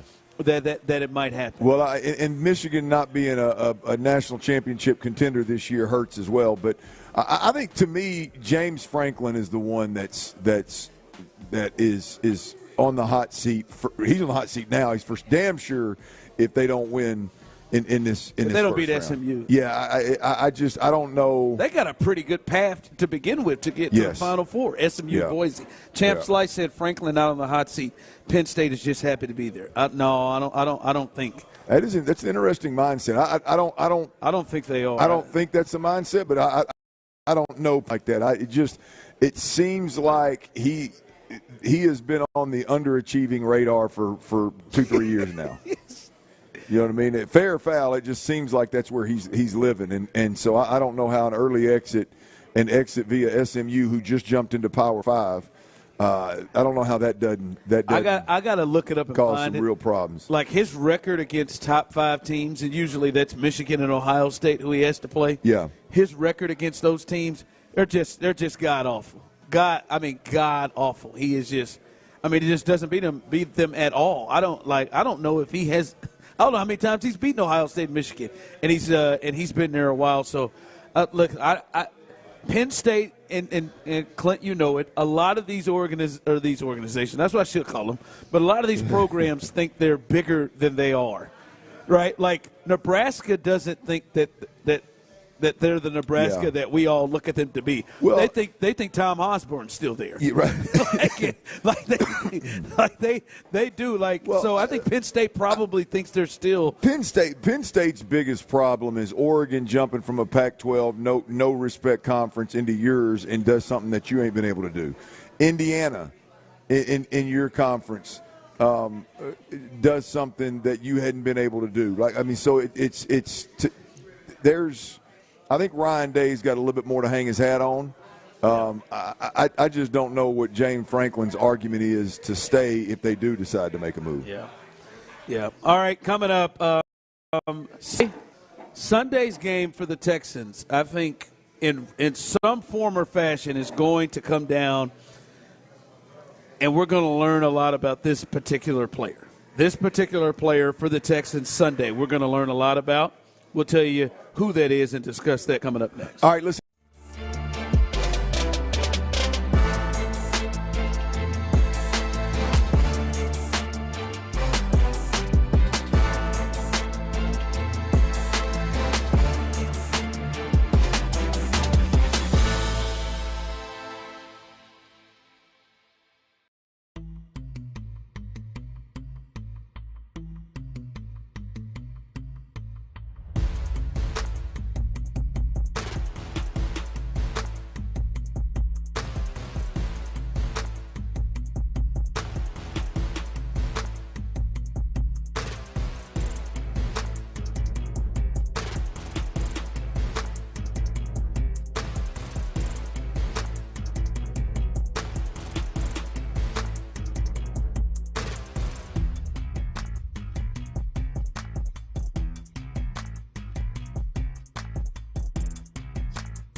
easier? Call our friends at D&M Leasing to learn more about Easy Lease from D&M. It's a Thirsty Thursday with our friends at Bud Light on Sports Radio 610. Live from Buffalo Wild Wings, Washington Ave, here's The Drive with Stoerner and Hughley.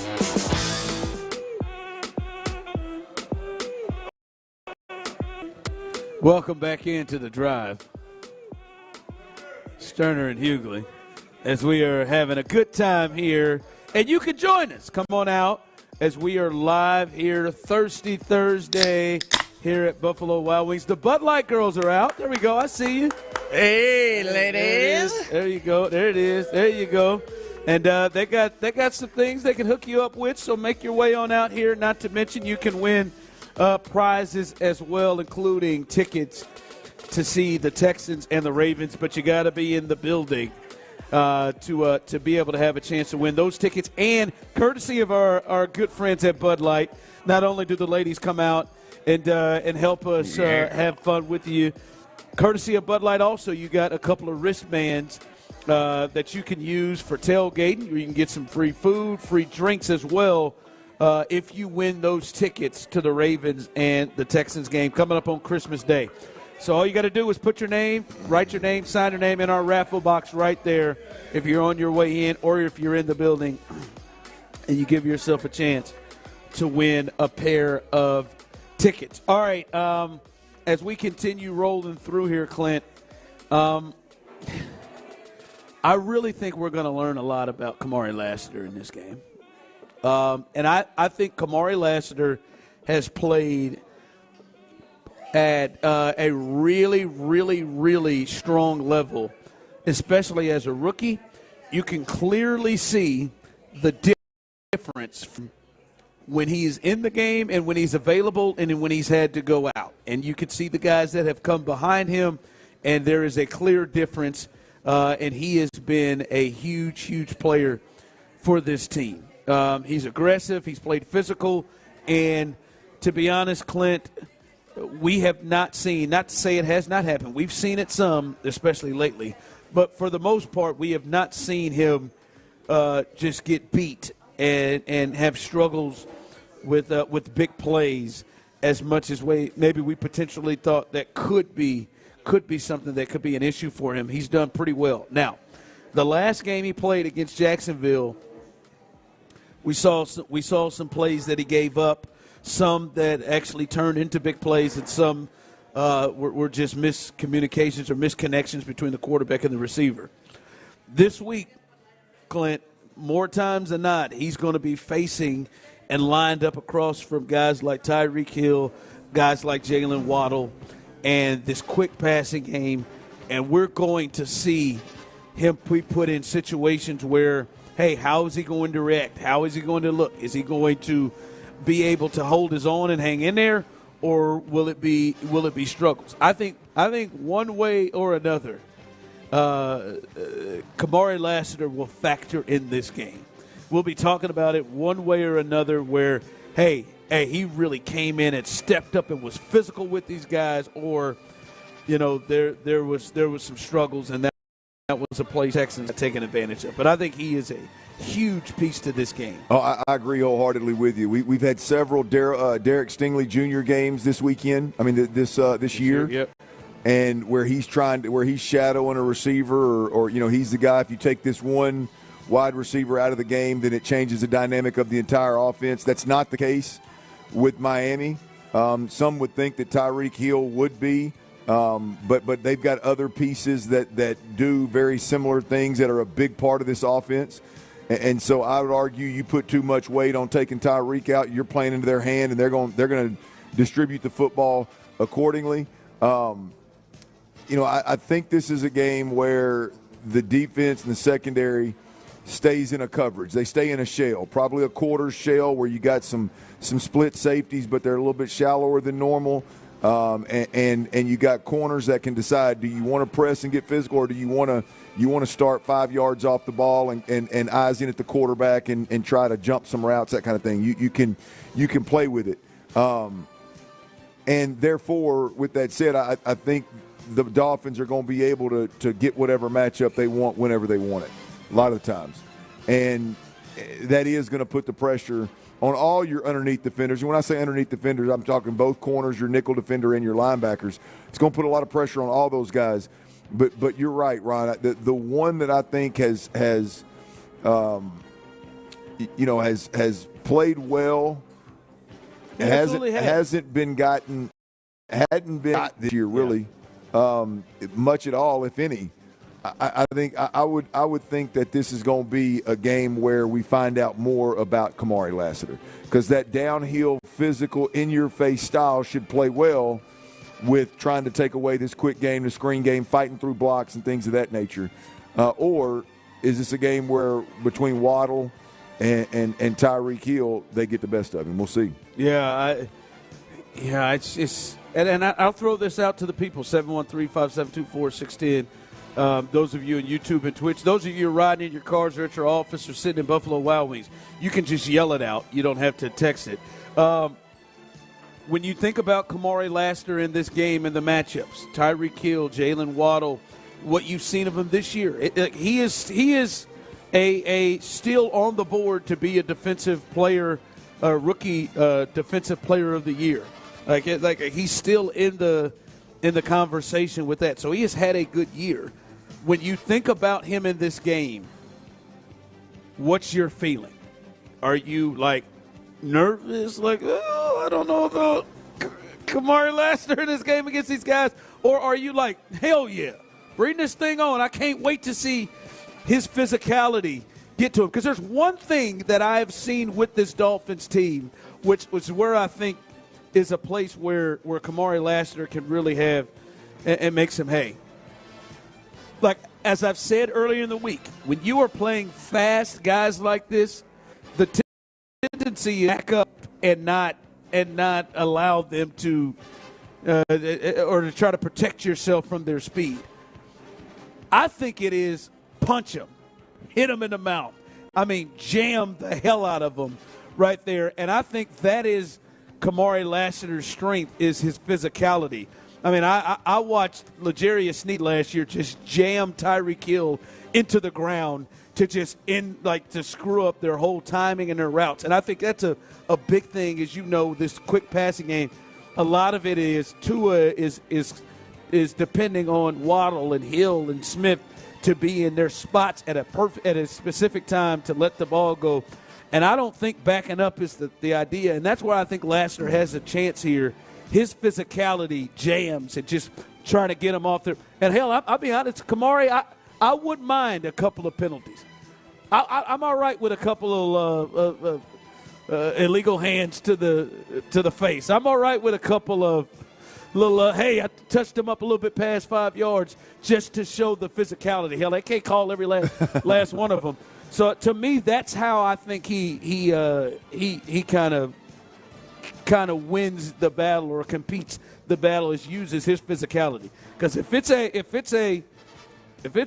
track race or a race or running their feet or trying to get to the spot, he's going to lose that battle more times than not. Well, you get up there and you take that kind of risk with these kind of guys. If you better get your hands on them because you're not catching them. And so, look, I think, look, it's going to be a cat. It's going to be a cat and mouse game, man. I mean, you've got to the whole. We talked about schematically. Miami wants to stretch you sideline to sidelines to open up all the windows wider so you can hit all these underneath routes. Well, there's also a thought of stretching you sideline to sideline, taking all this underneath stuff, getting your corners to come down, getting them safeties to come down, and next thing you know, Tua's laying one in that cover 2 hole. Tua's laying one over the top of a safety's head because that safety's got his eyes in the backfield and is biting on that play action. So the key is you can't let them get a beat on what it is you're doing. Whether we're talking Kamari Lassiter in a vacuum or we're talking about the whole defense, you can't let them get a beat on what you're doing. I love the thought that this game, it's obviously going to be a secondary game. It's about slowing down their Tua and their passing attack. It's obvious about the smaller guys and the speed and how well you match up and how well you tackle in space. I do like the thought that Kamari Lassiter is the one. I have no worries about Derek Stingley Jr. Could he get beat deep? Sure. We've seen teams get behind him, no doubt about it. But I think he's going to, in the long haul, he's going to make more plays than he gives up. I'm not worried about him. We still don't know exactly who Kamari Lassiter is. This is going to be a game where he's going to get challenged, and I think coming out of it, we'll know a little bit more about him. Yeah, I'm intrigued and excited to see, what he looks like and how D'Amico plays it. Right? I mean, obviously, I think you don't just leave him on an island by himself. I don't think you. Hell, I don't know that you just leave Derek Stingley. I think you give him help, but to me, I would hope that D'Amico puts him in a position where he gets to be, play a level of aggressiveness and not sit back and hang back, on things to give himself any problems. All right, Clint, what you got coming up here at the 4 as we continue right here live at Buffalo Wild Wings, Washington Avenue? Come on out, hang out with us. What you got coming up at the 4? Well, Greg Cosell, who I don't know if everybody out there knows Greg Cosell, but he's been covering football for 108 years. Yeah, he's been around. The name should ring a bell, but he goes on with Ross Tucker on Ross Tucker's podcast, and I know Ross, played with Ross. Ross is a good buddy, and they he does a hell of a job with his podcast. But Greg is tremendous across the board and watches a ton of film, which I firmly believe in. That should be our number one source of information about players ultimately, at least with their play. Greg does a tremendous job, and he had some very interesting take on C.J. Stroud, which I'll give you a little hint. I wholeheartedly agree with everything he said. We'll let you hear that audio, and I want to hear from you, everybody out there listening, 713-572-4610. Text us in and let us know what you think about the audio. It's absolutely must hear. It's tremendous. We'll have that audio for you next. Before we get there, though, I got to tell you about QC.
Auto Parts.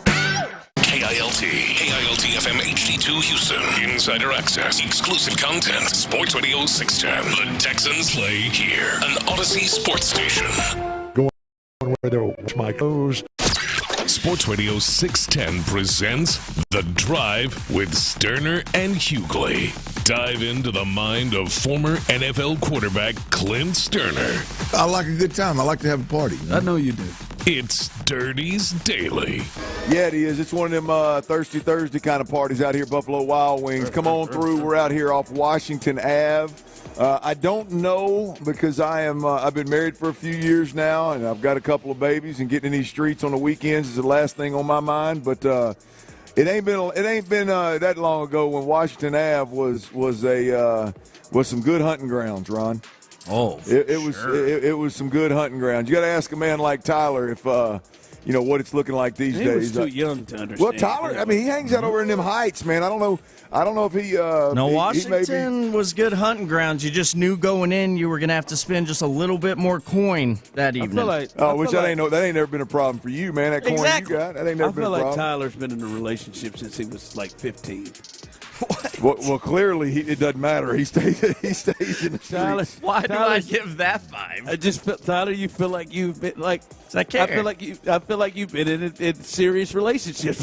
Before we I don't like to pussyfoot around, man. I know you don't. You stay in them. No, you didn't right there. That ain't no joke about it. Boy, you about made me have a heart attack right there. As you know from experience, you can say that word. Yeah, I mean, good gosh.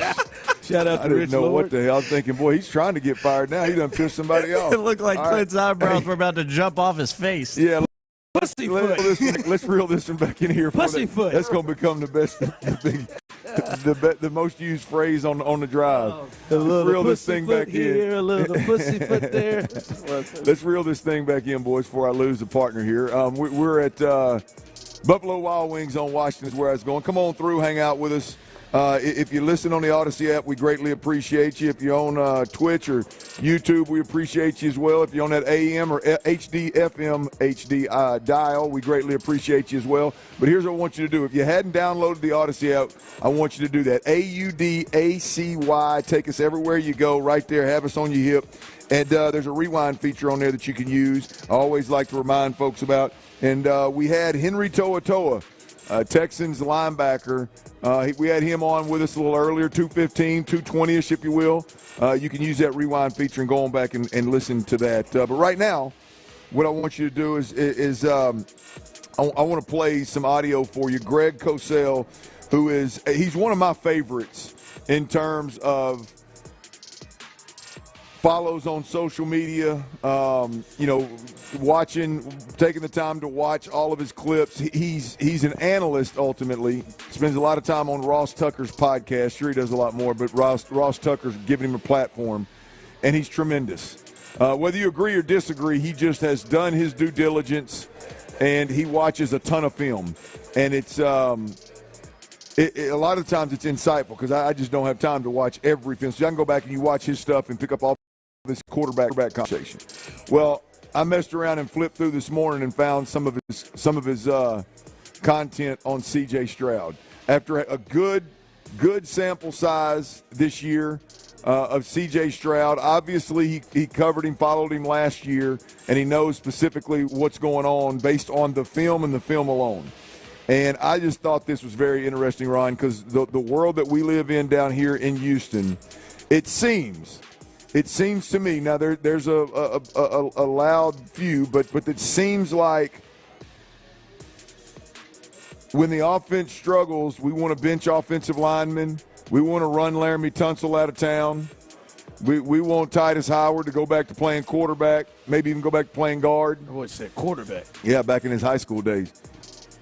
We want to fire Bobby Slowick. We want to do but everybody's real hesitant to say, hey, man, CJ needs to do this, and that. CJ's got to be a little bit better. And I don't understand it because the guy that touches leather every time has the ability to impact what's going on offensively more so than anybody. Oh, you understand it. No. Well, I do. Okay, I understand. I'm talking about that whether that's true or not. Yeah. The truth of the matter is, yes, there's offensive line problems. There's OC problems.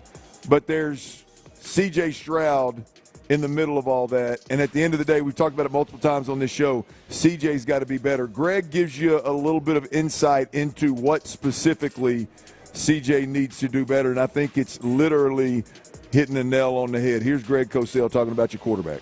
So we all like CJ Stroud, that point. But every player can continue to improve, particularly quarterbacks, because he's only in his second season.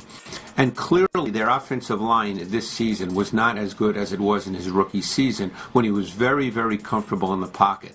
But that becomes the next step in a quarterback's development, particularly a quarterback who at his core is a pocket passer. You have to learn how to play when everything is not pristine. Because as you know, Ross, you played offensive line. Not every week is the offensive line going to give quarterbacks just a totally clean, secure pocket. It's the NFL. The players you're playing against on the defensive line with the blitz schemes that exist now in the league, they're so multiple and they're so advanced. Quarterbacks have to learn how to function in noisy, muddied pockets when the pocket is squeezed. And I think that's one of the next steps in his development. It's easy to watch on TV and say, oh, it's a bad O-line, he's under pressure. You know what? That happens in the NFL. You now have to learn how to play when the pocket is squeezed. And I think he'll get there, but I think this year has been a learning experience in that regard. Ron, I think that's putting C.J. Stroud in a nutshell this year. And I think that is spot on, man. When it comes down to it, and we've talked about this, we've flirted with it multiple times, right? Right now, offensively, and they haven't been. CJ statistically has been pretty damn good. One of the better quarterbacks in the league, yardage wise. But if we're talking about playing a winning brand of quarterback, there's some things that have to change, and a big part of that, this change that can take place, is if CJ starts playing better in that muddy pocket, making better decisions in that muddy pocket that Greg Cosell's talking about. I just think whether you and I have had conversations about the killer instinct. We've had conversations about playing, answering the bell in the big moments. We've had conversations about where C.J. Stroud ranks in the best quarterbacks in the league. And I think the answer to all of those questions is absolutely he makes the Texans a contender. Absolutely he's one of the best quarterbacks in the league. Absolutely he can answer the bell in the big moments if and only if he plays better in these situations that Greg Cosell's talking about. Because I think it took me back, listening to that took me back to our conversation the other day when I said, look, here's the deal. CJ's not going to play the game like Pat Mahomes. He's not going to make plays and play the game like Josh Allen or Lamar, the guys that are typically reserved spots in the best quarterback in the league. He's not going to play the quarterback position that way if he wants to win championships, right? And you brought up a guy, I think fairly so, which is a good comp, Joe Burrow, right? The difference, and I wish I'd have heard this audio before or had the wherewithal to think of it myself, the difference between Joe Burrow and C.J. Stroud is Joe Burrow is as good as there is in the league at playing with a muddy pocket. C.J.'s struggling with that mightily this year. That's where he's got to get better if this team's going to make a run, and that's where he's got to get better ultimately long-term if he's going to be looked at as one of the best quarterbacks in the league. Play a role in terms of what I think a lot of people who are probably maybe cussing you out right now, cussing Greg Cosell out right now, I'm sure, of what the text line and what some on YouTube and Twitch will say. Is it one? Is muddy pocket or destroyed pocket? Like what's because CJ, a lot of people look at as playing in a destroyed pocket, like a pocket that a lot of people won't have to deal with or that a lot of people couldn't deal with and succeed under. And the other part is, how much would you say this muddied pocket, and how he is reacting to it is caused by, what he's given and what he's had to deal with all year long that has changed his ability to be able to handle it. Honest to God, I'm watching some of the great quarterbacks who are dealing with. Burrow dealt with it. Like when his line, you would see him at times kind of move away from pressure that wasn't there, stuff he saw in his head. We're seeing it. I'm just saying how much, and I think this is what a lot of people would think is, how much is he being affected by that because of everything that has happened around him that's going to make him. It's very possible that he is. I don't know. I'm not in his head. It's very possible that he is. It looks like it is. But I think all of the quarterbacks that we mentioned have dealt with that, and they either don't blink or they figure it out in a couple of games. They don't let it ruin a year. They don't let it ruin a potential run down the stretch. I think there's no doubt that there's some of it that the offensive line just has to be better. But I think there's plenty of time where it's magnified. The issues are magnified times 10 because CJ's not playing well in that quote-unquote muddy pocket. We talked about the play before the interception to Mechie on the little snag route. That's a route you've been running since high school. That was a muddy pocket. That's one he's navigating. He ends up getting bumped at the end. But he's got – I can't remember who it is. Hell, it may have been Mechie, the play before. Mechie on a post route that would have been a 50-yard gain. If he'd have just caught it and got tackled, it could have been a touchdown. Those are the kind of plays that I'm talking about, the 4, 5, 6 plays in a game where it's on the line, it's big moment, the opportunity's there. He's got to play better.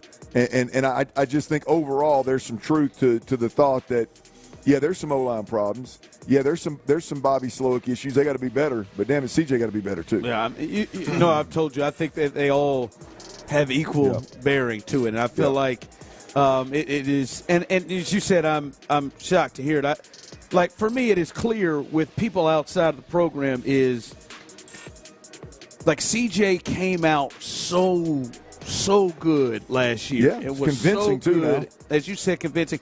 As you've said, the best rookie season you have seen from the quarterback position. Hell, you said not even rookie, the only person you've seen better was Tom Brady. I can't even think of anybody close. In terms of being able to have all the right answers and get the ball. Game manager to a championship level. That's ultimately what it is. Yeah, but yes, I do think, yes, he is affected by some things, but I think to the point you're making and the point that Greg Cosell is making is, maybe not the Jets game, maybe not the Packer game, but this is NFL football for quarterbacks. This is like dealing with the pocket, right? Look, this is NFL football for quarterbacks. Not everybody gets to be Jared Goff. Right. Come on, man. I'll go back and I'll make the comparison because I feel like because of your where you come from, people may view it. Look, when I watch Pat Mahomes, and I'm talking about Pat Mahomes, Josh Allen. I'm talking about just dealing with muddy pockets and going and making plays, whether it's with their arm or with their feet in critical moments of the game. We've not seen CJ do that consistently this year. And those greats that we talk about do it consistently damn near week in, week out. There's at least one play in a final drive of every damn time I turn the game on and watch Pat Mahomes, Josh Allen, Lamar Jackson, these guys, where they're keeping a drive alive, they're moving the chains, the team's backed up on the 2-yard line, nothing's there, boom, we're going to scramble and we're going to go get 10 or 12 and we're going to give us a little breathing room. There is a critical play made in a quote-unquote muddy pocket. Again, whether it's hanging in there and throwing it or it's your feet. And those are the plays that ultimately, I believe, that ultimately separate the elite quarterbacks, the best in the game from good ones, and ultimately the teams that play in the playoffs every single year and are legitimate threats. And CJ's got to get better. And I don't put it to you this way. I think he was great last year. I don't remember him having as much pressure last year as he does this year. But this year in a vacuum, he's got to be better. Yeah, I mean, and obviously Mahomes has got more experience. Sure does. And has got Josh too. Yep. But I will like to. Nobody fought it longer than Josh. To make the point that you're making, Mahomes' tackles have been every bit as bad as CJ's guards. Right, like Shaq Mason or the guard center tackle has been a struggle for the Texans, and has hurt. Yeah, has hurt. Mahomes' tackles have been just as bad, and I think the point that you're making, is Greg is making, if you look at the final drive, they got a 3rd and 10, and Mahomes is immediate pressure up the gut in the middle, and he finds a way in the pocket to get the ball to Worthy to get a first down. And I think CJ's going to grow into that. At least that's the hope. Yeah. But But yeah, there are clear differences with how the subtle movements you make in the pocket. Yeah, well, regardless of the conversation you're having, I think the point here is regardless of the conversation, whether you're talking about can CJ make the Texans a contender? Is CJ really a top 3? Does CJ have that killer instinct? All this kind of like the answer lies with what Greg Cosell said right there. You got to be able to do those things. Really, the answer in the combination of what we've been talking about all day. Be that game manager, and then those big critical moments when you got a muddy pocket and it is 3rd and 10. Do you go make a play with your feet? Do you drive a football for 12 yards on a first down to keep a drive alive? Those big moments have to be have to start falling in CJ's favor more often. We'll see how that happens, boys. It's circling back to something we talked about. It's already happening. Something we talked about a little earlier. What happened? Bill Belichick. How long has it been since Bill Belichick had been the head coach at North Carolina? Oh, hell, 24 hours maybe? Was it yesterday when he did that? Yeah, right around this time, yeah. There's already been 2 North Carolina players withdraw from the transfer portal. They got into the transfer portal and they both withdrew, and they're back at North Carolina right now. 2 offensive linemen. They withdrew 2 when offensive linemen. Since Belichick has been hired, they've had 2 offensive linemen, Aiden Banfield and Austin Blask. It have will jumped out of the portal and said, I want a little bit of this Belichick stuff at North Carolina. It will be something to watch to see, like how this comes about for him, because Deion replaced the damn near the whole team in Colorado. It's ridiculous. When he came over and took what over. Lane Kiffin's doing at Ole Miss, what Prime is doing at Colorado and winning, what Mike Norvell did and won for a year at a high level at Florida State, then the wheels came off. The ability to build a college program when you've got $15 to $20 million of NIL money is unbelievable. If you don't think Lombardi and Belichick are going to be 2 guys that build I think can win immediately, I think you're crazy, given the fact that they got as much cap space as anybody. Yeah, I'm starting to come around on the success that it could happen. I just am sad for him. I just don't. I know this ain't what he wants to be doing. Now, I mean, I think he wants to coach, but I don't think he wants to be in Chapel Hill or what are they calling it, Chapel Bill. I don't know that he. Well, that's cute. It is. All right, coming up. Listen. We have y'all teased me with this, and I know Tyler said he's got some real opinions on this. Y'all have got to fill me in on the Brett Favre Matt Gastineau thing. Well, it's Mark Gastineau. Or what I call him, Matt. Mark Gastineau. Y'all got to fill me in on this. Because I am not familiar with it. I saw, are they doing like a 30 for 30 or an E60 on it or something? Mm-hmm. I saw a little bit of it, and it looked like Mark was breaking up. Oh, yeah, very emotional. It hurt me. And I gotta. If the audience, you don't know about it, I need to know a little bit more on this situation. You didn't tease me all week. It's good. All week. It's juicy. So let's get in and figure out what the hell's going on there. That's coming up next. All right, before we do that, let's talk about our Vision Homes, y'all. You got questions, and they've got answers.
Every game, join Payne and Pendergast in the loop and the drive on a Shopper's John Deere Reaction Monday. Game analysis, inside info, and your reaction starting at 6 a.m. on Shopper's John Deere Reaction Monday. Houston's sports leader. Sports Radio 610.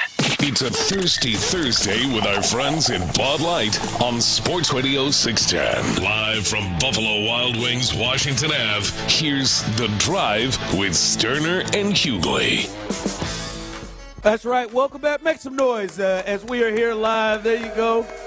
I almost put my man's name out there. I don't know if he's supposed to be out here, but no, we're having a good time out here. It's a lot of people. Is live. It is live out here as we are Washington Ave, 3939 Washington Avenue.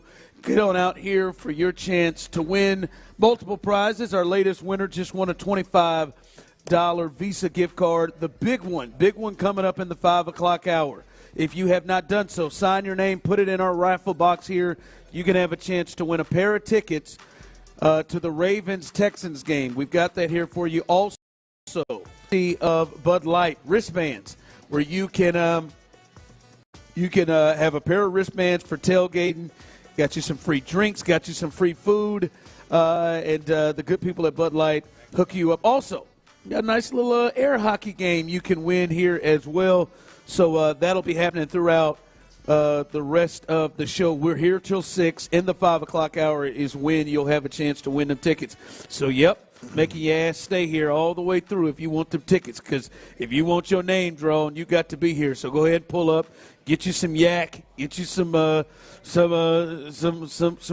some Bud Light, whatever it is that you drink, margarita. Go ahead and do it and chill and hang out as you need to be here to win that. All right, man. I need one of y'all to set this up. Clint, set this up for me. This situation with Brett Favre and Gastineau. I know it has something to do with the sack situation, but what the hell happened? Well, Michael Strahan is the record holder for the most sacks in a season, and the record he broke was Mark Gastineau's record. All right, got that. And come to find out, Mark Gastineau is not in the Hall of Fame. And he's one of those players that probably should be and would be if he still held the single-season sack record. This is also I didn't know. Well, yeah, hell yeah. But I didn't know at the time. Like I didn't know. I saw the little dust up or whatever, but I didn't realize what all was behind it. So, you know how Strahan got his last. Strahan's last sack. It was the last play of the game. The game was over. It was a meaningful game. It was a meaningless play. The game was already over. Brett Favre fakes the handoff, runs a bootleg. Michael Strahan standing there. He slides down to avoid contact. Michael Strahan gets the sack. It's 22.5. He now holds the record. The rest is history, right? So Mark Gastineau and Brett Favre are at an autograph signing, which how these autograph signings work a lot of the times, like these promoters will bring these big-name guys in, and sure, they'll sign for, say, 100 people that show up and bring memorabilia and pay $25 or whatever to get their autograph. But the big money is behind the curtain when these big-name players, there'll be 10,000 items on tables. And depending on how much they paid Brett Favre or how much they paid Mark Gastineau, those guys walk just for however long it takes and sign thousands of items over and over and over again. Yeah. And that's how these guys pay them $100,000 to come to these shows, because they're getting all that merchandise. So these guys come face to face, and Tyler's got the audio. This is literally this is them coming face to face, and Brett just wants to shake his hand, and Mark Gastineau. Brett has no idea what he's walking into. Mark Gastineau wants to get something off his chest. So is this a Brett wants to shake his hand? But this is a conversation that Mark has been practicing. Mark's instigating it for 10 years. I don't know 20 years of his life. He's been ready. No, I don't know if he's been practicing. He's been thinking, when I see Brett Favre, he's been preparing for this moment. I'm going to get this off my chest. Now, he's not real comfortable saying it. You can tell he's either a little older and's got some stability issues, He has some health issues. Right, some health issues. Probably a better way to put it. Parkinson's and a couple other things. There you go. Parkinson's. That's what Okay, I'm glad you said that. But my point is, you hear the audio, you can hear his voice trembling, and I don't know if he's like upset. Or is he is the Parkinson's or something? Does he have some? Anyway, the exchange is pretty interesting. Brett is quite a bit intimidated. Here's the exchange. I thought we met a long time ago. At least I saw you. Right. How you doing? When you fell down for him. I'm going to get my sack back.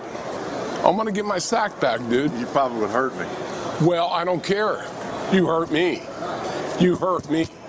You hear me? Yeah, I hear you. You really hurt me. You hurt me, Brett. We got to get back to this, Brett. I'm sorry. Yeah, he's definitely trying not to cry there, man. Hey, why are you laughing? Why are y'all laughing? That man's hurt. Because that is a grown-ass man that played professional football, and he sounds like... Hey, I'm sorry, Tony. You got to play that. Hey, Brett is in a whole... sack back. Hey, Brett's in a whole different world. Brett's in here joking. You probably heard me. No, but you got to see the video, Ron. But you got to see the video, though, Ron. Brett reaches his hand out to shake his hand, like right at the beginning, and when Mark doesn't shake his hand, Left Brett hanging. No, but Brett. Oh, he don't shake his hand. Oh, he doesn't. Brett knows immediately, like this ain't no joke. Like he's dead ass serious. His face gets serious. That's why Brett tried the whole. Oh, well, you'd probably hurt me. Then he turned them words to him and said, "You hurt me." No, he said, "I'm dead serious. You hurt me." He took his word. You hurt me. I want my voice sack started cracking. He want his sack back. He want his 108th career sack back. Is that what he wants? I'm gonna go somewhere. It's not even a sack that he lost. It's just it's a sack that you never want to lose gained. your sack. Like you didn't even lose a sack. Mike gained. Sounds like he did. What in the what? Yeah, man.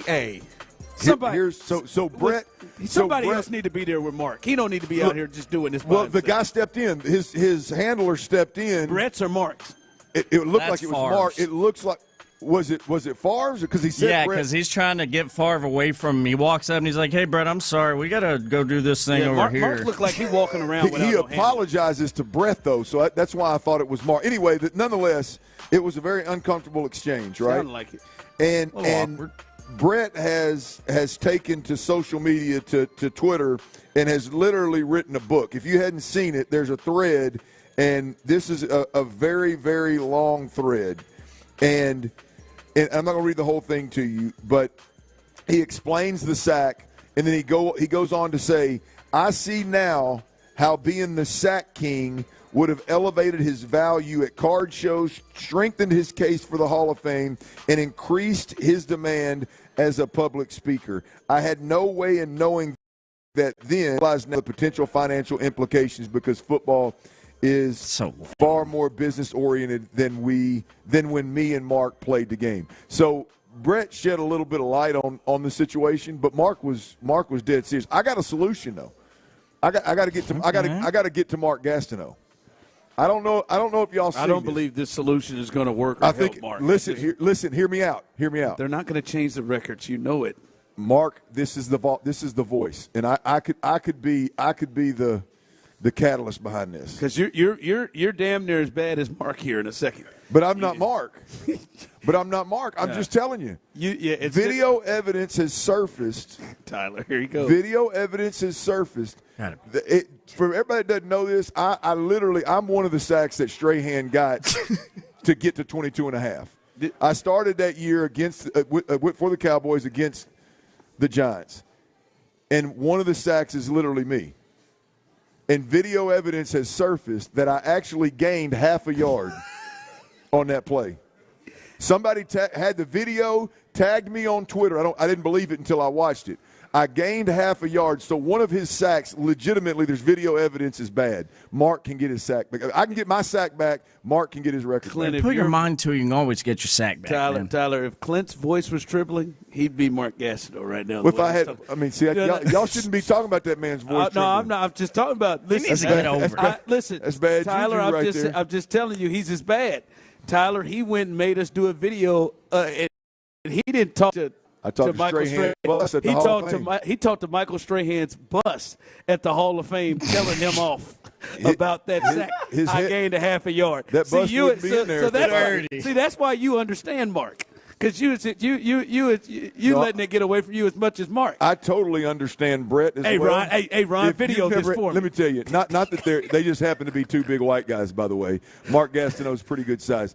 Dan Hampton is a pretty good sized fella too, and like I know what Brett feels like looking up at Mark Gastineau because Dan Hampton's an Arkansas guy, and that sucker's walked up to me in a bar before and put his arm on my shoulder, and it scared the hell out of me. Boy, if he just had Tourette's or something and squeezed my shoulder too hard, I was going to get cooked. All right. I understand where they're coming from, man. But I got Mark's back. Tyler, you think we can get on social media and get Mark his record back? No, I don't want to. I think he needs to get the hell over it. Like, bro, I never heard nothing like this about some damn record being broken. Tyler, you act like he's talking about a couple of bets or something. We're talking about, a one-way ticket to the Hall of Fame. And well, then he should have got one or two more sacks himself the year he racked them up. Be better, bud. Like, this is, like, it's so weak-ass mentality. Like, this guy was scaring people on the football field because he sounds like a wuss, if you ask me. No, Mark Gastineau's not a wuss. You heard me, Brad. I do think this is getting away from him. I think somebody's got to get a hold of him. So is this segment, Tyler. You're supposed to be warning us to get out of here. Is the guy to get out of Tyler. I'm just dumbfounded by this dude. In my heart, I believe Mark is sitting up watching that. He watches that game every night. He watches that Strahan sack every night. Can't believe this bastard did that. He's broken 8 TVs. He's had the full blueprint for this 30 for 30 coming out for 2 decades. Like he's like Ray Finkel from Ace Ventura, where he's got a shrine in a room where he's just throwing darts at Brett Favre and Strahan. Just fade into a peaceful distance, bro. Do you have a Strahan room? All right, no, I don't. No, I'm okay with taking the sack. I mean, actually, it wasn't a sack. I'd be better off if it were a sack, so I could legitimately.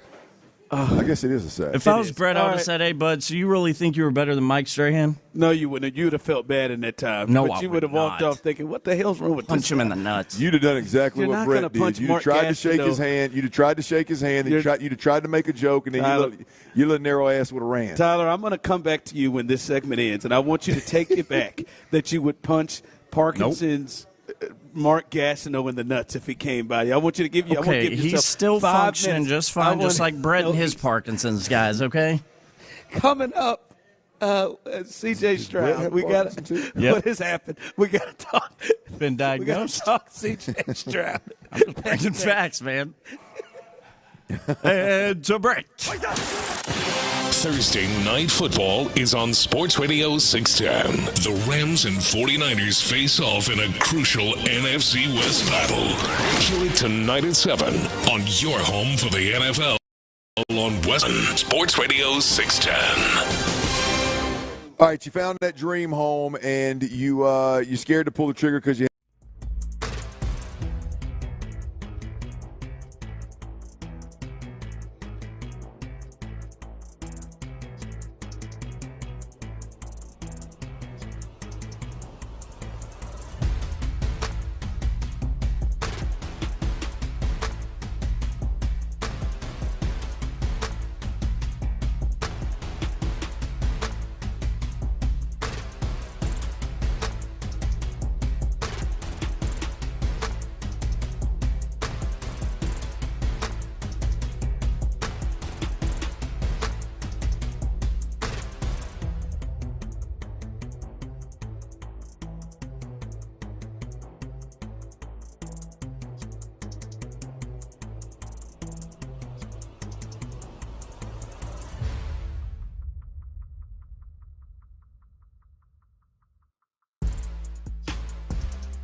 need to take care of, check us out at repairclinic.com. If you need a world-class website or technology project, then I would highly recommend AmericanEagle.com. Call AmericanEagle.com at 773-NETWORK. That's AmericanEagle.com, 773-NETWORK. It's a Thirsty Thursday with our friends at Bud Light. Live from Buffalo Wild Wings, Washington Ave, here's The Drive with Stoerner and Hughley. And he will run for it, and he won't make it as Michael Strahan makes the tackle, stopping Stoerner for no gain. And oh, that was a good pull right there. That was a good pull. That? Tell that jackass I got half a yard. No, that was a sack. In the record books, it was a sack. It says a sack. Yeah, I can't change it. No gain is not a sack. Did you go off? Did you get mad? Do you remember going off thinking that was a damn hell sack? no, I didn't get mad. I heard that he sounded like a racehorse chasing me. I mean, it wasn't like I thought I was going far. I mean, I knew what was going on. Did you feel hurt emotionally? No, I did not feel hurt one bit. That's good. I got up and jogged to the sideline. Now, had I known that I was going to throw 4 picks in the second half, I wish I'd have acted like I was hurt. Ouch. Yeah. I tell you what, man, people are really in there about Mark and the record. Yeah, I mean there's hope for America. You and Tyler are the only two making fun of old buddy that's having medical problems. Listen, I'm not. I was making fun of you. Both I of was y'all making did. fun of you Both that of you y'all were getting did. close to Mark. No, I do think Mark is taking it a little too. Mark's come been on, man. like this before How his long ago was diagnosis. this? Was it 30 years ago? Since 20 years ago, someone texted in and said on the Mojo on YouTube and Twitch, dude, if he had lost a record for a legit sack, then fine, but he lost it because 2 dudes were goofing off at the game. Ask yourself, do you think this clown is better than Mike Strahan at rushing the passer? That's all you got to do. Now, I think Mark Gastineau My mind has is like in a pretzel right now. To me, if you're asking me gun to my head, heart, or scrotum, the places I don't want to get shot. Ma'am chuckled over there. I saw you. Like I would say, hey man, hey, come on, dog, chill out, man. What are we doing? It bothers you, but I mean, you confront Brett, man, let's go. He's hurt. I'm hurt. I think for me, that's a little aggressive. He's acting like Brett stole money from, he's one of the ones Brett stole from. He ultimately did. Brett probably stole more money from him than he did those folks in Mississippi. Now, I think Mark has a real case of being in the Hall, though. I mean, he's 4-time All-Pro, 107 sacks. I don't think that 108th is the one that holds him back, but 100. Surely it does. The 108th sack, no, it doesn't. If he had one more, he would still be the single-season sack leader. Yeah, I don't know that automatically puts him in. I think he should be in anyway. Four times All-Pro, I'm surprised that is not get him in. Nah, he doesn't have a Hall of Fame mentality. Usually, weak ass. I do think TJ Watt is matched. I think TJ Watt is matched it a couple times. So there's been more than a couple. Like some people, but I mean, because I don't know. 4 times All-Pro. Usually, guys. There aren't guys that are 3-time All-Pros or more that aren't in the Hall of Fame. So I am surprised that he's got it looks like he's got 6 or 7 seasons where he's got double-digit sacks, a couple of 20-sack seasons in there like Aaron Donald and J.J. Watt. Yeah, that was it. There's only so I'm surprised he's not in anyway. The number of 20-sack seasons, 2 or 3, whatever it is, there's only a couple of guys that have done it, have had more than 20 sacks in more than one season. He's one of them. I think T.J. Watt's done it a couple of times. Anyway, there's just a couple of them. So, yeah, I think he would be – I think if he still held the record, I think he would be in lock, stock, and barrel. All right, let me ask you this. Tyler, you're heartless, man. I can't believe you're a real heartless POS, man. No, I'm not. I actually care a lot about people. Let a man show a little emotion, and you show emotion about things that matter. Already. Not some stupid ass sack record that isn't even your record anymore. All right, I'm done. Let's Mark Gaston, that really pissed off. It's just Mark Gaston. When I heard that last night, I was legitimately confused. I sat in silence thinking to myself, what? Hey, listen, I'm charged up to watch the 30 for 30. And Clint, I've told you about this. I don't know if I've told the audience about this. Like, this is a weakness for me. I can't, like, situations like that, those moments, I can't help but laugh. When people start crying with tears, I do it. I laugh. Like Courtney gets so mad at me. I mean, funerals. She is staring me down when somebody rolls into tears. I'm not doing it because that's not something to be proud of. I'm not proud of it. All right, I try it. I look down. I try to go down. Why are you smirking? Because I can't help it. I can't help it. It is like a real social thing. Like a lot of people struggle with it. It sucks for them. I can't help it. It really does. I cannot help it. You two got that in common. That's the deal.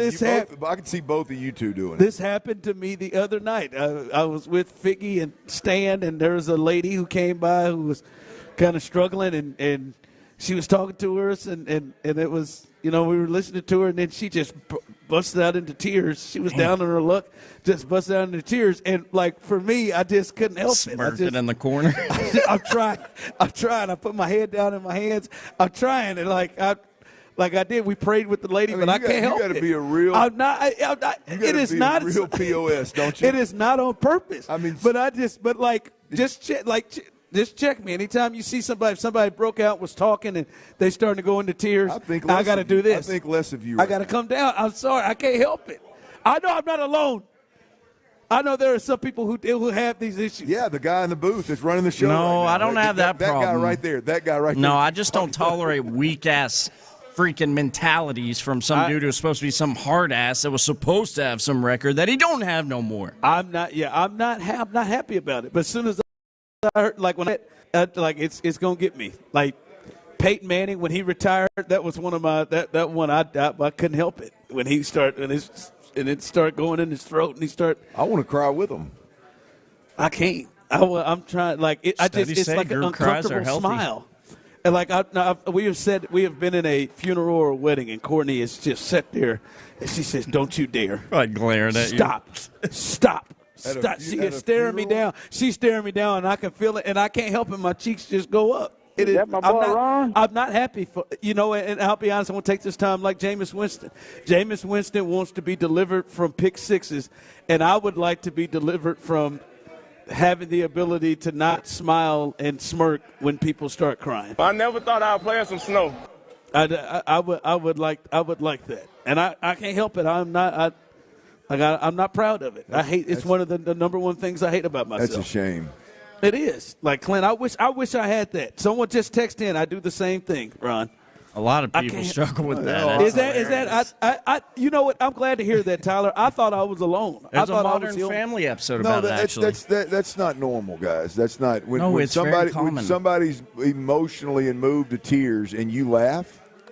It's not like a full belly laugh. It's like you don't know how to comfort them or be what they need, and you feel really bad, so you awkwardly are smiling, and you're uncomfortable. It's that's what it is. It's not that I'm like what I think they're doing is funny, and I'm like looking at Mark Gasson. No, that's Park. Yeah, you're covering your mouth so you don't make that noise. I don't know. It's just the natural reaction for me. So what text did, no, you alone, that's some real lame stuff right there, confirms what I think about you. I think it is lame. I just open your Google machine, people. Somebody said it confirms what I think about you. I can't help it, man. I don't feel great about it. You shouldn't. I don't. You should have kept that off the radio. No, I want to be honest with you. You and Claire Dunphy. I thought Courtney might. I thought that might be a deal breaker for her early, but she would have been tough. What happened with you and the wife, man? I've gotten better. I'm smiling at funerals. I can get to the cover of my face quick, and do that, and try to think about other things, but I can't help it. I really can't. Like when I saw you about to cry at the altar. You thought it was funny? I mean, I didn't think it was funny. You could smile at that because you could smile at that because I was my face was twitching from happiness. I'd have laughed at you.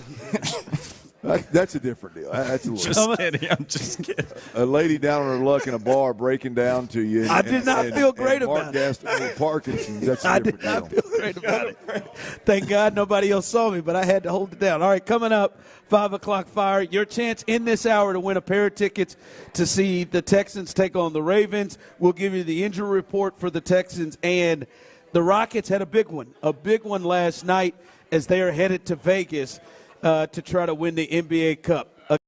Again, I realize everybody out there, I don't feel great about it. That's coming up next, 5 o'clock fire. Hey, if you're out there and you're exhausted and you're having a terrible day,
AM HD2 Houston. Insider access, exclusive content. Sports Radio 610. The Texans play here. An Odyssey sports station. Ladies and gentlemen, get ready. Hold on to your nipples. We have a liftoff. Sports Radio 610 presents The Drive with Stoerner and Hughley. It's the 5 o'clock fire. It is 5 o'clock. Congratulations. Hopefully you're off work. Luckily for you, Old Dirty and the Blonde Tip Bomber have the latest for you, along with T-Mill, a.k.a. Psycho T, a.k.a. Moneybags, who we'll hear from later. First thing is, hey, 5 o'clock fire is brought to you by Kirk Holmes, and we are live here at Buffalo Wild Wings. There we go. A party is being had. 3939 Washington Avenue. Hey, we've got the Bud Light girls out here taking care of you, hooking things up. We got the great staff here. It is a party out here on a thirsty Thursday, and we do not come empty-handed. You have a chance to win a pair of tickets coming up in this hour, coming up in the 5 o'clock hour. You have a chance to win a pair of tickets to see not only your Houston Texans host the Baltimore Ravens, the biggest home game of the season on Christmas Day, but Beyonce is going to be performing at halftime, and you got a chance to be there to get those tickets. But you got to be in the building, and you got to sign your name in and put it in our raffle box for a chance to win. That's coming up later on in this hour. It also includes, from our good friends from Bud Light, a couple of wristbands that you can win, where you can go a little tailgate before the game, get you some drinks, get you some food. So a lot to get there at this point. All right, Clint. Did you get your 15 tickets in the suite for the Beyonce deal? It was 9 for starters, and I have still not gotten an answer back on that. And I was just going to circle back around. Circle back around. 9 tickets to Baltimore, Houston, Listen, Beyonce game. I'm going to tell you this 9. right now. Not 2. I'm going to tell you this 9. right now. You can make me feel bad about the crying thing. I got that. But y'all the ones missing out. Which, by okay? the way, that means he's going to bring 10 bodies because he gets in free. Yes, so that means he's going to stuff 10 people. We got 70 seats in that suite. That's unbelievable. And they have told us, hey, if you need tickets, get them. Now, it ain't my fault that you ain't going to sit there and ask. I'm going to ask, all right? And, yes, I have made that thing work 3 times, okay? That's all right. Yes, I got 10 tickets before. 12, to be honest with you. I got them, and that's fine. But you can sit there. Closed mouths don't get fed. I'm getting fed. Yum, yum, yum, yum, yum. I'm getting fed. Everything is true that you said. Everybody should ask. It's the number that's the kicker here. Hey, if I say 9, they may kick me down to 5. We'll figure it out, all right? But you know what they've said the last 10 times? We got you. Oh, it's been twice. 3 times. 3 times. I just said the last 2 times. It's been twice. But the Kansas City game a while back when you brought I think every family member you got in Kansas City. Last time Christmas they came through. Chargers played. The first time it was a Chargers game.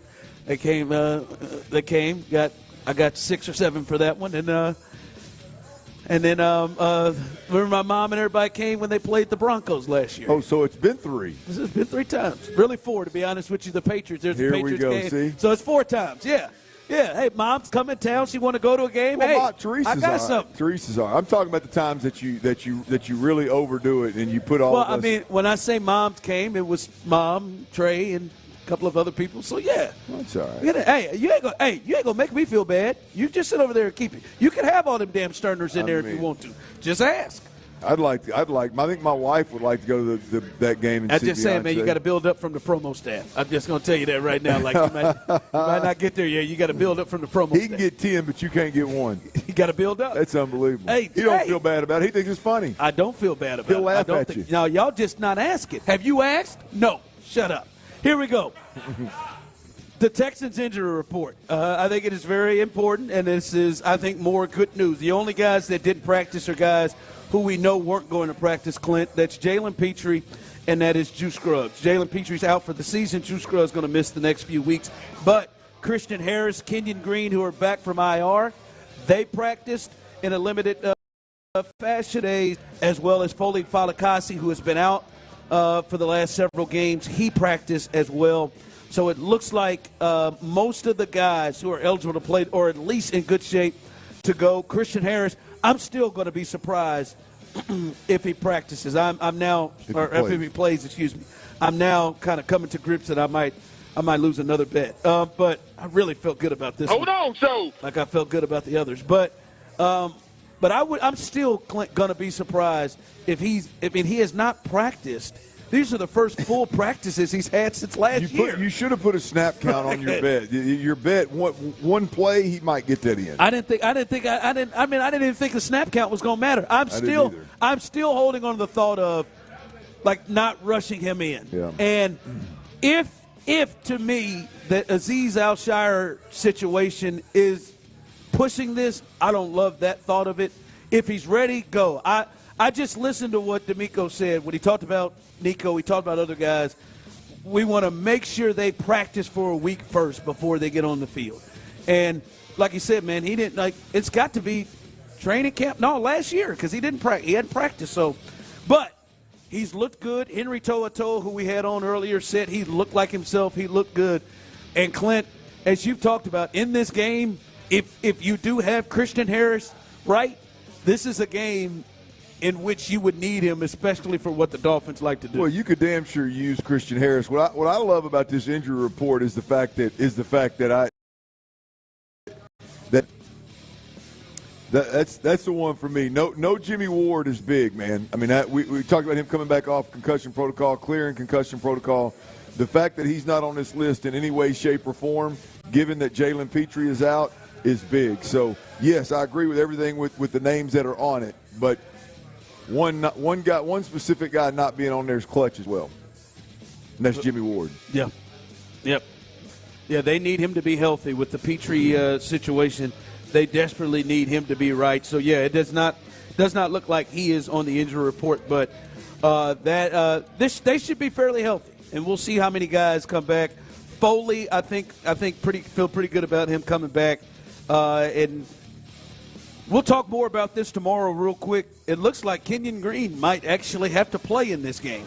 He may have to come back and calm down. I'm just saying, Clint, it's him or Zach Thomas. It looks like he might have to come back and play in this game. So that's another one to keep an eye on with the injury, obviously, to Juice Scruggs. So these guys may have missed some time and been on IR, but have to come right back in just because missing pieces out there. So that is the latest there on the injury report as the Texans will take on the Dolphins, and they look like they're in pretty good shape right now in terms of injuries. Tomorrow we'll really be able to see, and I'm sure they'll have some designation for guys either being questionable or out. So that's one to look at tomorrow. 5 o'clock fire. Ball situation, 80 feet from the basket with the game on the line. I've never seen that. I think I saw it in college one time, 30 years ago. Never seen it in the NBA. That is, unconscionable. I don't even understand what just happened. You know, loose ball, diving on the floor, 80 feet from the basket, and you're going to give a guy 2 free throws to decide the game when people are scrambling for the ball. Just give them a timeout. Give them a timeout and let the players decide the game. That's how you officiate, especially because the game was a complete wrestling match. You know, they didn't call anything. Steph Curry got hit on the elbow, plain as day on a jump shot, just clubbed right on there, no call. So you've established you're just not going to call anything throughout the game. It's a physical game. We're going to call it a loose ball foul on a jump ball situation with guys diving on the floor with the game on the line. This is a billion-dollar industry. You got people's jobs on the line.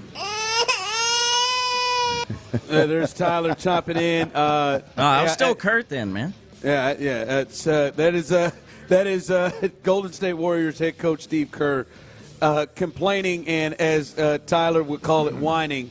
All the time with this guy. I think he had a beef with the whining on this time. But to the point he made, Draymond Green, a 15-yard horse collar tackle that he made on Şengün that wasn't called. but was just made a regular foul. I mean, honest to God, that would have been a horse collar in football, the way that he came from behind and grabbed him from behind and yanked Sengun down. So, yes, as Steve was saying, they were playing very, very physical. Listen, I think the Rockets got help with that one. I was floored when they were sending him to the line on what just looked like a jump ball or at least a timeout for the Rockets. But to decide the game, that was weird. But I'm okay with it. Hell, the Rockets deserve a little luck. They deserve a break. All right, and especially with the Warriors, they've gotten theirs. The Rockets, hell, they needed this thing, and they lost to this team 15 straight times, and they got a little break. But yes, I think that Steve Kerr has a right to be ticked off about how that turned about. But I'm all right with it because hell, the Rockets, they deserve a break. What the hell they've had to deal with the last several years. Look, that's fine. James gaining weight on purpose and playing. Like, they deserve it. Sure. I'm not – he can complain. I mean, look, the foul worked out in the Rockets' favor, but your team went on gave up a 9-1 run to end the game. It wasn't like those 2 points obviously are the two that sunk you, but your team played like trash down the stretch.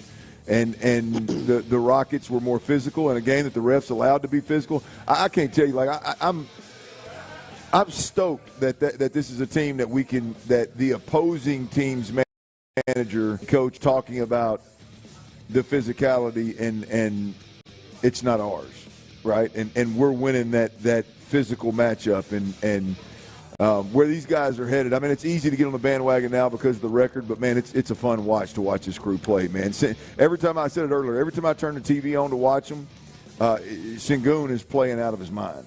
Yeah, I don't know how that lasts. I don't know how real that is because he's on the defensive end of the floor, rebounding, getting buckets. I mean, he is.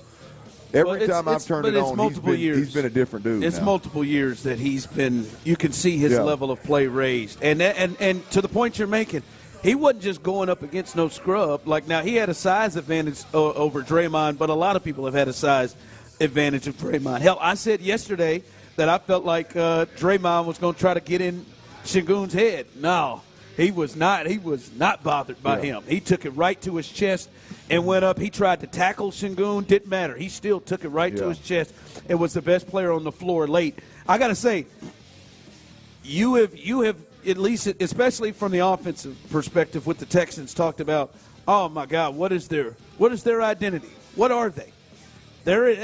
This team has a lot to get to. And if you listen to Inside the NBA, Charles Barkley talked about the things that the Rockets need to do. There is one thing, though, you don't question. You understand their identity. They are a tough, hard-nosed, physical team that's going to scrap and fight. All right? They may not be able to shoot yet.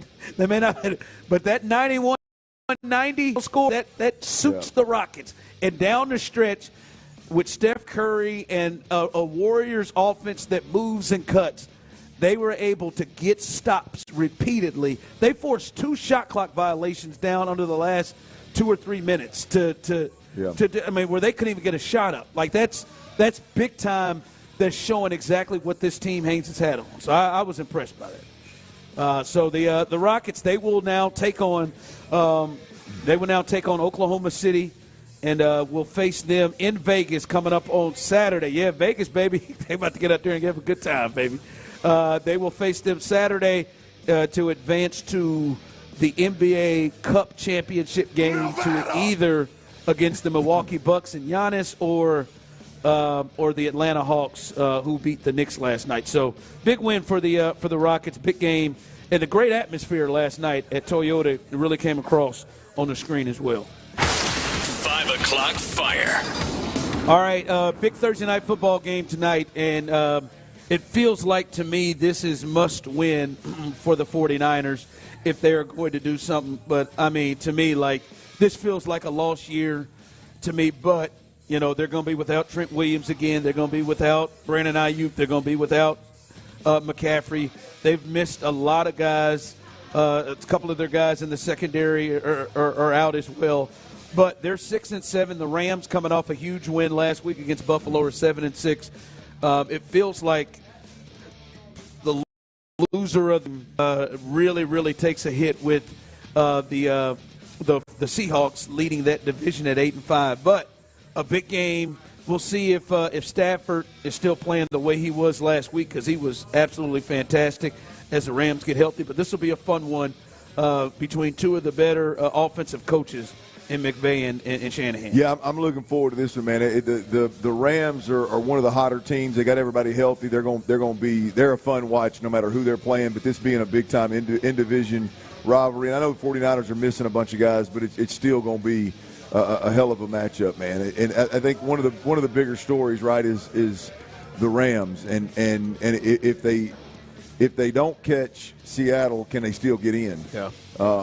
That's they got a lot to play for. The Rams 8 game is scary for anybody in the NFC. Come on, man. That, like, when you talk about a team, you'd rather not get in with an experienced coach who's won a Super Bowl that's been there. Their 8 game, what they showed against Buffalo, they put up 44 with ease against Buffalo. Their A game is really, really scary. All right, coming up, Greg Cosell. You may not know him, but he is regarded as one of the top minds in the game, especially quarterback minds in the game. And he had some things to say about C.J. Stroud, and he's very honest with that. We'll let you hear him and see if you agree with him or disagree with him. That's coming up next right here live on The Drive. All right, Coshada Casino Resort, y'all. It's holiday season is in full swing over in them parts, man. And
And hear the game exclusively here on Houston Sports Leader, Sports Radio 610. It's a Thirsty Thursday with our friends at Bud Light on Sports Radio 610. Live from Buffalo Wild Wings, Washington Ave, here's The Drive with Stoerner and Hughley.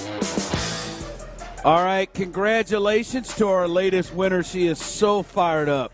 I mean, so excited and happy about the hockey game that she was able to win, courtesy of Bud Light. I mean, yeah, girl.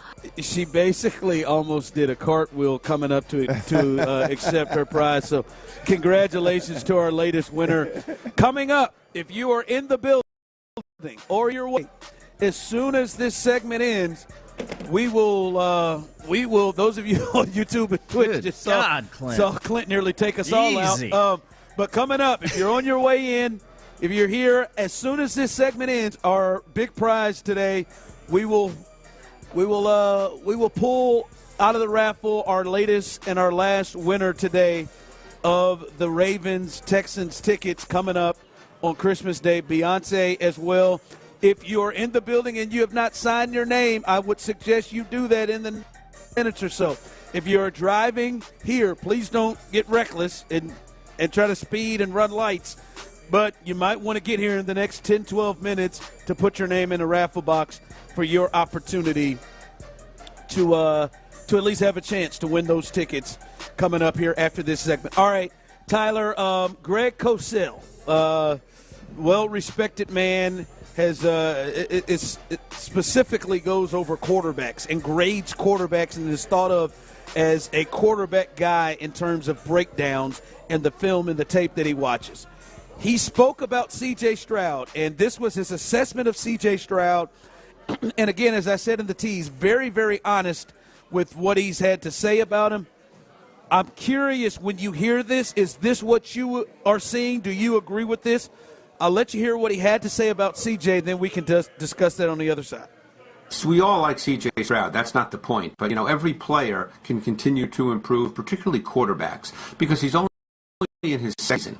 And clearly their offensive line this season was not as good as it was in his rookie season when he was very, very comfortable in the pocket. But that becomes the next step in a quarterback's development, particularly a quarterback who at his core is a pocket passer. You have to learn how to play when everything is not pristine. Because as you know, Ross, you played offensive line. Not every week is the offensive line going to give quarterbacks just a totally clean, secure pocket. It's the NFL. The players you're playing against on the defensive line with the blitz schemes that exist now in the league, they're so multiple and they're so advanced. Quarterbacks have to learn how to function in noisy, muddied pockets when the pocket is squeezed. And I think that's one of the next steps in his development. It's easy to watch on TV and say, oh, it's a bad O-line, he's under pressure. You know what? That happens in the NFL. You now have to learn how to play when the pocket is squeezed. And I think he'll get there, but I think this year has been a learning experience in that regard.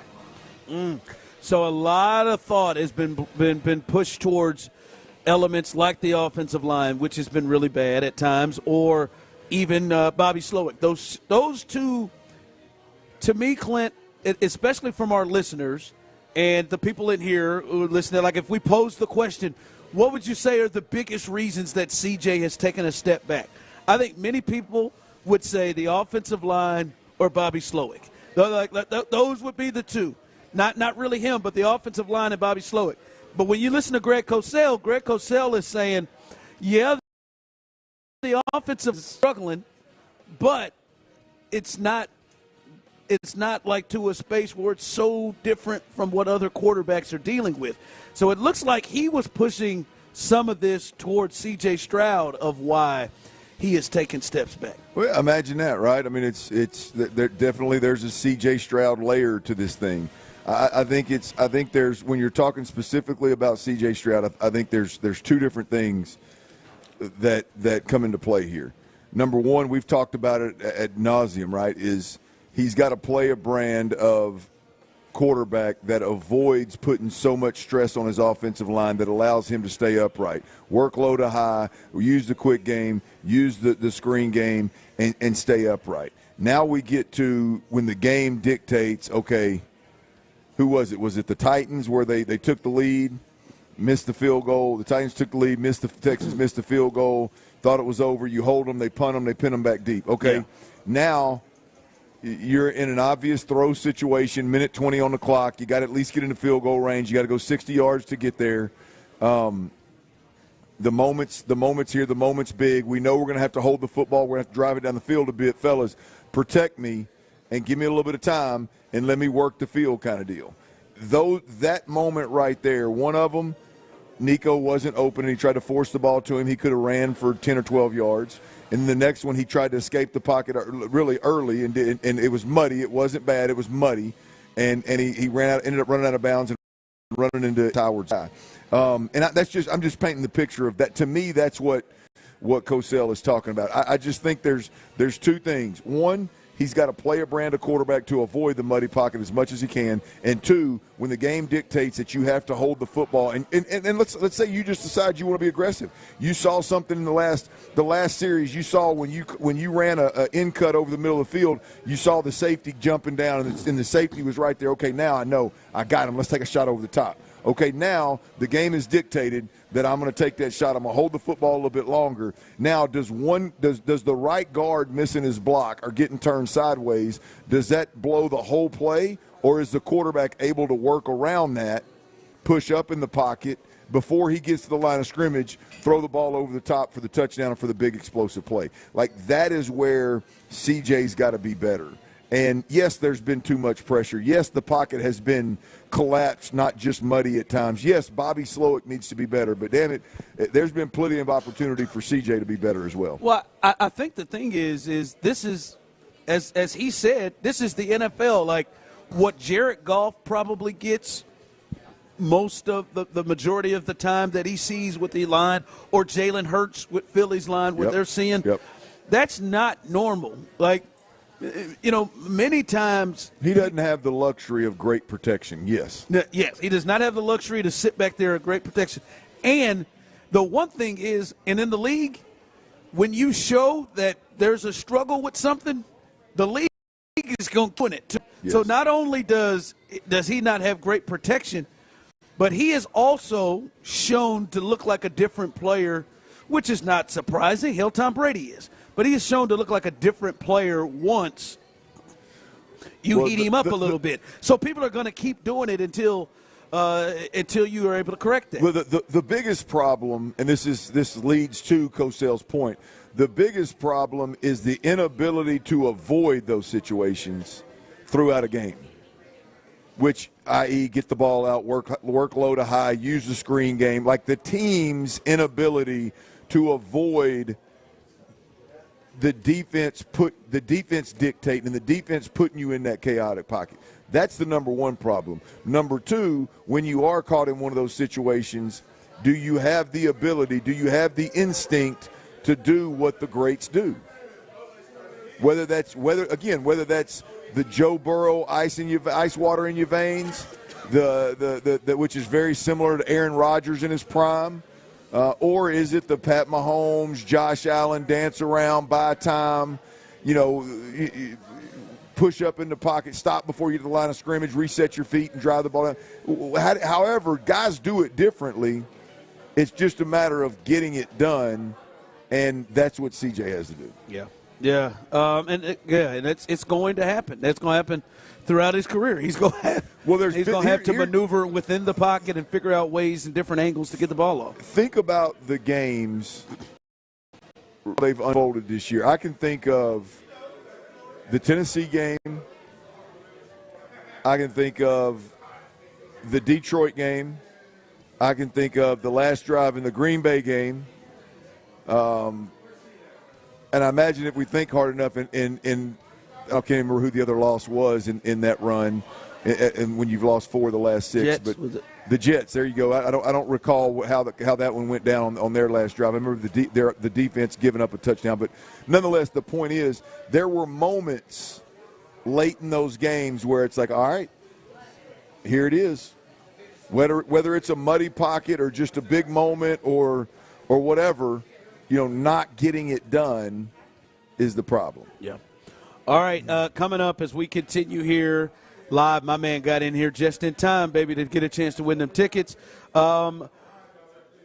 T-Mill's best bets. He did pretty good yesterday, above 50%. We'll see what he does tonight. We'll get to T-Mill's best bets. And a player that maybe you don't think about, we're going to learn a lot about with the Texans coming up in this game on Sunday. We'll discuss that coming up next. All right, y'all check it out, man. If you're buying a vehicle,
25% off brand name prices. Go to hims.com/joy. That's hims.com/joy for your free online visit. It's a Thirsty Thursday with our friends at Bud Light on Sports Radio 610. Live from Buffalo Wild Wings, Washington Ave, here's The Drive with Stoerner and Hughley. All right, welcome back as we are live here at Buffalo Wild Wings. Clap it up for Mark. Won our big prize. These people are pissed off that they didn't win. Everybody say hell no. Hell no, and clapping it up for here Mark. All damn day. Mark won our tickets to the Ravens-Texans game. Beyonce will be performing at halftime on Christmas Day. So congratulations to Mark. Congratulations to all our winners. It's been a great time. Clap it up for the Buffalo Wild Wings staff. They've been fantastic as always. The Bud Light girls as well. They've been great. And to our promo staff, it's really just one. Shout out as they always do a great job keeping us on the air, keeping us afloat, and such energy when introducing and hooking up our winners. So we appreciate them. Also, our engineer, Matt, who did a great job keeping us on the air. And also for those of you watching us on YouTube and Twitch, Matt has done a great job as well doing that. And then Tyler back at the station holding it down, keeping us afloat and on the air as well.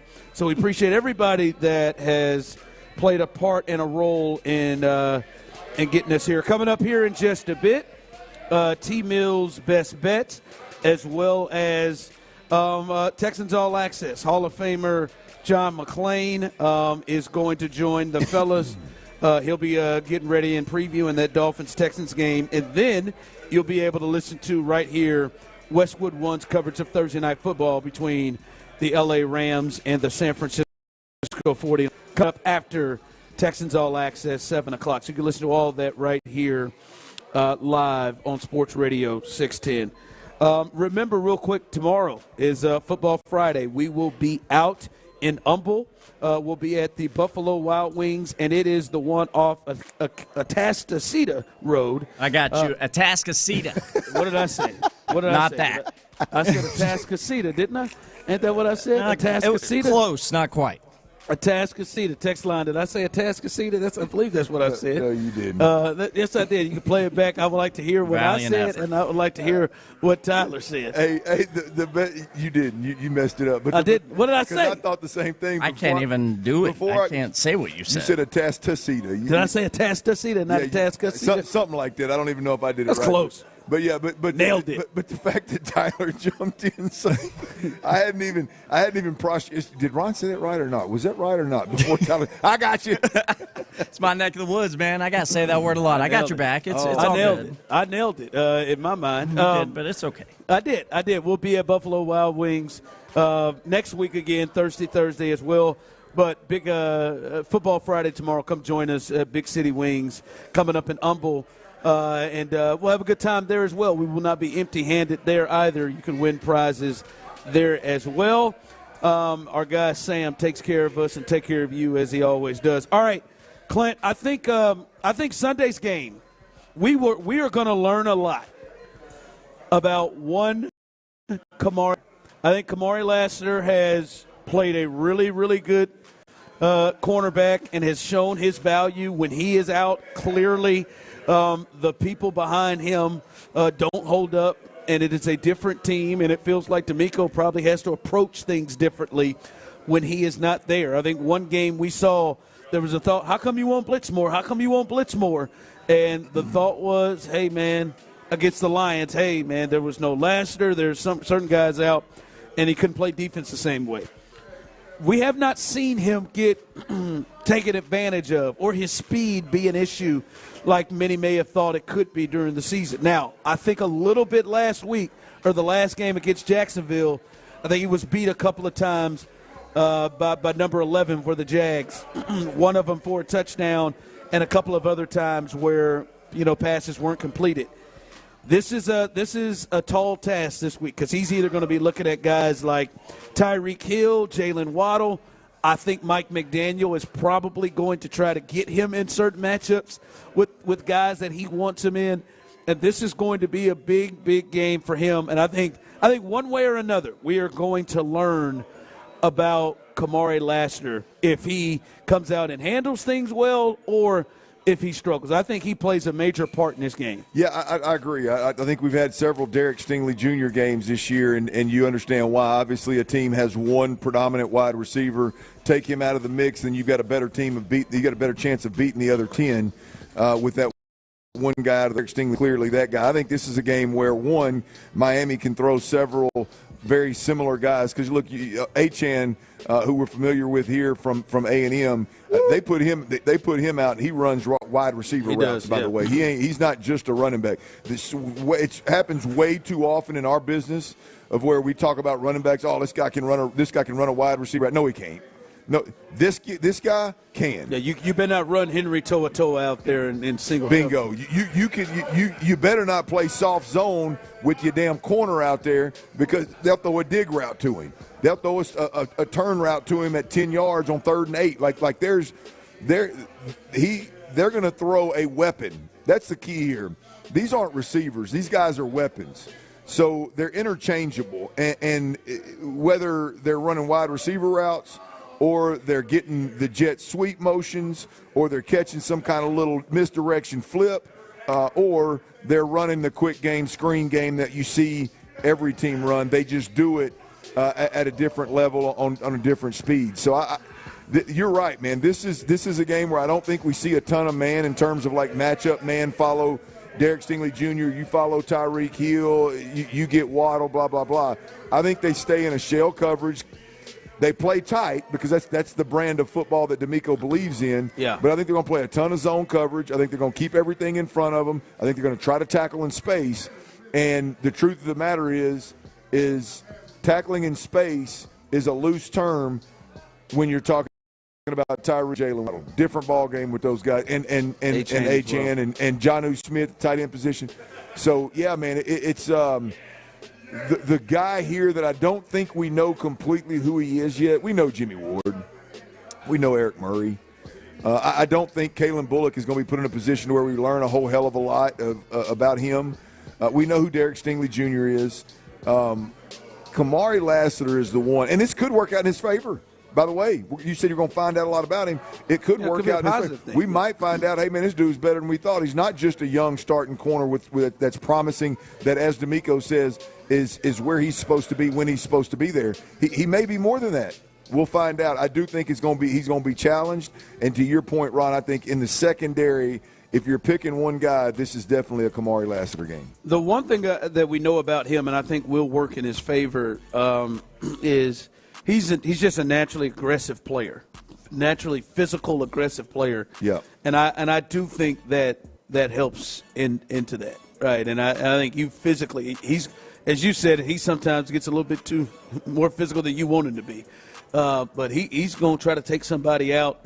And I think that does actually help in this regard for him because playing on your heels, I think they got you. You got to be aggressive too, dealing with those guys. So like I said, I'm not saying that oh man, we're gonna learn and he's gonna get burnt, but I think we are gonna learn how he plays and how he looks in those situations. All right. As I said, Dustin's All Access. John McClain will join the guys, and after that, you can listen to Westwood One's coverage of Thursday Night Football. 49ers will be hosting the L.A. Rams. All right, Tyler, you did pretty good last night. You were 3-2 in terms of your bets last night. Yes, sir. Not bad. All right, big Thursday Night Football game tonight. I'm sure that's where you're rolling with a lot of your bets. What you got? What you got for the night? What you got to make money for the people? Yeah, you would be correct on that. It's been a profitable week so far. It's best bets. Profitable is the word you're looking for. It's all right. I live in there. I'll help you out. All right, now. Profitable. It's been a profitable week for sure on best bets. And we're going to keep that going. We're above that 60% mark right now that we always want to stay above with these bets. Here's 4 I'm going to list off for you very quickly here for tonight as the Rams and the 49ers face off. Rams +3. I teased that a little bit. I believe last I saw it was actually at like 2 or 2.5. I'm also on Rams running back Kyron Williams to score a touchdown tonight. I actually really like that touchdown prop. Quarterback Matt Stafford for LA, over 244.5 pass yards versus the Niners this evening. And then the other quarterback on the other side for San Francisco, Brock Purdy, I'm on under 20.5 rushing yards for the young quarterback of the 49ers. There's a couple I like there, especially the Williams touchdown. And is that any? It could be anytime. Yeah, anytime touchdown. Like you wouldn't, but he is among the league leaders